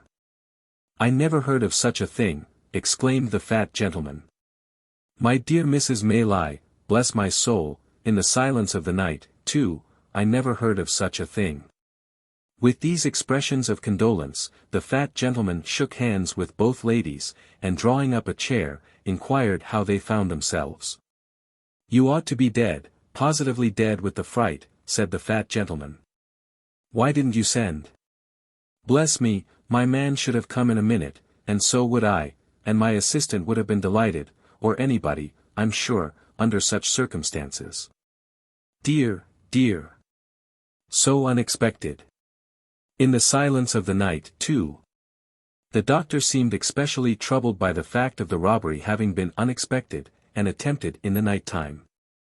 As if it were the established custom of gentlemen in the housebreaking way to transact business at noon, and to make an appointment, by post, a day or two previous. And you, Miss Rose, said the doctor, turning to the young lady, Oh. Very much so, indeed, said Rose, interrupting him, but there is a poor creature upstairs, whom aunt wishes you to see. Ah. To be sure, replied the doctor, so there is. That was your handiwork, Giles, I understand. Mr. Giles, who had been feverishly putting the teacups to rights, blushed very red, and said that he had had that honor. Honor, said the doctor, well, I don't know. Perhaps it's as honorable to hit a thief in a back kitchen, as to hit your man at 12 paces. Fancy that he fired in the air, and you fought a duel, Giles. Mr. Giles, who thought this light treatment of the matter an unjust attempt at diminishing his glory, answered respectfully, that it was not for the like of him to judge about that, but he rather thought it was no joke to the opposite party. Gad, that's true, said the doctor. Where is he? Show me the way. I'll look in again, as I come down, Mrs. Maylie. That's the little window that he got in at, Well, I couldn't have believed it. Talking all the way, he followed Mr. Giles upstairs, and while he is going upstairs, the reader may be informed, that Mr. Losberne, a surgeon in the neighborhood, known through a circuit of 10 miles round as, the doctor, had grown fat, more from good humor than from good living, and was as kind and hearty, and withal as eccentric an old bachelor as will be found in 5 times that space, by any explorer alive. The doctor was absent, much longer than either he or the ladies had anticipated. A large flat box was fetched out of the gig, and a bedroom bell was rung very often, and the servants ran up and down stairs perpetually. From which tokens it was justly concluded that something important was going on above. At length he returned, and in reply to an anxious inquiry after his patient, looked very mysterious, and closed the door, carefully. This is a very extraordinary thing, Mrs. Maylie, said the doctor, standing with his back to the door, as if to keep it shut. He is not in danger, I hope, said the old lady. Why, that would not be an extraordinary thing, under the circumstances, replied the doctor, though I don't think he is. Have you seen the thief? No, rejoined the old lady. Nor heard anything about him? No. I beg your pardon, ma'am, interposed Mr. Giles, but I was going to tell you about him when Dr. Losberne came in. The fact was, that Mr. Giles had not, at first, been able to bring his mind to the avowal, that he had only shot a boy. Such commendations had been bestowed upon his bravery, that he could not, for the life of him, help postponing the explanation for a few delicious minutes, during which he had flourished, in the very zenith of a brief reputation for undaunted courage. "Rose wished to see the man," said Mrs. Maylie, "but I wouldn't hear of it." "Humph," rejoined the doctor. "There is nothing very alarming in his appearance. Have you any objection to see him in my presence?" "If it be necessary," replied the old lady, "certainly not." "Then I think it is necessary," said the doctor. "At all events, I am quite sure that you would deeply regret not having done so, if you postponed it. He is perfectly quiet and comfortable now. Allow me, Miss Rose, will you permit me?" "Not the slightest fear, I pledge you my honor." 30. Relates what Oliver's new visitors thought of him. With many loquacious assurances that they would be agreeably surprised in the aspect of the criminal, the doctor drew the young lady's arm through one of his, and offering his disengaged hand to Mrs. Maylie, led them, with much ceremony and stateliness, upstairs. "Now," said the doctor, in a whisper, as he softly turned the handle of a bedroom door, "let us hear what you think of him. He has not been shaved very recently, but he don't look at all ferocious notwithstanding. Stop, though. Let me first see that he is in visiting order." Stepping before them, he looked into the room. Motioning them to advance, he closed the door when they had entered, and gently drew back the curtains of the bed. Upon it, in lieu of the dogged, black-visaged ruffian they had expected to behold, there lay a mere child, worn with pain and exhaustion, and sunk into a deep sleep. His wounded arm, bound and splintered up, was crossed upon his breast. His head reclined upon the other arm, which was half hidden by his long hair, as it streamed over the pillow. The honest gentleman held the curtain in his hand, and looked on, for a minute or so, in silence.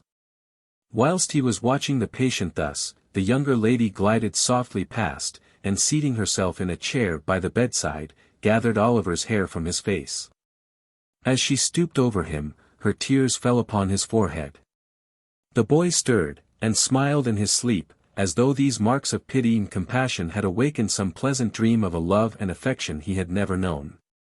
Thus, a strain of gentle music, or the rippling of water in a silent place, or the odor of a flower, or the mention of a familiar word, will sometimes call up sudden dim remembrances of scenes that never were, in this life, which vanish like a breath, which some brief memory of a happier existence, long gone by, would seem to have awakened, which no voluntary exertion of the mind can ever recall.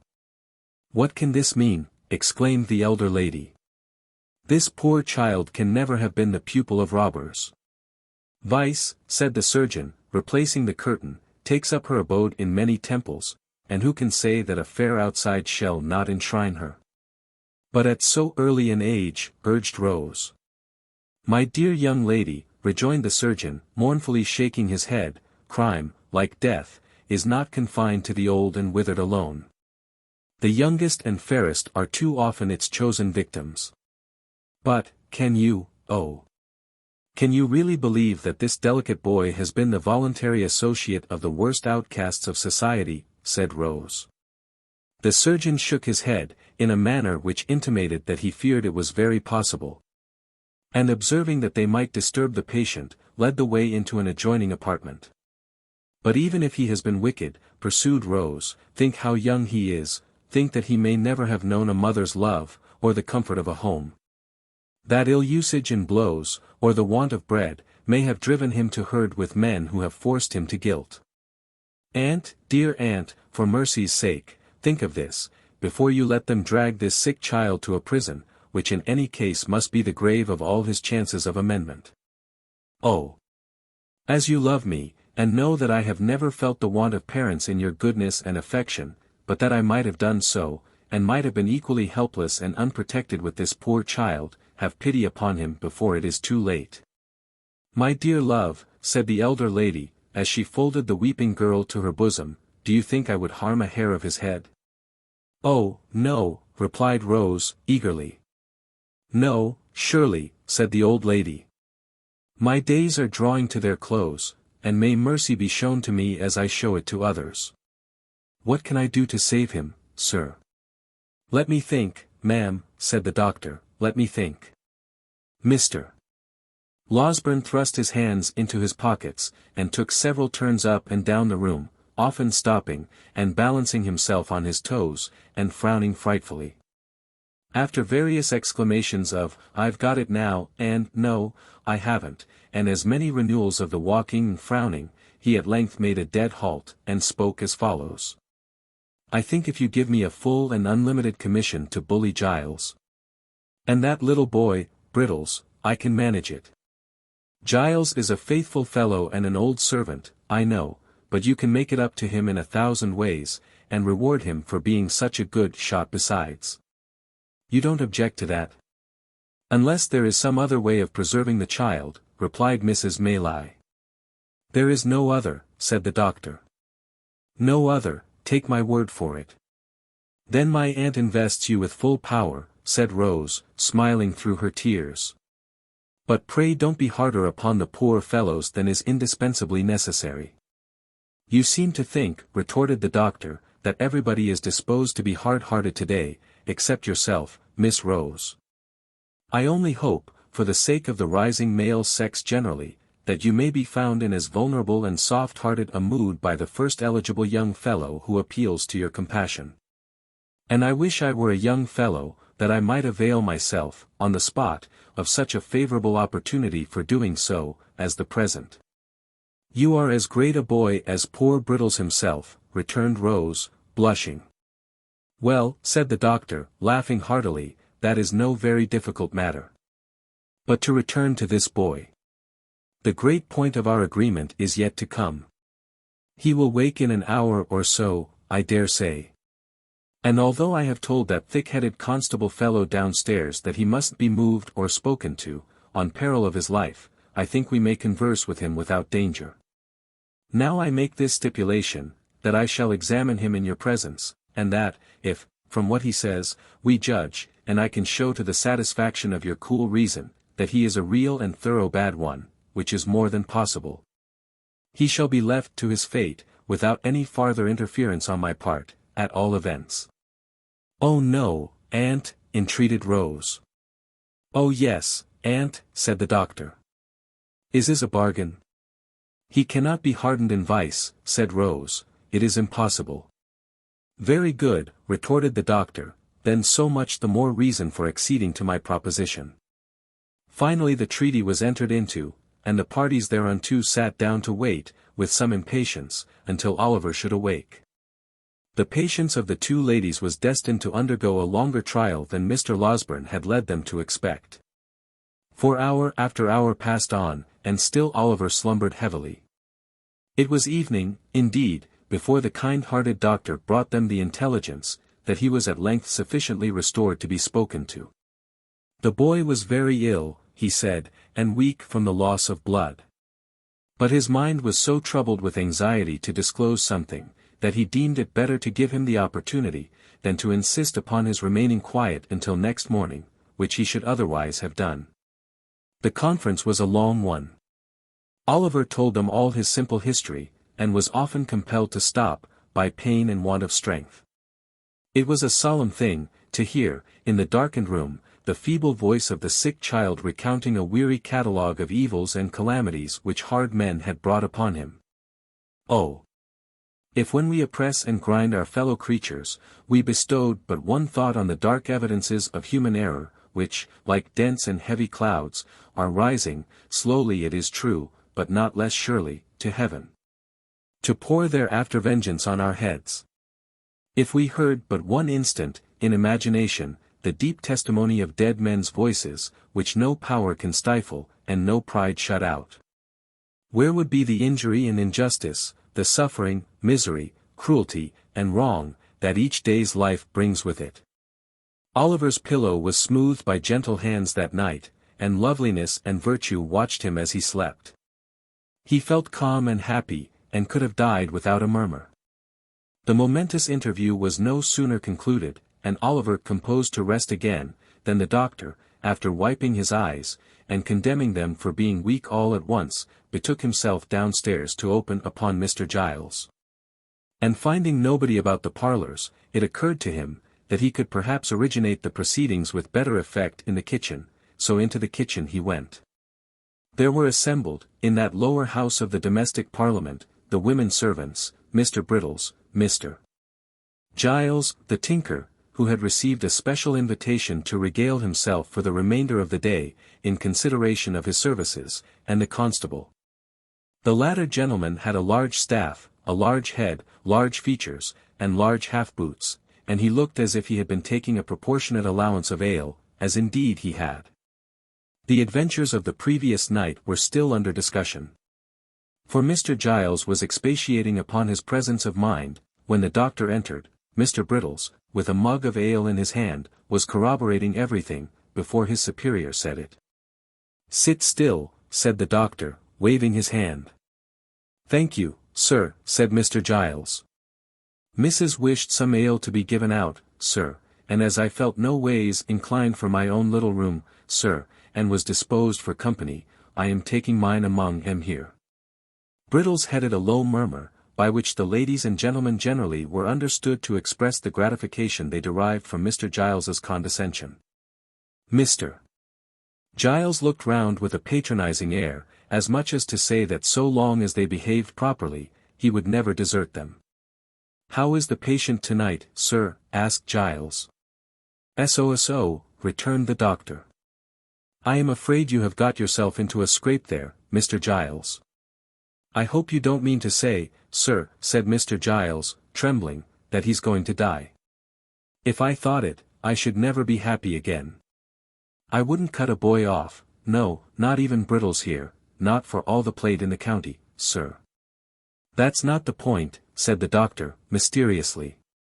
"Mr. Giles, are you a Protestant?" "Yes, sir, I hope so," faltered Mr. Giles, who had turned very pale. "And what are you, boy?" said the doctor, turning sharply upon Brittles. "Lord bless me, sir," replied Brittles, starting violently, "I'm the same as Mr. Giles, sir." "Then tell me this," said the doctor, both of you. "Are you going to take upon yourselves to swear, that that boy upstairs is the boy that was put through the little window last night? Out with it. Come. We are prepared for you." The doctor, who was universally considered one of the best-tempered creatures on earth, made this demand in such a dreadful tone of anger, that Giles and Brittles, who were considerably muddled by ale and excitement, stared at each other in a state of stupefaction. "Pay attention to the reply, constable, will you?" said the doctor, shaking his forefinger with great solemnity of manner, and tapping the bridge of his nose with it, to bespeak the exercise of that worthy's utmost acuteness. "Something may come of this before long." The constable looked as wise as he could, and took up his staff of office, which had been reclining indolently in the chimney corner. "It's a simple question of identity, you will observe," said the doctor. "That's what it is, sir," replied the constable, coughing with great violence, for he had finished his ale in a hurry, and some of it had gone the wrong way. "Here's the house broken into," said the doctor, "and a couple of men catch one moment's glimpse of a boy, in the midst of gunpowder smoke, and in all the distraction of alarm and darkness. Here's a boy comes to that very same house, next morning, and because he happens to have his arm tied up, these men lay violent hands upon him, by doing which, they place his life in great danger, and swear he is the thief. Now, the question is, whether these men are justified by the fact, if not, in what situation do they place themselves?" The constable nodded profoundly. He said, if that wasn't law, he would be glad to know what was. "I ask you again," thundered the doctor, "are you, on your solemn oaths, able to identify that boy?" Brittles looked doubtfully at Mr. Giles, Mr. Giles looked doubtfully at Brittles, the constable put his hand behind his ear, to catch the reply. The two women and the tinker leaned forward to listen, the doctor glanced keenly round, when a ring was heard at the gate, and at the same moment, the sound of wheels. "It's the runners," cried Brittles, to all appearance much relieved. "The what?" exclaimed the doctor, aghast in his turn. "The Bow Street officers, sir," replied Brittles, taking up a candle, "me and Mr. Giles sent for 'em this morning." "What?" cried the doctor. Yes, replied Brittles. I sent a message up by the coachman, and I only wonder they weren't here before, sir. You did you? Then confound your slow coaches down here, that's all, said the doctor, walking away. 31. Involves a critical position. Who's that? Inquired Brittles, opening the door a little way, with the chain up, and peeping out, shading the candle with his hand. Open the door, replied a man outside. It's the officers from Bow Street, as was sent to today. Much comforted by this assurance, Brittles opened the door to its full width, and confronted a portly man in a greatcoat, who walked in, without saying anything more, and wiped his shoes on the mat, as coolly as if he lived there. Just send somebody out to relieve my mate, will you, young man, said the officer. He's in the gig, minding the prad. Have you got a coach, us here, that you could put it up in, for 5 or 10 minutes? Brittles replying in the affirmative, and pointing out the building, the portly man stepped back to the garden gate, and helped his companion to put up the gig, while Brittles lighted them, in a state of great admiration. This done, they returned to the house, and, being shown into a parlour, took off their greatcoats and hats, and showed like what they were. The man who had knocked at the door, was a stout personage of middle height, aged about 50, with shiny black hair, cropped pretty close, half-whiskers, a round face, and sharp eyes. The other was a red-headed, bony man, in top boots, with a rather ill-favoured countenance, and a turned-up sinister-looking nose. Tell your governor that Blathers and Duff is here, will you? Said the stouter man, smoothing down his hair, and laying a pair of handcuffs on the table. Oh. Good evening, master. Can I have a word or two with you in private, if you please? This was addressed to Mr. Losberne, who now made his appearance. That gentleman, motioning Brittles to retire, brought in the 2 ladies, and shut the door. This is the lady of the house, said Mr. Losberne, motioning towards Mrs. Mayleye. Mr. Blathers made a bow. Being desired to sit down, he put his hat on the floor, and taking a chair, motioned to Duff to do the same. The latter gentleman, who did not appear quite so much accustomed to good society, or quite so much at his ease in it, one of the 2, seated himself, after undergoing several muscular affections of the limbs, and the head of his stick into his mouth, with some embarrassment. Now, with regard to this here robbery, master, said Blathers. What are the circumstances?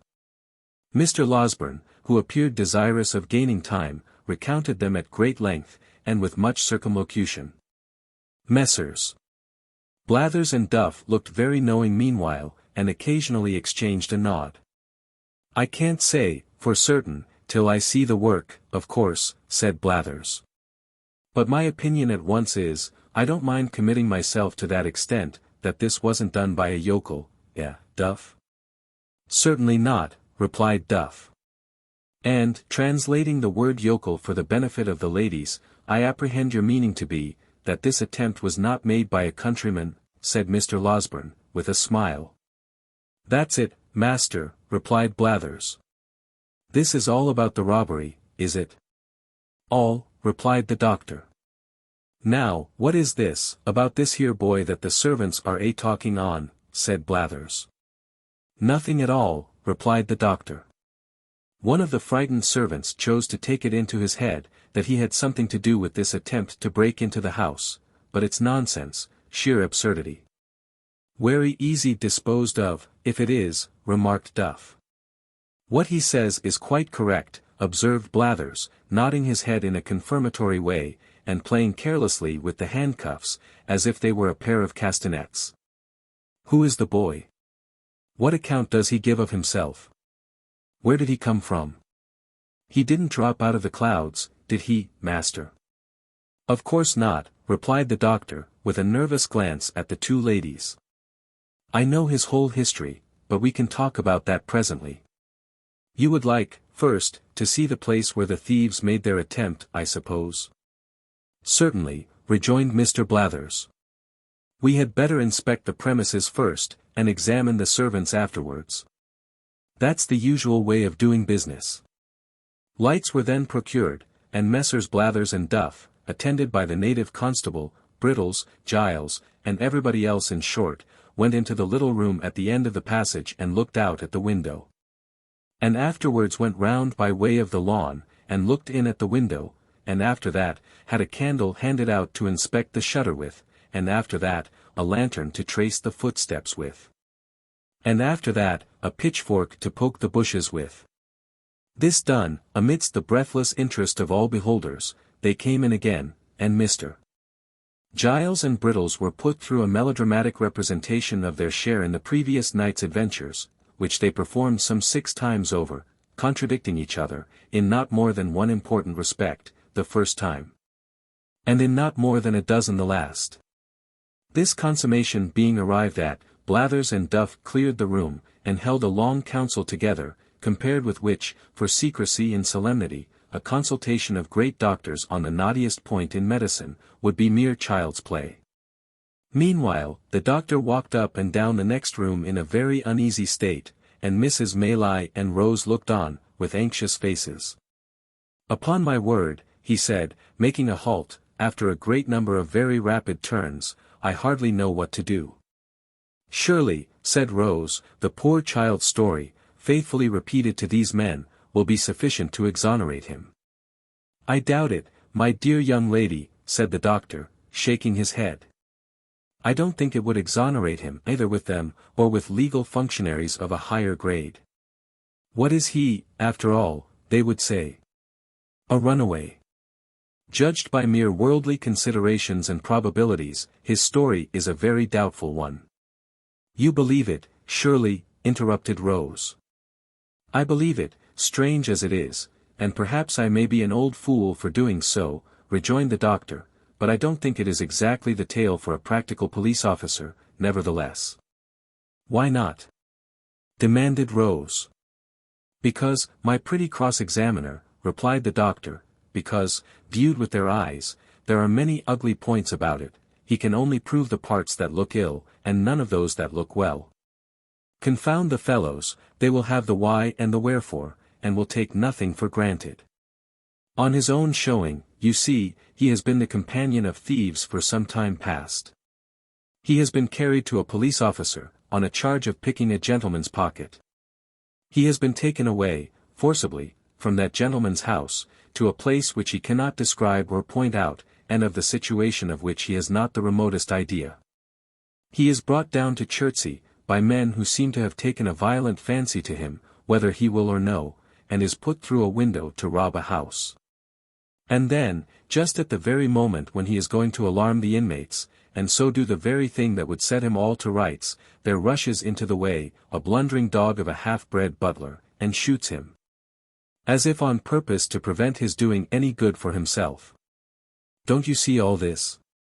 "I see it, of course," replied Rose, smiling at the doctor's impetuosity, "but still I do not see anything in it, to criminate the poor child." "No," replied the doctor, "of course not. Bless the bright eyes of your sex. They never see, whether for good or bad, more than one side of any question, and that is, always, the one which first presents itself to them." Having given vent to this result of experience, the doctor put his hands into his pockets, and walked up and down the room with even greater rapidity than before. "The more I think of it," said the doctor, "the more I see that it will occasion endless trouble and difficulty if we put these men in possession of the boy's real story. I am certain it will not be believed. And even if they can do nothing to him in the end, still the dragging it forward, and giving publicity to all the doubts that will be cast upon it, must interfere, materially, with your benevolent plan of rescuing him from misery." "Oh! What is to be done?" cried Rose. "Dear, dear! Why did they send for these people?" "Why, indeed," exclaimed Mrs. Maylie. "I would not have had them here, for the world. All I know is," said Mr. Losberne, at last, sitting down with a kind of desperate calmness, "that we must try and carry it off with a bold face. The object is a good one, and that must be our excuse. The boy has strong symptoms of fever upon him, and is in no condition to be talked to any more, that's one comfort. We must make the best of it, and if bad be the best, it is no fault of ours. Come in. Well, master, said Blathers, entering the room followed by his colleague, and making the door fast, before he said any more. This warn't a put-up thing.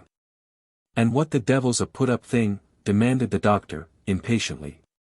We call it a put-up robbery, ladies, said Blathers, turning to them, as if he pitied their ignorance, but had a contempt for the doctors, when the servants is in it. Nobody suspected them, in this case, said Mrs. Maylie. Very likely not, ma'am, replied Blathers, but they might have been in it, for all that. More likely on that wary account, said Duff. We find it was a town hand, said Blathers, continuing his report, for the style of work is first-rate. Very pretty indeed it is, remarked Duff, in an undertone. There was 2 of 'em in it, continued Blathers, and they had a boy with 'em, that's plain from the size of the window. That's all to be said at present. We'll see this lad that you've got upstairs at once, if you please. Perhaps they will take something to drink first, Mrs. Maylie, said the doctor, his face brightening, as if some new thought had occurred to him. Oh! To be sure! Exclaimed Rose, eagerly. You shall have it immediately, if you will. Why, thank you, miss, said Blathers, drawing his coat sleeve across his mouth, it's dry work, this sort of duty. Anything that's handy, miss. Don't put yourself out of the way, on our accounts. What shall it be? Asked the doctor, following the young lady to the sideboard. A little drop of spirits, master, if it's all the same, replied Blathers. It's a cold ride from London, ma'am.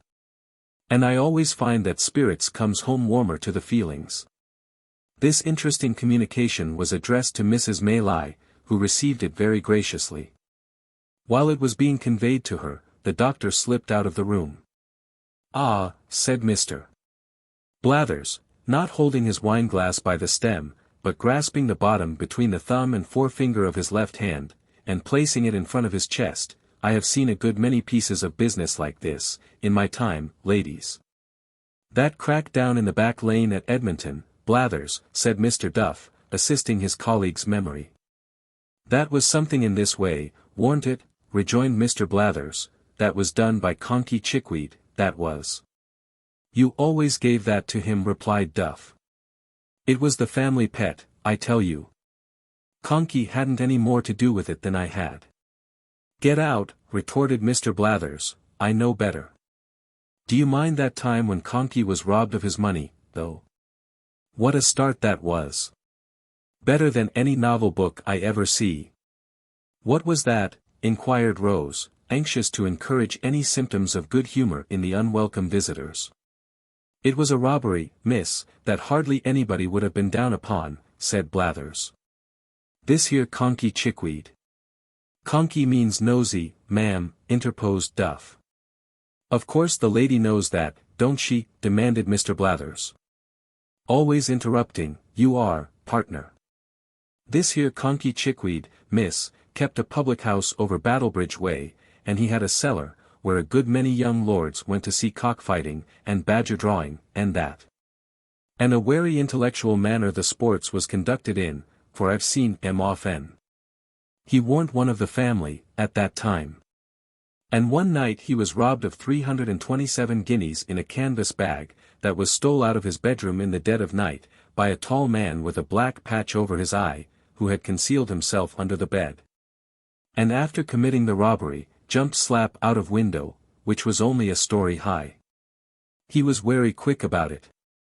But Conkey was quick, too, for he fired a blunderbuss arter him, and roused the neighborhood. They set up a hue and cry, directly, and when they came to look about, found that Conkey had hit the robber. For there was traces of blood, all the way to some palings a good distance off, and there they lost However, he had made off with the blunt, and, consequently, the name of Mr. Chickweed, licensed whittler, appeared in the Gazette among the other bankrupts. And all manner of benefits and subscriptions, and I don't know what all, was got up for the poor man, who was in a very low state of mind about his loss, and went up and down the streets, for 3 or 4 days. pulling his hair off in such a desperate manner that many people was afraid he might be going to make away with himself. One day he came up to the office, all in a hurry, and had a private interview with the magistrate, who, after a deal of talk, rings the bell, and orders Jem Spires in. Jem was an active officer, and tells him to go and assist Mr. Chickweed in apprehending the man as robbed his house. "I see him, Spires," said Chickweed, "pass my house yesterday morning. Why didn't you up, and collar him?" says Spires. "I was so struck all of a heap, that you might have fractured my skull with a toothpick," says the poor man, "but we're sure to have him, for between 10 and 11 o'clock at night he passed again." Spires no sooner heard this, than he put some clean linen and a comb in his pocket, in case he should have to stop a day or two. And away he goes, and sets himself down at one of the public-house windows behind the little red curtain, with his hat on, all ready to bolt out, at a moment's notice. He was smoking his pipe here, late at night, when all of a sudden Chickweed roars out, "Here he is! Stop thief! Murder!" Jem Spires dashes out, and there he sees Chickweed, tearing down the street full cry. Away goes Spires, on goes Chickweed. Round turns the people, everybody roars out, "Thieves," and Chickweed himself keeps on shouting, all the time, like mad. Spires loses sight of him a minute as he turns a corner, shoots round, sees a little crowd, dives in, which is the man. "Me," says Chickweed, "I've lost him again." It was a remarkable occurrence, but he warn't to be seen nowhere, so they went back to the public-house. Next morning, Spires took his old place, and looked out, from behind the curtain, for a tall man with a black patch over his eye, till his own 2 eyes ached again. At last, he couldn't help shutting them, to ease them a minute. And the very moment he did so, he hears Chickweed roaring out, "Here he is!" Off he starts once more, with Chickweed halfway down the street ahead of him, and after twice as long a run as the yesterday's one, the man's lost again. This was done, once or twice more, till one half the neighbors gave out that Mr. Chickweed had been robbed by the devil, who was playing tricks with him arterwards, and the other half, that poor Mr. Chickweed had gone mad with grief. "What did Jem Spires say?" inquired the doctor, who had returned to the room shortly after the commencement of the story. "Jem Spires," resumed the officer, "for a long time said nothing at all, and listened to everything without seeming to, which showed he understood his business. But, one morning, he walked into the bar, and taking out his snuff-box, says, 'Chickweed, I've found out who done this here robbery.' 'Have you?' said Chickweed.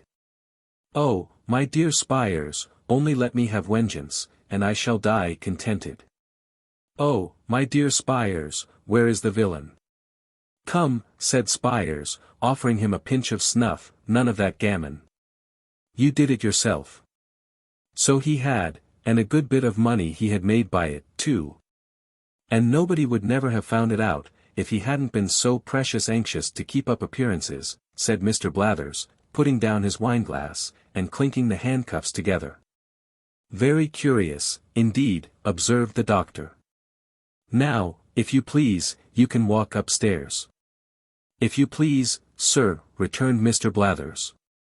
Closely following Mr. Losberne, the 2 officers ascended to Oliver's bedroom, Mr. Giles preceding the party, with a lighted candle.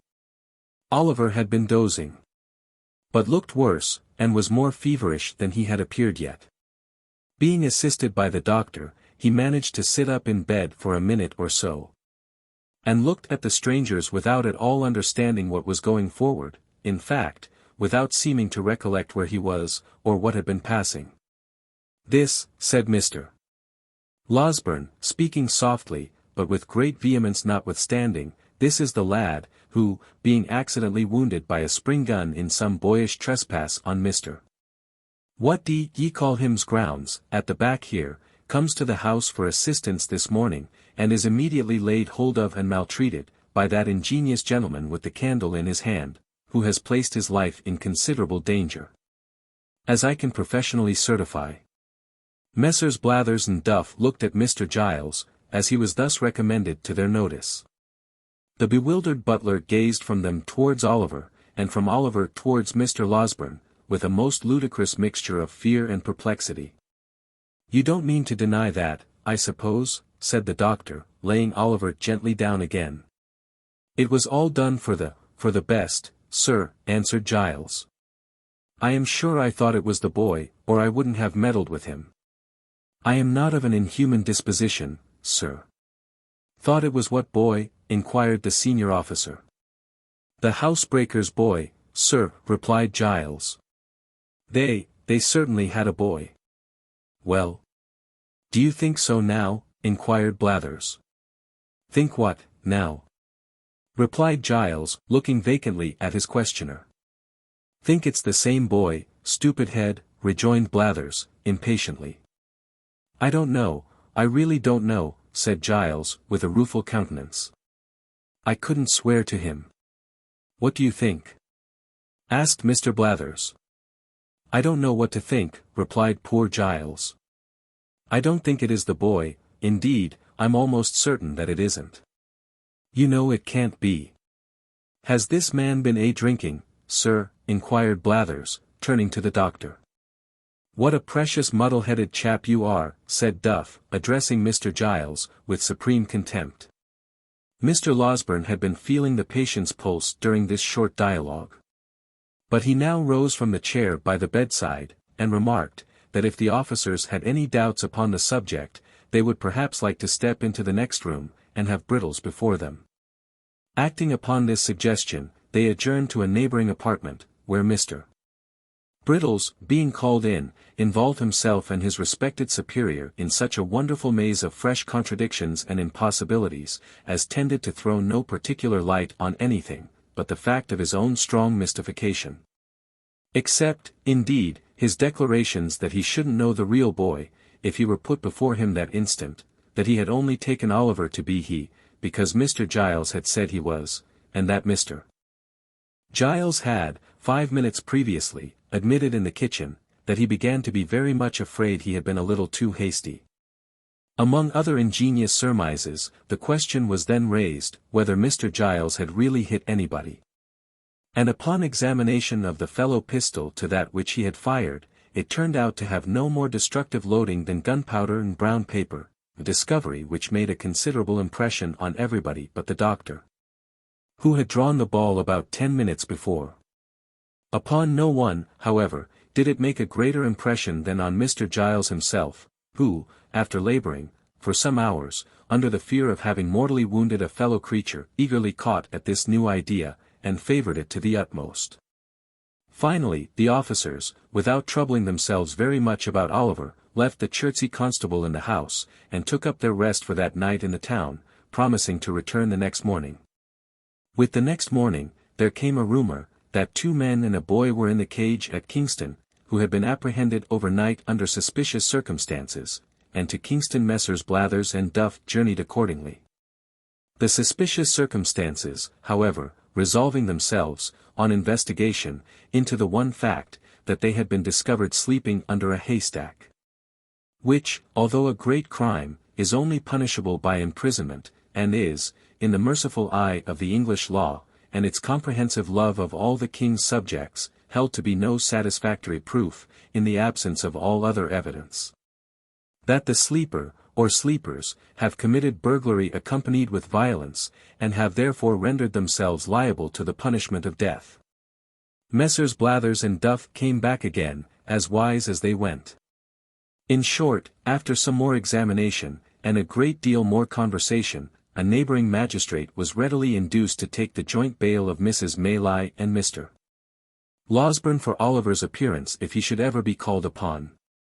And Blathers and Duff, being rewarded with a couple of guineas, returned to town with divided opinions on the subject of their expedition, the latter gentleman on a mature consideration of all the circumstances, inclining to the belief that the burglarious attempt had originated with the family pet, and the former being equally disposed to concede the full merit of it to the great Mr. Conkey Chickweed.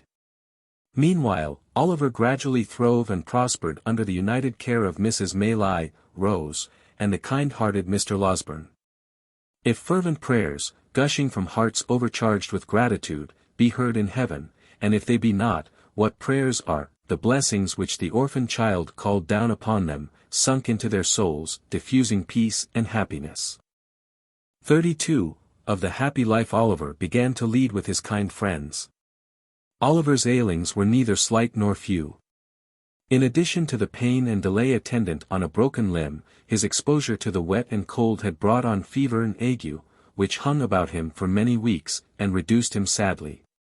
But, at length, he began, by slow degrees, to get better, and to be able to say sometimes, in a few tearful words, how deeply he felt the goodness of the two sweet ladies, and how ardently he hoped that when he grew strong and well again, he could do something to show his gratitude. Only something, which would let them see the love and duty with which his breast was full, something, however slight, which would prove to them that their gentle kindness had not been cast away, but that the poor boy whom their charity had rescued from misery or death, was eager to serve them with his whole heart and soul. "Poor fellow!" said Rose, when Oliver had been one day feebly endeavouring to utter the words of thankfulness that rose to his pale lips. "You shall have many opportunities of serving us, if you will. We are going into the country, and my aunt intends that you shall accompany us. The quiet place, the pure air, and all the pleasure and beauties of spring, will restore you in a few days. We will employ you in 100 ways, when you can bear the trouble." "The trouble," cried Oliver. "Oh, dear lady, if I could but work for you! If I could only give you pleasure by watering your flowers, or watching your birds, or running up and down the whole day long, to make you happy, what would I give to do it?" "You shall give nothing at all," said Miss Maylie, smiling. "For, as I told you before, we shall employ you in 100 ways, and if you only take half the trouble to please us, that you promise now, you will make me very happy indeed." "Happy, ma'am," cried Oliver, "how kind of you to say so." "You will make me happier than I can tell you," replied the young lady. "To think that my dear good aunt should have been the means of rescuing any one from such sad misery as you have described to us, would be an unspeakable pleasure to me. But to know that the object of her goodness and compassion was sincerely grateful and attached, in consequence, would delight me, more than you can well imagine. Do you understand me?" she inquired, watching Oliver's thoughtful face. "Oh yes, ma'am, yes," replied Oliver eagerly, "but I was thinking that I am ungrateful now." "To whom?" inquired the young lady. "To the kind gentleman, and the dear old nurse, who took so much care of me before," rejoined Oliver. "If they knew how happy I am, they would be pleased, I am sure." "I am sure they would," rejoined Oliver's benefactress, "and Mr. Losberne has already been kind enough to promise that when you are well enough to bear the journey, he will carry you to see them." "Has he, ma'am?" cried Oliver, his face brightening with pleasure. "I don't know what I shall do for joy when I see their kind faces once again." In a short time Oliver was sufficiently recovered to undergo the fatigue of this expedition. One morning he and Mr. Losberne set out, accordingly, in a little carriage which belonged to Mrs. Maylie. When they came to Chertsey Bridge, Oliver turned very pale, and uttered a loud exclamation. "What's the matter with the boy?" cried the doctor, as usual, all in a bustle. "Do you see anything, hear anything, feel anything, eh?" "That, sir," cried Oliver, pointing out of the carriage window. "That house." "Yes, well, what of it?" "Stop, coachman. Pull up here," cried the doctor. "What of the house, my man, eh?" "The thieves, the house they took me to," whispered Oliver. "The devil it is," cried the doctor. "Hullo, there. Let me out." But, before the coachman could dismount from his box, he had tumbled out of the coach, by some means or other, and, running down to the deserted tenement, began kicking at the door like a madman. "Hullo!" said a little ugly humpbacked man, opening the door so suddenly, that the doctor, from the very impetus of his last kick, nearly fell forward into the passage. "What's the matter here?" "Matter!" exclaimed the other, collaring him, without a moment's reflection. "A good deal. Robbery is the matter." "There'll be murder the matter, too," replied the humpbacked man, coolly, if you don't take your hands off.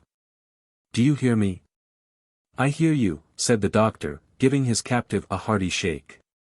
Where's, confound the fellow, what's his rascally name? Sykes, that's it. Where's Sykes, you thief? The humpbacked man stared, as if in excess of amazement and indignation. Then, twisting himself, dexterously, from the doctor's grasp, growled forth a volley of horrid oaths, and retired into the house. Before he could shut the door, however, the doctor had passed into the parlour, without a word of parley. He looked anxiously round, not an article of furniture, not a vestige of anything, animate or inanimate, not even the position of the cupboards, answered Oliver's description. Now, said the humpbacked man, who had watched him keenly, what do you mean by coming into my house, in this violent way? Do you want to rob me, or to murder me? Which is it?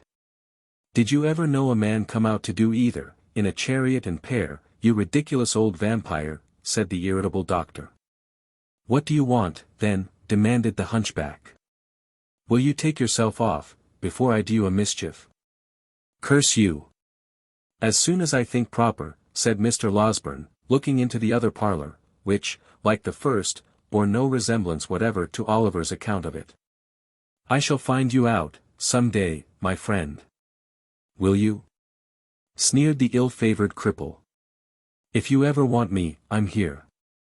I haven't lived here mad and all alone, for 25 years, to be scared by you. You shall pay for this, you shall pay for this. And so saying, the misshapen little demon set up a yell, and danced upon the ground, as if wild with rage.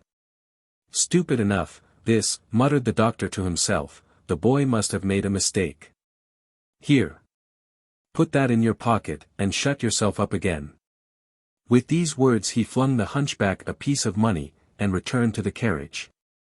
The man followed to the chariot door, uttering the wildest imprecations and curses all the way, but as Mr. Losberne turned to speak to the driver, he looked into the carriage, and eyed Oliver for an instant with a glance so sharp and fierce and at the same time so furious and vindictive, that, waking or sleeping, he could not forget it for months afterwards. He continued to utter the most fearful imprecations, until the driver had resumed his seat. And when they were once more on their way, they could see him some distance behind, beating his feet upon the ground, and tearing his hair, in transports of real or pretended rage. I am an ass, said the doctor, after a long silence. Did you know that before, Oliver? No, sir. Then don't forget it another time. An ass, said the doctor again, after a further silence of some minutes. Even if it had been the right place, and the right fellows had been there, what could I have done, single-handed? And if I had had assistance, I see no good that I should have done, except leading to my own exposure, and an unavoidable statement of the manner in which I have hushed up this business. That would have served me right, though. I am always involving myself in some scrape or other, by acting on impulse. It might have done me good. Now, the fact was that the excellent doctor had never acted upon anything but impulse all through his life, and it was no bad compliment to the nature of the impulses which governed him. That so far from being involved in any peculiar troubles or misfortunes, he had the warmest respect and esteem of all who knew him.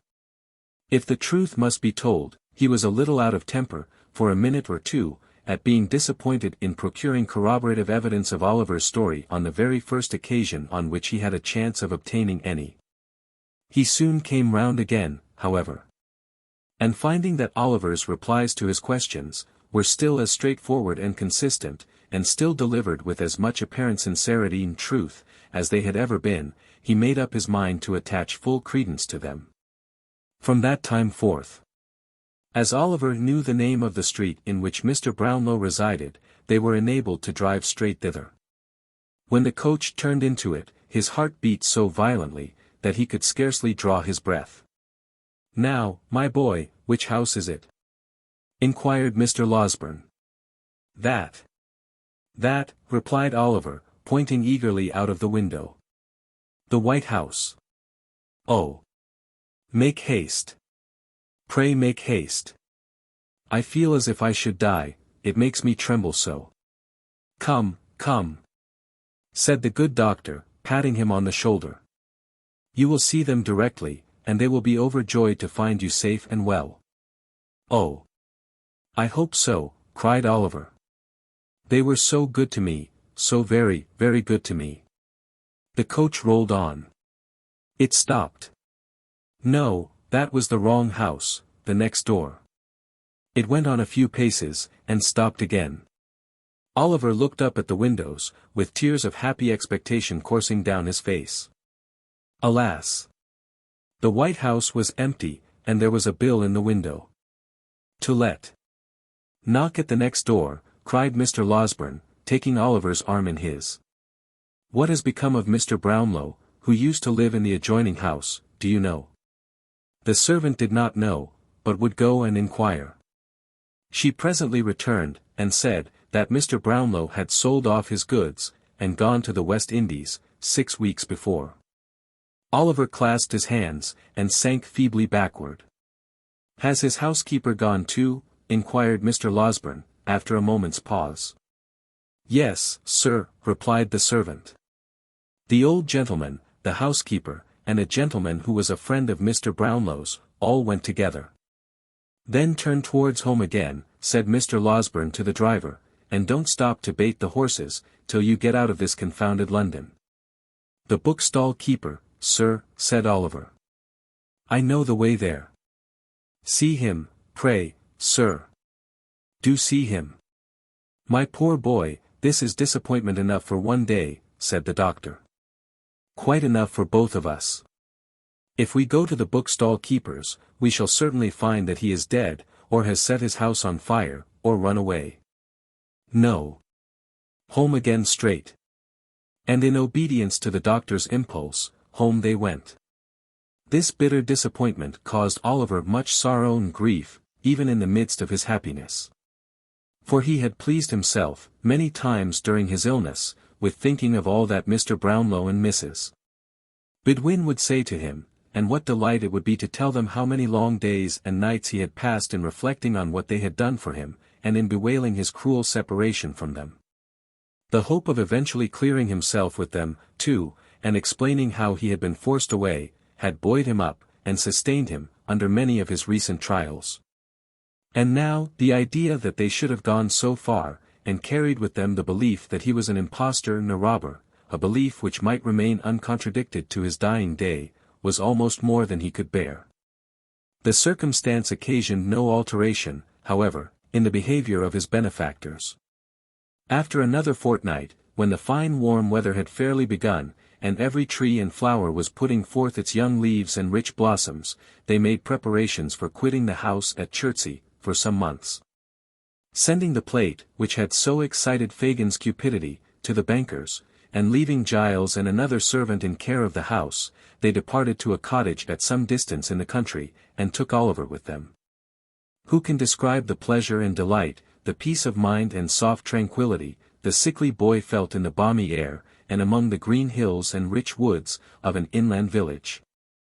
Who can tell how scenes of peace and quietude sink into the minds of pain-worn dwellers in close and noisy places, and carry their own freshness, deep into their jaded hearts? Men who have lived in crowded, pent-up streets, through lives of toil, and who have never wished for change. Men, to whom custom has indeed been second nature, and who have come almost to love each brick and stone that formed the narrow boundaries of their daily walks.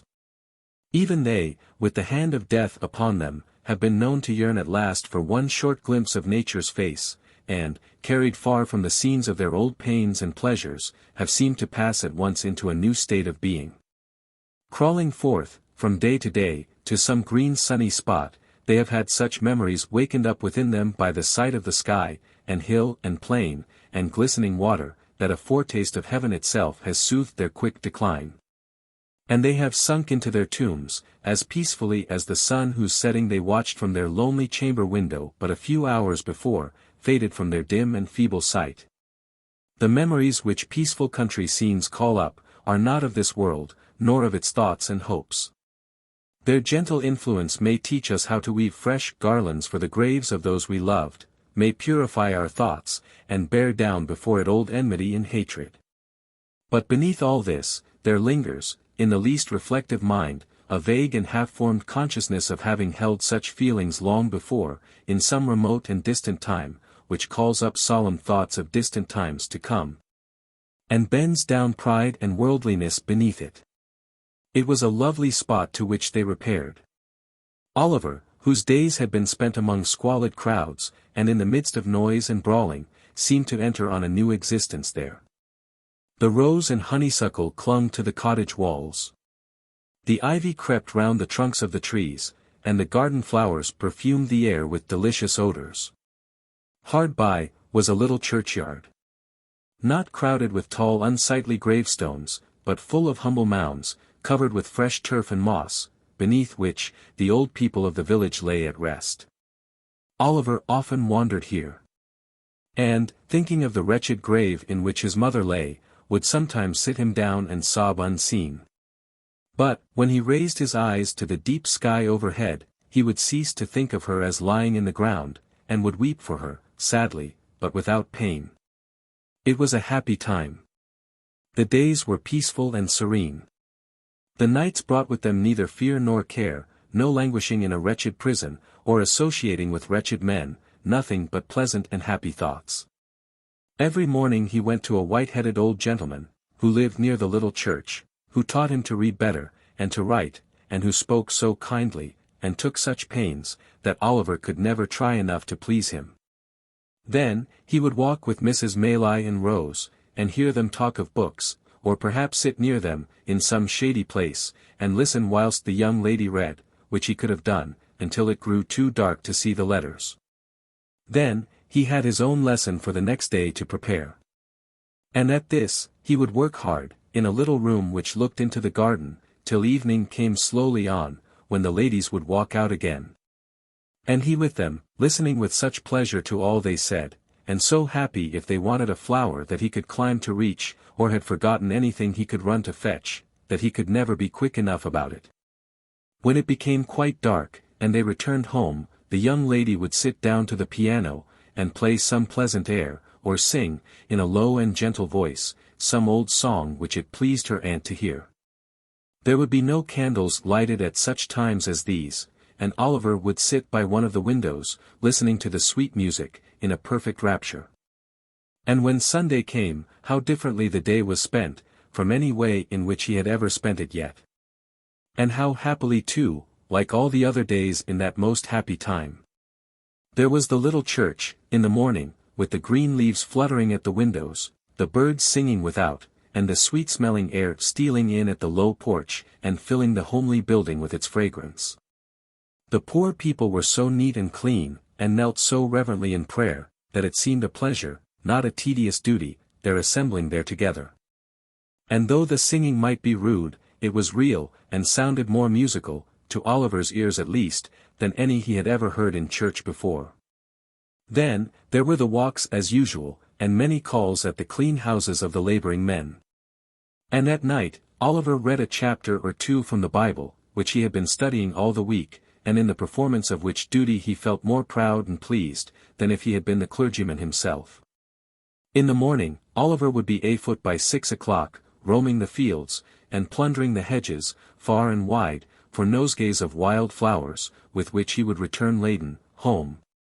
And which it took great care and consideration to arrange, to the best advantage, for the embellishment of the breakfast table.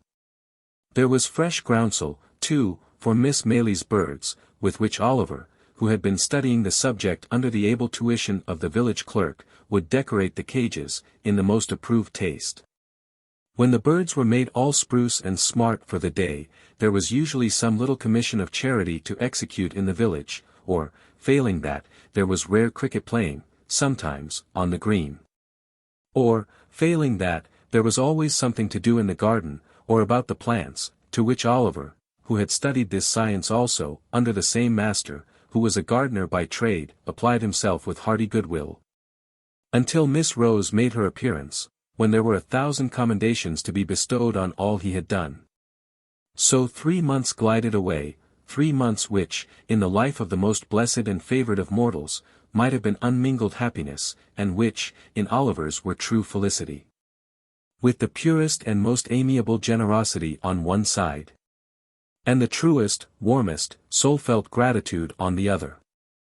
It is no wonder that, by the end of that short time, Oliver Twist had become completely domesticated with the old lady and her niece, and that the fervent attachment of his young and sensitive heart was repaid by their pride in, and attachment to, himself.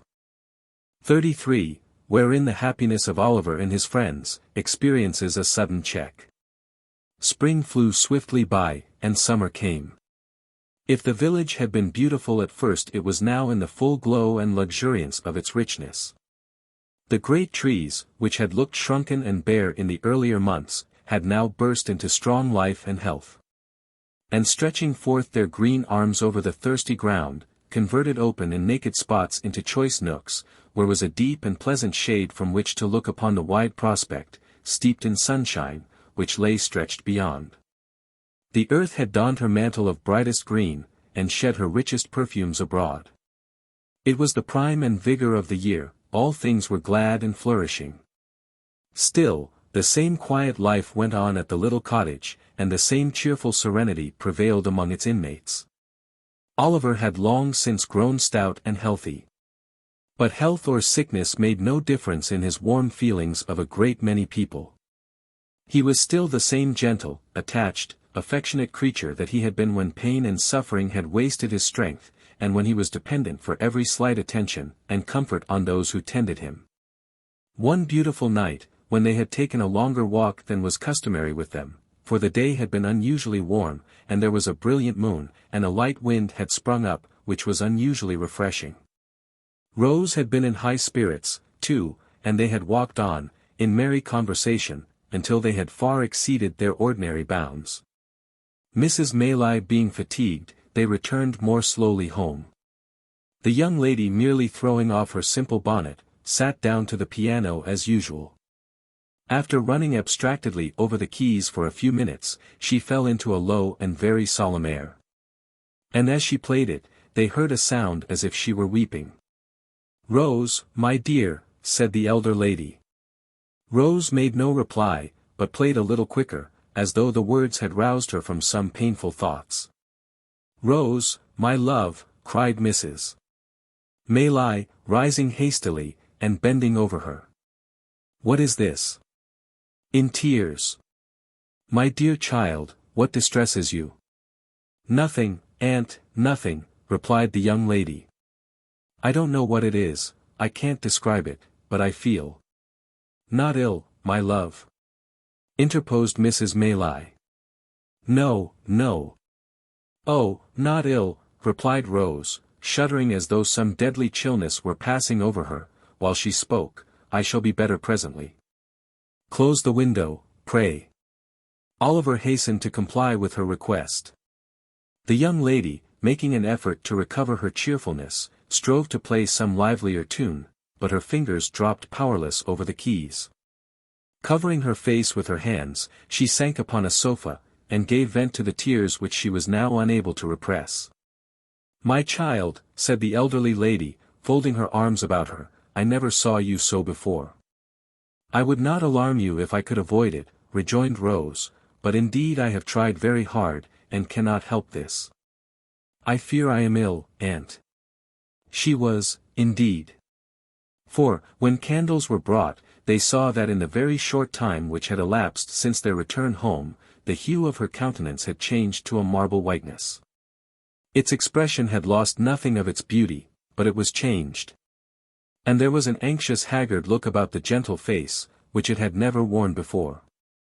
Another minute, and it was suffused with a crimson flush, and a heavy wildness came over the soft blue eye. Again this disappeared, like the shadow thrown by a passing cloud, and she was once more deadly pale. Oliver, who watched the old lady anxiously, observed that she was alarmed by these appearances, and so in truth, was he. But seeing that she affected to make light of them, he endeavored to do the same, and they so far succeeded, that when Rose was persuaded by her aunt to retire for the night, she was in better spirits, and appeared even in better health, assuring them that she felt certain she should rise in the morning, quite well. "I hope," said Oliver, when Mrs. Maylie returned, "that nothing is the matter." She don't look well tonight, but—" The old lady motioned to him not to speak, and sitting herself down in a dark corner of the room, remained silent for some time. At length, she said, in a trembling voice, "I hope not, Oliver. I have been very happy with her for some years, too happy, perhaps. It may be time that I should meet with some misfortune, but I hope it is not this." "What?" inquired Oliver. "The heavy blow," said the old lady, "of losing the dear girl who has so long been my comfort and happiness." "Oh! God forbid!" exclaimed Oliver, hastily. "Amen to that, my child," said the old lady, wringing her hands. "Surely there is no danger of anything so dreadful," said Oliver. "2 hours ago, she was quite well." "She is very ill now," rejoined Mrs. Maylies, "and will be worse, I am sure. My dear, dear Rose. Oh, what shall I do without her?" She gave way to such great grief, that Oliver, suppressing his own emotion, ventured to remonstrate with her, and to beg, earnestly, that, for the sake of the dear young lady herself, she would be more calm.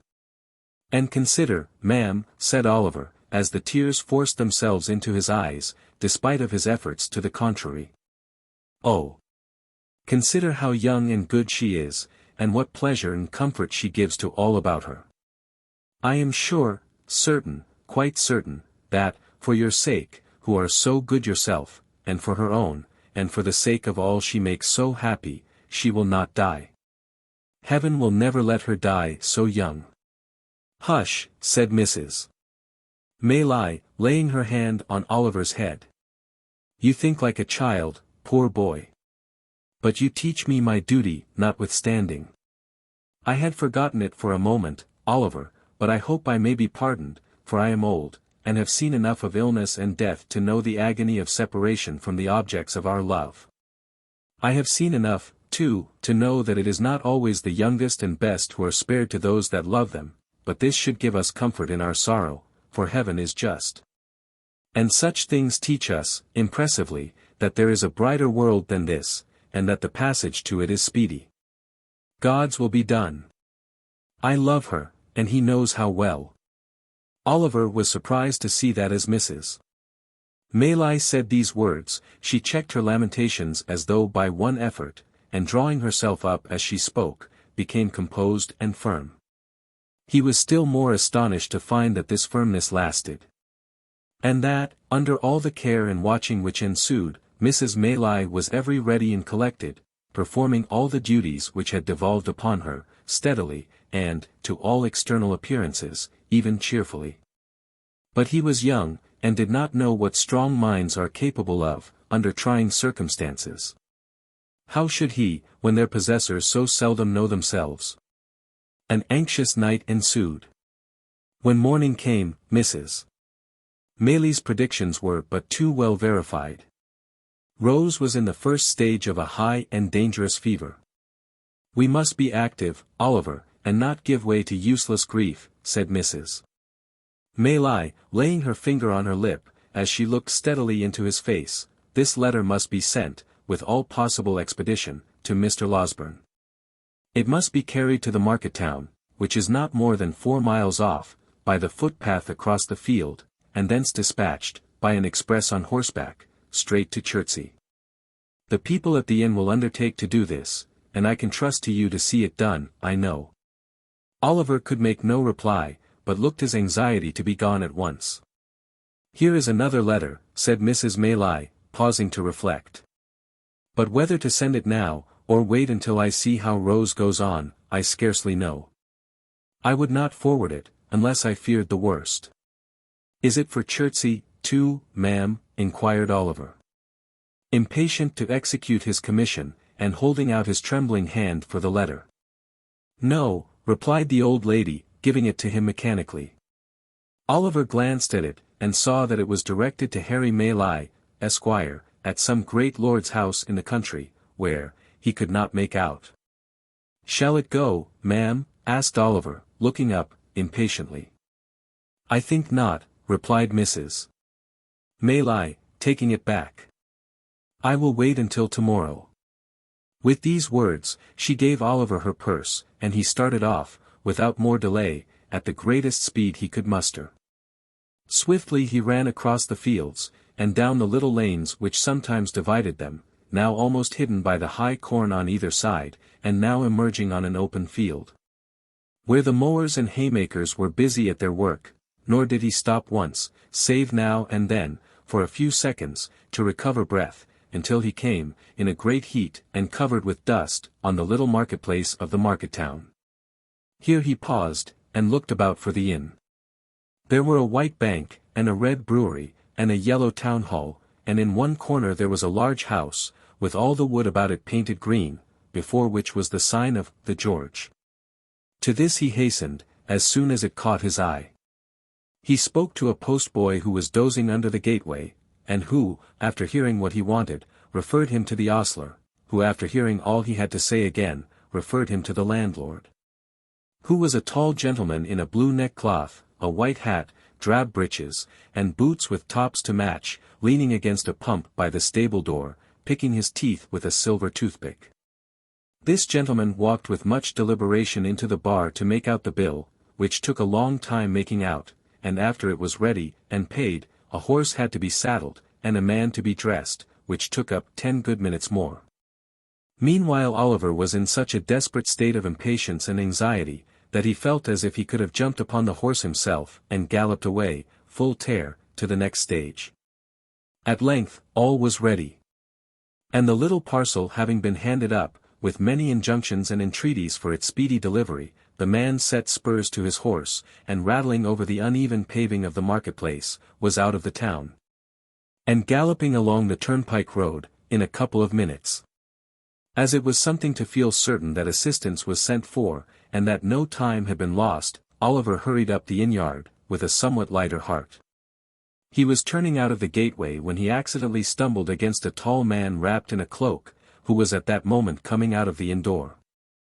"Ha!" cried the man, fixing his eyes on Oliver, and suddenly recoiling. "What the devil's this?" "I beg your pardon, sir," said Oliver, "I was in a great hurry to get home, and didn't see you were coming." "Death," muttered the man to himself, glaring at the boy with his large dark eyes. "Who would have thought it? Grind him to ashes. He'd start up from a stone coffin, to come in my way." "I am sorry," stammered Oliver, confused by the strange man's wild look. "I hope I have not hurt you." "Rot you," murmured the man, in a horrible passion. Between his clenched teeth, "If I had only had the courage to say the word, I might have been free of you in a night. Curses on your head, and black death on your heart, you imp. What are you doing here?" The man shook his fist, as he uttered these words incoherently. He advanced towards Oliver, as if with the intention of aiming a blow at him, but fell violently on the ground, writhing and foaming, in a fit. Oliver gazed, for a moment, at the struggles of the madman, for such he supposed him to be, and then darted into the house for help. Having seen him safely carried into the hotel, he turned his face homewards, running as fast as he could, to make up for lost time, and recalling with a great deal of astonishment and some fear the extraordinary behavior of the person from whom he had just parted. The circumstance did not dwell in his recollection long, however, for when he reached the cottage, there was enough to occupy his mind, and to drive all considerations of self completely from his memory. Rose Maylie had rapidly grown worse.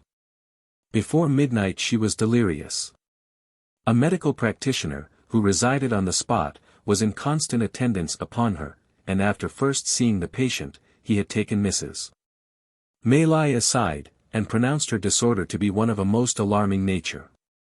In fact, he said, it would be little short of a miracle, if she recovered.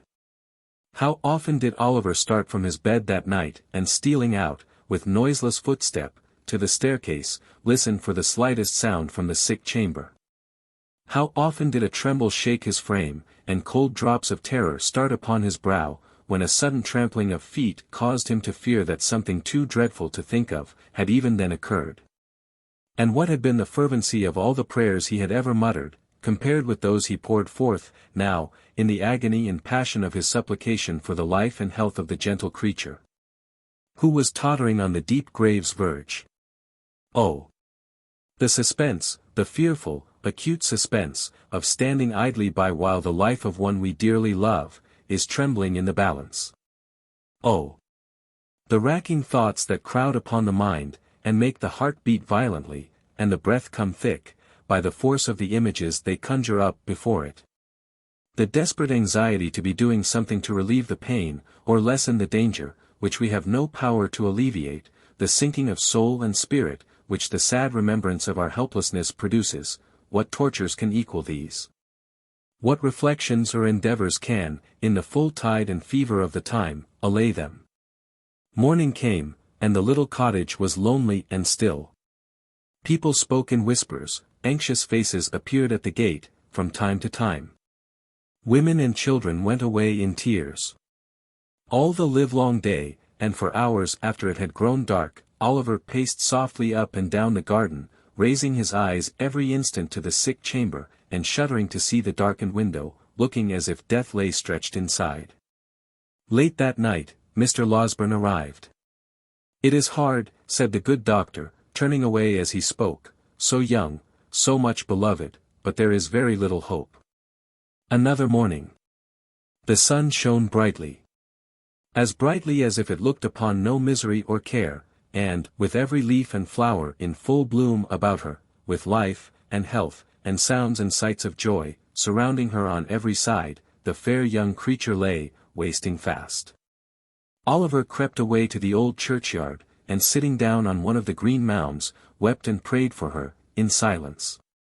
There was such peace and beauty in the scene, so much of brightness and mirth in the sunny landscape. Such blithesome music in the songs of the summer birds, such freedom in the rapid flight of the rook, careering overhead, so much of life and joyousness in all. That, when the boy raised his aching eyes, and looked about, the thought instinctively occurred to him, that this was not a time for death, that Rose could surely never die when humbler things were all so glad and gay. That graves were for cold and cheerless winter, not for sunlight and fragrance. He almost thought that shrouds were for the old and shrunken, and that they never wrapped the young and graceful form in their ghastly folds. A knell from the church bell broke harshly on these youthful thoughts. Another. Again. It was tolling for the funeral service. A group of humble mourners entered the gate, wearing white favours, for the corpse was young. They stood uncovered by a grave, and there was a mother once, among the weeping train. But the sun shone brightly, and the birds sang on.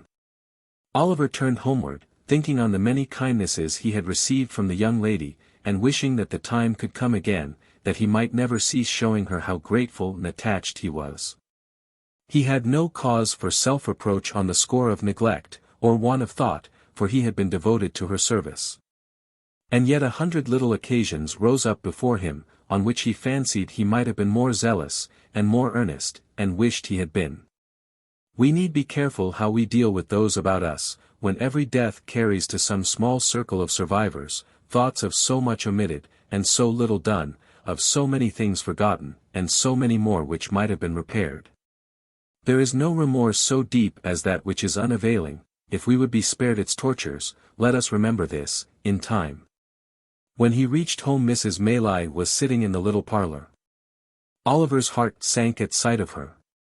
For she had never left the bedside of her niece, and he trembled to think what change could have driven her away. He learnt that she had fallen into a deep sleep, from which she would waken either to recovery in life, or to bid them farewell, and die.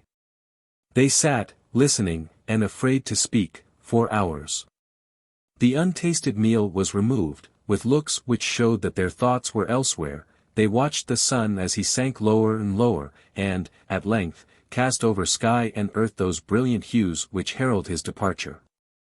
Their quick ears caught the sound of an approaching footstep. They both involuntarily darted to the door, as Mr. Losberne entered. "What of Rose?" cried the old lady. "Tell me at once. I can bear it, anything but suspense." "Oh, tell me. In the name of heaven." "You must compose yourself," said the doctor supporting her. "Be calm, my dear ma'am, pray. Let me go, in God's name. My dear child. She is dead. She is dying. No, cried the doctor, passionately. As he is good and merciful, she will live to bless us all, for years to come. The lady fell upon her knees, and tried to fold her hands together, but the energy which had supported her so long, fled up to heaven with her first thanksgiving. And she sank into the friendly arms which were extended to receive her. 34. Contains some introductory particulars relative to a young gentleman who now arrives upon the scene, and a new adventure which happened to Oliver. It was almost too much happiness to bear. Oliver felt stunned and stupefied by the unexpected intelligence. He could not weep, or speak, or rest. He had scarcely the power of understanding anything that had passed, until, after a long ramble in the quiet evening air, a burst of tears came to his relief, and he seemed to awaken, all at once, to a full sense of the joyful change that had occurred, and the almost insupportable load of anguish which had been taken from his breast. The night was fast closing in, when he returned homeward, laden with flowers which he had culled, with peculiar care, for the adornment of the sick chamber. As he walked briskly along the road, he heard behind him the noise of some vehicle, approaching at a furious pace. Looking round, he saw that it was a post-chaise, driven at great speed.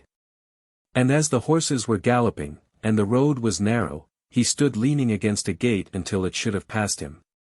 As it dashed on, Oliver caught a glimpse of a man in a white nightcap, whose face seemed familiar to him, although his view was so brief that he could not identify the person. In another second or two, the nightcap was thrust out of the chaise window, and a stentorian voice bellowed to the driver to stop, which he did, as soon as he could pull up his horses. Then, the nightcap once again appeared, and the same voice called Oliver by his name. "Here," cried the voice. "Oliver, what's the news?"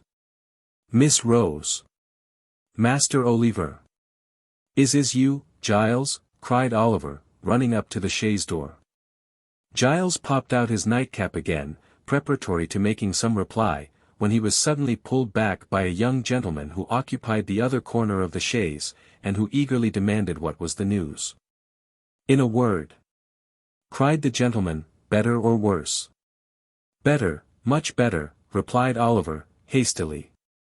"Thank heaven," exclaimed the gentleman. "You are sure?" "Quite, sir," replied Oliver. "The change took place only a few hours ago, and Mr. Losberne says, that all danger is at an end." The gentleman said not another word, but, opening the chaise door, leaped out, and taking Oliver hurriedly by the arm, led him aside. "You are quite certain? There is no possibility of any mistake on your part, my boy, is there?" demanded the gentleman in a tremulous voice. "Do not deceive me, by awakening hopes that are not to be fulfilled." "I would not for the world, sir," replied Oliver. "Indeed you may believe me. Mr. Losberne's words were, that she would live to bless us all for many years to come. I heard him say so." The tears stood in Oliver's eyes as he recalled the scene which was the beginning of so much happiness. And the gentleman turned his face away, and remained silent, for some minutes. Oliver thought he heard him sob, more than once. But he feared to interrupt him by any fresh remark, for he could well guess what his feelings were, and so stood apart, feigning to be occupied with his nosegay. All this time, Mr. Giles, with the white nightcap on, had been sitting on the steps of the chaise, supporting an elbow on each knee, and wiping his eyes with a blue cotton pocket-handkerchief dotted with white spots. That the honest fellow had not been feigning emotion, was abundantly demonstrated by the very red eyes with which he regarded the young gentleman, when he turned round and addressed him. "I think you had better go on to my mother's in the chaise, Giles," said he. "I would rather walk slowly on, so as to gain a little time before I see her. You can say I am coming." "I beg your pardon, Mr. Harry," said Giles, giving a final polish to his ruffled countenance with the handkerchief, "but if you would leave the postboy to say that, I should be very much obliged to you. It wouldn't be proper for the maids to see me in this state, sir. I should never have any more authority with them if they did." Well, rejoined Harry Maylie, smiling, you can do as you like. Let him go on with the luggage, if you wish it, and do you follow with us. Only first exchange that nightcap for some more appropriate covering, or we shall be taken for madmen. Mr. Giles, reminded of his unbecoming costume, snatched off and pocketed his nightcap. And substituted a hat, of grave and sober shape, which he took out of the chaise. This done, the postboy drove off, Giles, Mr. Maylie, and Oliver, followed at their leisure. As they walked along, Oliver glanced from time to time with much interest and curiosity at the newcomer. He seemed about 25 years of age, and was of the middle height, his countenance was frank and handsome. And his demeanour easy and prepossessing. Notwithstanding the difference between youth and age, he bore so strong a likeness to the old lady, that Oliver would have had no great difficulty in imagining their relationship, if he had not already spoken of her as his mother. Mrs. Maylie was anxiously waiting to receive her son when he reached the cottage. The meeting did not take place without great emotion on both sides. "Mother," whispered the young man, "why did you not write before?" "I did," replied Mrs. Maylie. "But, on reflection, I determined to keep back the letter until I had heard Mr. Losburn's opinion." "But why," said the young man, "why run the chance of that occurring which so nearly happened? If Rose had, I cannot utter that word now, if this illness had terminated differently, how could you ever have forgiven yourself? How could I ever have no happiness again?" "If that had been the case, Harry," said Mrs. Maylie, "I fear your happiness would have been effectually blighted, and that your arrival here, a day sooner or a day later, would have been of very, very little import." "And who can wonder if it be so, mother," rejoined the young man. "Or why should I say, if it is, you know it, mother, you must know it. I know that she deserves the best and purest love the heart of man can offer," said Mrs. Maylie. "I know that the devotion and affection of her nature require no ordinary return, but one that shall be deep and lasting. If I did not feel this, and know, besides, that a changed behavior in one she loved would break her heart, I should not feel my task so difficult of performance, or have to encounter so many struggles in my own bosom. When I take what seems to me to be the strict line of duty." "This is unkind, mother," said Harry. "Do you still suppose that I am a boy ignorant of my own mind, and mistaking the impulses of my own soul?" "I think, my dear son," returned Mrs. Maylie, laying her hand upon his shoulder, "that youth has many generous impulses which do not last, and that among them are some, which, being gratified, become only the more fleeting. Above all, I think," said the lady, fixing her eyes on her son's face, "that if an enthusiastic, ardent, and ambitious man marry a wife on whose name there is a stain, which, though it originate in no fault of hers, may be visited by cold and sordid people upon her, and upon his children also, and, in exact proportion to his success in the world, be cast in his teeth, and made the subject of sneers against him, he may, no matter how generous and good his nature, one day repent of the connection he formed in early life. And she may have the pain of knowing that he does so." "Mother," said the young man, impatiently, "he would be a selfish brute, unworthy alike of the name of man and of the woman you describe, who acted thus." "You think so now, Harry," replied his mother. "And ever will," said the young man. "The mental agony I have suffered, during the last 2 days, wrings from me the avowal to you of a passion which, as you well know, is not one of yesterday, nor one I have lightly formed. On Rose, sweet, gentle girl. My heart is set, as firmly as ever heart of man was set on woman. I have no thought, no view, no hope in life, beyond her, and if you oppose me in this great stake, you take my peace and happiness in your hands, and cast them to the wind. Mother, think better of this, and of me, and do not disregard the happiness of which you seem to think so little." "Harry," said Mrs. Maylie, "it is because I think so much of warm and sensitive hearts, that I would spare them from being wounded. But we have said enough, and more than enough, on this matter, just now. Let it rest with Rose, then," interposed Harry.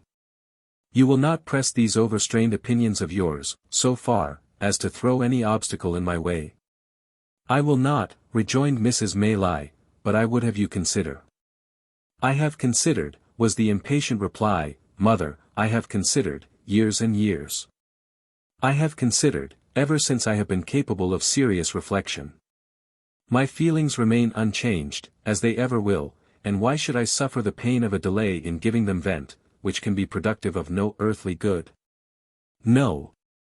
Before I leave this place, Rose shall hear me. She shall, said Mrs. Maylie. There is something in your manner, which would almost imply that she will hear me coldly, mother, said the young man. Not coldly, rejoined the old lady, far from it. How then, urged the young man. She has formed no other attachment. No, indeed, replied his mother, you have, or I mistake, too strong a hold on her affections already.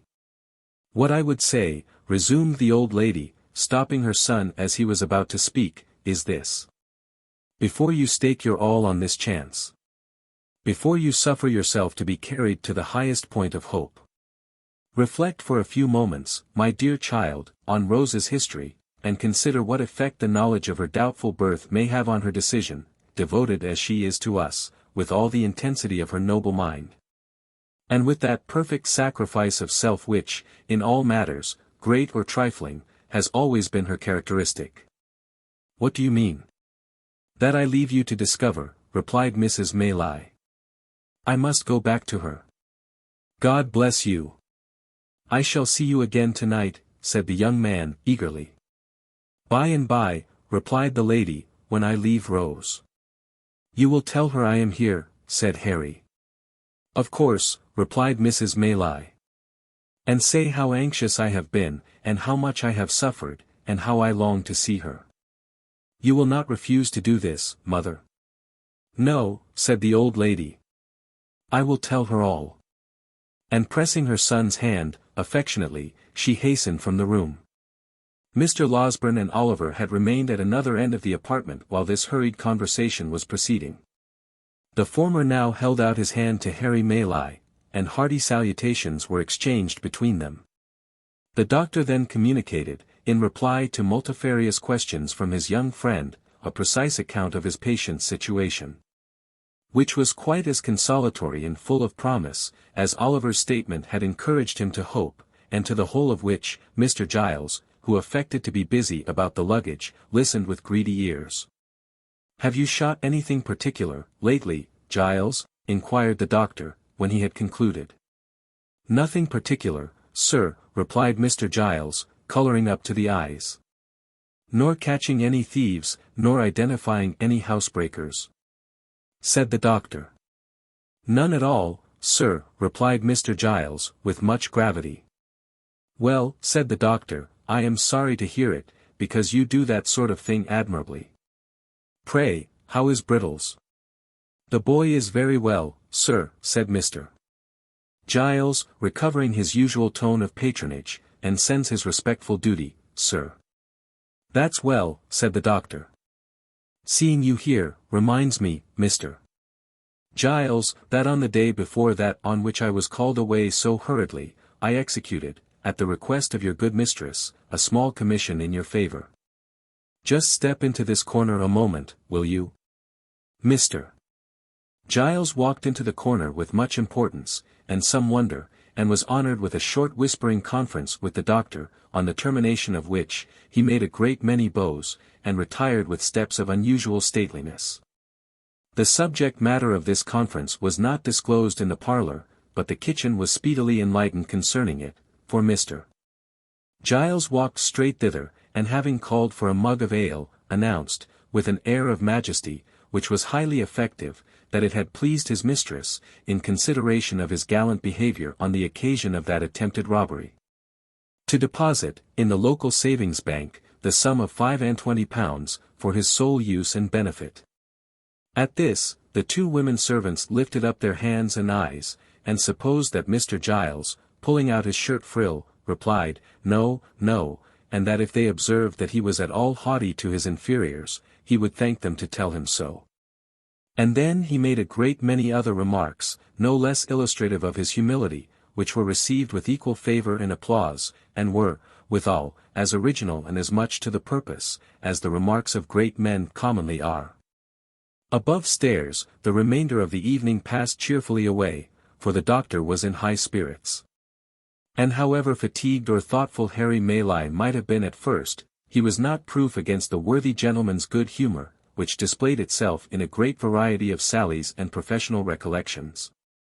And an abundance of small jokes, which struck Oliver as being the drollest things he had ever heard, and caused him to laugh proportionately. To the evident satisfaction of the doctor, who laughed immoderately at himself, and made Harry laugh almost as heartily, by the very force of sympathy. So, they were as pleasant a party as, under the circumstances, they could well have been. And it was late before they retired, with light and thankful hearts, to take that rest of which, after the doubt and suspense they had recently undergone, they stood much in need.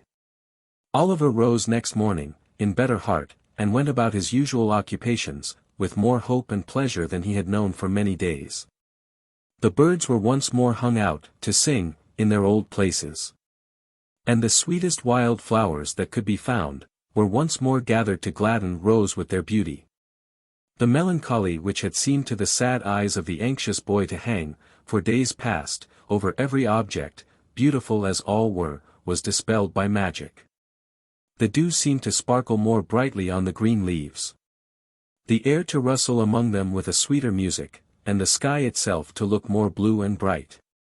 Such is the influence which the condition of our own thoughts exercise, even over the appearance of external objects. Men who look on nature, and their fellow-men, and cry that all is dark and gloomy, are in the right, but the sombre colours are reflections from their own jaundiced eyes and hearts. The real hues are delicate, and need a clearer vision. It is worthy of remark, and Oliver did not fail to note it at the time, that his morning expeditions were no longer made alone. Harry Maylie, after the very first morning when he met Oliver coming laden home, was seized with such a passion for flowers, and displayed such a taste in their arrangement, as left his young companion far behind. If Oliver were behindhand in these respects, he knew where the best were to be found, and morning after morning they scoured the country together, and brought home the fairest that blossomed. The window of the young lady's chamber was opened now. For she loved to feel the rich summer air stream in, and revive her with its freshness, but there always stood in water, just inside the lattice, one particular little bunch, which was made up with great care, every morning. Oliver could not help noticing that the withered flowers were never thrown away, although the little vase was regularly replenished. Nor, could he help observing, that whenever the doctor came into the garden, he invariably cast his eyes up to that particular corner, and nodded his head most expressively, as he set forth on his morning's walk. Pending these observations, the days were flying by, and Rose was rapidly recovering. Nor did Oliver's time hang heavy on his hands, although the young lady had not yet left her chamber, and there were no evening walks, save now and then, for a short distance, with Mrs. Maylie. He applied himself, with redoubled assiduity, to the instructions of the white-headed old gentleman, and laboured so hard that his quick progress surprised even himself. It was while he was engaged in this pursuit, that he was greatly startled and distressed by a most unexpected occurrence. The little room in which he was accustomed to sit, when busy at his books, was on the ground floor, at the back of the house. It was quite a cottage room, with a lattice window, around which were clusters of jessamine and honeysuckle, that crept over the casement, and filled the place with their delicious perfume. It looked into a garden, whence a wicket gate opened into a small paddock. All beyond, was fine meadowland and wood. There was no other dwelling near, in that direction, and the prospect it commanded was very extensive. One beautiful evening, when the first shades of twilight were beginning to settle upon the earth, Oliver sat at this window, intent upon his books. He had been poring over them for some time. And, as the day had been uncommonly sultry, and he had exerted himself a great deal, it is no disparagement to the authors, whoever they may have been, to say, that gradually and by slow degrees, he fell asleep. There is a kind of sleep that steals upon us sometimes, which, while it holds the body prisoner, does not free the mind from a sense of things about it, and enable it to ramble at its pleasure. So far as an overpowering heaviness, a prostration of strength, and an utter inability to control our thoughts or power of motion, can be called sleep, this is it. And yet, we have a consciousness of all that is going on about us, and, if we dream at such a time, words which are really spoken, or sounds which really exist at the moment, accommodate themselves with surprising readiness to our visions. Until reality and imagination become so strangely blended that it is afterwards almost matter of impossibility to separate the two. Nor is this, the most striking phenomenon incidental to such a state. It is an undoubted fact, that although our senses of touch and sight be for the time dead, yet our sleeping thoughts, and the visionary scenes that pass before us, will be influenced and materially influenced by the mere silent presence of some external object, which may not have been near us when we closed our eyes, and of whose vicinity we have had no waking consciousness. Oliver knew, perfectly well, that he was in his own little room, that his books were lying on the table before him, that the sweet air was stirring among the creeping plants outside. And yet he was asleep. Suddenly, the scene changed, the air became close and confined, and he thought, with a glow of terror, that he was in the Jew's house again. There sat the hideous old man, in his accustomed corner, pointing at him, and whispering to another man, with his face averted, who sat beside him. "Hush, my dear," he thought he heard the Jew say, "it is he, sure enough. Come away." He. The other man seemed to answer, "Could I mistake him, think you? If a crowd of ghosts were to put themselves into his exact shape, and he stood amongst them, there is something that would tell me how to point him out. If you buried him 50 feet deep, and took me across his grave, I fancy I should know, if there wasn't a mark above it, that he lay buried there." The man seemed to say this, with such dreadful hatred, that Oliver awoke with the fear, and started up. Good heaven! What was that, which sent the blood tingling to his heart, and deprived him of his voice, and of power to move? There, at the window, close before him, so close, that he could have almost touched him before he started back, with his eyes peering into the room, and meeting his, there stood the Jew. And beside him, white with rage or fear, or both, were the scowling features of the man who had accosted him in the inn-yard. It was but an instant, a glance, a flash, before his eyes, and they were gone. But they had recognized him, and he them. And their look was as firmly impressed upon his memory, as if it had been deeply carved in stone, and set before him from his birth. He stood transfixed for a moment, then, leaping from the window into the garden, called loudly for help. 35. Containing the unsatisfactory result of Oliver's adventure. And a conversation of some importance between Harry Maylie and Rose. When the inmates of the house, attracted by Oliver's cries, hurried to the spot from which they proceeded, they found him, pale and agitated, pointing in the direction of the meadows behind the house, and scarcely able to articulate the words, "The Jew! The Jew!"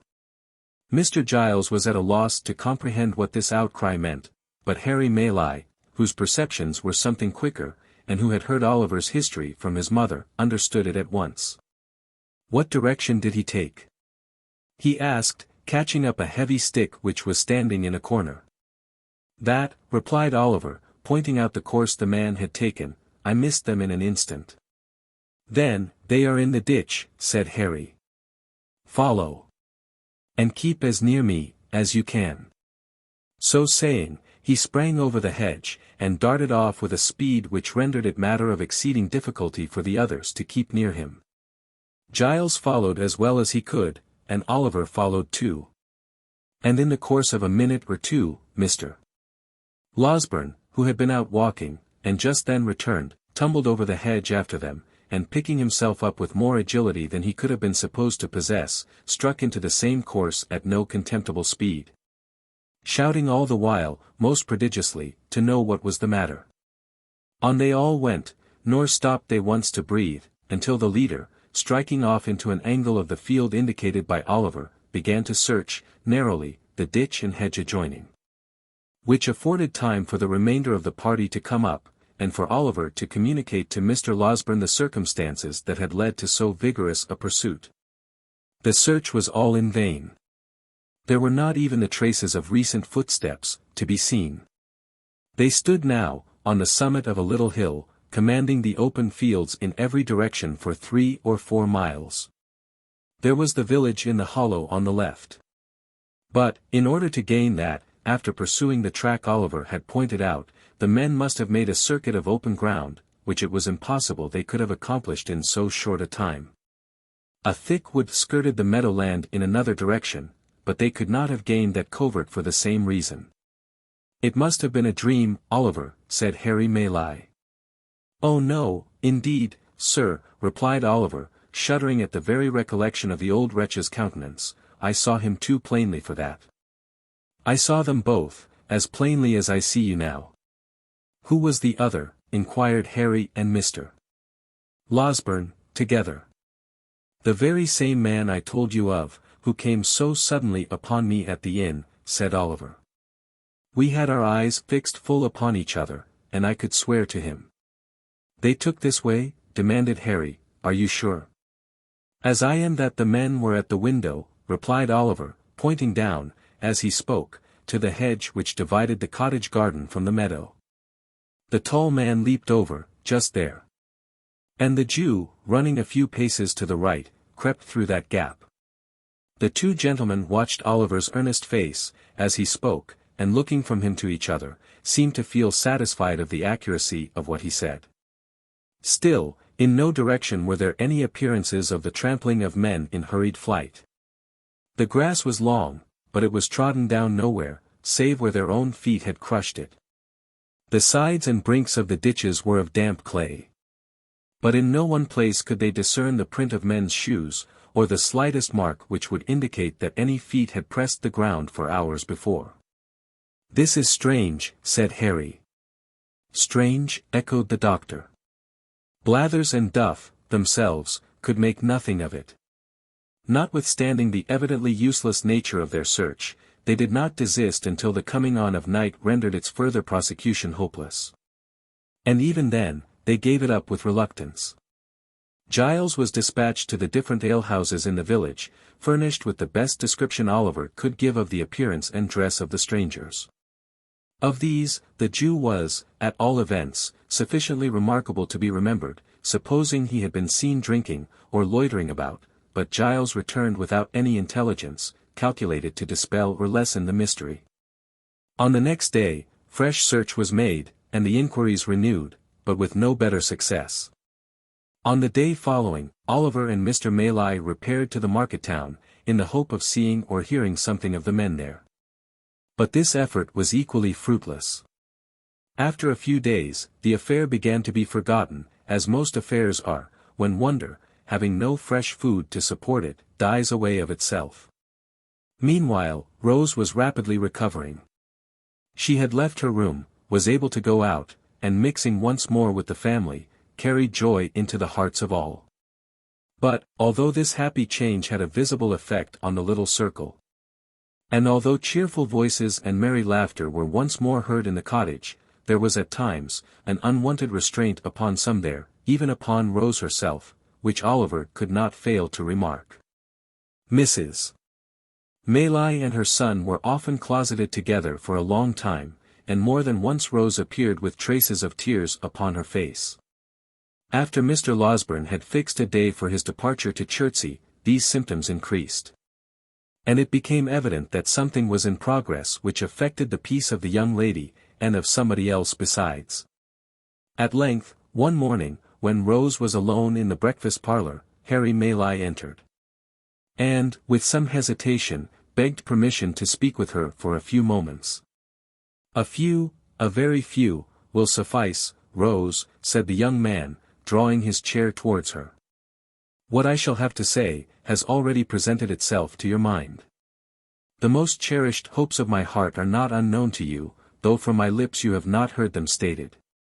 Rose had been very pale from the moment of his entrance, but that might have been the effect of her recent illness. She merely bowed. And bending over some plants that stood near, waited in silence for him to proceed. I ought to have left here, before," said Harry. "You should, indeed," replied Rose. "Forgive me for saying so, but I wish you had. I was brought here, by the most dreadful and agonizing of all apprehensions," said the young man, "the fear of losing the one dear being on whom my every wish and hope are fixed. You had been dying, trembling between earth and heaven.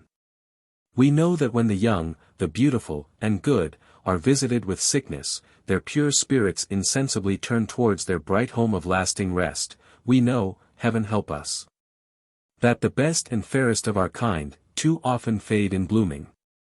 There were tears in the eyes of the gentle girl, as these words were spoken. And when one fell upon the flower over which she bent, and glistened brightly in its cup, making it more beautiful, it seemed as though the outpouring of her fresh young heart, claimed kindred naturally, with the loveliest things in nature. "A creature," continued the young man, passionately, "a creature as fair and innocent of guile as one of God's own angels, fluttered between life and death. Oh! Who could hope, when the distant world to which she was akin, half opened to her view, that she would return to the sorrow and calamity of this? Rose, Rose, to know that you were passing away like some soft shadow, which a light from above, casts upon the earth, to have no hope that you would be spared to those who linger here, hardly to know a reason why you should be. To feel that you belonged to that bright sphere whither so many of the fairest and the best have winged their early flight. And yet to pray, amid all these consolations, that you might be restored to those who loved you, these were distractions almost too great to bear. They were mine, by day and night. And with them, came such a rushing torrent of fears, and apprehensions, and selfish regrets, lest you should die, and never know how devotedly I loved you, as almost bore down sense and reason in its course. You recovered. Day by day, and almost hour by hour, some drop of health came back, and mingling with the spent and feeble stream of life which circulated languidly within you, swelled it again to a high and rushing tide. I have watched you change almost from death, to life, with eyes that turned blind with their eagerness and deep affection. Do not tell me that you wish I had lost this, for it has softened my heart to all mankind. I did not mean that, said Rose, weeping, I only wish you had left here, that you might have turned to high and noble pursuits again, to pursuits well worthy of you. There is no pursuit more worthy of me, more worthy of the highest nature that exists, than the struggle to win such a heart as yours, said the young man, taking her hand. Rose, my own dear Rose. For years, I have loved you. Hoping to win my way to fame, and then come proudly home and tell you it had been pursued only for you to share. Thinking, in my daydreams, how I would remind you, in that happy moment, of the many silent tokens I had given of a boy's attachment, and claim your hand, as in redemption of some old mute contract that had been sealed between us. That time has not arrived, but here, with not fame won, and no young vision realized, I offer you the heart so long your own, and stake my all upon the words with which you greet the offer. Your behavior has ever been kind and noble, said Rose, mastering the emotions by which she was agitated. As you believe that I am not insensible or ungrateful, so hear my answer. It is, that I may endeavor to deserve you, it is, dear Rose. It is, replied Rose, that you must endeavor to forget me, not as your old and dearly attached companion, for that would wound me deeply, but, as the object of your love. Look into the world. Think how many hearts you would be proud to gain, are there. Confide some other passion to me, if you will, I will be the truest, warmest, and most faithful friend you have. There was a pause, during which, Rose, who had covered her face with one hand, gave free vent to her tears. Harry still retained the other. And your reasons, Rose, he said, at length, in a low voice, your reasons for this decision. You have a right to know them, rejoined Rose. You can say nothing to alter my resolution.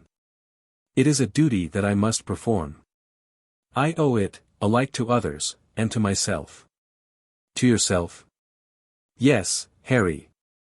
I owe it to myself, that I, a friendless, portionless, girl, with a blight upon my name, should not give your friends reason to suspect that I had sordidly yielded to your first passion, and fastened myself, a clog, on all your hopes and projects.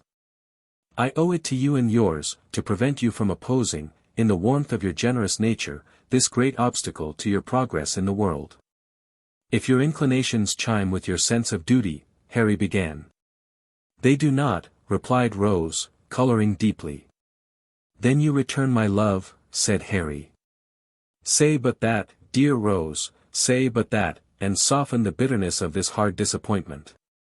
If I could have done so, without doing heavy wrong to him I loved, rejoined Rose, I could have received this declaration very differently, said Harry.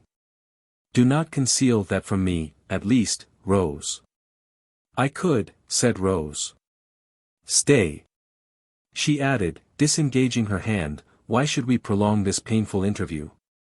Most painful to me, and yet productive of lasting happiness, notwithstanding.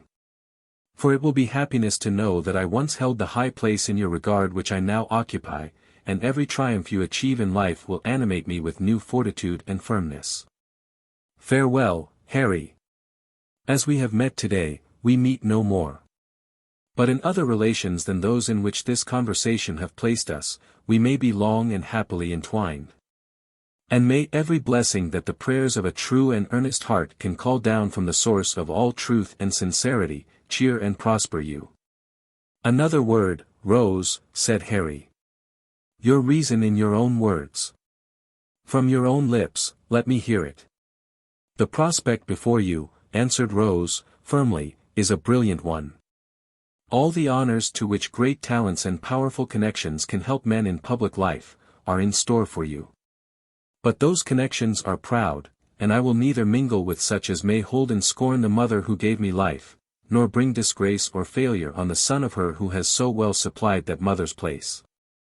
In a word, said the young lady, turning away, as her temporary firmness forsook her, there is a stain upon my name, which the world visits on innocent heads. I will carry it into no blood but my own, and the reproach shall rest alone on me. One word more, Rose. Dearest Rose. One more, cried Harry, throwing himself before her. If I had been less fortunate, the world would call it, if some obscure and peaceful life had been my destiny, if I had been poor, sick, helpless, would you have turned from me then? Or has my probable advancement to riches and honor, given this scruple birth? Do not press me to reply, answered Rose. The question does not arise, and never will. It is unfair, almost unkind, to urge it. If your answer be what I almost dare to hope it is, retorted Harry, it will shed a gleam of happiness upon my lonely way, and light the path before me. It is not an idle thing to do so much, by the utterance of a few brief words, for one who loves you beyond all else. Oh, Rose, in the name of my ardent and enduring attachment. In the name of all I have suffered for you, and all you doom me to undergo, answer me this one question. Then, if your lot had been differently cast, rejoined Rose, if you had been even a little, but not so far, above me. If I could have been a help and comfort to you in any humble scene of peace and retirement, and not a blot and drawback in ambitious and distinguished crowds, I should have been spared this trial. I have every reason to be happy, very happy, now. But then, Harry, I own I should have been happier. Busy recollections of old hopes, cherished as a girl, long ago, crowded into the mind of Rose, while making this avowal.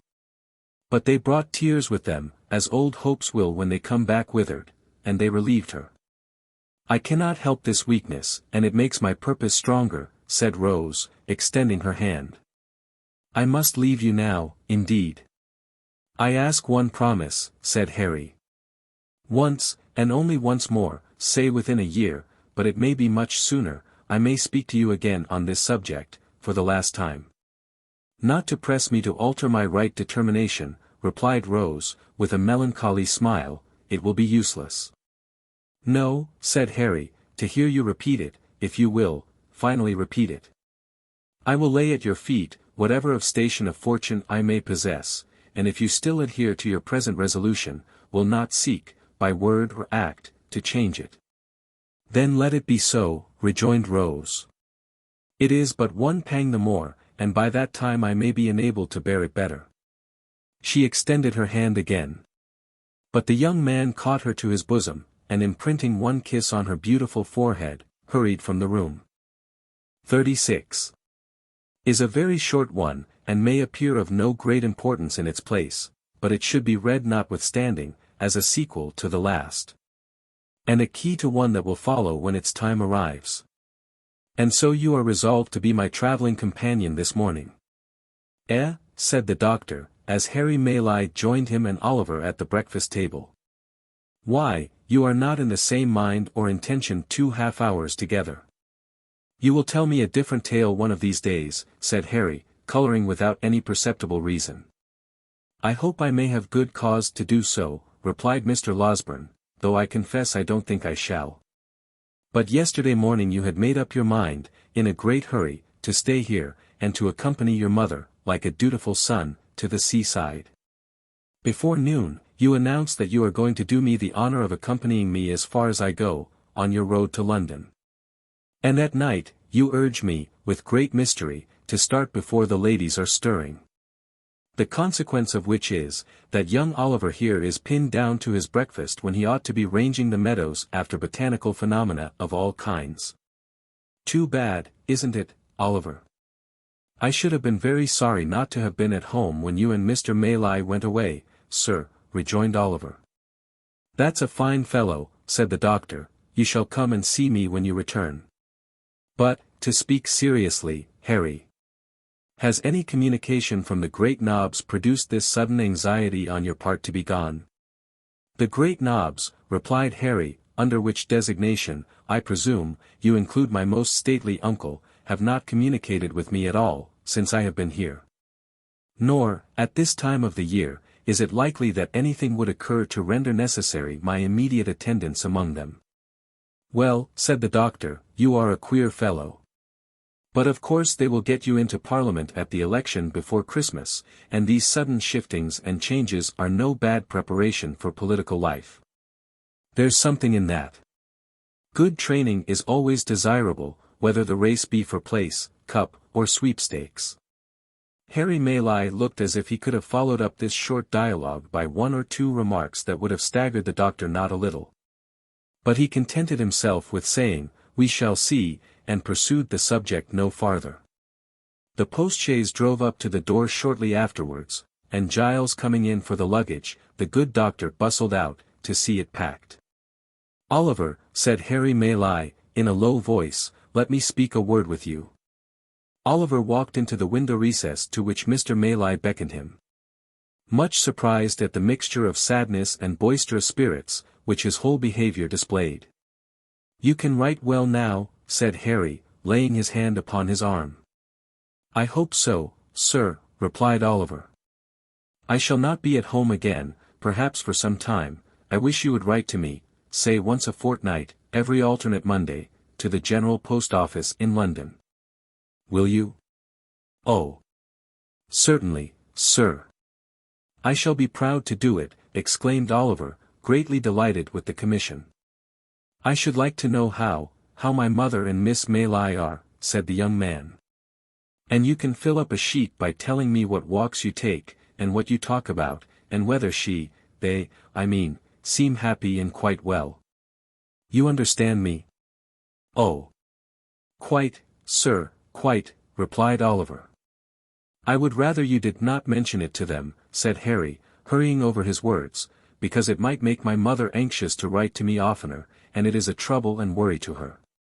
Let it be a secret between you and me. And mind you tell me everything. I depend upon you. Oliver, quite elated and honoured by a sense of his importance, faithfully promised to be secret and explicit in his communications. Mr. Maylie took leave of him, with many assurances of his regard and protection. The doctor was in the chaise. Giles, who, it had been arranged, should be left behind, held the door open in his hand. And the women servants were in the garden, looking on. Harry cast one slight glance at the latticed window, and jumped into the carriage. Drive on, he cried, hard, fast, full gallop. Nothing short of flying will keep pace with me, today. Hullo, cried the doctor, letting down the front glass in a great hurry, and shouting to the postilion, something very short of flying will keep pace with me.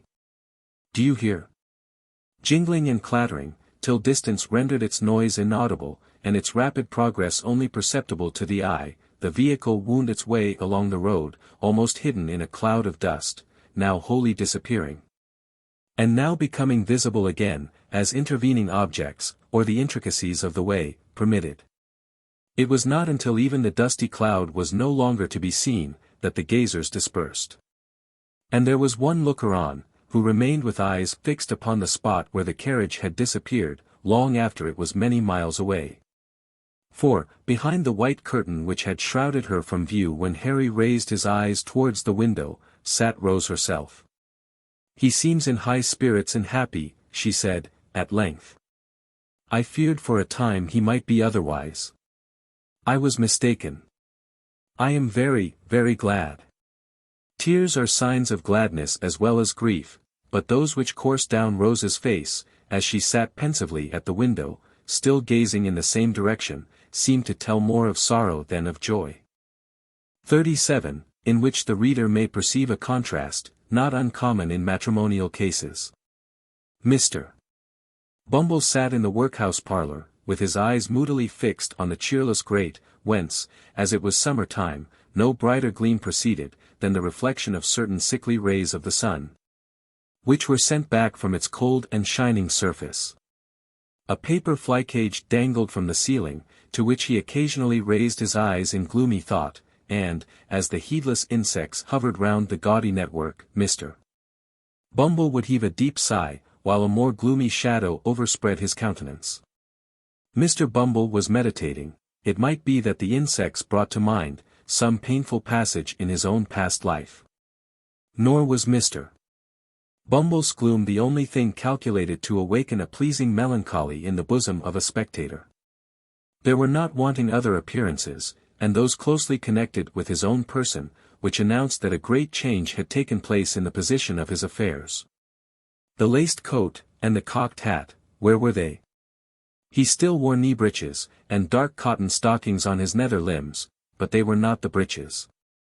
The coat was wide-skirted, and in that respect like the coat, but, oh how different.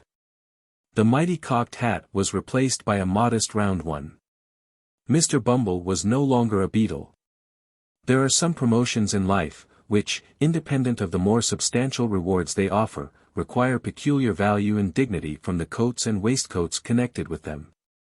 A field marshal has his uniform, a bishop his silk apron, a councillor his silk gown, a beadle his cocked hat. Strip the bishop of his apron, or the beadle of his hat and lace, what are they? Men. Mere men. Dignity, and even holiness too, sometimes, are more questions of coat and waistcoat than some people imagine. Mr. Bumble had married Mrs. Corney, and was master of the workhouse. Another beadle had come into power. On him the cocked hat, gold-laced coat, and staff, had all three descended. "And tomorrow 2 months it was done," said Mr. Bumble, with a sigh. "It seems a age." Mr. Bumble might have meant that he had concentrated a whole existence of happiness into the short space of 8 weeks, but the sigh, there was a vast deal of meaning in the sigh. "I sold myself," said Mr. Bumble, pursuing the same train of recollection, "for 6 teaspoons, a pair of sugar tongs, and a milk pot, with a small quantity of second-hand furniture, and £20 in money. I went very reasonable." "Cheap, dirt cheap." "Cheap," cried a shrill voice in Mr. Bumble's ear, "you would have been dear at any price, and dear enough I paid for you, Lord above knows that." Mr. Bumble turned, and encountered the face of his interesting consort, who, imperfectly comprehending the few words she had overheard of his complaint, had hazarded the foregoing remark at a venture. "Mrs. Bumble, ma'am," said Mr. Bumble, with a sentimental sternness. "Well," cried the lady. "Have the goodness to look at me," said Mr. Bumble, fixing his eyes upon her. "If she stands such a eye as that," said Mr. Bumble to himself, "she can stand anything." It is I never knew to fail with paupers. If it fails with her, my power is gone. Whether an exceedingly small expansion of I be sufficient to quell paupers, who, being lightly fed, are in no very high condition, or whether the late Mrs. Corney was particularly proof against eagle glances, are matters of opinion. The matter of fact is, that the matron was in no way overpowered by Mr. Bumble's scowl, but, on the contrary, treated it with great disdain, and even raised a laugh thereat, which sounded as though it were genuine. On hearing this most unexpected sound, Mr. Bumble looked, first incredulous, and afterwards amazed. He then relapsed into his former state, nor did he rouse himself until his attention was again awakened by the voice of his partner. "Are you going to sit snoring there, all day?" inquired Mrs. Bumble. "I am going to sit here, as long as I think proper, ma'am," rejoined Mr. Bumble, "and although I was not snoring, I shall snore, gape, sneeze, laugh, or cry, as the humor strikes me, such being my prerogative." "Your prerogative," sneered Mrs. Bumble, with ineffable contempt. "I said the word, ma'am," said Mr. Bumble. "The prerogative of a man is to command." "And what's the prerogative of a woman, in the name of goodness?" cried the relict of Mr. Corney deceased. "To obey, ma'am," thundered Mr. Bumble. "Your late unfortunate husband should have taught it you, and then, perhaps, he might have been alive now. I wish he was, poor man." Mrs. Bumble, seeing at a glance, that the decisive moment had now arrived, and that a blow struck for the mastership on one side or other, must necessarily be final and conclusive, no sooner heard this allusion to the dead and gone, than she dropped into a chair, and with a loud scream that Mr. Bumble was a hard-hearted brute, fell into a paroxysm of tears. But, tears were not the things to find their way to Mr. Bumble's soul, his heart was waterproof. Like washable beaver hats that improve with rain, his nerves were rendered stouter and more vigorous, by showers of tears, which, being tokens of weakness, and so far tacit admissions of his own power, pleased and exalted him. He eyed his good lady with looks of great satisfaction, and begged, in an encouraging manner, that she should cry her hardest, the exercise being looked upon, by the faculty, as strongly conducive to health. "It opens the lungs, washes the countenance, exercises the eyes, and softens down the temper," said Mr. Bumble. "So cry away." As he discharged himself of this pleasantry, Mr. Bumble took his hat from a peg, and putting it on, rather rakishly, on one side, as a man might, who felt he had asserted his superiority in a becoming manner, thrust his hands into his pockets, and sauntered towards the door, with much ease and waggishness depicted in his whole appearance. Now, Mrs. Corney that was, had tried the tears, because they were less troublesome than a manual assault, but, she was quite prepared to make trial of the latter mode of proceeding, as Mr. Bumble was not long in discovering. The first proof he experienced of the fact, was conveyed in a hollow sound, immediately succeeded by the sudden flying off of his hat to the opposite end of the room. This preliminary proceeding laying bare his head, the expert lady, clasping him tightly round the throat with one hand, inflicted a shower of blows, dealt with singular vigor and dexterity, upon it with the other. This done, she created a little variety by scratching his face, and tearing his hair. And, having, by this time, inflicted as much punishment as she deemed necessary for the offence, she pushed him over a chair, which was luckily well situated for the purpose, and defied him to talk about his prerogative again, if he dared. "Get up," said Mrs. Bumble, in a voice of command. "And take yourself away from here, unless you want me to do something desperate." Mr. Bumble rose with a very rueful countenance, wondering much what something desperate might be. Picking up his hat, he looked towards the door. "Are you going?" demanded Mrs. Bumble. "Certainly, my dear, certainly," rejoined Mr. Bumble, making a quicker motion towards the door.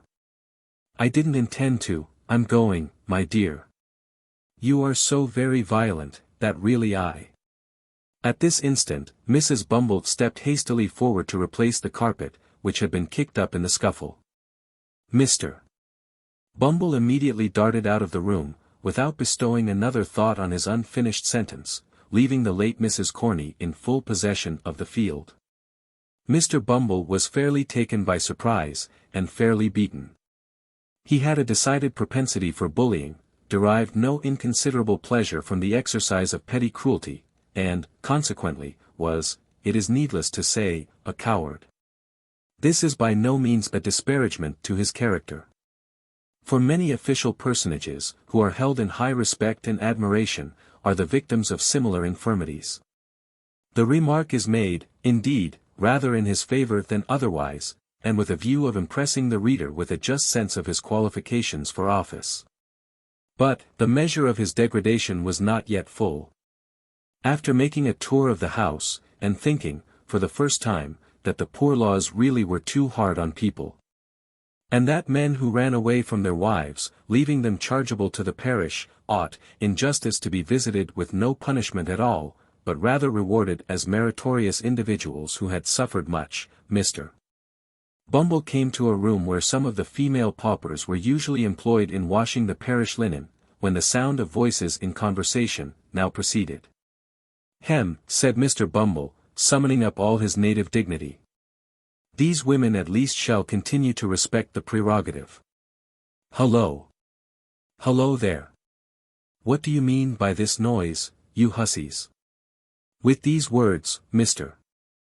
Bumble opened the door, and walked in with a very fierce and angry manner, which was at once exchanged for a most humiliated and cowering air, as his eyes unexpectedly rested on the form of his lady wife. "My dear," said Mr. Bumble, "I didn't know you were here." "Didn't know I was here," repeated Mrs. Bumble. "What do you do here?" "I thought they were talking rather too much to be doing their work properly, my dear," replied Mr. Bumble, glancing distractedly at a couple of old women at the wash-tub, who were comparing notes of admiration at the workhouse master's humility. "You thought they were talking too much," said Mrs. Bumble. "What business is it of yours?" "Why, my dear," urged Mr. Bumble submissively. "What business is it of yours?" demanded Mrs. Bumble, again. "It's very true, your matron here, my dear," submitted Mr. Bumble, "but I thought you mightn't be in the way just then." "I'll tell you what, Mr. Bumble," returned his lady. "We don't want any of your interference. You're a great deal too fond of poking your nose into things that don't concern you, making everybody in the house laugh, the moment your back is turned, and making yourself look like a fool every hour in the day.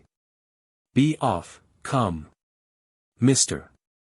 Bumble, seeing with excruciating feelings, the delight of the two old paupers, who were tittering together most rapturously, hesitated for an instant. Mrs. Bumble, whose patience brooked no delay, caught up a bowl of soapsuds, and motioning him towards the door, ordered him instantly to depart, on pain of receiving the contents upon his portly person. What could Mr. Bumble do? He looked dejectedly round, and slunk away, and, as he reached the door, the titterings of the paupers broke into a shrill chuckle of irrepressible delight. It wanted but this. He was degraded in their eyes.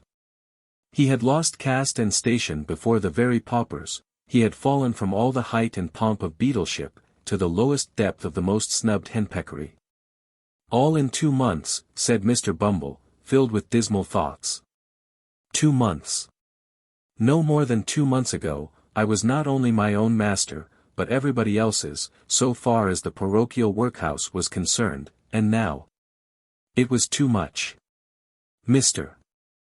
Bumble boxed the ears of the boy who opened the gate for him, for he had reached the portal in his reverie, and walked, distractedly, into the street. He walked up one street, and down another, until exercise had abated the first passion of his grief, and then the revulsion of feeling made him thirsty. He passed a great many public houses, but, at length paused before one in a by-way, whose parlour, as he gathered from a hasty peep over the blinds, was deserted, save by one solitary customer. It began to rain, heavily, at the moment. This determined him. Mr. Bumble stepped in, and ordering something to drink, as he passed the bar, entered the apartment into which he had looked from the street. The man who was seated there, was tall and dark, and wore a large cloak. He had the air of a stranger. and seemed, by a certain haggardness in his look, as well as by the dusty soils on his dress, to have travelled some distance. He eyed Bumble askance, as he entered, but scarcely deigned to nod his head in acknowledgment of his salutation. Mr. Bumble had quite dignity enough for two, supposing even that the stranger had been more familiar, so he drank his gin and water in silence, and read the paper with great show of pomp and circumstance. It so happened, however, as it will happen very often, when men fall into company under such circumstances, that Mr. Bumble felt, every now and then, a powerful inducement, which he could not resist, to steal a look at the stranger, and that whenever he did so, he withdrew his eyes, in some confusion. To find that the stranger was at that moment stealing a look at him. Mr. Bumble's awkwardness was enhanced by the very remarkable expression of the stranger's eye, which was keen and bright, but shadowed by a scowl of distrust and suspicion, unlike anything he had ever observed before, and repulsive to behold. When they had encountered each other's glance several times in this way, the stranger, in a harsh, deep voice, broke silence. "Were you looking for me," he said, "when you peered in at the window?" "Not that I am aware of, unless you're Mr." Here Mr. Bumble stopped short, for he was curious to know the stranger's name, and thought in his impatience, he might supply the blank. "I see you were not," said the stranger, an expression of quiet sarcasm playing about his mouth. "Or you have known my name. You don't know it. I would recommend you not to ask for it." "I meant no harm, young man," observed Mr. Bumble, majestically. "And have done none," said the stranger. Another silence succeeded this short dialogue, which was again broken by the stranger. "I have seen you before, I think," said he. "You were differently dressed at that time, and I only passed you in the street, but I should know you again. You were beadle here, once, were you not?" "I was," said Mr. Bumble, in some surprise, "parochial beadle." "Just so," rejoined the other, nodding his head. "It was in that character I saw you. What are you now?" "Master of the workhouse," rejoined Mr. Bumble, slowly and impressively, to check any undue familiarity the stranger might otherwise assume. "Master of the workhouse, young man. You have the same eye to your own interest, that you always had, I doubt not," resumed the stranger, looking keenly into Mr. Bumble's eyes, as he raised them in astonishment at the question. "Don't scruple to answer freely, man. I know you pretty well, you see." "I suppose, a married man," replied Mr. Bumble, shading his eyes with his hand, and surveying the stranger, from head to foot, in evident perplexity, is not more averse to turning an honest penny when he can, than a single one. Parochial officers are not so well paid that they can afford to refuse any little extra fee, when it comes to them in a civil and proper manner. The stranger smiled, and nodded his head again, as much to say, he had not mistaken his man. Then rang the bell. "Fill this glass again," he said, handing Mr. Bumble's empty tumbler to the landlord. "Let it be strong and hot. You like it so, I suppose?" "Not too strong," replied Mr. Bumble, with a delicate cough. "You understand what that means, landlord," said the stranger, drily. The host smiled, disappeared, and shortly afterwards returned with a steaming jorum, of which, the first gulp brought the water into Mr. Bumble's eyes. "Now listen to me," said the stranger, after closing the door and window. "I came down to this place, today, to find you out. And, by one of those chances which the devil throws in the way of his friends sometimes, you walked into the very room I was sitting in, while you were uppermost in my mind. I want some information from you. I don't ask you to give it for nothing, slight as it is. Put up that, to begin with." As he spoke, he pushed a couple of sovereigns across the table to his companion, carefully, as though unwilling that the chinking of money should be heard without. When Mr. Bumble had scrupulously examined the coins, to see that they were genuine, and had put them up, with much satisfaction, in his waistcoat pocket, he went on. "Carry your memory back, let me see, 12 years, last winter." "It's a long time," said Mr. Bumble. "Very good. I've done it. The scene, the workhouse. Good. And the time, night. Yes. And the place, the crazy hole, wherever it was, in which miserable drabs brought forth the life and health so often denied to themselves, gave birth to puling children for the parish to rear, and hid their shame, rot in the grave. The lying-in room, I suppose, said Mr. Bumble, not quite following the stranger's excited description. Yes, said the stranger. A boy was born there. A many boys, observed Mr. Bumble, shaking his head, despondingly. A murrain on the young devils, cried the stranger, I speak of one. A meek-looking, pale-faced boy, who was apprenticed down here, to a coffin-maker, I wish he had made his coffin, and screwed his body in it, and who afterwards ran away to London, as it was supposed. Why, you mean Oliver. Young Twist, said Mr.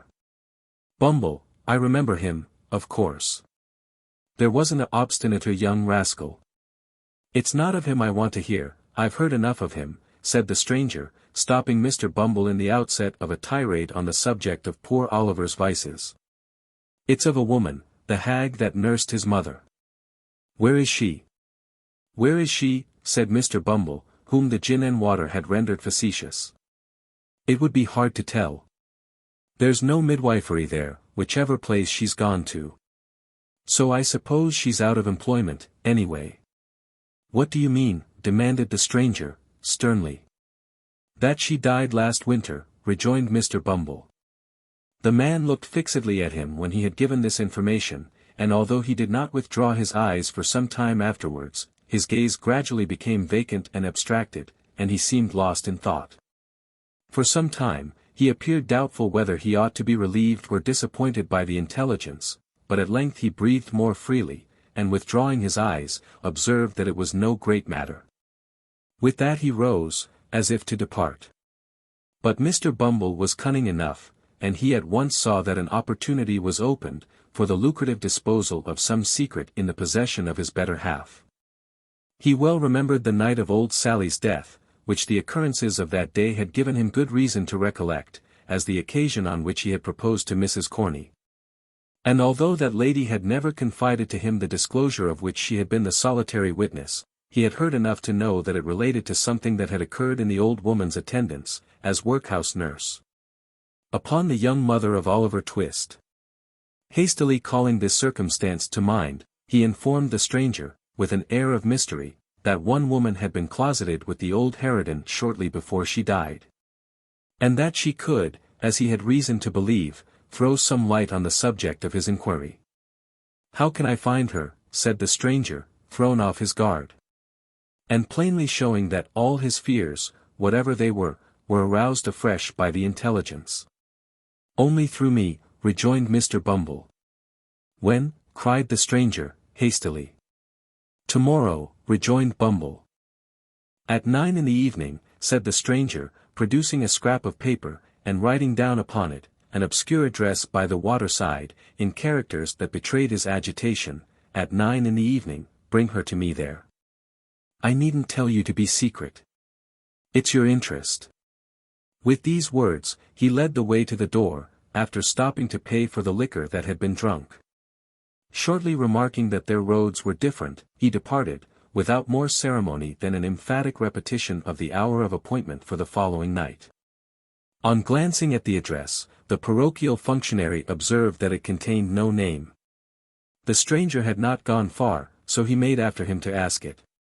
What do you want? Cried the man, turning quickly round, as Bumble touched him on the arm. Following me? Only to ask a question, said the other, pointing to the scrap of paper. What name am I to ask for? Monks, rejoined the man, and strode hastily away. 38, containing an account of what passed between Mr. and Mrs. Bumble, and Mr. Monks, at their nocturnal interview. It was a dull, close, overcast summer evening. The clouds, which had been threatening all day, spread out in a dense and sluggish mass of vapor, already yielded large drops of rain, and seemed to presage a violent thunderstorm, when Mr. and Mrs. Bumble, turning out of the main street of the town, directed their course towards a scattered little colony of ruinous houses, distant from it some mile and a half, or thereabouts, and erected on a low unwholesome swamp, bordering upon the river. They were both wrapped in old and shabby outer garments, which might, perhaps, serve the double purpose of protecting their persons from the rain, and sheltering them from observation. The husband carried a lantern, from which, however, no light yet shone, and trudged on, a few paces in front, as though, the way being dirty, to give his wife the benefit of treading in his heavy footprints. They went on, in profound silence. Every now and then, Mr. Bumble relaxed his pace, and turned his head as if to make sure that his helpmate was following. Then, discovering that she was close at his heels, he mended his rate of walking, and proceeded, at a considerable increase of speed, towards their place of destination. This was far from being a place of doubtful character. For it had long been known as the residence of none but low ruffians, who, under various pretenses of living by their labor, subsisted chiefly on plunder and crime.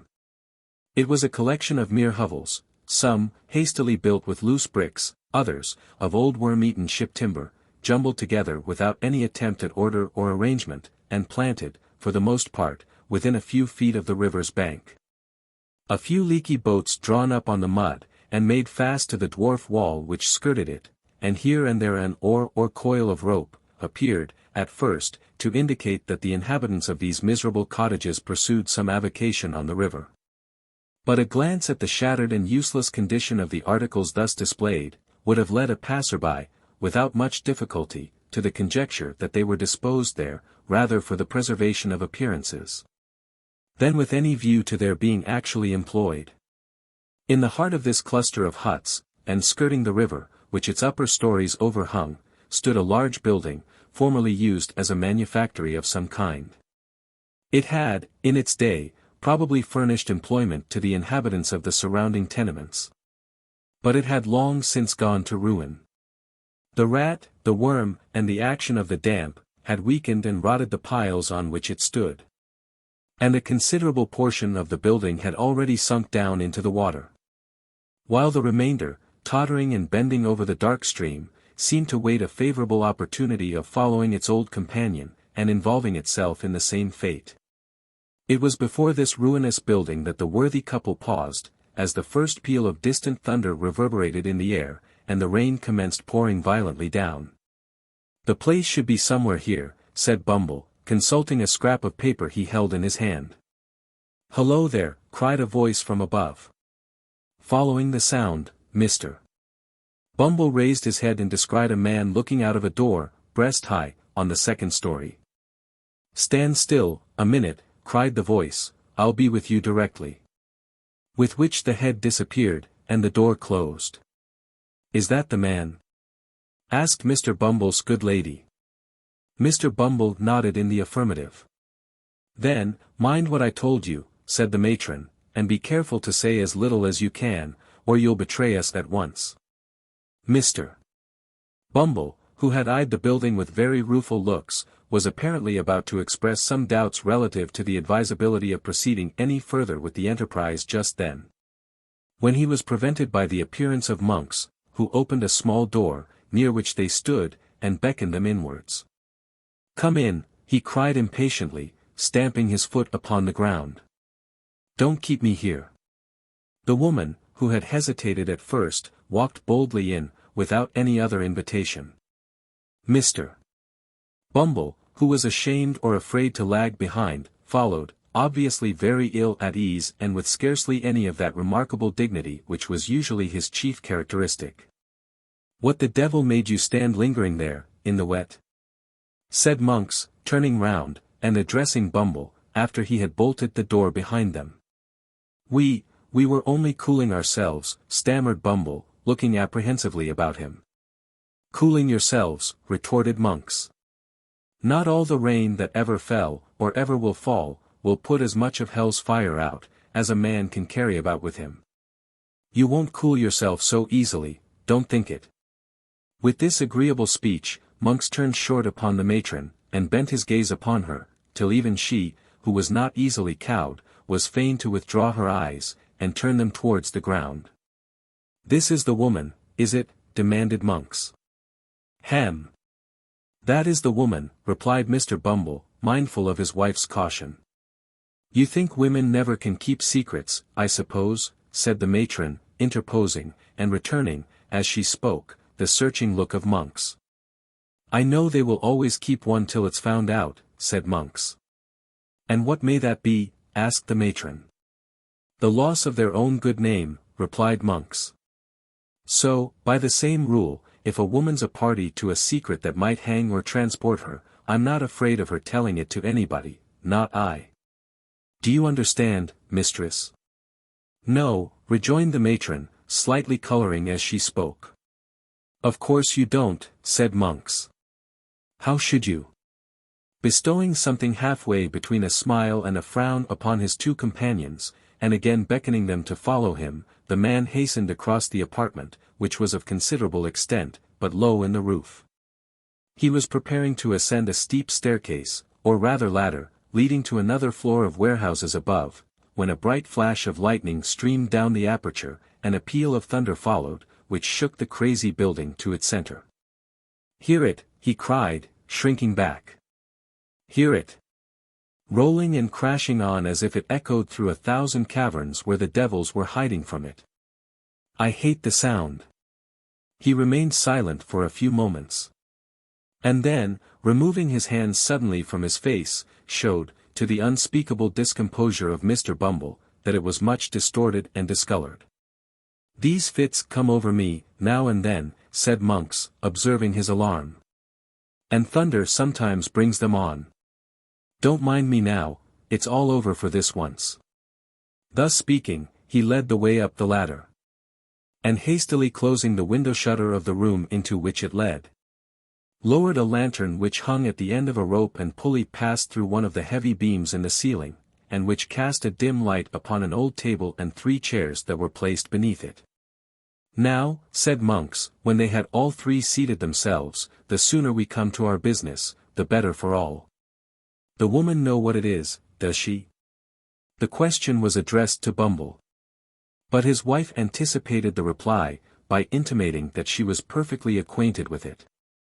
He is right in saying that you were with this hag the night she died. And that she told you something.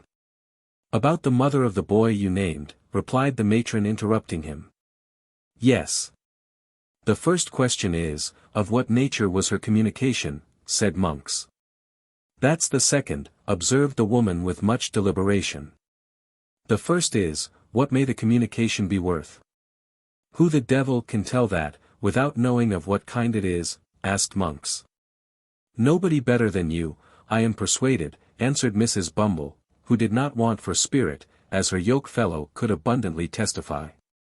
Humph, said Monks significantly, and with a look of eager inquiry, there may be money's worth to get, eh? Perhaps there may, was the composed reply. Something that was taken from her, said Monks. Something that she wore. Something that. You had better bid, interrupted Mrs. Bumble. I have heard enough, already, to assure me that you are the man I ought to talk to. Mr. Bumble, who had not yet been admitted by his better half into any greater share of the secret than he had originally possessed, listened to this dialogue with outstretched neck and distended eyes, which he directed towards his wife and Monks. By turns, in undisguised astonishment. Increased, if possible, when the latter sternly demanded, what sum was required for the disclosure. What's it worth to you? Asked the woman, as collectedly as before.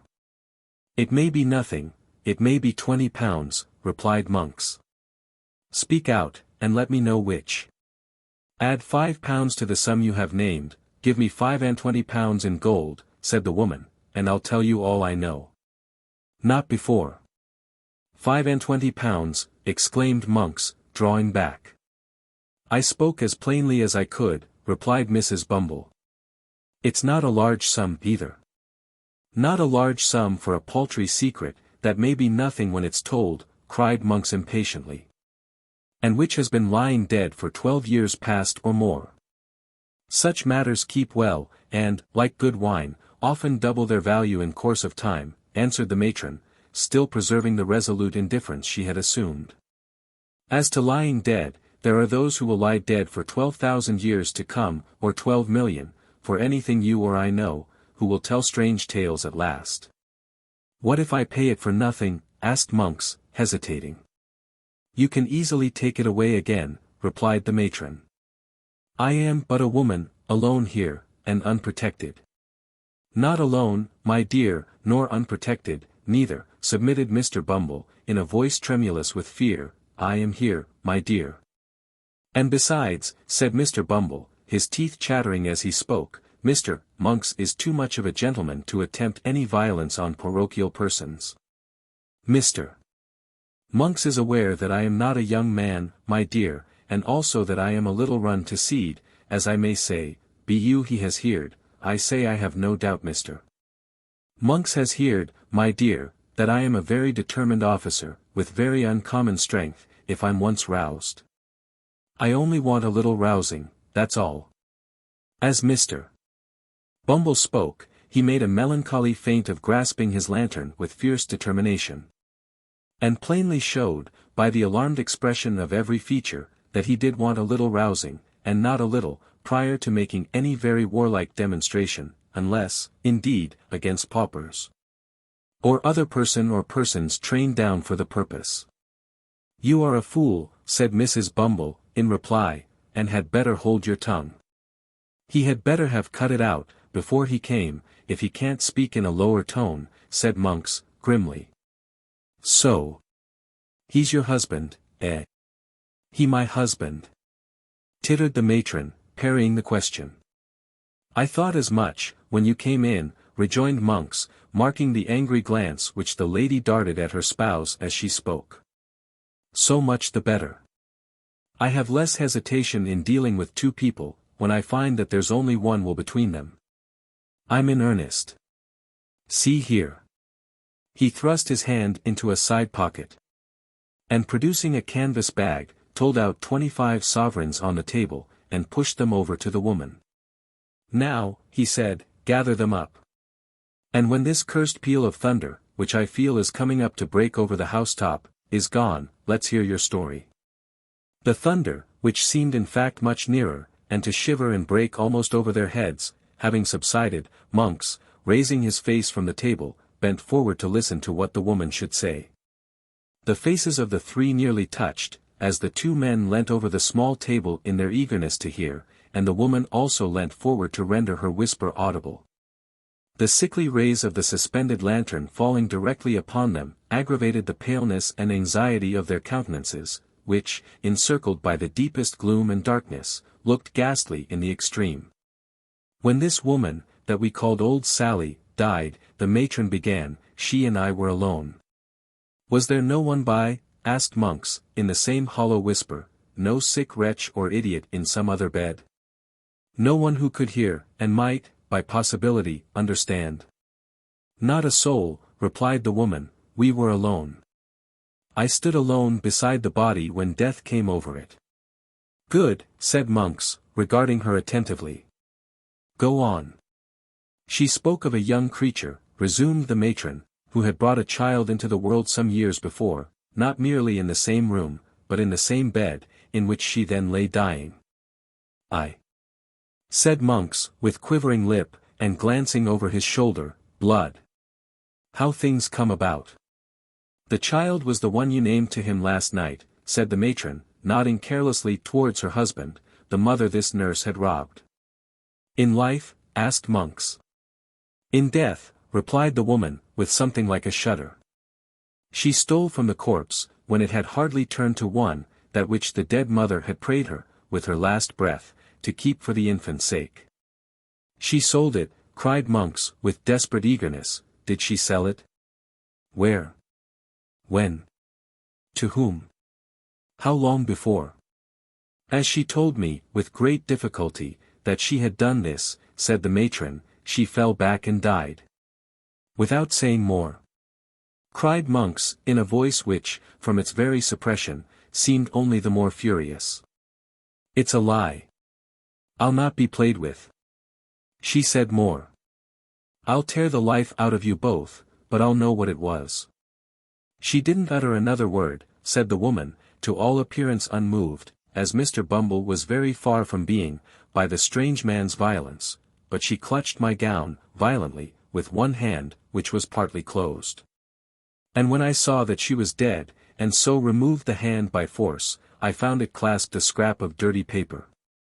Which contained, interposed Monks, stretching forward. Nothing, replied the woman, it was a pawnbroker's duplicate. For what? Demanded Monks. In good time I'll tell you, said the woman. I judged that she had kept the trinket, for some time, in the hope of turning it to better account, and then had pawned it. And had saved or scraped together money to pay the pawnbroker's interest year by year, and prevent its running out, so that if anything came of it, it could still be redeemed. Nothing had come of it. And, as I tell you, she died with the scrap of paper, all worn and tattered, in her hand. The time was out in 2 days, I thought something might one day come of it too, and so redeemed the pledge. Where is it now? Asked Monks quickly. There, replied the woman. And, as if glad to be relieved of it, she hastily threw upon the table a small kid bag scarcely large enough for a French watch, which Monks pouncing upon, tore open with trembling hands. It contained a little gold locket, in which were 2 locks of hair, and a plain gold wedding ring. It has the word Agnes engraved on the inside, said the woman. There is a blank left for the surname, and then follows the date. Which is within a year before the child was born. I found out that. And this is all, said Monks, after a close and eager scrutiny of the contents of the little packet. All, replied the woman. Mr. Bumble drew a long breath, as if he were glad to find that the story was over, and no mention made of taking the £25 back again. And now he took courage to wipe the perspiration which had been trickling over his nose, unchecked, during the whole of the previous dialogue. I know nothing of the story, beyond what I can guess at, said his wife addressing Monks, after a short silence, and I want to know nothing, for it's safer not. But I may ask you 2 questions, may I? You may ask, said Monks, with some show of surprise, but whether I answer or not is another question. Which makes 3, observed Mr. Bumble, essaying a stroke of facetiousness. Is that what you expected to get from me? Demanded the matron. It is, replied Monks. The other question. What do you propose to do with it? Can it be used against me? Never, rejoined Monks, nor against me either. See here. But don't move a step forward, or your life is not worth a bulrush. With these words, he suddenly wheeled the table aside, and pulling an iron ring in the boarding, threw back a large trapdoor which opened close at Mr. Bumble's feet, and caused that gentleman to retire several paces backward, with great precipitation. Look down, said Monks, lowering the lantern into the gulf. Don't fear me.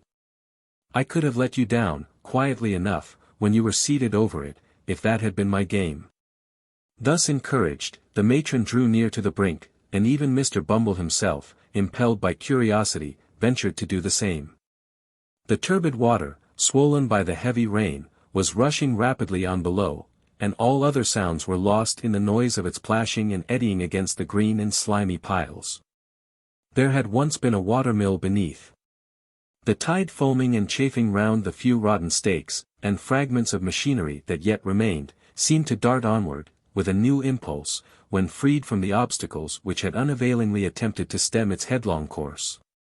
If you flung a man's body down there, where would it be tomorrow morning? Said Monks, swinging the lantern to and fro in the dark well. 12 miles down the river, and cut to pieces besides, replied Bumble, recoiling at the thought. Monks drew the little packet from his breast, where he had hurriedly thrust it, and tying it to a leaden weight, which had formed a part of some pulley, and was lying on the floor, dropped it into the stream. It fell straight, and true as a die. Clove the water with a scarcely audible splash, and was gone. The 3 looking into each other's faces, seemed to breathe more freely. There, said Monks, closing the trap-door, which fell heavily back into its former position. If the sea ever gives up its dead, as books say it will keep its gold and silver to itself, and that trash among it. We have nothing more to say, and may break up our pleasant party. By all means, observed Mr. Bumble, with great alacrity. You'll keep a quiet tongue in your head, will you? Said Monks, with a threatening look. I am not afraid of your wife. You may depend upon me, young man, answered Mr. Bumble, bowing himself gradually towards the latter, with excessive politeness. On everybody's account, young man, on my own, you know, Mr. Monks. I am glad, for your sake, to hear it, remarked Monks. Light your lantern. And get away from here as fast as you can. It was fortunate that the conversation terminated at this point, or Mr. Bumble, who had bowed himself to within 6 inches of the ladder, would infallibly have pitched headlong into the room below. He lighted his lantern from that which Monks had detached from the rope, and now carried in his hand, and making no effort to prolong the discourse, descended in silence, followed by his wife. Monks brought up the rear, after pausing on the steps to satisfy himself that there were no other sounds to be heard than the beating of the rain without, and the rushing of the water. They traversed the lower room, slowly, and with caution. For Monks started at every shadow, and Mr. Bumble, holding his lantern a foot above the ground, walked not only with remarkable care, but with a marvellously light step for a gentleman of his figure, looking nervously about him for hidden trapdoors. The gate at which they had entered, was softly unfastened and opened by Monks. Merely exchanging a nod with their mysterious acquaintance, the married couple emerged into the wet and darkness outside. They were no sooner gone, than Monks, who appeared to entertain an invincible repugnance to being left alone, called to a boy who had been hidden somewhere below. Bidding him go first, and bear the light, he returned to the chamber he had just quitted. 39. Introduces some respectable characters with whom the reader is already acquainted, and shows how Monks and the Jew laid their worthy heads together. On the evening following that upon which the 3 worthies mentioned in the last chapter disposed of their little matter of business as therein narrated, Mr. William Sikes, awakening from a nap, drowsily growled forth an inquiry what time of night it was. The room in which Mr. Sikes propounded this question, was not one of those he had tenanted, previous to the Chertsey expedition, although it was in the same quarter of the town, and was situated at no great distance from his former lodgings.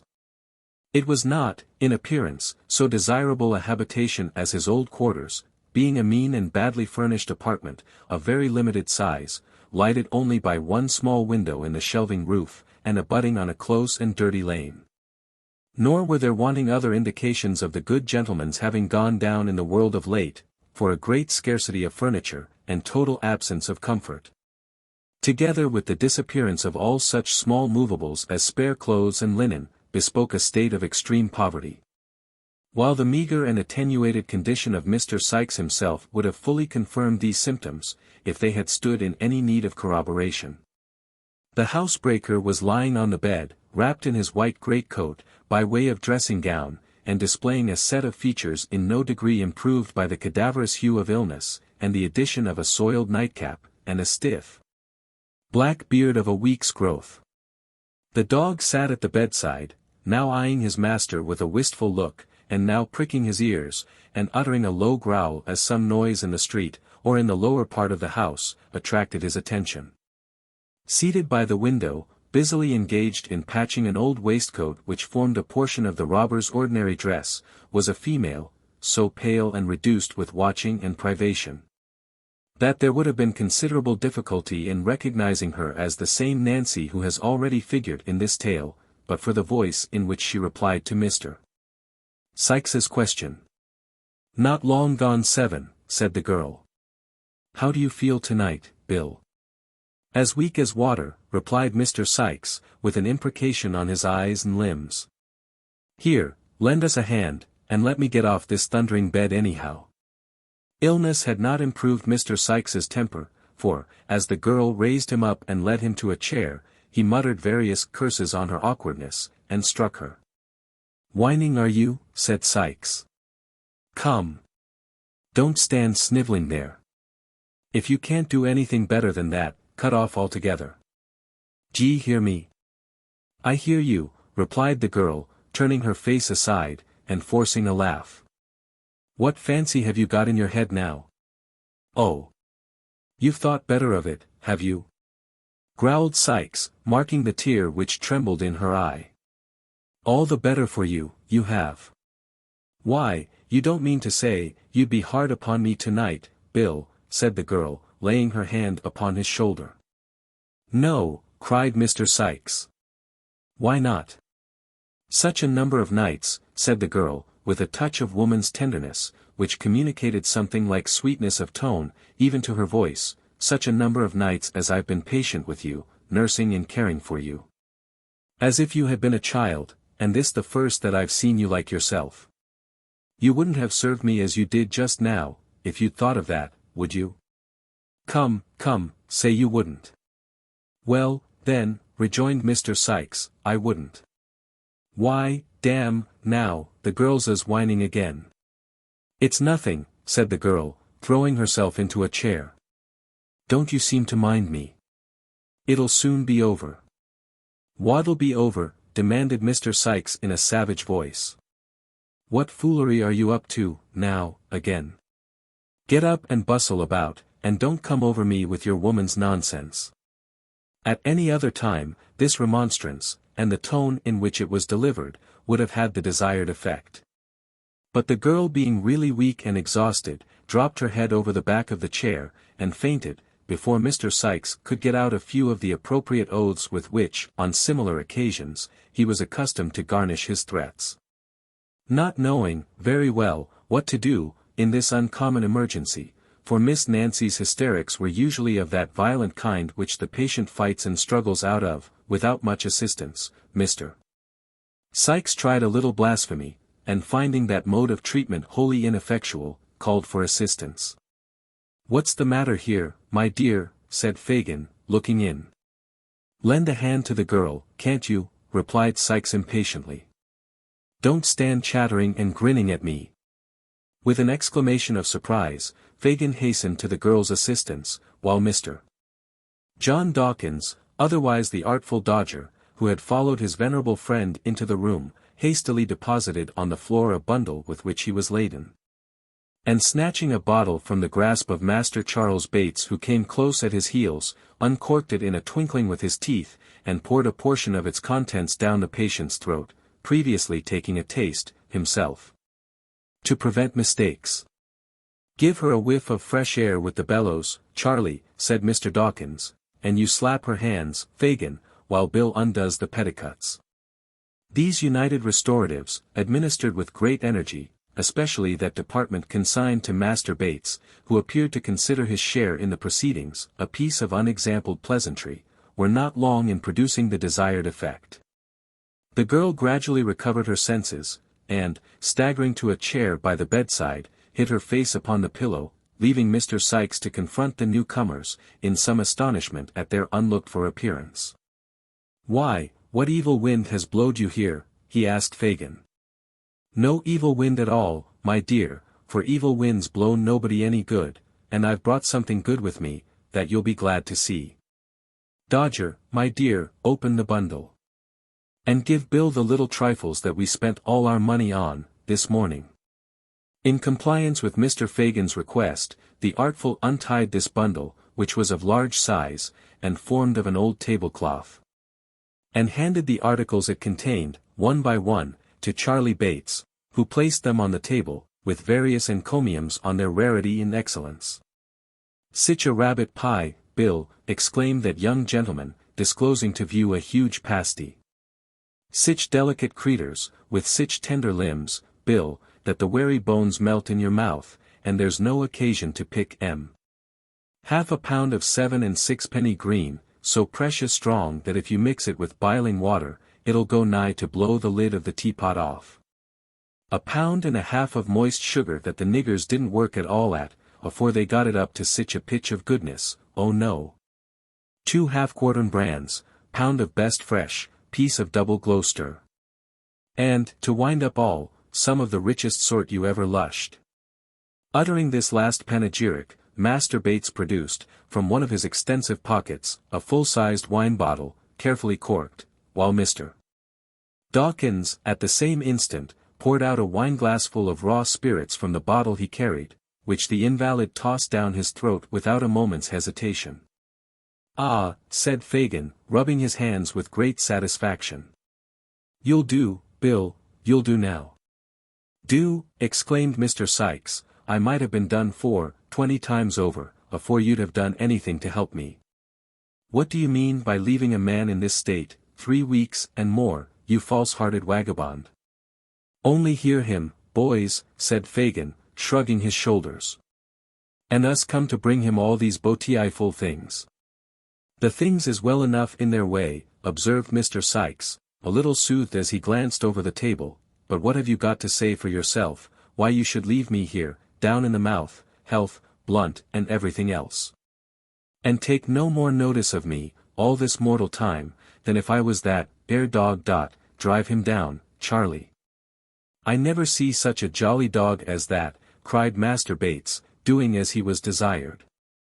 "Smelling the grub like a old lady a-going to market. He'd make his fortune on the stage, that dog would, and rewive the drama besides." "Hold your din," cried Sikes, as the dog retreated under the bed, still growling angrily. "What have you got to say for yourself, you withered old fence, eh?" "I was away from London, a week and more, my dear, on a plant," replied the Jew. "And what about the other fortnight?" demanded Sikes. "What about the other fortnight that you've left me lying here, like a sick rat in his hole?" "I couldn't help it, Bill. I can't go into a long explanation before company, but I couldn't help it, upon my honor." "Upon your what?" growled Sikes, with excessive disgust. "Here. Cut me off a piece of that pie, one of you boys, to take the taste of that out of my mouth, or it'll choke me dead." "Don't be out of temper, my dear," urged Fagin, submissively. "I have never forgot you, Bill, never once." "No. I'll pound it that you haunt," replied Sikes, with a bitter grin. "You've been scheming and plotting away, every hour that I have laid shivering and burning here, and Bill was to do this, and Bill was to do that. And Bill was to do it all, dirt cheap, as soon as he got well, and was quite poor enough for your work. If it hadn't been for the girl, I might have died." "There now, Bill," remonstrated Fagin, eagerly catching at the word. "If it hadn't been for the girl. Who but poor old Fagin was the means of your having such a handy girl about you?" "He says true enough there," said Nancy, coming hastily forward. "Let him be, let him be." Nancy's appearance gave a new turn to the conversation, for the boys, receiving a sly wink from the wary old Jew, began to ply her with liquor, of which, however, she took very sparingly.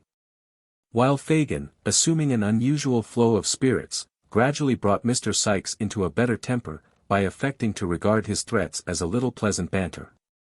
And, moreover, by laughing very heartily at one or two rough jokes, which, after repeated applications to the spirit bottle, he condescended to make.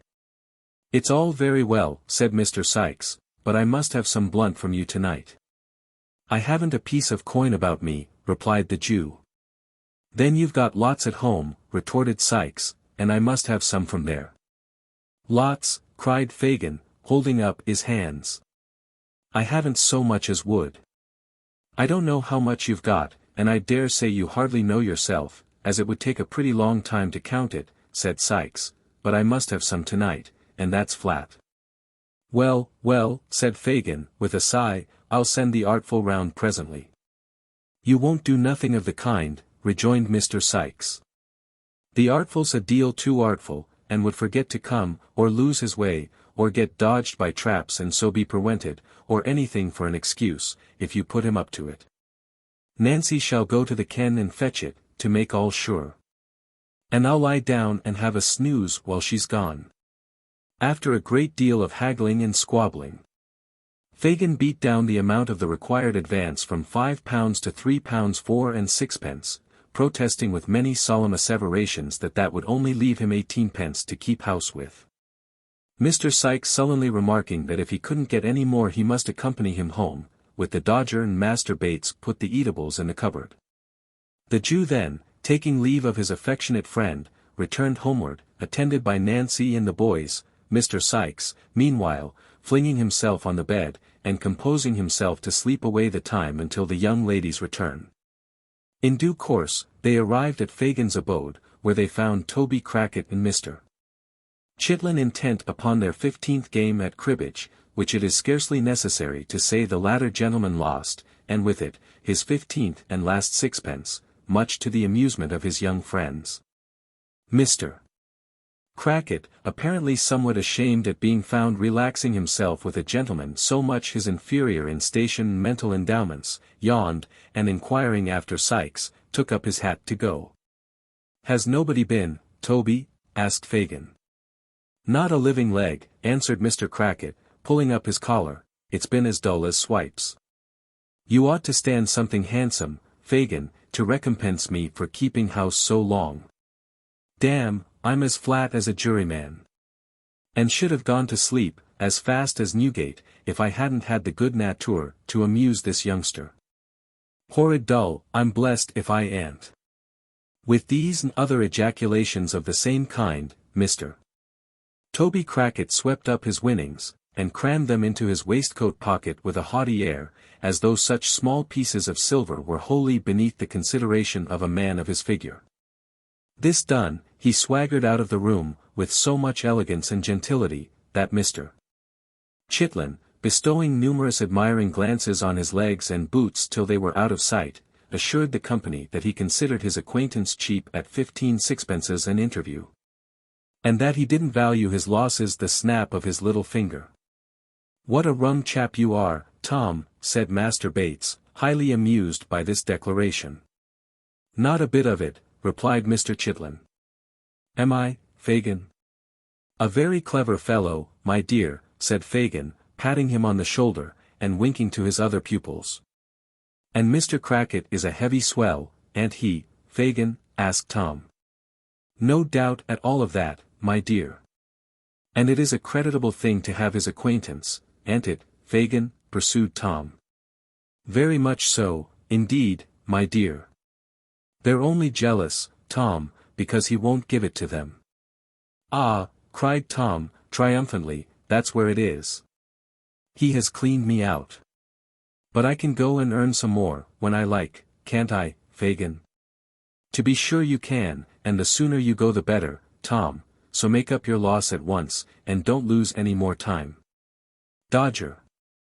Charlie. It's time you were on the lay. Come. It's near 10, and nothing done yet." In obedience to this hint, the boys, nodding to Nancy, took up their hats, and left the room. The Dodger and his vivacious friend indulging, as they went, in many witticisms at the expense of Mr. Chitlin. In whose conduct, it is but justice to say, there was nothing very conspicuous or peculiar, inasmuch as there are a great number of spirited young bloods upon town, who pay a much higher price than Mr. Chitlin for being seen in good society, and a great number of fine gentlemen, composing the good society aforesaid, who established their reputation upon very much the same footing as Flash Toby Crackit. "Now," said Fagin, when they had left the room, "I'll go and get you that cash, Nancy. This is only the key of a little cupboard where I keep a few odd things the boys get, my dear. I never lock up my money, for I've got none to lock up, my dear, ha. Ha. Ha, none to lock up. It's a poor trade, Nancy, and no thanks, but I'm fond of seeing the young people about me, and I bear it all, I bear it all." "Hush!" he said, hastily concealing the key in his breast. "Who's that? Listen." The girl, who was sitting at the table with her arms folded, appeared in no way interested in the arrival, or to care whether the person, whoever he was, came or went, until the murmur of a man's voice reached her ears. The instant she caught the sound, she tore off her bonnet and shawl, with the rapidity of lightning, and thrust them under the table. The Jew, turning round immediately afterwards, she muttered a complaint of the heat, in a tone of languor that contrasted, very remarkably, with the extreme haste and violence of this action, which, however, had been unobserved by Fagin, who had his back towards her at the time. "Bah," he whispered, as though nettled by the interruption, "it's the man I expected before, he's coming downstairs. Not a word about the money while he's here, Nance. He won't stop long. Not 10 minutes, my dear. Laying his skinny forefinger upon his lip, the Jew carried a candle to the door, as a man's step was heard upon the stairs without. He reached it at the same moment as the visitor, who, coming hastily into the room, was close upon the girl before he observed her. It was Monks. Only one of my young people, said Fagin, observing that Monks drew back, on beholding a stranger. Don't move, Nancy. The girl drew closer to the table, and glancing at Monks with an air of careless levity, withdrew her eyes, but as he turned towards Fagin, she stole another look. So keen and searching, and full of purpose, that if there had been any bystander to observe the change, he could hardly have believed the two looks to have proceeded from the same person. Any news? Inquired Fagin. Great. And good? Asked Fagin, hesitating as though he feared to vex the other man by being too sanguine. Not bad, anyway, replied Monks with a smile. I have been prompt enough this time. Let me have a word with you. The girl drew closer to the table, and made no offer to leave the room, although she could see that Monks was pointing to her. The Jew, perhaps fearing she might say something aloud about the money, if he endeavored to get rid of her, pointed upward, and took Monks out of the room. Not that infernal hole we were in before, she could hear the man say as they went upstairs. Fagin laughed, and making some reply which did not reach her, seemed, by the creaking of the boards, to lead his companion to the second story. Before the sound of their footsteps had ceased to echo through the house, the girl had slipped off her shoes, and drawing her gown loosely over her head, and muffling her arms in it, stood at the door, listening with breathless interest. The moment the noise ceased, she glided from the room, ascended the stairs with incredible softness and silence, and was lost in the gloom above. The room remained deserted for a quarter of an hour or more. The girl glided back with the same unearthly tread, and, immediately afterwards, the two men were heard descending. Monks went at once into the street, and the Jew crawled upstairs again for the money. When he returned, the girl was adjusting her shawl and bonnet, as if preparing to be gone. Why, Nance, exclaimed the Jew, starting back as he put down the candle, how pale you are. Pale! Echoed the girl, shading her eyes with her hands, as if to look steadily at him. Quite horrible. What have you been doing to yourself?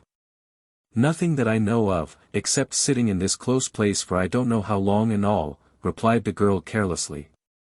Come. Let me get back, that's a dear. With a sigh for every piece of money, Fagin told the amount into her hand. They parted without more conversation, merely interchanging a good night. When the girl got into the open street, she sat down upon a doorstep, and seemed, for a few moments, wholly bewildered and unable to pursue her way. Suddenly she arose. And hurrying on, in a direction quite opposite to that in which Sikes was awaiting her return, quickened her pace, until it gradually resolved into a violent run. After completely exhausting herself, she stopped to take breath, and, as if suddenly recollecting herself and deploring her inability to do something she was bent upon, wrung her hands, and burst into tears. It might be that her tears relieved her, or that she felt the full hopelessness of her condition, but she turned back, and hurrying with nearly as great rapidity in the contrary direction. Partly to recover lost time, and partly to keep pace with the violent current of her own thoughts, soon reached the dwelling where she had left the housebreaker. If she betrayed any agitation, when she presented herself to Mr. Sikes, he did not observe it. For merely inquiring if she had brought the money, and receiving a reply in the affirmative, he uttered a growl of satisfaction, and replacing his head upon the pillow, resumed the slumbers which her arrival had interrupted. It was fortunate for her that the possession of money occasioned him so much employment next day in the way of eating and drinking, and withal had so beneficial an effect in smoothing down the asperities of his temper, that he had neither time nor inclination to be very critical upon her behavior and deportment. That she had all the abstracted and nervous manner of one who is on the eve of some bold and hazardous step, which it has required no common struggle to resolve upon, would have been obvious to the lynx-eyed Fagin, who would most probably have taken the alarm at once. But Mr. Sikes, lacking the niceties of discrimination, and being troubled with no more subtle misgivings than those which resolve themselves into a dogged roughness of behavior towards everybody, and being, furthermore, in an unusually amiable condition, as has been already observed, saw nothing unusual in her demeanour, and indeed, troubled himself so little about her, that, had her agitation been far more perceptible than it was, it would have been very unlikely to have awakened his suspicions. As that day closed in, the girl's excitement increased. And, when night came on, and she sat by, watching until the housebreaker should drink himself asleep, there was an unusual paleness in her cheek, and a fire in her eye, that even Sikes observed with astonishment. Mr. Sikes, being weak from the fever, was lying in bed, taking hot water with his gin to render it less inflammatory, and had pushed his glass towards Nancy to be replenished for the third or fourth time, when these symptoms first struck him. "Why, burn my body," said the man, raising himself on his hands as he stared the girl in the face. "You look like a corpse come to life again. What's the matter?" "Matter," replied the girl. "Nothing. What do you look at me so hard for?" "What foolery is this?" demanded Sikes, grasping her by the arm, and shaking her roughly. "What is it? What do you mean? What are you thinking of?" "Of many things, Bill," replied the girl, shivering, and as she did so, pressing her hands upon her eyes. "But, Lord! What odds in that?" The tone of forced gaiety in which the last words were spoken, seemed to produce a deeper impression on Sikes than the wild and rigid look which had preceded them. "I tell you what it is," said Sikes. "If you haven't caught the fever, and got it comin' on, now, there's something more than usual in the wind, and something dangerous too. You're not going to?" "No, damn. You wouldn't do that." "Do what?" asked the girl. "There ain't," said Sikes, fixing his eyes upon her, and muttering the words to himself, "there ain't a stauncher-hearted gal going, or I'd have cut her throat 3 months ago. She's got the fever coming on, that's it." Fortifying himself with this assurance, Sikes drained the glass to the bottom, and then, with many grumbling oaths, called for his physic. The girl jumped up, with great alacrity, poured it quickly out, but with her back towards him, and held the vessel to his lips, while he drank off the contents. "Now," said the robber, "come and sit aside of me, and put on your own face, or I'll alter it so, that you won't know it agin when you do want it." The girl obeyed. Sikes, locking her hand in his, fell back upon the pillow, turning his eyes upon her face. They closed, opened again, closed once more, again opened. He shifted his position restlessly. And, after dozing again, and again, for 2 or 3 minutes, and as often springing up with a look of terror, and gazing vacantly about him, was suddenly stricken, as it were, while in the very attitude of rising, into a deep and heavy sleep. The grasp of his hand relaxed, the upraised arm fell languidly by his side, and he lay like one in a profound trance. "The laudanum has taken effect at last," murmured the girl, as she rose from the bedside. "I may be too late, even now." She hastily dressed herself in her bonnet and shawl, looking fearfully round, from time to time, as if, despite the sleeping draught, she expected every moment to feel the pressure of Sikes's heavy hand upon her shoulder. Then, stooping softly over the bed, she kissed the robber's lips, and then opening and closing the room door with noiseless touch, hurried from the house. A watchman was crying 9:30, down a dark passage through which she had to pass, in gaining the main thoroughfare. "Has it long gone the half-hour?" asked the girl. "It'll strike the hour in another quarter," said the man, raising his lantern to her face. "And I cannot get there in less than an hour or more," muttered Nancy, brushing swiftly past him, and gliding rapidly down the street. Many of the shops were already closing in the back lanes and avenues through which she tracked her way, in making from Spitalfields towards the West End of London. The clock struck 10, increasing her impatience. She tore along the narrow pavement, elbowing the passengers from side to side, and darting almost under the horses' heads, crossed crowded streets, where clusters of persons were eagerly watching their opportunity to do the like. "The woman is mad," said the people, turning to look after her as she rushed away.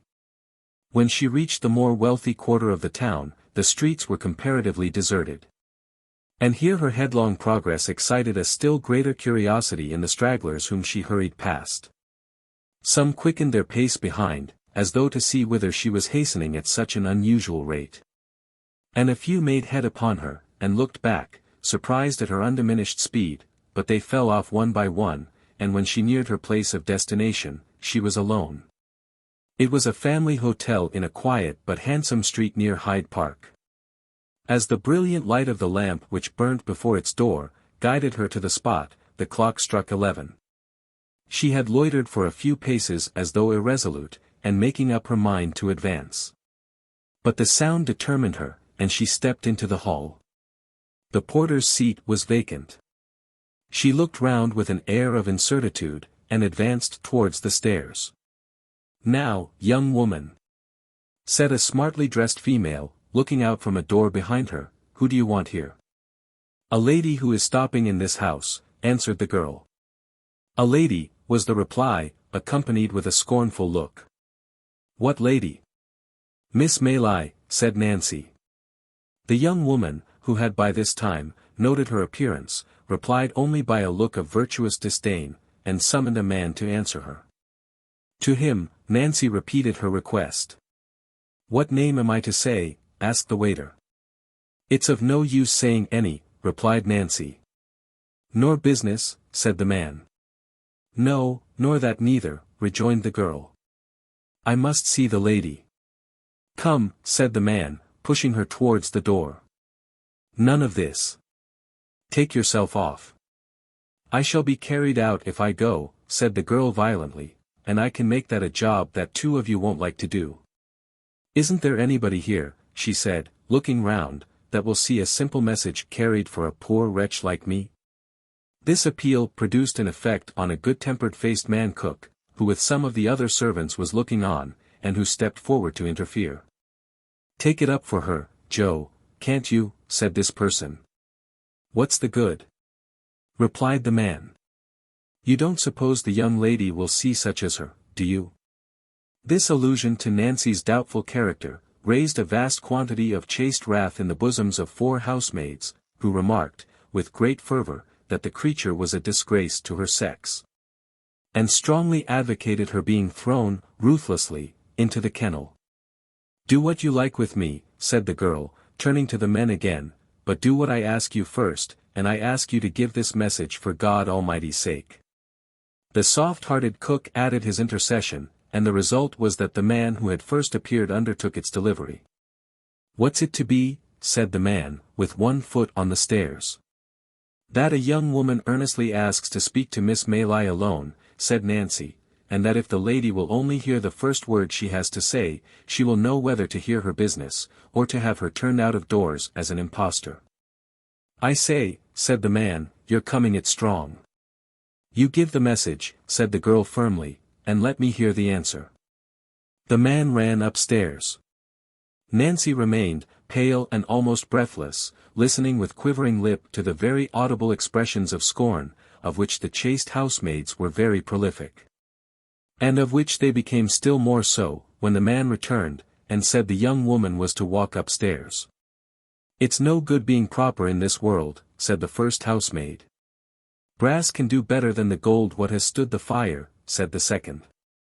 The third contented herself with wondering what ladies was made of, and the fourth took the first in a quartet of "shameful," with which the Dianas concluded. Regardless of all this, for she had weightier matters at heart, Nancy followed the man, with trembling limbs, to a small antechamber, lighted by a lamp from the ceiling. Here he left her, and retired.